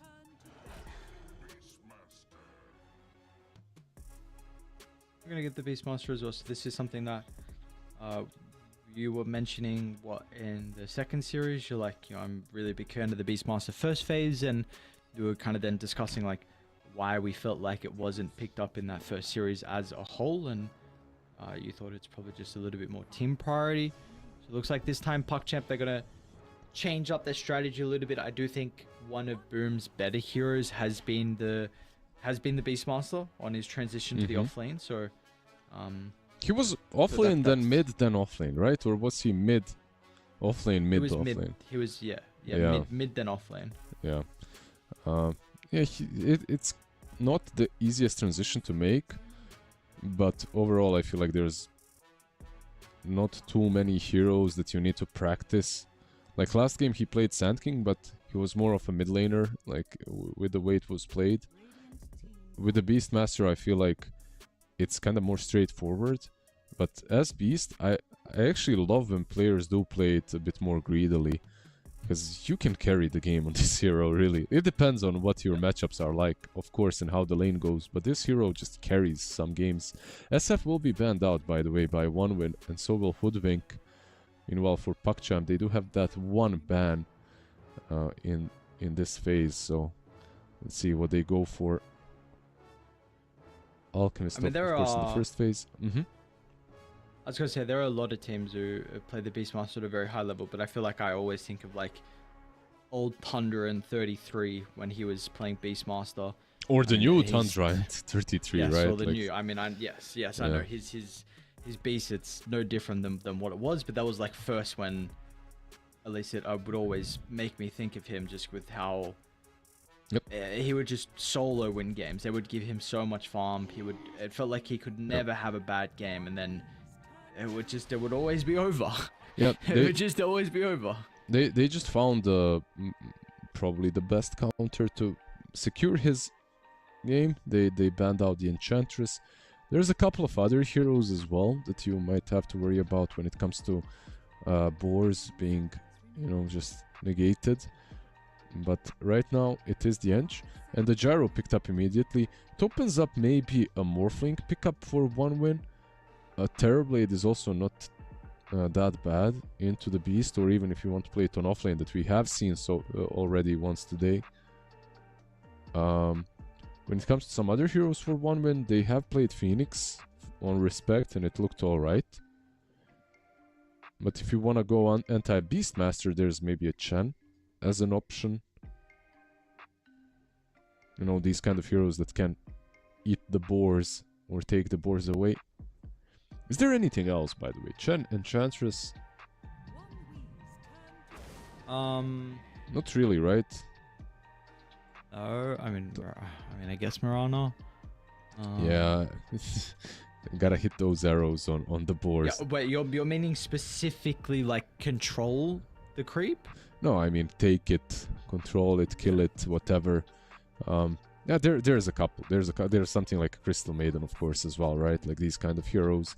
Even which other one? Even like Lich with Sinister Gaze. Like it lasts, I think, 4 times as long versus creeps. So they get the Mag Bat. A lot of control once again. A lot of good lane potential with the bat.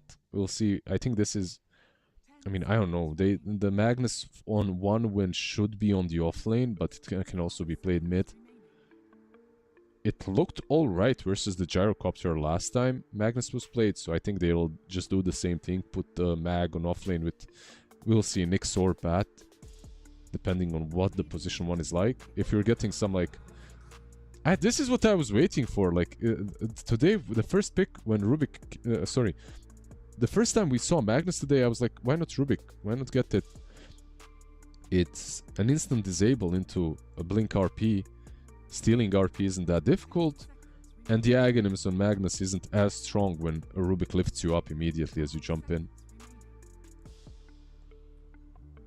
Very much agree. Very much agree. I mean, yeah, I mean, Gladiators obviously must feel the same as well. That was their response into the OG Magnus that they played into. So we've seen it in Western Europe, and of course we've seen it TIs ago as well. As an overall response. PuckChamp, they're going to double down on their continued team fight at the moment. So Supernova and Sunray, very good response versus the RP. Again, similar to what we were speaking about, like with the Solid Guardian in the last game to counter the RP. You want to be grouped up in this close area, and the Phoenix Supernova can kind of... It trumps that control of the area. It makes it very difficult for everyone to commit and get value out of the RP. And they do get TB in the end. So Terrorblade will be picked up. I'm thinking I'm not sure if TB will be on the safe lane. It should be. Like on paper, you're picking TB into Beastmaster. It should be on the safe lane. But don't be fooled, because we have seen this TB picked before and into Beastmaster, and it was on the offlane. I still don't mind the offlane TB at all. If there is something better for you to pick on that position 1. And like, I don't like TB into Phoenix too much. I don't like it into like a lot of magic damage in general. Gyro brings some to the table as well. As a position 1, that is. Like a hero that I wouldn't mind at all for 1 win would be a Morphling if Mukushi plays it.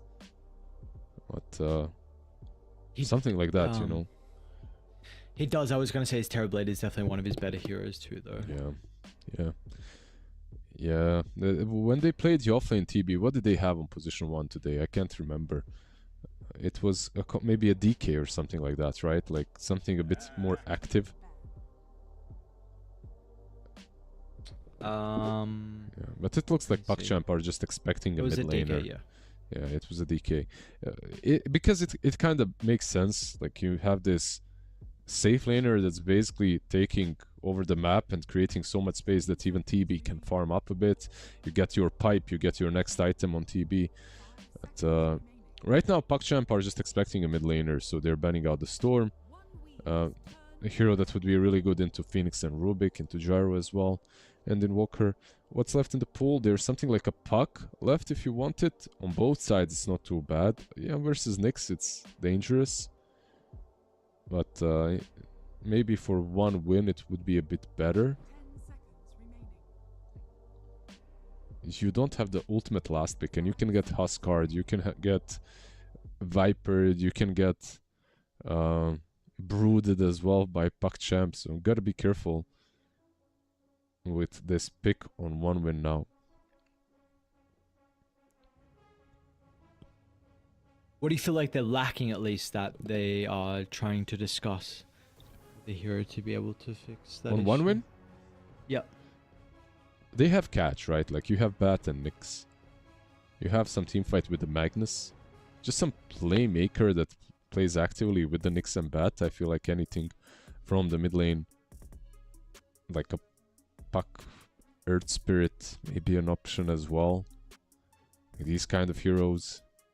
Or if you want to just bulk up and play offensively, take down towers while Mag and Bat are bringing heroes to you, something like a Viper. Well, they ban out the Puck and they pick up the Pango. Just some more chaos, I guess, in team fights.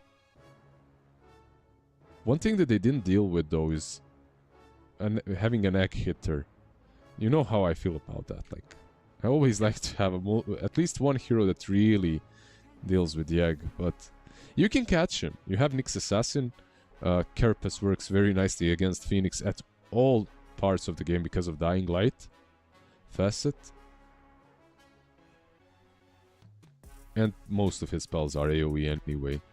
For Puck Jump now, you know your matchup. You're playing into the Pangolier mid. What about some... I was thinking a bit too far out there, like a Quap that used to really deal with Pango. I just don't like the hero too much. But it would be nice to have some extra burst damage into the TB, right? Like you roar and you just kill him off immediately from that mid lane. You can also go for like some good old standard tiny or hero like that doesn't lose the lane into Pango. You can go Earth Spirit, Sand King as well, left in the pool. A bit more out there is something like Alina for the TB. Just tiny. The simplest answer, I would say. Yep. Sanctity Tiny. One for the hero for him.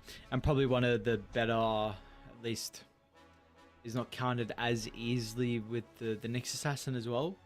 Like some of the other heroes you were mentioning may have had a more difficult time playing into the Nyx, like we saw so far today and in that previous game too. So we will see. Definitely there are some concerns on Tiny as a whole, though. I still think this is a very tempo-based hero, and playing from behind is never fun.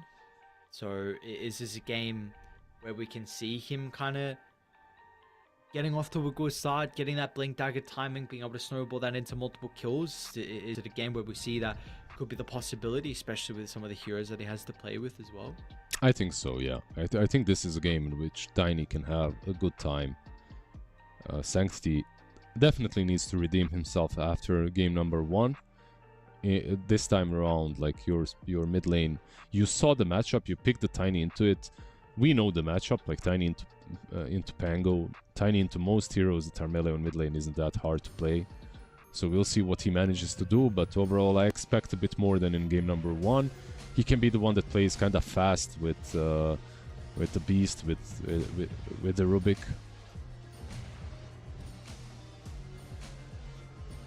Well, let's see. Let us see if there's going to be a different showing out of them. Grandmaster Sanctity on the Tiny, so he's got the comfort, but is he going to be able to make amends along with the rest of the boys here from a Puck Champ? Really important. Got to keep in mind this is just one slot. Everyone gets one slot besides Western Europe. So we will have a best of 5 grand finals.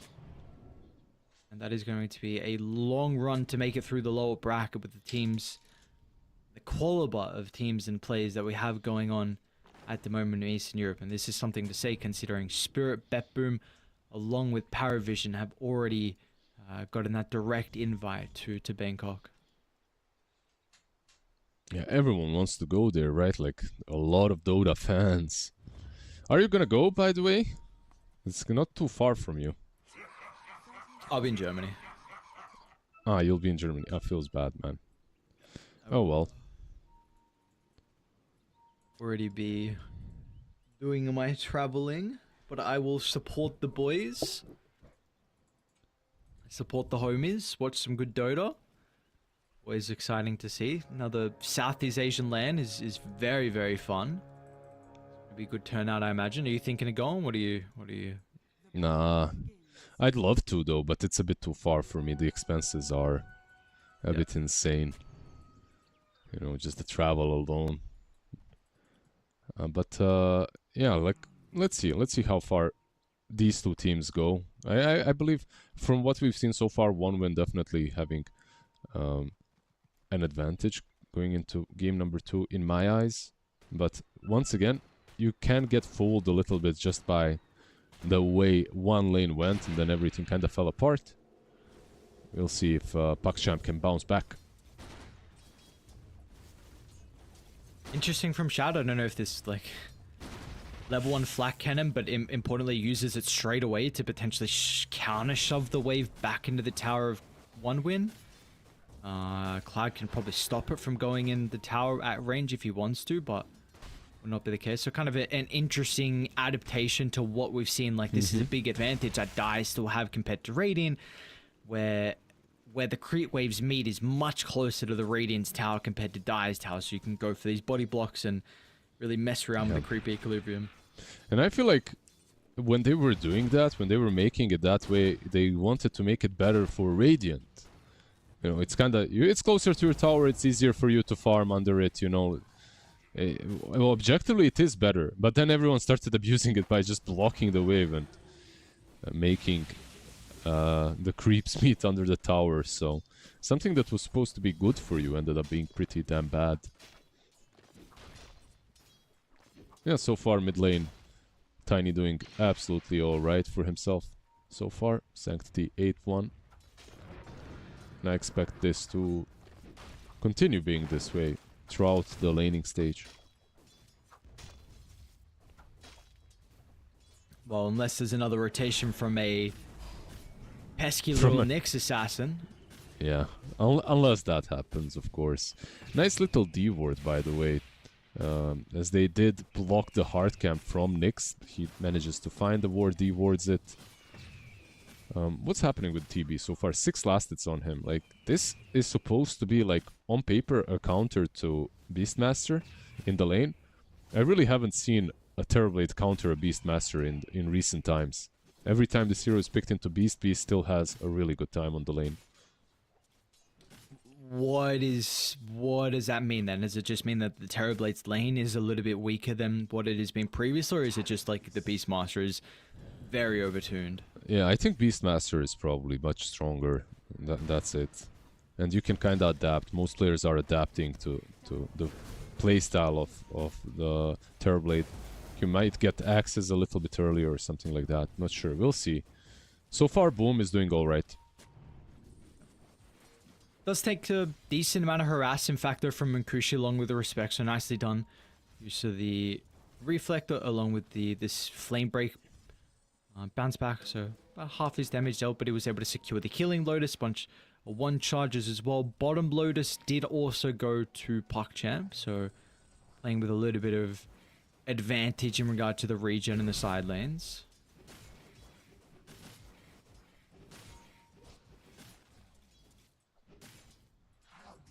Why did he kill the Ogre with Mind Flayer but didn't kill the Wolf? Wolf has no mana. Okay, my bad. That's why.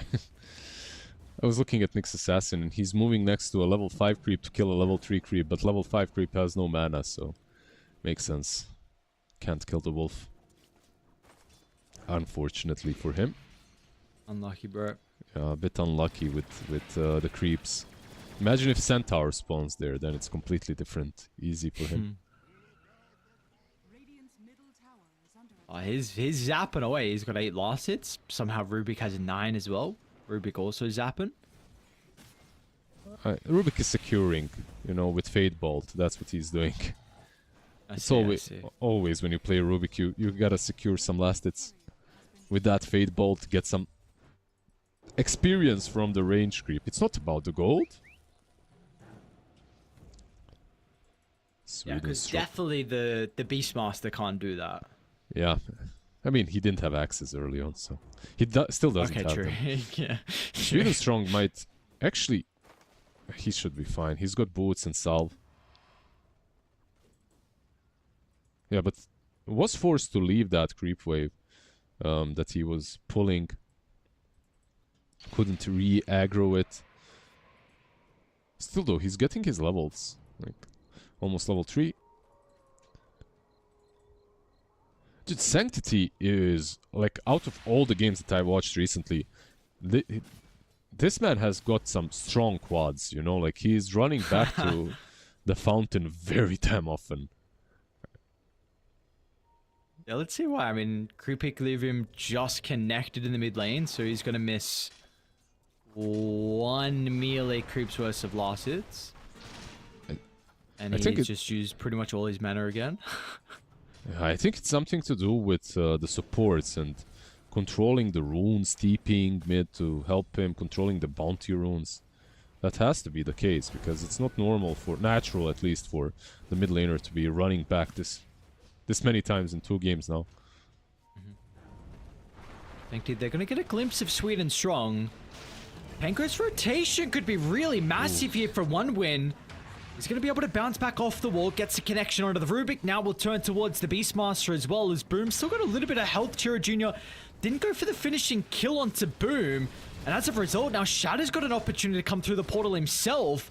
Messy engagement. We're going to have all 10 heroes up top, but Shad, with the high points up of the Rocket Barrage, it's going to help with the turnaround. Cloud, yes, it's an okay ultimate. It's going to get the kill onto the Gyrocopter, but are we done here just yet? Sanctity with the potential chase down, but the spells are back up for Respect. They're going to have to go through the Fire Spirit, which will make it difficult, but the stun connects from afar. Now they'll turn to Cowrie. He's got the dive in a couple of seconds. Sweet and Strong tries to time it. Unfortunately, it's not going to be perfect there with the use of the Spike Carapace. Now Respect. Yeah, we're not done. Who even came out on top out of all of that? Like, I'm not even sure. Like, who's happier? I don't know. Okay, so 500 gold more, 600 gold more in Dire's favor. They suffered 1 less death, I guess. Should be better for them. Nyx Assassin getting a lot of that experience as well. So I guess it's them. I don't know. Kinda cool. The Rolling Thunder, like, I did understand what he was doing. Like, he didn't want to hit the beast from a certain angle because it would put him on uphill. It would push him on high ground. So he went for Tiny instead. But what that did is it gave Tiny a target to toss, and because of that, Terrorblade dies a bit faster than he should have. Or if he even should have died in that whole scenario. They just went all in on Beast and backed out. But yeah, then we wouldn't get this huge team fight, which is very messy, but kind of cool. I almost feel bad. It puts us in a very even position here in the early game. We've got everyone farming pretty nicely. Like you said, Beast is kind of the only one that, unfortunately for Boom, is a little bit behind there in regards to the net worth. But we are not going to have an active rune as well at the 8-minute mark for any of the mid laners or anyone to play aggressive with the invis getting denied. We do have some stacks getting farmed. Respect, along with Chiro Jr. Something that we saw them do with that Earth Spirit game, where Chiro Jr. was playing up into the Viper. He had a lot of stacks to be able to fall back, and importantly, he farmed them with Respect as well, who is pretty high level in the Batrider. This is 5 and almost 2/3. Yep, I'm getting closer to that level 6. Same with the Nyx Assassin. So the 2 supports on 1 win are definitely on the greedier side, looking at a set of 4 or 5 games that we've cast together. But they do make it work somehow. Yep. What do you feel like if you taking looking at PuckJam's lineup, do you see ways to be able to punish the greediness that 1 win are currently playing with in regard to their supports? Well, not really punish it in a sense that you're punishing the enemy team, but you can get a lot out of it too. Like the Beastmaster can farm his stacks because no one is contesting him, but he has no axes, so that's not going to be super simple for him. He did go for Helm of Dominator. This is a first today, by the way. Yeah, we've seen a couple of... and he's doing it into a Nyx Assassin, though. So, yeah. Possibly not the best game for it until he gets Overlord, at least. Pushu. I might break out. Nice read, though. Duke's down to the south. We'll have to keep an eye on the levels as well in regards to the supports. Lasso is online. Vendetta very close. In fact, enough experience is there from Sweden Strong. Would love to see them try and make something happen. This is a great opportunity in regards to the levels advantage. Unfortunately, Sweden Strong will run underneath the sentry. Yeah, they have another one. They have another one right next to the hard camp, so... But Sweden Strong probably should know as well. Sanctity. Rolling Thunder from the other side. Chiro Jr. forces Sanctity to run around, but... And still, the Raw, it's used defensively to try and stop the Rolling Thunder, but now with this put on cooldown, you've wasted a lot of ultimates, and I mean, yeah, okay, you got the kill into the Phoenix, but can the boys on PuckChamp, are they going to be able to strike back? Sanctity tried to spellcast from afar, bringing Cloud down pretty low. It's not going to be enough. Fadebolt will not tick him out. Cloud's going to be okay. Yeah, they need to back out though. On the side of One Win, they're really low. They don't really have their spells available any longer, so they just need to concede this tier 1 tower on top lane. It was 1 for 1, support for support, and that's it. Just go back.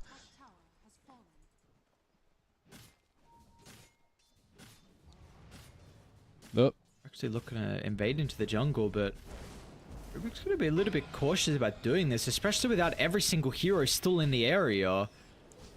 Rubik's going to give a free kill away. 3 heroes required, drops a ward down. Yes, maybe he was they dying. saw it? I don't know. That yeah, seemed... he was dying there, and he was being skewered, so I don't think they saw it. Let's see. They're Yeah, going to look for the kill into the gyrocopter, and yeah, they're going to get him. So it starts. It has begun once again. Another game with the Nyx Assassin proving to be very, very annoying for the heroes on the opposite side. yeah, another day at work, I guess, by Nyx Assassin. Just another day. Sanctity, he finally gets a rune. Absolutely shocked. Sanctity manages to find the rune.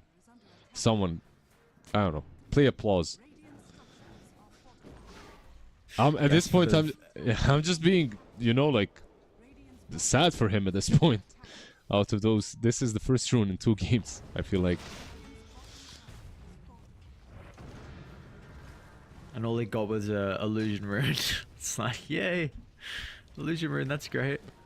Yep, it's a dispel, you know, like you can disjoint some stuff, dispel some stuff. It's not too terrible, but not your haste or DD that you would like.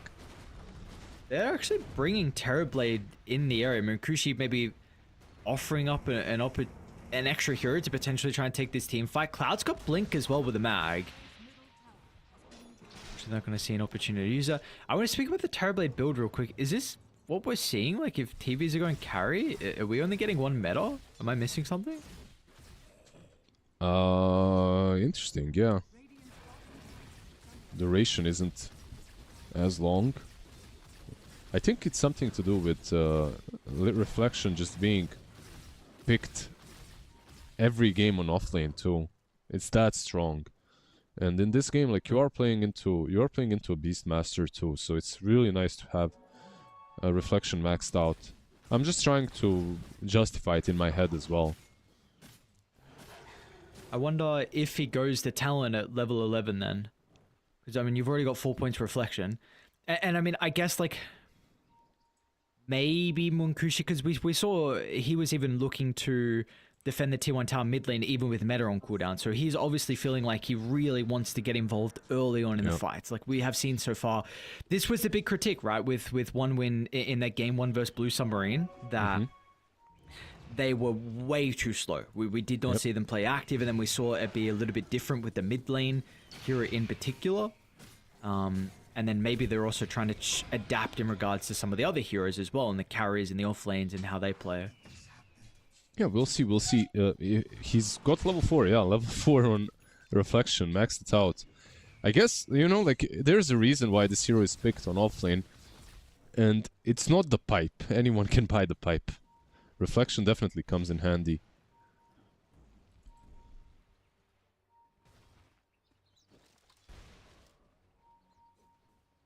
Doing a pretty good job though, nonetheless, though, from PuckChamp to make sure this Nyx Assassin is not finding the kills like he was previously. But still, the big issue is the fact they are very scared on where is safe inside their own jungle. Sanctity's going to be able to get the jump, but just out of range for the toss back. Chiro Jr. is fine. Now, they do have a couple of heroes nearby, and if Cloud's going to be able to close the distance, Sanctity, he's going to be lined up for the first stun. RP, oh, Cloud doesn't actually get the blink over the top, so now there might be an opportunity. They're going to be able to strike back. Chira Jr. swashbuckle, gets it down to the low ground, but it's not going to matter in the end. And now, Sanctity, he's got blink at the ready. He's going to be able to find the angle. So sweet and strong, just one mistake that we saw come through. Cloud maybe could have been the turning point with the RP there, offering up an opportunity to get that kill that they were initially going on, which is not the case. I have to bring 5 heroes down from PuckChamp, but much needed considering this game had built up to a 4,000 net worth lead for the boys on 1 win. Yeah, much nicer. It was also about Rubik being in full position, like a very good position by Cubify. He steals, he combo breaks them and he steals Impale. And then even if Magnus wants to go in, like that Impale is very dangerous to go in and play against. So saves the Tiny on the Rubik. Nicely done.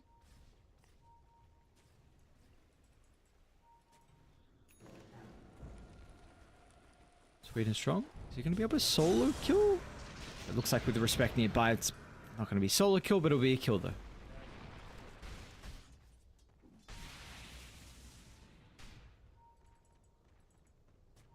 Now back to occupying the map they go. They'll invade into the jungle. We're going to see PuckChamp. They don't want to let this go for free though. Yeah, but the ward scouts them out.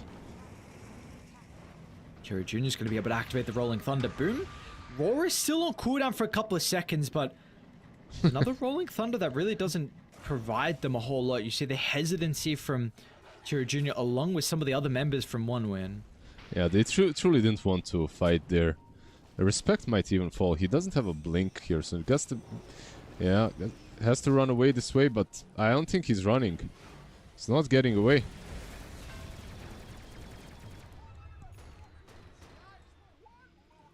Oh, Roar. Chira Jr. Alright, they're going to get another. PuckChamp, nicely done. Boom.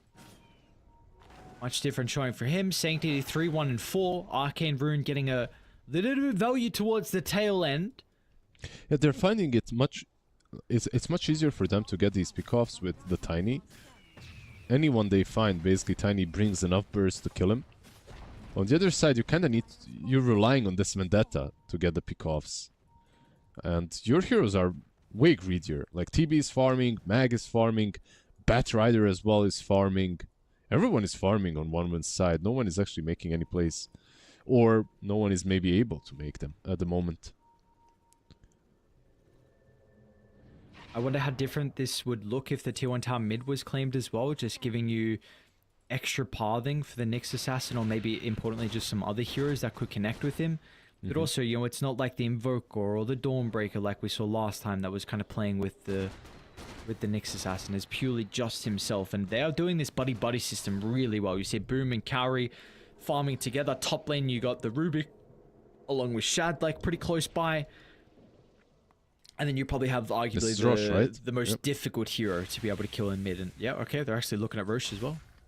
It's like Beastmaster things. If he has Ags, he can do Roche. If he has Overlord, he can also do Roche. Even with Helm of Dominator, he can do it. They just decided to wait a little bit longer. Straight into the pit. You're not even contesting this if you're 1-win, it seems like.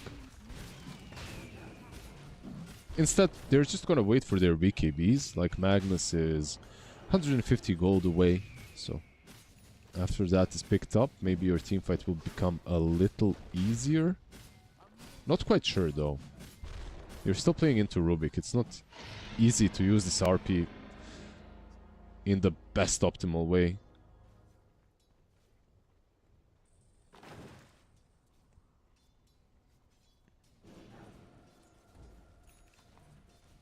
See, do we feel like this is an opening for them to start to group around top? They've got a pretty good ward nearby, freshly placed. Are we wanting to see some pressure onto the tier 2 tower? Yeah, I think so. Why not? Like, you're playing with now full drums completed, I believe, on the Beastmaster. They're flying out. You have a lot of utility on him. Like, sometimes at this point, I even like giving Aegis to the Beast. Like, as he's the one that's just up front, pressuring. He's basically the moving force of your whole team. but it's also good on Tiny. That's it on from Respect's going to be able to cut the wave, go back through the portal. So that top push is going to stop, especially with the use of the glyph. Now they will sweep across the map. They've got a really good observe ward still hidden towards Dai's triangle. It's going to scout out all the cores, I believe. Starting to pivot their way over towards the far east side of the map. We've got Tormentor at the ready. Wisdom Room in 30 seconds as well. Oh, Sweden Strong. He's just gonna dodge them. Oh, maybe not. Oh, they saw him. Somehow they got a glimpse. Raw's going to be there at the last second. Are they going to be able to do anything to keep the Pangolier alive? It's not going to be the case, but the stun, Rubik will hold him down. RP from Cloud, but it's just not good enough. They needed better ultimates and spells out of one win, and now Cloud, well, they're going to continue to chase him up to the high ground. That cooldown as well blocks the escape. And meanwhile, Nyx Assassin is going to be intercepted. And what a perfect timing. Tormentor, Wisdom, ready to go. PuckChamp, they're about to take the lead now for the first time this series. Yeah, they just had a really good initiation on the Pango. The combo breaking from Nyx Assassin wasn't really there. He tried to, but it wasn't really there. And Phoenix, the one that almost died, is the best hero when he almost dies, right? Because you waste so many spells on him and then he just pops the egg. There's absolutely no way to deal with it, to deal with the egg, so he's just sitting, chilling in the back, using his Sunray. It's a really good game for every game is a good game for Sunray Shard, but this one as well, I expect him to get it very soon. Maybe from the Tormentor, of course. See, he's learned from his PSG quest days with going for a Hex Rush as well. Or adapted, I don't know if learned is the right word, but he's changed his, at least, mindset on how to play the hero. I feel like it was always Hex he was going for. Yeah, it used to be. It used to be. I feel like it's... Yeah, there's a certain set of heroes that can buy anything and still look good. Rubik isn't one of those, though. Like, Phoenix is Cubify on the other side. Like, it's really important to understand what you need in certain circumstances. This time around, he feels like he needs a blink. Another nice toss back. The Impales from Cubify, I mean, they are just making this game almost impossible for Chiro Jr. to play. And we've seen a lot of times now he's not respecting Sanctity along with all the extra stuns that PuckChamp have gotten. They're actually going to think about poking up the high ground. Ah, they definitely will. Straight uphill. Is there even meta? They do have Metamorphosis, but no Skadi yet on Munkushi, and you're not really strong at defending. I'm not even sure that they can. Like, this might be just a side.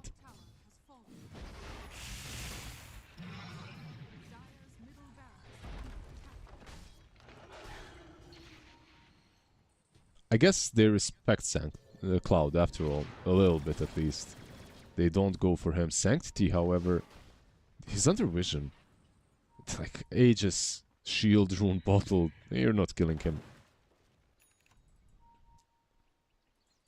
Early gem as well. But they've done a really good job to stop the impact of the Nyx Assassin pick. And the Gen is going to continue to make that difficult. They will try and look to smoke. A smoke on smoke.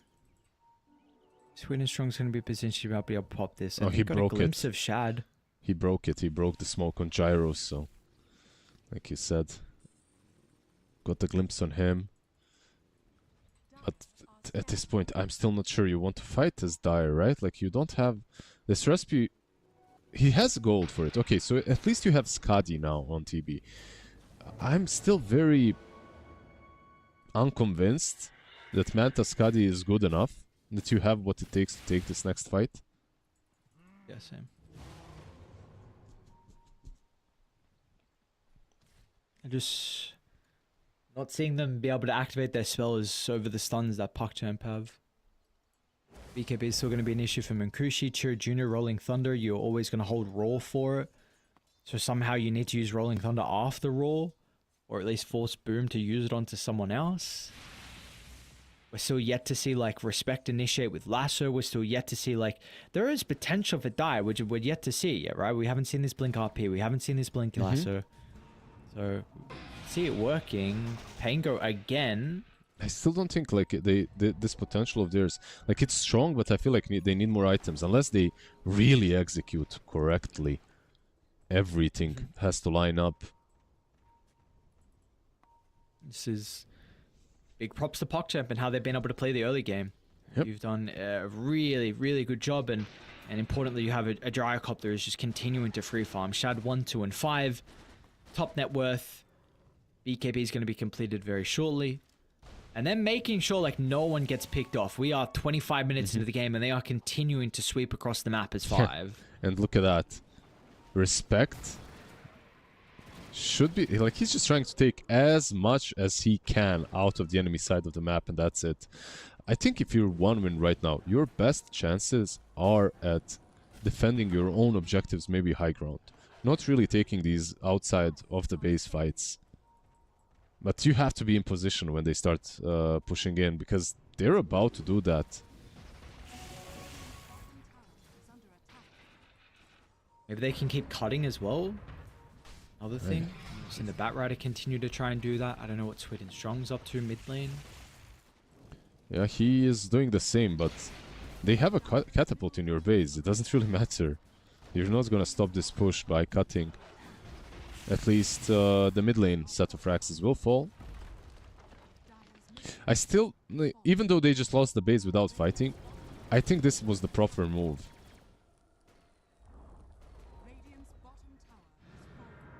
Proper move for 1-win, is that what you're saying, sir? Yep. I don't think it was like... They had two bad options. One is to fight them, one is to lose a side. And this one was better out of the two bad ones. Now they smoke up. I mean, they still don't have a BKB on TB. Okay. Might be able to get more, actually. Cowrie, is anyone in position for the jump? There's a nice target with the gem. Yeah, it's like these kind of heroes, when they're split pushing, when they're cutting waves, when you're chasing them, they create opportunities for their own team. Like you're hunting some nicks and this happens. They want to go for Boom though. Boom's got BKB. We'll be able to activate it. Turns with a roar. Skadi's got... Oh, again the RP from Cloud. What happened? With the spell casting for... I don't know. I think it's the Fireball, I guess? Yeah. The Fireball cancelled his blink. Yeah.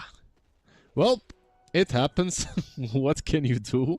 He was testing the RP button, you know? Seeing if it still works. It's operational. We're good. We're good.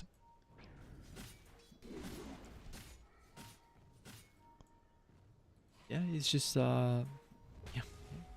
No, Sweden strong. Not like this. Oh, that's very sad, because he stole the Wisdom Room, but then he right-clicked him. Not on purpose. He just right-clicked the Beastmaster, so he broke his Vendetta.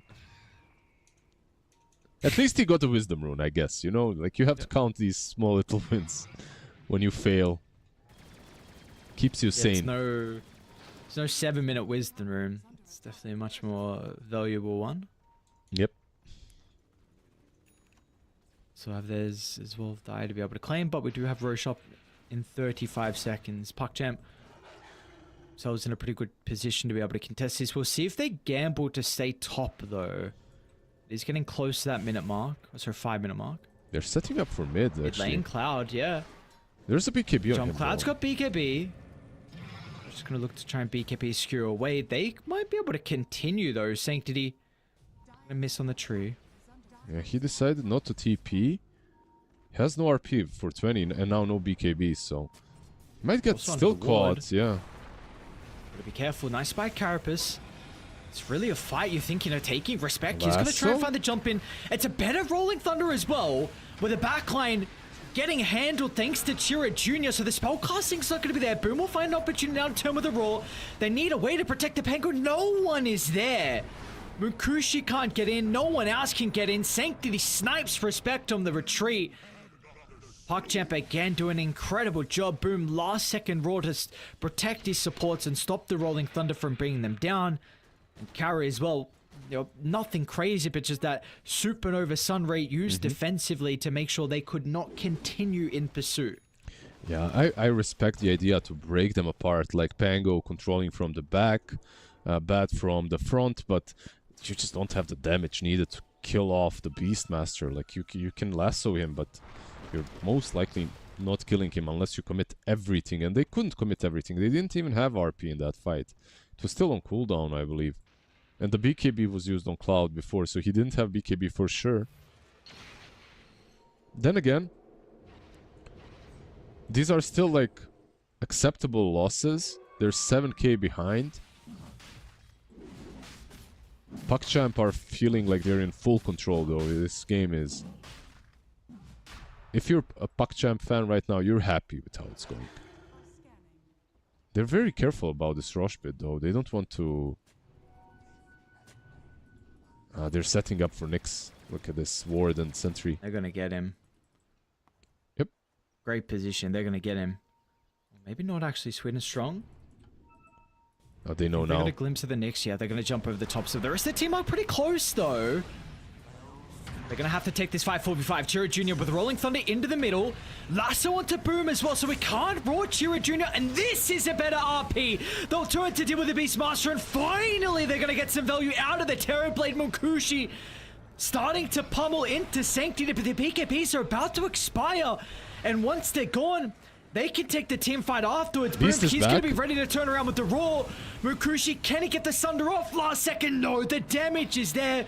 Boom with the buyback, teep into the outpost. It was perfect. It was everything they needed on PuckChamp. Yeah, it was like a really good start of the fight, right? With them killing the Nyx. Yeah, he gets him as well. It was a good start of the fight for them, and it was a good ending too. Like they were forced to use a couple of buybacks. Rubik and Boom had to buy back, but overall you get Rush out of that. You can give the Aegis now. Let's see, maybe to Jaru, maybe to Beastmaster. I believe the Beastmaster should be the one picking it up. You're very happy. Like one win. I feel like every single fight they take is a bit stretched. Let's put it that way. It's a bit forced. It's a bit like, okay, it's not great, but let's see what we can do. That kind of a feel to them.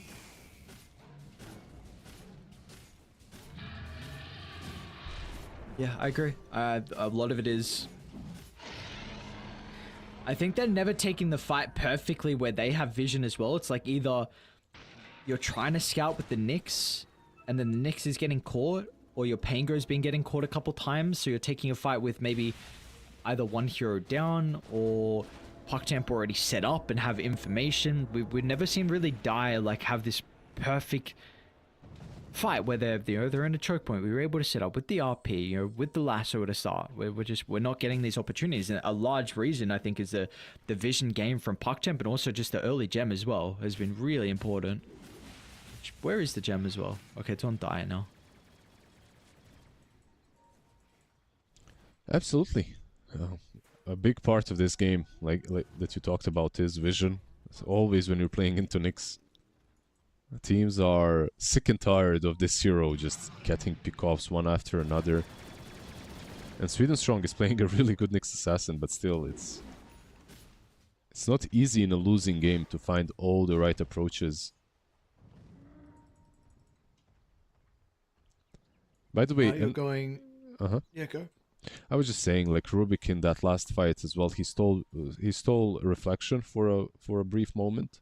And it's probably one of the best spells to steal too.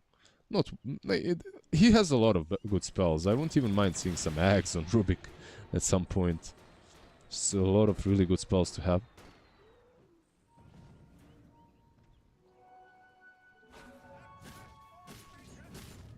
Yeah, what's he got currently? Just skewering himself across the map? For now, yeah. It's a very long skewer that he's got. DD as well for Sanctity, so... Robo level 18. You see Dia trying to clump up together. Finally, again, with the gem getting stolen, they can occupy a little portion of the map. You are fighting into the Aegis advantage, which does not make it easy. Yeah, see if they just actually want to try and take a fight in the area. They will brute force it down. Get a glimpse of Chiro Jr. again.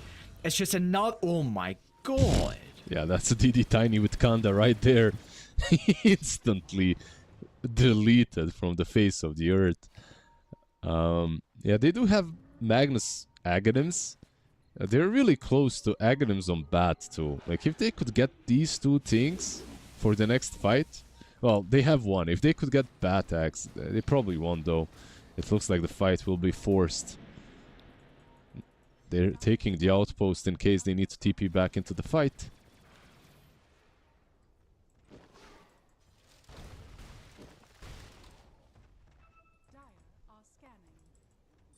Are you going to be able to kill the gyrocopter though? This is a butterfly that has been completed and we are nowhere yet to see a MKB from Munkushi. We're going to go for the skewer back though onto Kaoru. Pretty quick timing over from the telekinesis. Stops him getting much separation. BKB actually used from Cloud. Sanctity did commit into the middle and now he is stuck.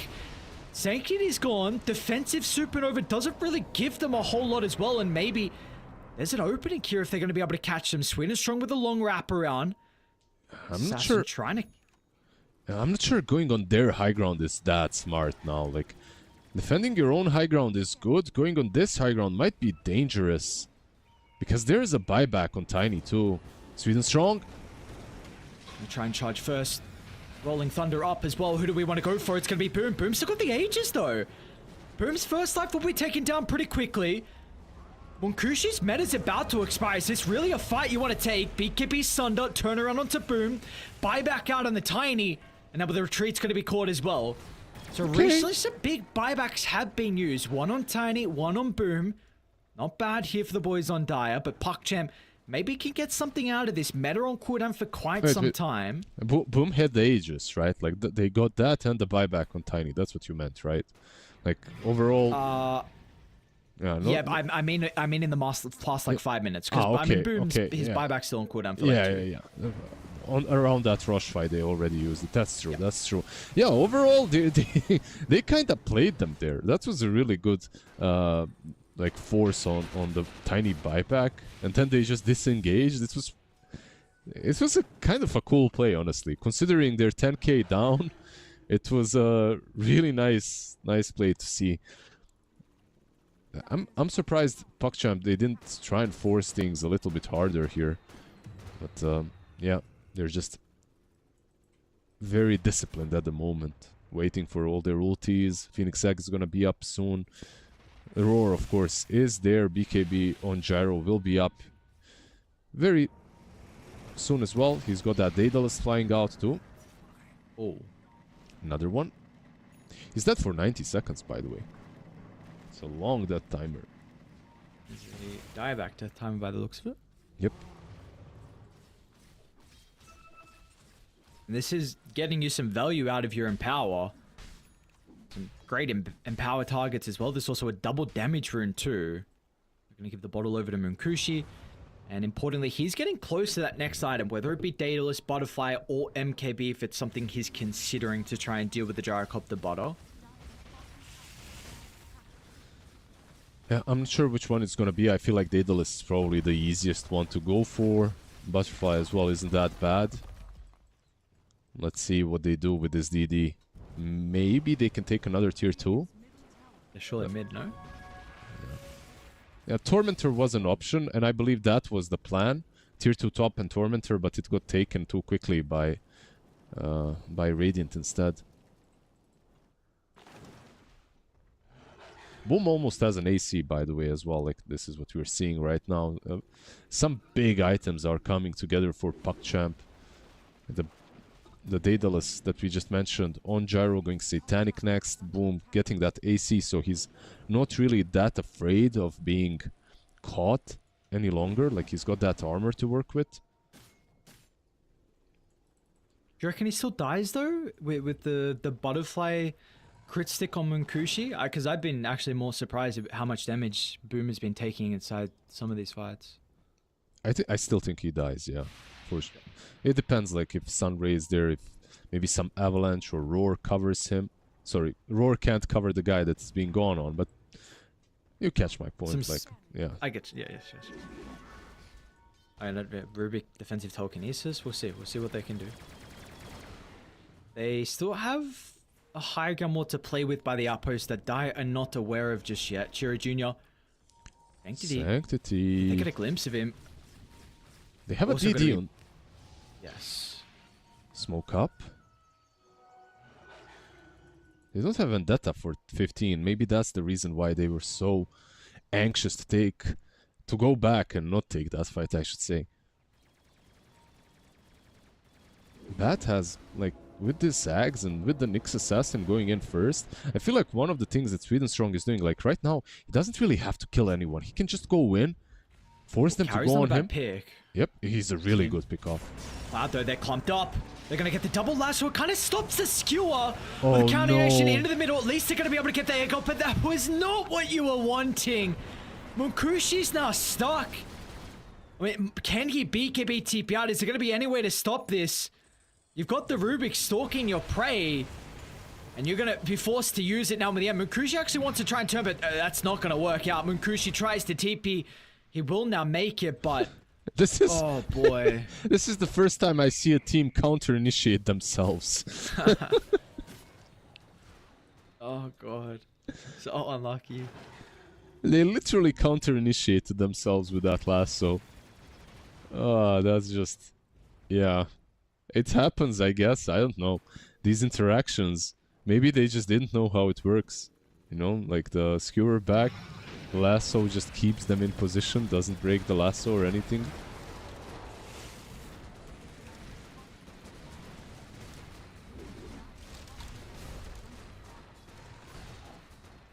Yeah, this looks like another set of Raxes. Mag is up, Let's see RP. Cloud. RP onto 2, not going to get stolen. Skewer is there into the lasso as well. If they got the damage without the metamorphosis, they're falling low, but not low enough. They're not low enough. Chiro Jr. He'll come back with the respawn, but it's just far too late. You're going to get the kill into Sanctity. That is a dieback for him, but it is a costly defense, and it's not enough for them. Cloud will be able to find another. So Rubik's going to be caught as well. Yeah, I mean, it's not really a defense, right? Like, they did lose the side, and they lost that fight, and they lost their carry. A lousy defense at most, unfortunately. Yeah, once again, it felt like they weren't really sure what they wanted to do. Like, Magnus jumps in, but then doesn't really skewer them back into the TV. Kind of circles around. And then after the Gyro has popped his BKB, that's when he skewers the other targets. But then it doesn't really matter anymore. I feel like Gyro is safe and able to hit. Keep in mind, 30 seconds from Roshan, so... It can be contested, maybe, but I don't think it will be. It's gonna be taken way too quickly. Oh, just a casual Vlad zone. I love this, by the way. I love this item. Even this late on Boom, like, he just purchased Vlad's. Like, minute 43. It doesn't really matter. The item is just way too good. I think it's even better later on in the game. Yeah, I agree. Like, Boots are bearing AC, Vlad's Helm of the Overlord. It's just... bunch of auras, bunch of crap. Yeah, All for the boys. The classic aura creep gameplay, right? That's what it is, and that's been the meta for quite some time. That might get them over the finish line here. One more fight is really all they need. Roshan. It's a big boy. Aegis, banner, refresher shard, and the cheese die. They are smoking down. They, by the looks of it, are going to be a bit late with how slow they're moving. They got to get there quick. They're going to hustle. Oh, you need a Rolling Thunder now. I don't know if it's going to come through fast enough. Chiro Jr., he's hesitant. Will go for the last second. Frees up a slot. The timing. Oh, he stopped it. Doesn't commit. He'll go now, but it's too late. Shad gets the Aegis. Lasso's going to be there. Have they got the damage? RP to follow up as well. Boom's going to go down. He didn't pick up the extra life. Yes, you kill Cloud, but can you get out, though? You used almost everything. Munkushi actually wants to turn. Munkushi, meta's going to be activated. Look, the Terror Blade starting to siege for the north. Gyro Munkushi dies. needs his hunter target. Munkushi! Oh my god, yeah, okay, Gyro dies, but Munkushi also I think he just had almost solo to calories damage. Sanctity, he might find Nyx. Look at this. He knew exactly where Sweden Strong is gonna go, but yeah, no detection. Who's killing who? Yeah, Rubik is rotating in. Like, look at this now. Sanctity, he doesn't know. Got the damage? I think he has no mana. He has no mana to use everything. That's the problem for Sweden Strong. Yeah, if he had mana, I think that's maybe even a kill. But yeah, another crazy fight. By the way, Cloud just died in the most funny way ever. Like this RP monster on Magnus, he just walked in the pit to steal cheese, but he didn't manage to use it. He did steal the cheese though, at least, you know, like got him.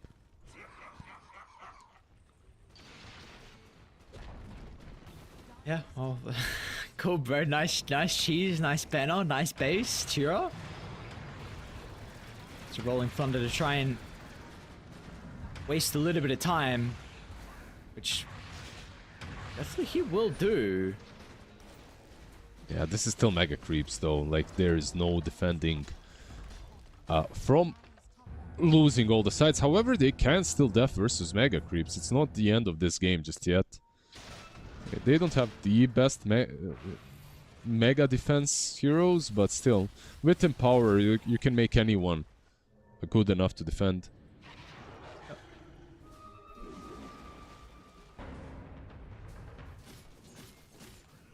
But if they are going to mount a comeback, it's going to be a long and difficult hill for them to climb. It will take some while, but like you said, you don't have the worst Empower targets. Which how the support's going to be able to scale. I mean, Nyx Assassin, we're not really seeing the scaling. Respect, sure. Lasso is something we can be looking at, but Radiant, their scaling is continuing.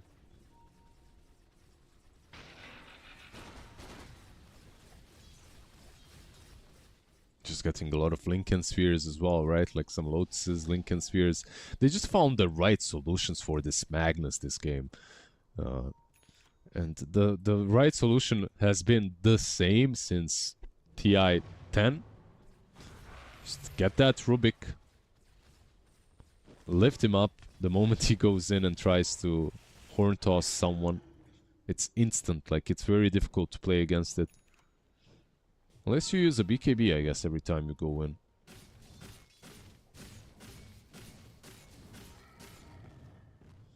Which you might have to at this stage. I mean, see what the Lincoln's able to do. I don't know. We'll see. We will see. Tormentor, no shard for them to work on, so extra little bit of change. Sweden Strong. They are scouting out Boom, so they know the Beastmaster is not with the team. They're actually going to smoke and... What are they looking to try and connect to this kill attempt on the Beast? Is this... Wow. Okay. Okay. What's going on? Forcing reactions? I mean, they're actually gonna find Sanctity now. Look at this. Got the damage rolling. Thunder chain control needs to be perfect so it doesn't get the BKB off. We'll be able to do so for the last second. And he's okay. Now they're gonna try and turn to deal with the Supernova. Munkushi will be able to bring down with the Ek by the looks of it. Munkushi can't find his Thunder target. He does. It's not enough health back. It's not enough health, and now Shad will continue to reign supreme. This That's a rampage, maybe. Looking for a rampage to close. It won't be able to get it. Rubik I've steals. actually used, but yeah. Rubik steals the rampage. Shad probably not too happy about that one, but very happy about the game, right? Like as it's about to be over, there's no meta for 80 seconds on Munkushi. I'm not sure you can defend this one. They overlap their big stuns. Yeah. Once again on the Multiple tiny times now. Yeah. They just overlap big stuns and then he survives because they don't have that extra 1 second on the disable. Like if they kill the tiny there, maybe the fight is much different. Extra 4 staffs. No. Alright, GG. Very, very solid performance out of PuckJam. Much different for them. Yep. Like everyone had a very, very solid game, and we saw Sanctity on the tiny. Some of the early game movements from him. Shad felt incredibly stable on this Gyrocopter, like did everything they needed out of him. Boom was very pivotal as well in a lot of these team fights, right? With the Raws, I think in some of the key fights in particular, with stopping the Rolling Thunder. Also, it has to be said, you kind of shoot yourself in the foot a little bit from one win. Like, this is not the team that we've seen them in their victory so far today, where the spellcasting was not up to par from what we've seen from them. Yep. Sure. The biggest difference for me, of course, is the mid lane now that Sanctity had a much better lane and also like a game that he can play easier. Both sides, when it comes to like spell casting and when it comes to which team fights they take, both sides, like you can see that they're a bit not there yet, you know, not there. They haven't achieved their full potential, let's put it that way. But yeah, I'm just ready for game number 3. Let's see what they bring out in the last game of the series. Yeah, it's going to be exciting. We got a close matchup between these two teams. Winner is going to move forward and play in the upper bracket finals, where they just need one more victory to book a slot into the grand final. So we'll see if it's going to be PuckChamp moving on, or if it's going to be the boys over here battling up against them with one win. We'll have to find out. First a break. We'll see you guys soon.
Burning up all my desire to be great. I gotta just open the gate. All I need is saving from hitting the pavement. Understand it when I'm impatient.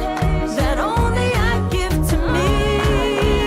All I need is a little love in lonely places. The strength to stand fear in the face. That only I give to me.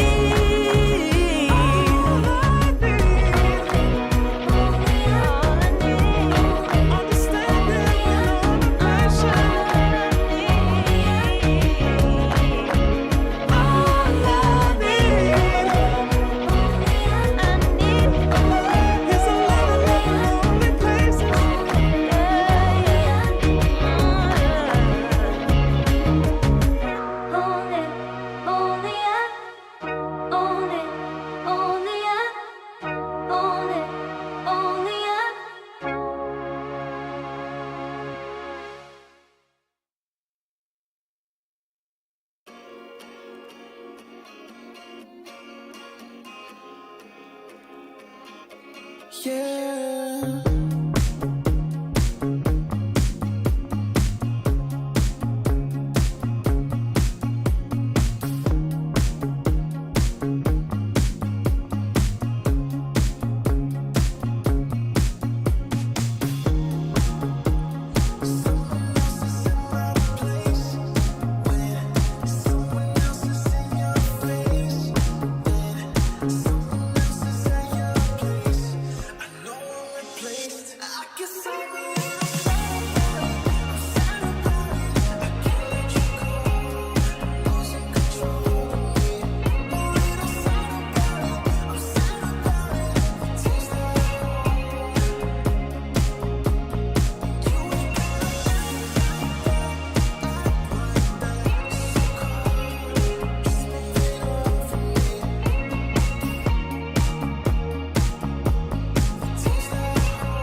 Far from me.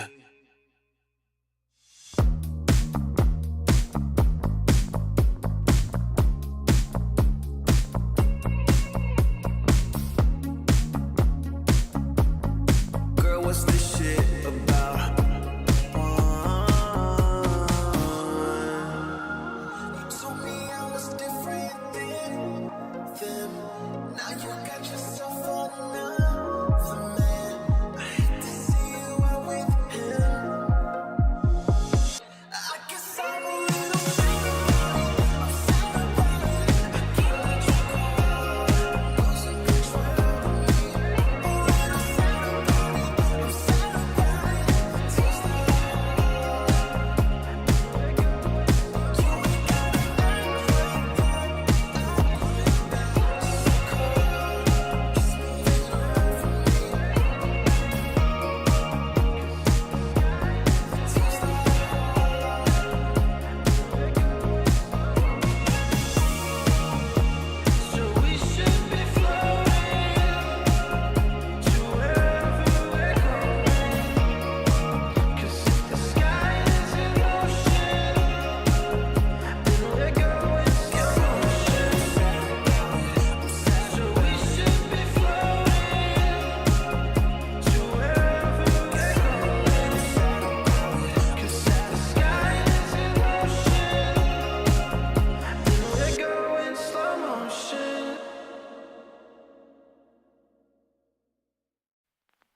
I pack my suitcase, headed out the door. I keep my shoes laced. 2,000 miles away from home. A couple dollars in my pocket, never stopped the boy before.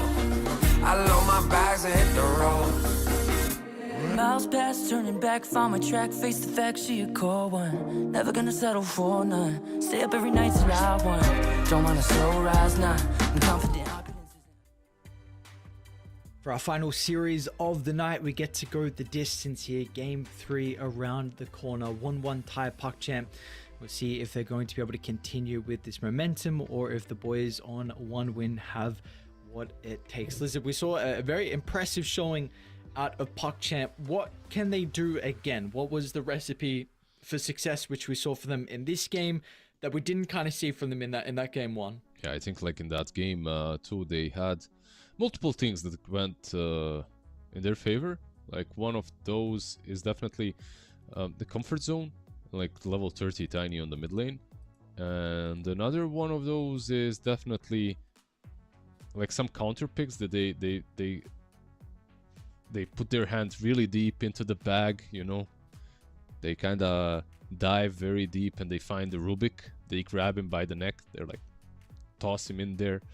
The Rubik into the Magnus is always nice. They made it work.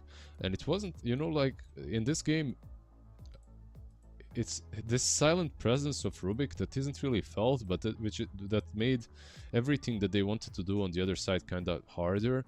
Like even as the Nyx assassin, if you're using Vendetta, you need to make sure that you pop that Carapace immediately, or Rubik is gonna steal Vendetta and run away or use it for himself. You can't really be free with RPs, you can't be free with Horn Toss once you get that Aghanims. And he was just stealing Impale on cooldown. He always had Impale, and that's probably the best spell to steal, because he also had that. He didn't go for Frugal Filch. I think the name is Arcane Supremacy. I'm not sure what the other facet's name is, but the AoE of Impale becomes a bit bigger, and overall, yeah, just a lot of things coming together for PUCChamp. But we'll see how our final game shapes up any different. Once again, we're going to get the Alchemist banned out. This time it's actually going to be one win that banned out their own Alchemist, though. Yeah, do they have first phase, first pick? They don't, so they decide to ban, like you said, their own Alchemist. Shad Alchemist is also very strong. Like, these two carries are, like, the way I see them, a bit similar with the hero pools and with the playstyle.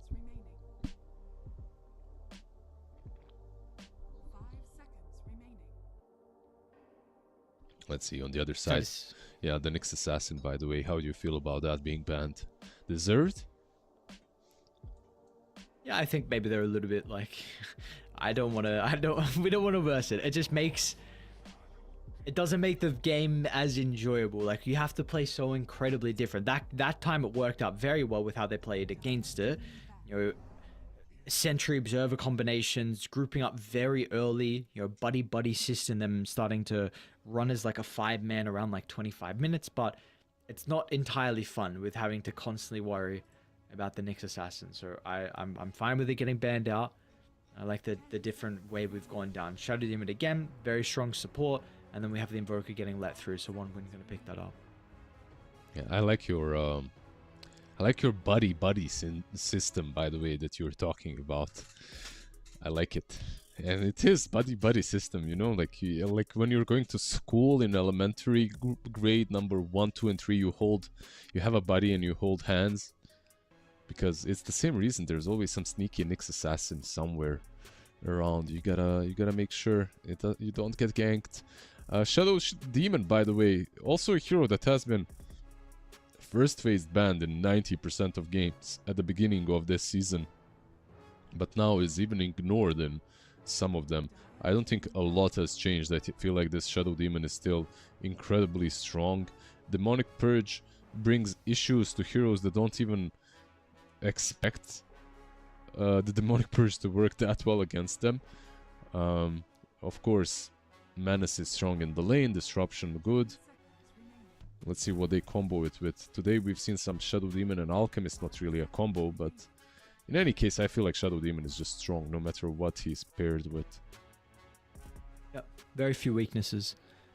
Very few weaknesses. Of course, they're not very good against push.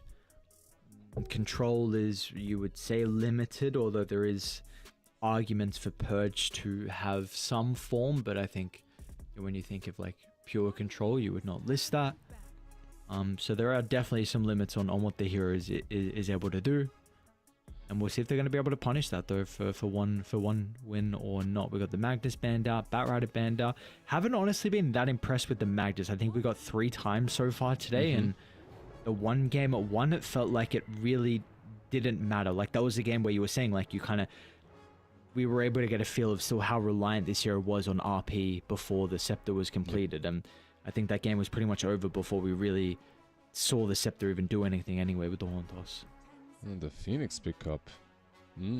So they snatch the Phoenix this time around for themselves. They already played it today, and their Phoenix looked pretty good.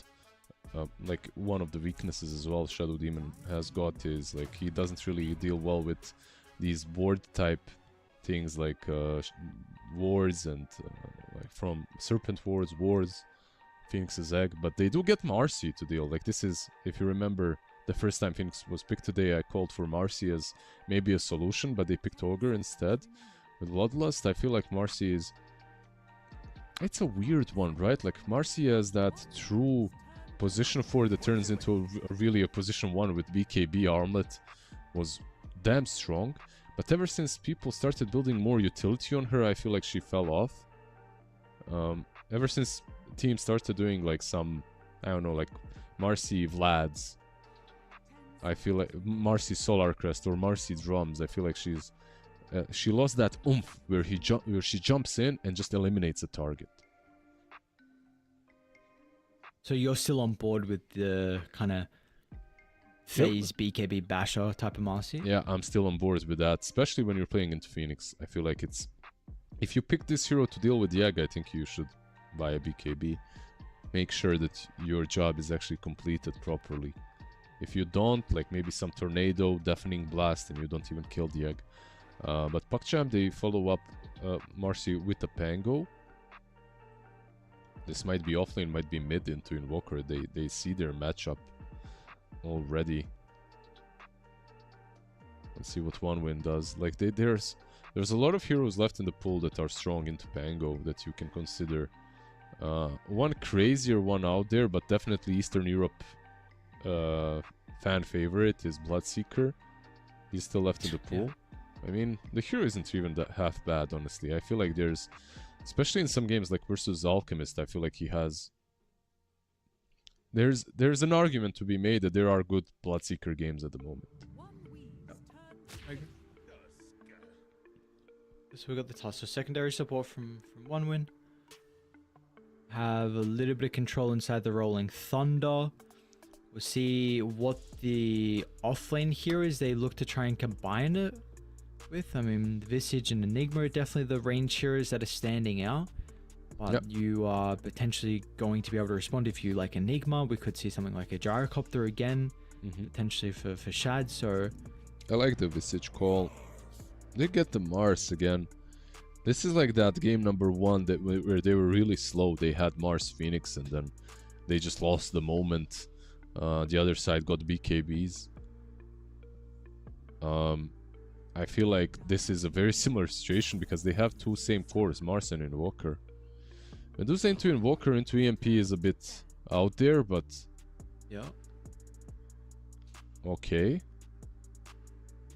I guess. It's like, I mean, I don't know how sus it is, but also against the arena could be a little bit frustrating as well with the being ranged in the walls, depending on how. I mean, Cloud is Grand Master, if I remember correctly, Mars. So I would have to imagine he's going to be pretty comfortable with being able to place this to minimize the right clicks from the Dusa. Yeah, I agree. I'm not really completely sold on this Medusa pickup. I feel like there were maybe better heroes to go for. Why is Medusa decent? Like, you have some combos like with the Shadow Demon, the illusions are nice. Marcy is very nice with you too. Like, you can lane this Marcy with Medusa, you can lane her offlane with whoever is there, maybe Pango. So overall, yeah, I like, when it comes to the heroes that they've got with her, I don't mind it, but when it comes to Medusa being played into Invoker, the EMP itself is an issue, that's all. So how can they outround their draft here from PuckChamp though? We are potentially looking for an offlaner or a mid. What do you feel like they're lacking though for PuckChamp? Well, it seems like One Win thought they needed this lane dominating, pushing kind of a position 3, which is, yeah, it's fair assessment. I feel like they could go for some more team fight from the offlane, some more pick off as well. I'm not even sure, like, what's left in the pool. Beast is banned out, Enigma Visage banned out. We've seen something like a Slardar, but it's not like amazing here. And you don't really see the heroes you're playing into. That's another problem. Like, you don't have the ultimate last pick on PuckChamp. But you do have a Pango, so it's kind of flexible. You can even pick a mid, by the way, for PuckChamp if you want to. Like, you can pick something into the Invoker and send a Pango on the offlane. If you wanted to be very nasty, like, you could brood the Invoker. You know, just plan that brood mid, put the Pango on offlane, just to ruin One Win from the laning stage. I don't know. Remember, I think Sanctity is a brood player as well from his Lil Gun days. They had a couple of brood players. I don't know if it was 2 or 3 of them that were brood players. The Primal. They're gonna Dino, okay. Dino, yeah. So is this is Dino offlane, right? Dino offlane with the Marcy probably. Could be Dino mid too for Sanctity. What's your take on it? Mid or off? Dino. I think mid. Yeah.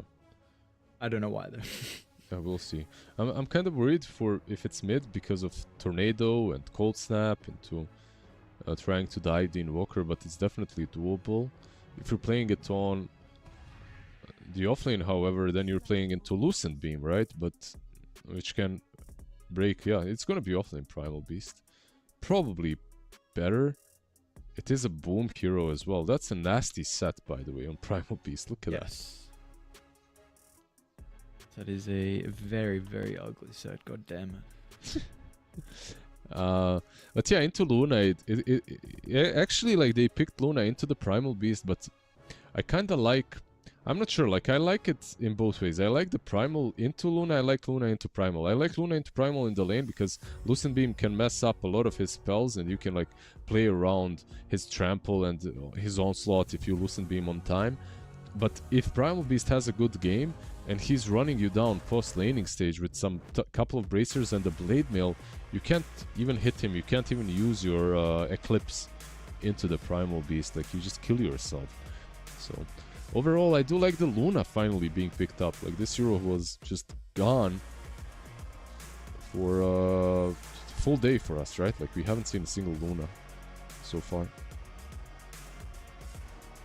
I've been surprised. I thought this hero was also quite strong at the moment. So we'll look. We'll see. We'll see how it's going to be able to perform. One win, trying to pull carry out of the bag here. They're not going that deep, but they're going a little bit deep. We haven't seen this yet so far, so but I'll see.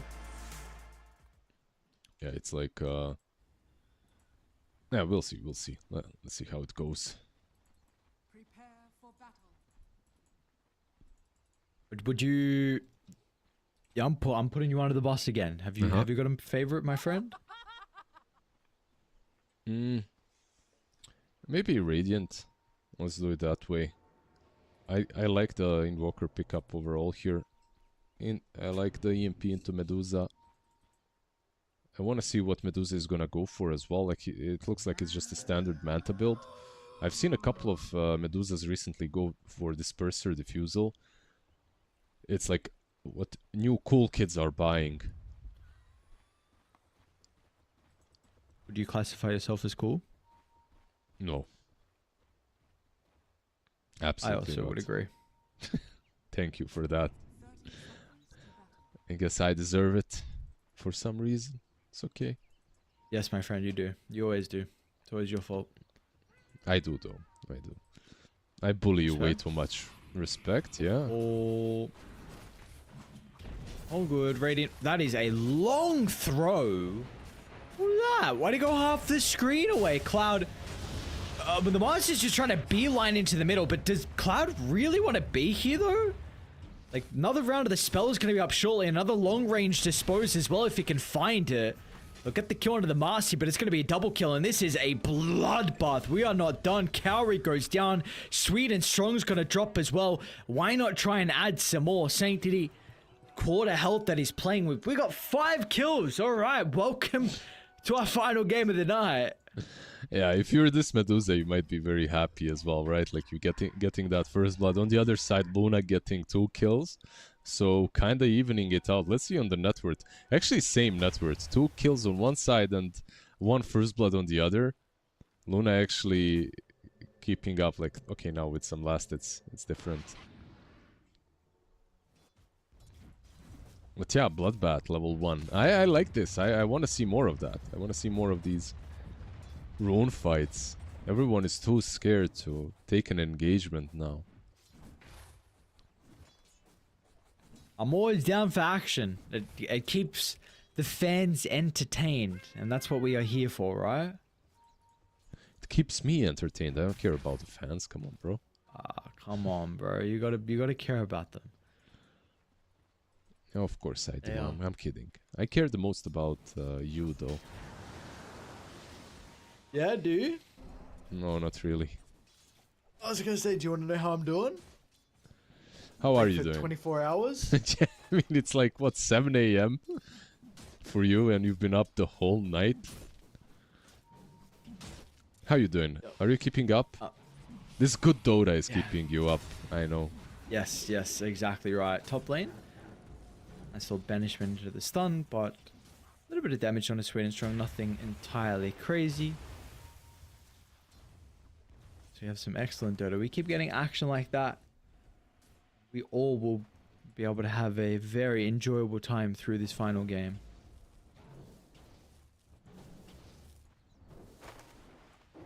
This, yeah, Invoker, sorry, not Invoker, this Phoenix needed to dive out. Dangerous place to stay in.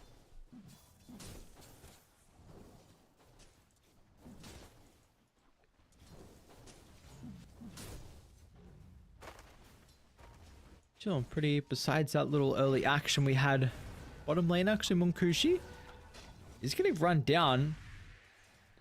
11 one charges, not gonna die. Let's see.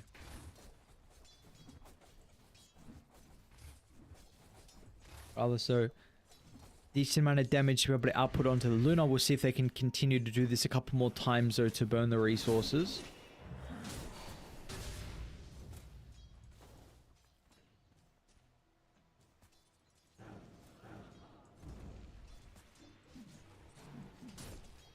Oh, mid lane looking pretty solid as well. Cheer Jr.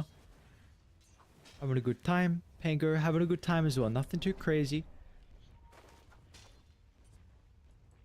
Besides, you do of course have the bottle from Sanctity. We have seen though this Invoker, when you've been able to get away from that rough early first couple of levels, then the lanes can start to get very, very comfortable for the hero. Yeah, absolutely. Just, I want to see runes being controlled for Sanctity.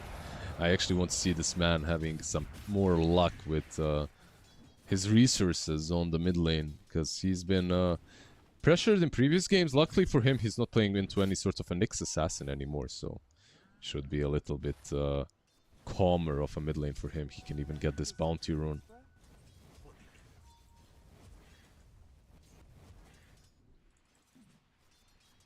A very slow start, like absolutely. After, thank God we got that rune fight, because only thing we really got, and now the bot lane. Jinxed it. I looked away. You said it's slow, so I looked somewhere else and we're going to kill down bottom. Where did you look if I said it's slow? Turned your head? I looked at top because I was looking at bottom. You said it's gone slow, so I'm like, right, let me look at another lane. Sorry, I baited you. It's on me. I'm a good baiter. So another kill? Yeah. Marcy might get solo killed from Respect. Boom's going to be able to slither on over though. A lot of the trample duration is going to be wasted as a result of it. Decent timing out of... It's not going to matter. Munkushi tries to get in range. Beam, not enough.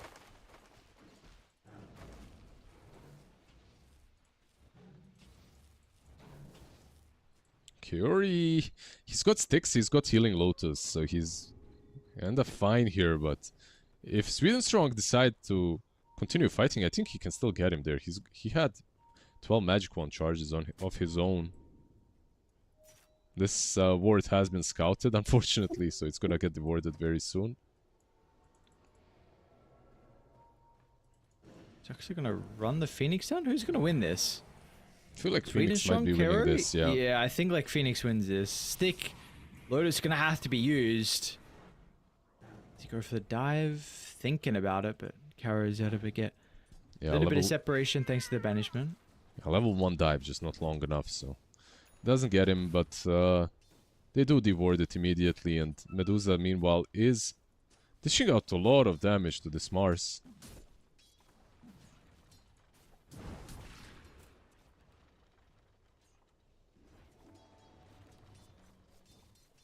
You see, Mars is still last hitting very nicely though, 29 and 12. So it's not like Cloud is, I mean, resources at the moment and looking the greatest. Bottom, Respect.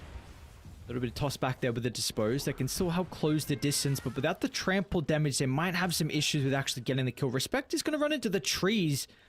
What? So feeling like his best option is to juke, and I guess he's going to be right. Yeah, and he juked well, and he juked towards the Wisdom Rune. Ain't no way, right? Like, if he steals this, he's a god. And he just might, like, he has Snowball. Oh, he got passed. Oh, wow. He's got Snowball, like, if he just hides here, maybe he can actually manage to do it. This is definitely a death, though, I mean, that it's is in the making. he moved too far out, though. Let's see. Yeah, he might be late now, even. Yeah, he's late. Oh, he stole it. He actually stole it. And now we use dispose. And he's Oh, fine. No. Oh, no. Oh, man. It's all because of the Watcher. Like, he had vision on Cubify, so... he was able to snowball on him, steal that Wisdom Rune. The other one did go one win's way as well, so double Wisdom Rune for the boys on Radiant. Kinda big, like, these two supports getting both Wisdom Runes, you know, like... it feels great. Yeah, Phoenix, lover of levels, and I mean, Tusk is, you're not particularly going to say no against it, especially with the tag team. Yeah. A level connoisseur, Phoenix, the lover of levels. Top lane, Cloud, what are they looking for? Is it going to be the banishment to allow Sanctity to get that initial stun? And that's going to be exactly the case. Tipa will be there from Chira Jr., but it's not going to matter. Maybe they can get a return kill on the retreat. Chira Jr. is going to be able to land the tornado, but they still have to be a bit cautious. Sidestep out of the EMP, making sure there's no threat onto Shad's life. Yeah, maybe if Munkushi rotates as well through the Twin Gate, maybe then you have a chance of killing someone, but without him, you just don't have the damage. Tusk is coming over, though. No mana on Marcy too is going to make the spell casting a little bit more awkward. Chira Jr. already sees this as a guaranteed kill. So he's going to look over towards Shad, but off the mark of the tornado means, I mean, maybe for Connector there could have been an opportunity with Cloud having Arena, but actually that is not going to be the case. Yeah, they stuck around a little bit too long once again on PuckChamp.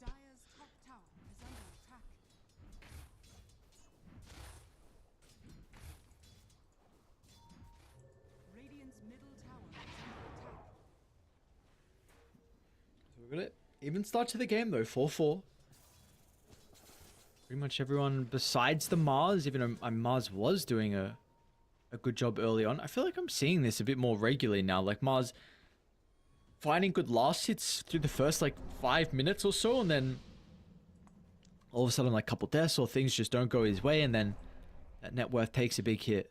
Yeah, the life of a playmaker from offlane, really. That's how you have to play him, unfortunately. Can't really just go back and you can go back and farm stacks, but it's not really optimal with that hero. So you're trying to make plays and sometimes it backfires, and most of the time, even if it doesn't backfire, you're not hitting creeps, so you're not finding the farm. Boom. This might be a dead primal beast. Let's see. And he gets some pretty quick TPs down. 1400 health they have to go through, and what he was maybe going to charge on forward as well, considering he still would have mana with the Soul Ring to work with. They're going to double back now, knowing the TPs are on cooldown. Boom. I'm going to read this though. Munkushi playing pretty aggressively with the Luna, just charging under the tower. But this will be a full creep wave in the Luna's damage. So without anyone coming down off the back of the Glyph, his tower's probably going to die. Yeah, it's just these two supports on Dire are still level 4. They can't really contribute way too much right now. Well, the tower will fall, like you mentioned. Meanwhile, on the other side, Phoenix is getting 6 mid. Tusk isn't really that far from 6 as well. You're kind of already online on the supports, just because of that Wisdom Rune snatched.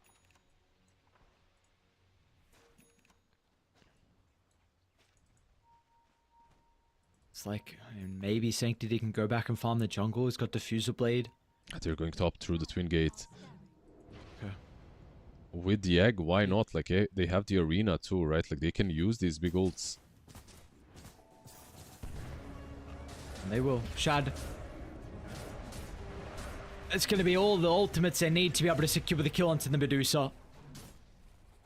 Yeah, no point in the ultimate for himself as well to maybe offer some protection, so... Nice kill. Chira. And Chira Jr. is already hunting. Tornado. Gonna clip onto both. Kaori's probably going to be the easier target. Sanctity actually feeling like you could maybe turn it around with the Rolling Thunder. Especially with Boom TPing to the tier 2 tower as well. They're going to be able to bring down one. Supernova. Not the greatest location. It forces Sanctity away, but you were never going to get any more kills off the back of that. No, he has Diffusal. Sanctity's going to be there. Yeah, Chira Jr. now they're going to catch up to him. They need a way to protect the Invoker. Invoker forced to go back to the opposite side of the high ground. Cruci, oh, nice tornado. Connects it perfectly onto 3 with the lineup, but he's going to run straight into Shad. Nothing Chiro Jr. can unfortunately do, so PuckChamp, they strike back with a couple of kills. Yeah, this defusal with an Arcane Rune on Pango really doing a lot of work. And you can see that, like, 1 win once again. It's a very similar story to the first game they had today, not in this series, in the previous one, in which they have this lineup that relies heavily on big cooldowns, and once you expand those cooldowns, you can't really find pickoffs any longer. I mean, you might be able to, but they got punished in that other game, and they're getting punished once again for making that move.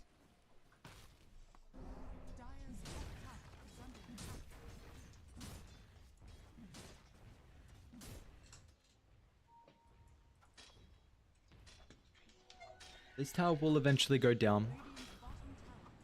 With some of the mistakes we've seen. Objective, first one of the game. Oh, sorry, well, we got the bottom tower, so second objective for 1 win.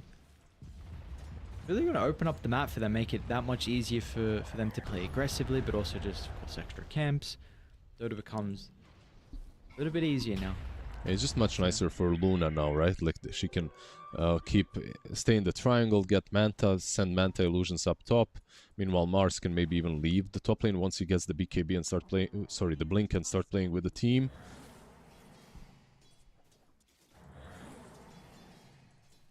She's pretty close to.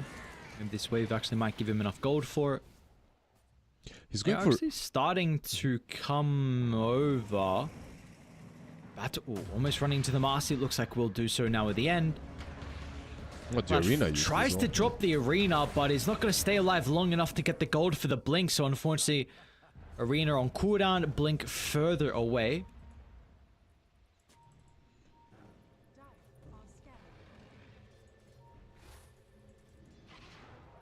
Don't think that steal is going to work this time. At least you do get a wisdom room. Sorry, at least you do get a double damage room for Chiro Jr. Oh, they did get the wisdom rune on the other side, right? Like, Kaori picked it up. Instantly, they warded the ancient stacks as well. No shenanigans when it comes to blocking acceptable this time around. You are playing with Medusa, so you have to make sure that everything is free for her to farm. And so far, the stack game has been good on both sides. Like, Radiant actually having a lot of stacks, farming a lot with these supports. Don't Google Invoker's net worth, but Phoenix's net worth is good. So, he almost has as much as his mid laner. Are we Googling Phoenix's net worth? Is this what we're doing? I mean, it's alright. Like, he's got some farm. He's got some nice farm. He almost has Yules completed. Like, in this game, Yules versus Marcy is probably what you're going for. Versus Primal Beast, of course, is also really good. Kaori. Shards, Cloud should be able to find that spear connection. Pushes him out, but it's not going to matter. Do you prefer mainly when Phoenixes are playing a little bit greedier in regards to just across the map in their farm? Yeah, I do. I think this hero just farms very easily as a support. And he can farm in areas where normal heroes aren't allowed to farm in because of his dive and Sunray. I think he can get away out of most situations. Now with the Yules, let's see what they do. Looking to try and bait Chiro Jr. on top of the mid-wave Sanctity. About to show. They've got the power rune up as well in a couple of seconds. Sanctity has Kaori over towards the right side. Is he going to be able to get a range for the banishment? Actually uses it aggressively in Sanctity. I think that was a misclick. Gonna go down. Couldn't. Or he didn't have range. Actually, because the arena. Yeah, Wait, I'm not sure. Then he's. Okay, I don't know. But then how did he? I don't know. He has I'm this. Not gonna speak. He has this ward on a cliff there, which I think might have been clipped in the arena. I'm not sure. Maybe that's why he saw. Because if you put a ward in the arena, you see what's happening. Yeah.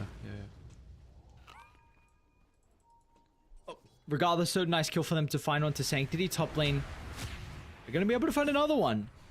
So, I mean, it's not as the impactful kill, but chaining kills into a lot of damage on the tower now, where they might be forced to glyph. I mean, Sanctity at least will be able to deal with this, so never mind.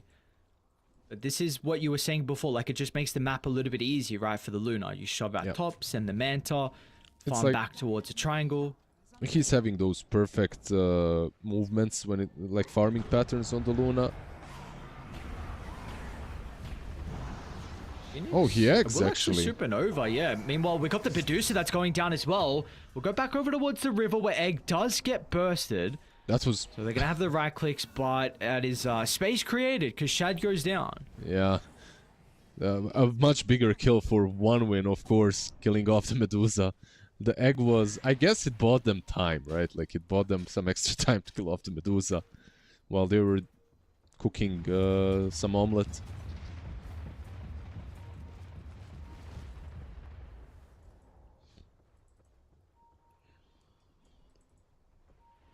Second death here for Shad, so this Luna's net worth starting to pole vault forward.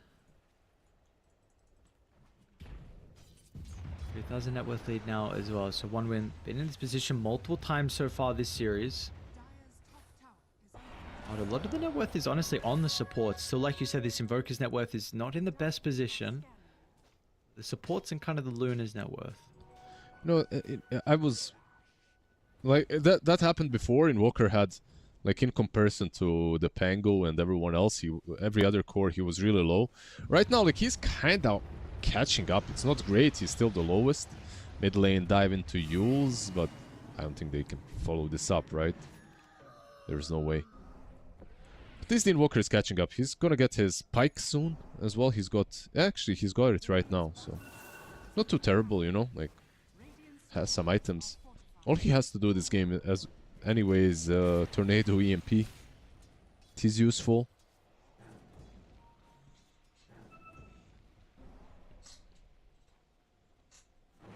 Where are we setting up? There's 4 heroes starting to move top. Is this a Roche that we're looking at? Tag team maxed out. Alacrity is a potential as well. Fire Spirits is always going to help, so... Looks like that will be the call. Yeah, they send the Fort Spirit on the other side as well through the Twin Gate to scout the situation up for them. But yeah, this is a very quick, very simple Roshan. Tag team just does wonders in the pit. Why are we getting tag team back all of a sudden as well, besides the drinking buddies? Because it was like there was a rave about drinking buddies, and then that went away, and now it's... Oh, it got nerfed? Okay. Like, tag team was always good, it's just that drinking buddies was better. And then drinking buddies kind of got nerfed, and now tag team is... Like, at the beginning, when it got nerfed, some players were experimenting with tag team, and now kind of everyone is. Everyone has just accepted the fact that it is the way to go.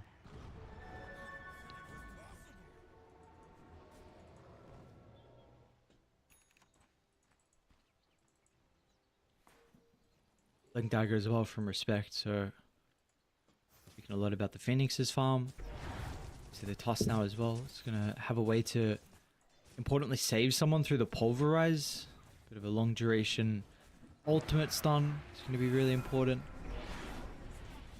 Disrupting the Rolling Thunder chain control as well, so we'll see. The 2 towers are gonna go down. We'll see what the call is gonna be for one win after and where they want to try and position their forces.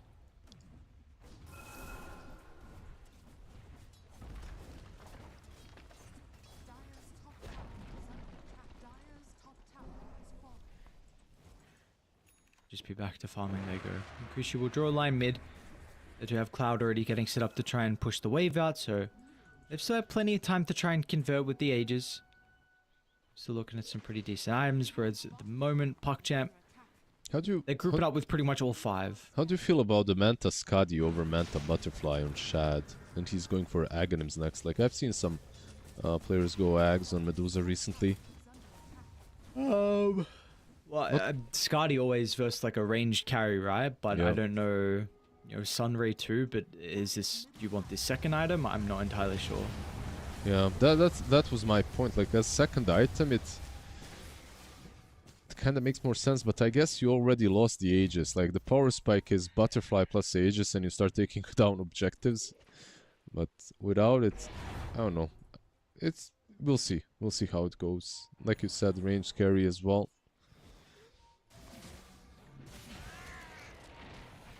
Maybe some more mana as well versus EMP. Sure. Little extra things. Boom.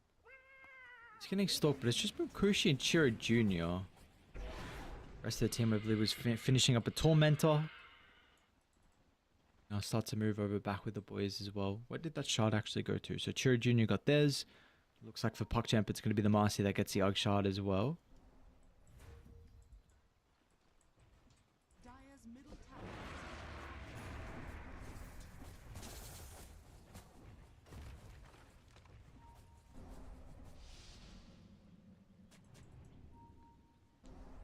They're even going to be able to get a fight here. Shad. He's baiting, right? Like he's just baiting because Kaori is right behind him. Chira, he was about to go, but decided not to. A boom is scouted. It's got BKB though.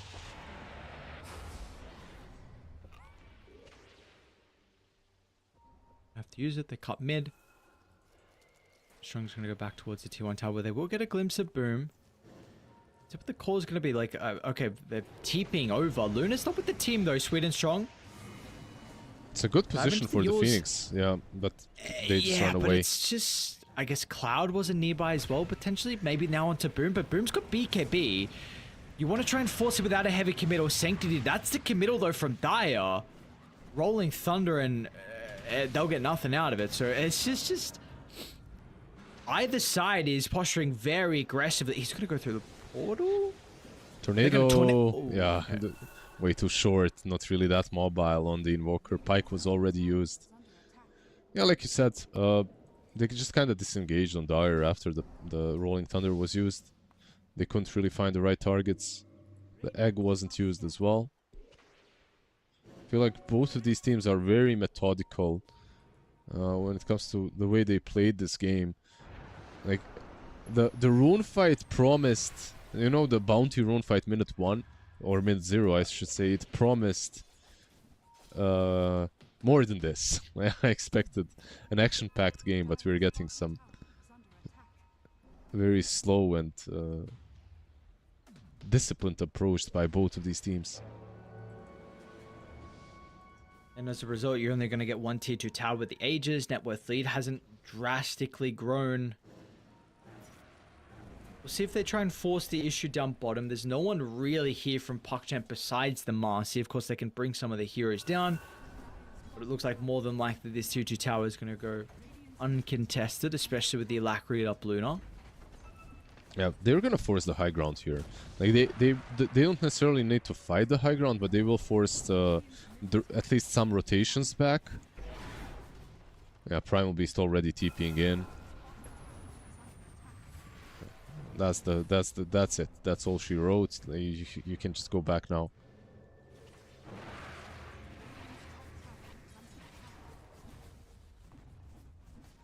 Yeah, they should be very happy on Radiant. I believe full Kanda is completed now on Luna as well. It's flying out. Like, this hero has a lot of big power spikes upcoming. One of the biggest ones, of course, is level 20. The talent is nice. Level 25 talent also is really cool on her, especially with the Kanda build. Can you explain the thought process behind the move, walking up high ground? Why they would kind of just poke for a second and then be happy with getting out? Yeah, because you don't really want to fight high ground. You don't have Aegis. You don't have a big advantage. You're only 3k ahead. But you know that they're not ready to defend because they're splitting on the other side of the map. So what you want to do is you want to force them all to go back and defend. Because once you do that, then you're free to TP on your side of the map and start pushing out lanes. You're free because you know you won't get ganked as they're in their base. You're basically forcing them back so you can take over the control of the map. And we see how they've been able to do that. Yeah, and if they don't, then you're taking their side, right? So you're putting them in a really bad position. And you see with the map, right? Like mid shoved out, top shoved out. Yep. Favoring Radiant. Cherry Jr.'s going to have to address bottom. I will look for a smoke though. So Shad's going to be put on the front. Step the completed here for the Medusa. Meanwhile, over to the north side though. Two supports, Sweet and Strong along with Respect's going to be able to catch up with the Marcy. Egg used very early to start the team nice fight. arena. Yeah. And it's actually going to be able to protect it as well. So it is ultimate's committed, which you don't really get any kills off the back of it though. So Shad now, he can just start to chase down Cloud. Cloud in a lot of trouble with Medusa. Spear's going to try and get some separation. Finally, Makushi's able to swing over. This is all without the Invoker as well. Chira Jr. still yet to connect with the team. And as a result, Sweet and Strong is going to be vulnerable. They're going to try and buy back onto the Tusk. Can look to teep into the tier 1 tower. Sweet and Strong, nice shots. Gets him down to the low ground. There we go, finally. Invoker's going to be in with a combination. I believe it meant to dodge the EMP, so not all the mana's going to be gone now. Shad, he can work with look at the so much charge damage. in. Boom! Oh, it cleans him up. Yes, Mukushi's standing strong. Is he going to be able to kill Shad with the alacrity? It's going to be enough because Chira Jr., he can clean up. Oh, he's One cleaning more up. right click. Oh, Chira Jr., he's done it for them. Yeah, look at Kaori being all pesky. Like, he's actually trying to solo the Invoker. Come on, bro. Relax. We know you're strong. On your Shadow Demon, 5 stacks would be massive, but 4 is just not enough. Dude, like, if you actually hit him with 1 extra stack, Jira's HP went really low. And it's exponential, so the 5th stack would really hurt. Still wouldn't kill him, but it would hurt. Crazy fight, by the way. Like, not everything was optimal, and I do believe we've seen... was there a buyback? There was a buyback on Tusk, right? Yeah, Respect bought back and died back, so that's a big difference here, maybe. But overall, just a crazy fight with only Invoker surviving in the end, and the Shadow Demon on the other side.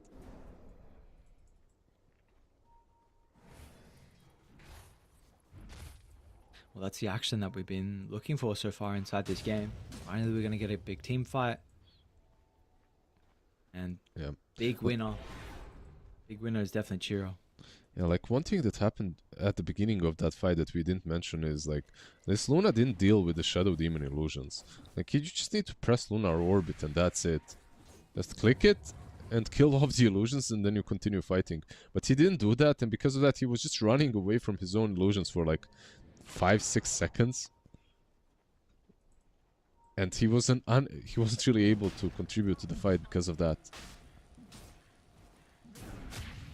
Scanza, not a bad timing. Pretty much as soon as they walk in the pit, just might... Okay, it will be too slow, especially with Luna in with the crits. Alacrity tag team. Yeah, Roche is going to go down. Now, do you fight, though? All ultimates are up from either side. Let's see, they want to. Medusa leading the charge. Nice scan. Chiro Jr. Smoke's going to give them the information. Tornado EMP, importantly connecting onto Shad. Shad again with the Manta, going to be able to stop the EMP over to the southern side. The Rolling Thunder from Sanctity. I mean, this time we're seeing much more impact out of this Pangolier. And now they're going to be on Munkushi as well. And that's not all she wrote.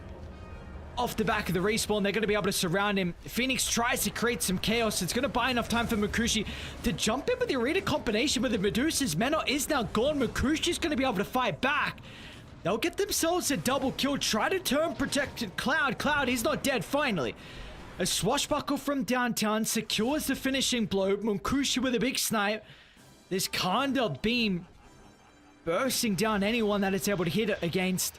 He wants and more. now Sweet and Strong is trying to hold Sanctity into place as well. Sanctity link up in a couple of seconds. They're going to be able to stop it. They will not continue in pursuit. So again, we got another fight and another pretty even one. Yeah, crazy fight. They did take the Aegis, but overall they lost the Medusa once again, and this Luna is just becoming bigger and bigger. That's probably the biggest issue that you are having at the moment.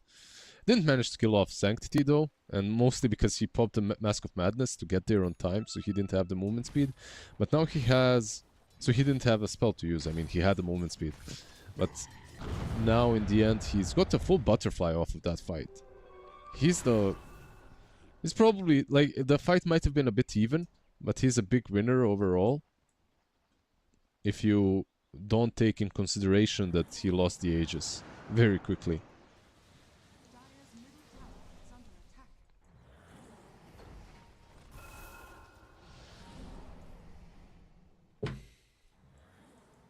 they Like getting? the status of the game we're getting. Yeah, it's definitely more active.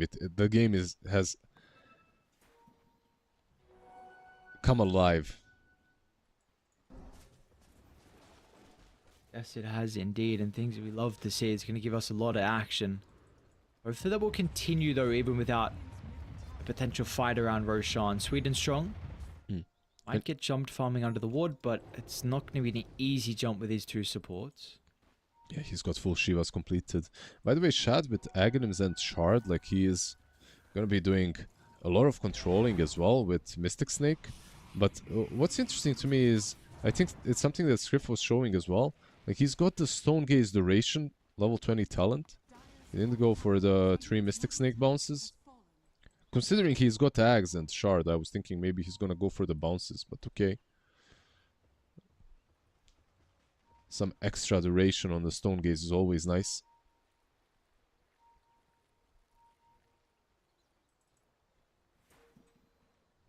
Wait, is this cooking? What's going on? Sanjay and Kyle? Yeah, I'm not Did sure. you just say this? I didn't talk about Sanj and Kaya, it's just... I'm not sure. Like, he's gonna be able to cast spells faster. I guess. Wait, am I crazy? I don't know. Wait, what is this? I don't know. It's a different approach for sure. Wait, you don't do you even cast spells faster as you don't, right? No, that's the Yasha and Kyle. That's Yasha Kaya. You get 25% exactly. Why would you go? Let me see it. Once he buys it, I'll get it. I think Sanj and Kaya is probably my least bought item in the game.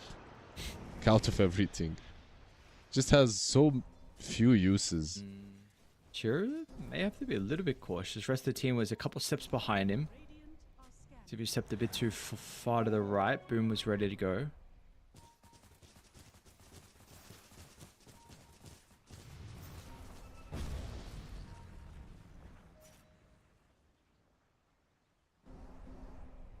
So use the scout, but will not scout anything. Yeah, I guess you Smoke are gonna go the long way around. With the Sanj, you get like lowering the mana cost. I guess it's nice, right? On the mana shield, maybe. Some slow is also nice, like not being slowed as much. I think those are probably the two main parts of the Sanj and Kaya. Roll in. And the jump in onto Luna. Makushi's gonna be fine. BKB activated. How did Chira Jr. get there? With Evoker, that's now the real issue. Caught up position. Arena's in a great location. Supernova as well, but the Marcy tries to deal with it. Not gonna be able to do so. 2 big kills though for Radiant to find. Shad is still okay though. But is Shad gonna be able to win this by himself? It doesn't look like it. Respect tries to catch up, is going to be able to find one Sanctity in some danger. They're doing their best to kite Medusa. Munkushi, though, will not be able to continue in this pursuit unless they get the force stuff down to the low ground. Now with the Eclipse being raining down, it's a dieback on the Marcy. Munkushi's going to try and turn. Sanctity will offer his assistance. Slams down the shield. Cloud doing whatever he can as well, but Chiro Jr., he's lost the health and the hit points. Well, that's going to favor the boys onto Dire. Shad finally able to be alive at the end of a team fight. Yeah, that's the big difference maker in a full wave on top lane as well that he's going to farm. Double buyback, double dieback though. That can't feel great. Like buying and dying back on both your Marcy and the Primal Beast. No one has to buy back on the other side. Gold still going in favor of one win. By the way, if you're in Walker, you stand up, you find where this Tusk is standing, and you just kiss him. Like, you give him a big old hug and a kiss because he rescued that team fight. He rescued Invoker out of a bad position with a snowball. He's the main reason why that fight even went as well as it did for one way. It's gonna buy Ags, by the way, next on Tusk. Respect. 200 gold away from full Aghanims.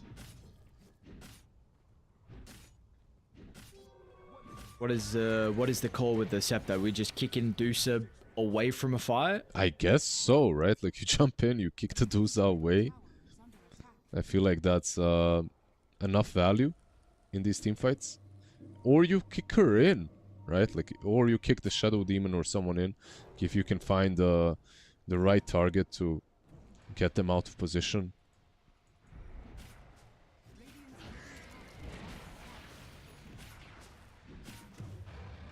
See what Mr. Respect is going to be able to do. Has it now getting delivered? Maybe tier 4 neutral item can help. Ochre Seal Totem. Not the worst with repositioning afterwards. The supports have definitely been the big thing so far as well for Radiant. In regards to how they've been impacting some of these fights, I feel. Yeah, we were talking about level 25 on Luna, and with that Wisdom Rune, he's almost there. He needs this Ancient Camp. That should be enough. One more hard camp, I guess. He's going for a full Swiftling, by the way, as well. So I like this a lot. Will enable him to move around the fight properly, get on top of Medusa or the supports. Can sell the power threads, of course, now that he's got Swiftling.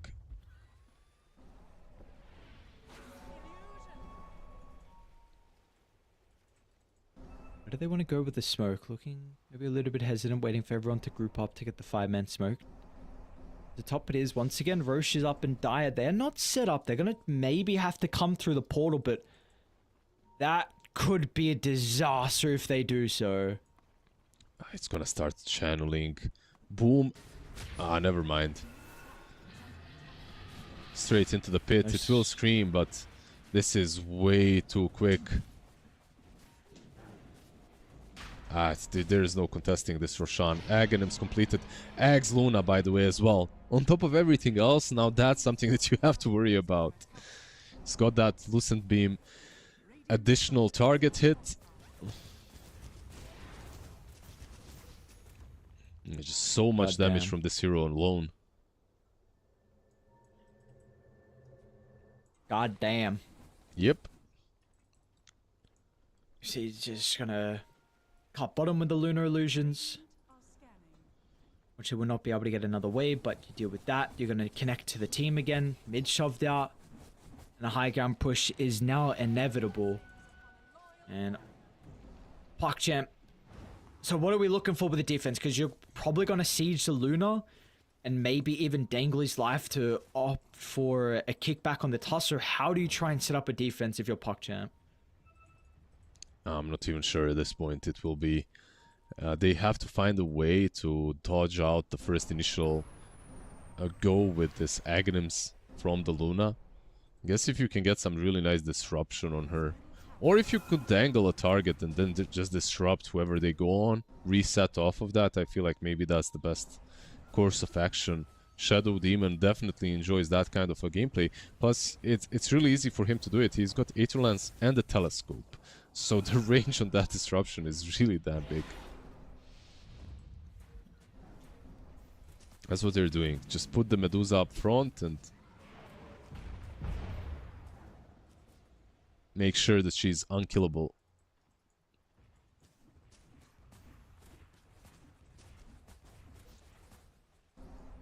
It's looking like that is very much going to be the case. Yeah, the only problem, like there's even a Hex on Cloud jumping in. There we go, the kick.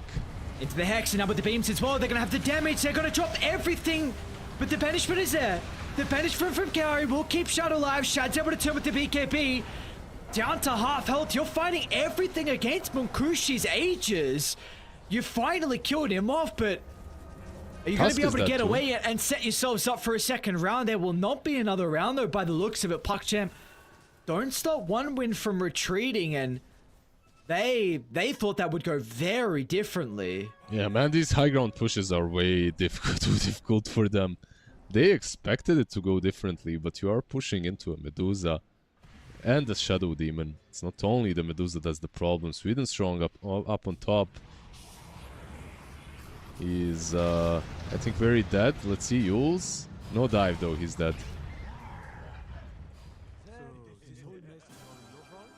Very good defense by PogChamp. Like, I thought that the kick on the Medusa was going to be a game breaker for PuckChamp and that they won't be able to save her, but more than enough time for them to get on in there, use the disruption, and just turn on one win.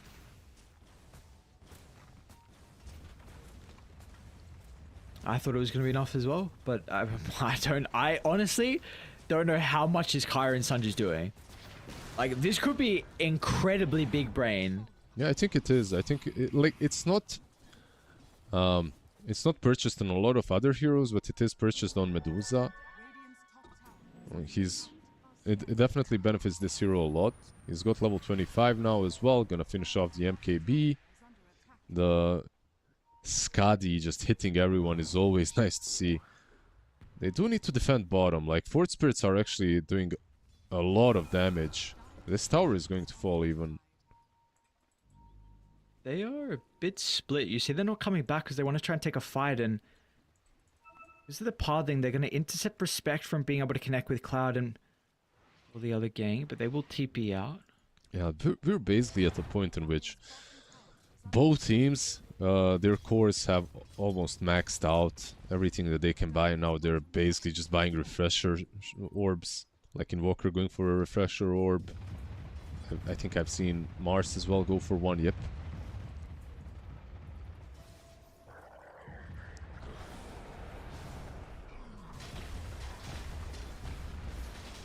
Where's the Tormy go? Okay. Oh, he did have it? Yeah. Very nice shards for him as well. What are they going to do off the back of the smoke? We were looking to try and pod us out, see, lads. You know what? Like, if it didn't work before, try it again. Jump in, kick that Medusa back into your team. She's got enough gold for MKB, but doesn't want to finish it just yet. Dire's bottom barracks are under attack.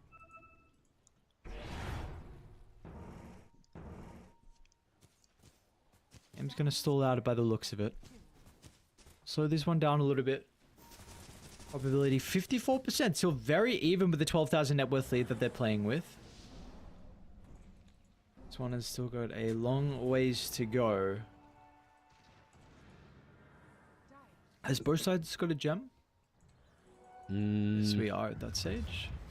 Cloud's got one, and Kaori's got the other. Yeah, yeah, they do. They do. Yeah, the only annoying thing are these Fort Spirits just pressuring down bottom. We have to react to those very often. Doesn't really take a lot for Chira to outpush the lane and send some pesky spirits in.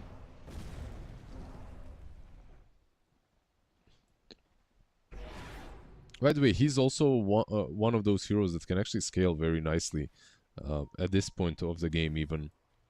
Like, he can be that one extra. Like, we have to think about extra cores now, right, on both sides. On one side you have Marcy. The problem with Cubify is that he's just not finding a lot of farm this game. He's got his BKB phase boost and that's nice, but he's not even on top of the egg.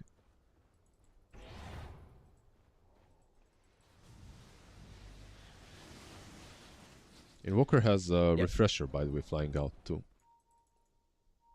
Okay. So maybe what it is how different does the previous fight look if you get a kickback into Hex, into double Hex, into all the Invoker's spells and the Lunas as well, and everyone else is like, does that change the script a little bit or no? I'm not sure. Like, you can have what, like double EMPs now. Invoker has double BKB as well, which is really important. It changes the script, of course. This hero is bringing a lot of control to the fights. Like the EMPs, the deafening blast as well from Invoker. They all play a big part. Like, one of the best things that Invoker, like, EMP is definitely an issue for Medusa, but usually what's really the biggest problem for Medusa is the amount of control that Invoker brings to the fight. Like, you're kind of a static core as Medusa. You're standing and you're a tower. You just stand and you fight. You hit. But you can't do that if you're tornadoed like 2 times in 5 seconds. Then you're EMP'd, then you're deafening blasted, cold snap. Just unable to dish out damage when your BKB gets low, that is. So is the call instead of like don't particularly just jump Shad, or maybe we can jump Shad, kick him back, and then force the rest of the team to react and then put themselves in a compromised position where then we can maybe go for them while the Invoker's kiting the Doosa? It's hard, but yeah, that could be the plan. If they could catch Shadow Demon, of course, that would be the optimal play. Like killing him off immediately is just game winning. But Kaori is just always very far back. You're not catching him.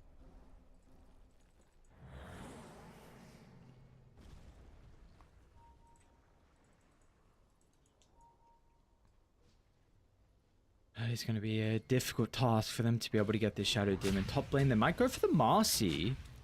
Respect looks for the kickback. Oh, a very awkward location, but still it's going to be a kill. And now an opening, 4v5. Let's see if they can force a buyback. No Mid lane, H's though. Shad actually will be caught here. Like he tried to TP.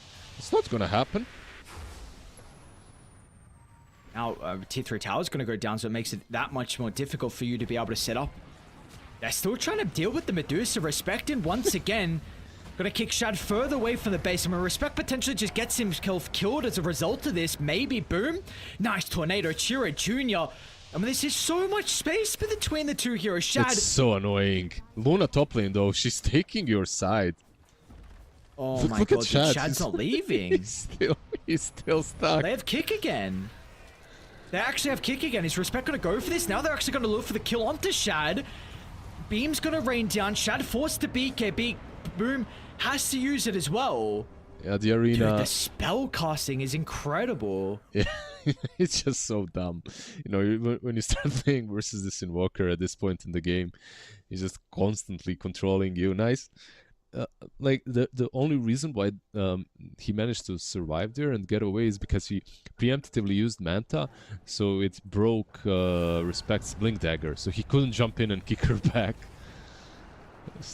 That's a very annoying position to be in. And it's Are like, you surprised they're backing? no, not really. Like, even though they managed to take a side, they managed to take it off of the fact that they separated the Medusa. It was like Shad's bad positioning that enabled that. If you're fighting them 5-on-5, I still think that it's a tough cookie to break, like, still to crack. So, are you valuing, like, is the double BKB usage on Boom along with Shad? It's still not like you need everything with the arena and the egg being on cooldown and Eclipse as well, I guess. I mean, they obviously respect it enough, you know, to from distance when you see everything, you might have like full info on the BKBs and you're thinking like, yeah, let's go for this, let's do this, but it just sets up a very messy situation for yourself pushing into a Medusa on high ground like that. So far, it didn't work for them, so. Chiro Jr. is currently not with the team, and he's going to have a difficult time at connecting as well for this fight. He's gone a bit too far forward. Yeah, so no Invoker, Smoke's going to pop. They're going to see Sanctity. They have got to get out, but it means they're going to leave this area. And Roche is up in a couple of seconds. Yeah, it does look like everyone is out. The problem is, like, if you go for Roche, Chira will take your bottom lane. Like, he's gonna take a side. So you have to TP back. You see this? Like, they actually just have to. Oh, Chira might be caught here. Can't TP because of the Basher. Ghostwalk still on cooldown. Somehow is able to slip away. Now goes for the refresher. They got the detection. Another round of the Hurricane along with the BKB. Oh, he's out, it seems like. Of course, refresher has to be used, though. Importantly, still, they're able to get the glimpse of him. So jump over the top's going to be there for the Marcy. It's another round of the spells coming back up in a couple of seconds. The BKB will last long enough. Marcy, very nicely done. 85 seconds. Of course, Roche will go down. So it is going to be ages, along with the Scepter, for them to pick up. Yeah, very unfortunate for Invoker when your own allies work against you. Marcy having that shard, of course, for the rebound. But then again, Aghanim's another one completed. Who are they gonna give it to? Let's see. Like, Luna already has hers. Tusk will be the carrier. He'll be Frodo of this Aghanim's blessing. You must not use it. Respect. I know you're tempted. I guess they're just waiting for Invoker, right? Like, he's gonna get it. Cataclysm, this game with double arena isn't that bad. He's got refresher too. Bushi?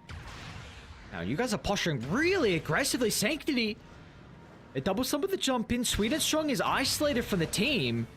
What are they going to be able to do to protect him? Snowball kick away. Oh, nicely done. Dude, for that's respect so to spell cool. casting.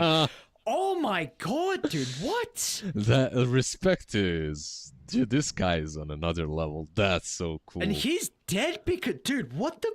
He's just so that cool. is... Yeah, yeah. I mean, maybe That's so impressive. he's probably dead. He does have roll-up, but he's still probably dead. Mukushi should be able to kill him. They can't even commit on this because of the egg anymore. They can't really go there. I don't think they can, at least. Just so cool. The kick on a target that he snowballed so that the snowball goes and rescues the Phoenix.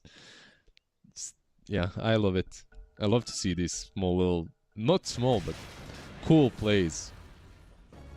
Wow, dude. That is like a potential opening where you have an initiation for the Pango onto like two really important heroes. One being the Phoenix as well with the Invoker. Like you don't want to use your buyback there. Yeah, And there was the Phoenix was split from the team and they just weren't able to get anything off it. Just the back of like that is one of the coolest individual plays I've seen from a Tusk in a while. You know, we saw like when Drinking Buddies was around, like the saves and the snowball saves. We've seen them, but that was like a super creative save. Like we've seen like shards for vision onto creeps and then snowballing over the top. Like we've seen that a lot. It's cool. It's great. That was one of the best I've seen in a while. Absolutely. Absolutely. I completely agree. And some, you know, you just get baited. It was a bad play from one win strategically to get caught the way they were caught, because you mentioned Chiro not having, not being alive, but that snowball just changes it. Is this crazy for Boom? Now, do we have to speak about this? Boom just he's got double charged in Linkens. and He's got two Lincoln Spheres, right? Like he's got one from Shadow Demon and his own, so. Like, they have to triple hex him here, I guess, to kill him. Or use Hurricane Pike, hex and then hex again. They don't have a Tusk to jump in, he's fine. Not gonna die.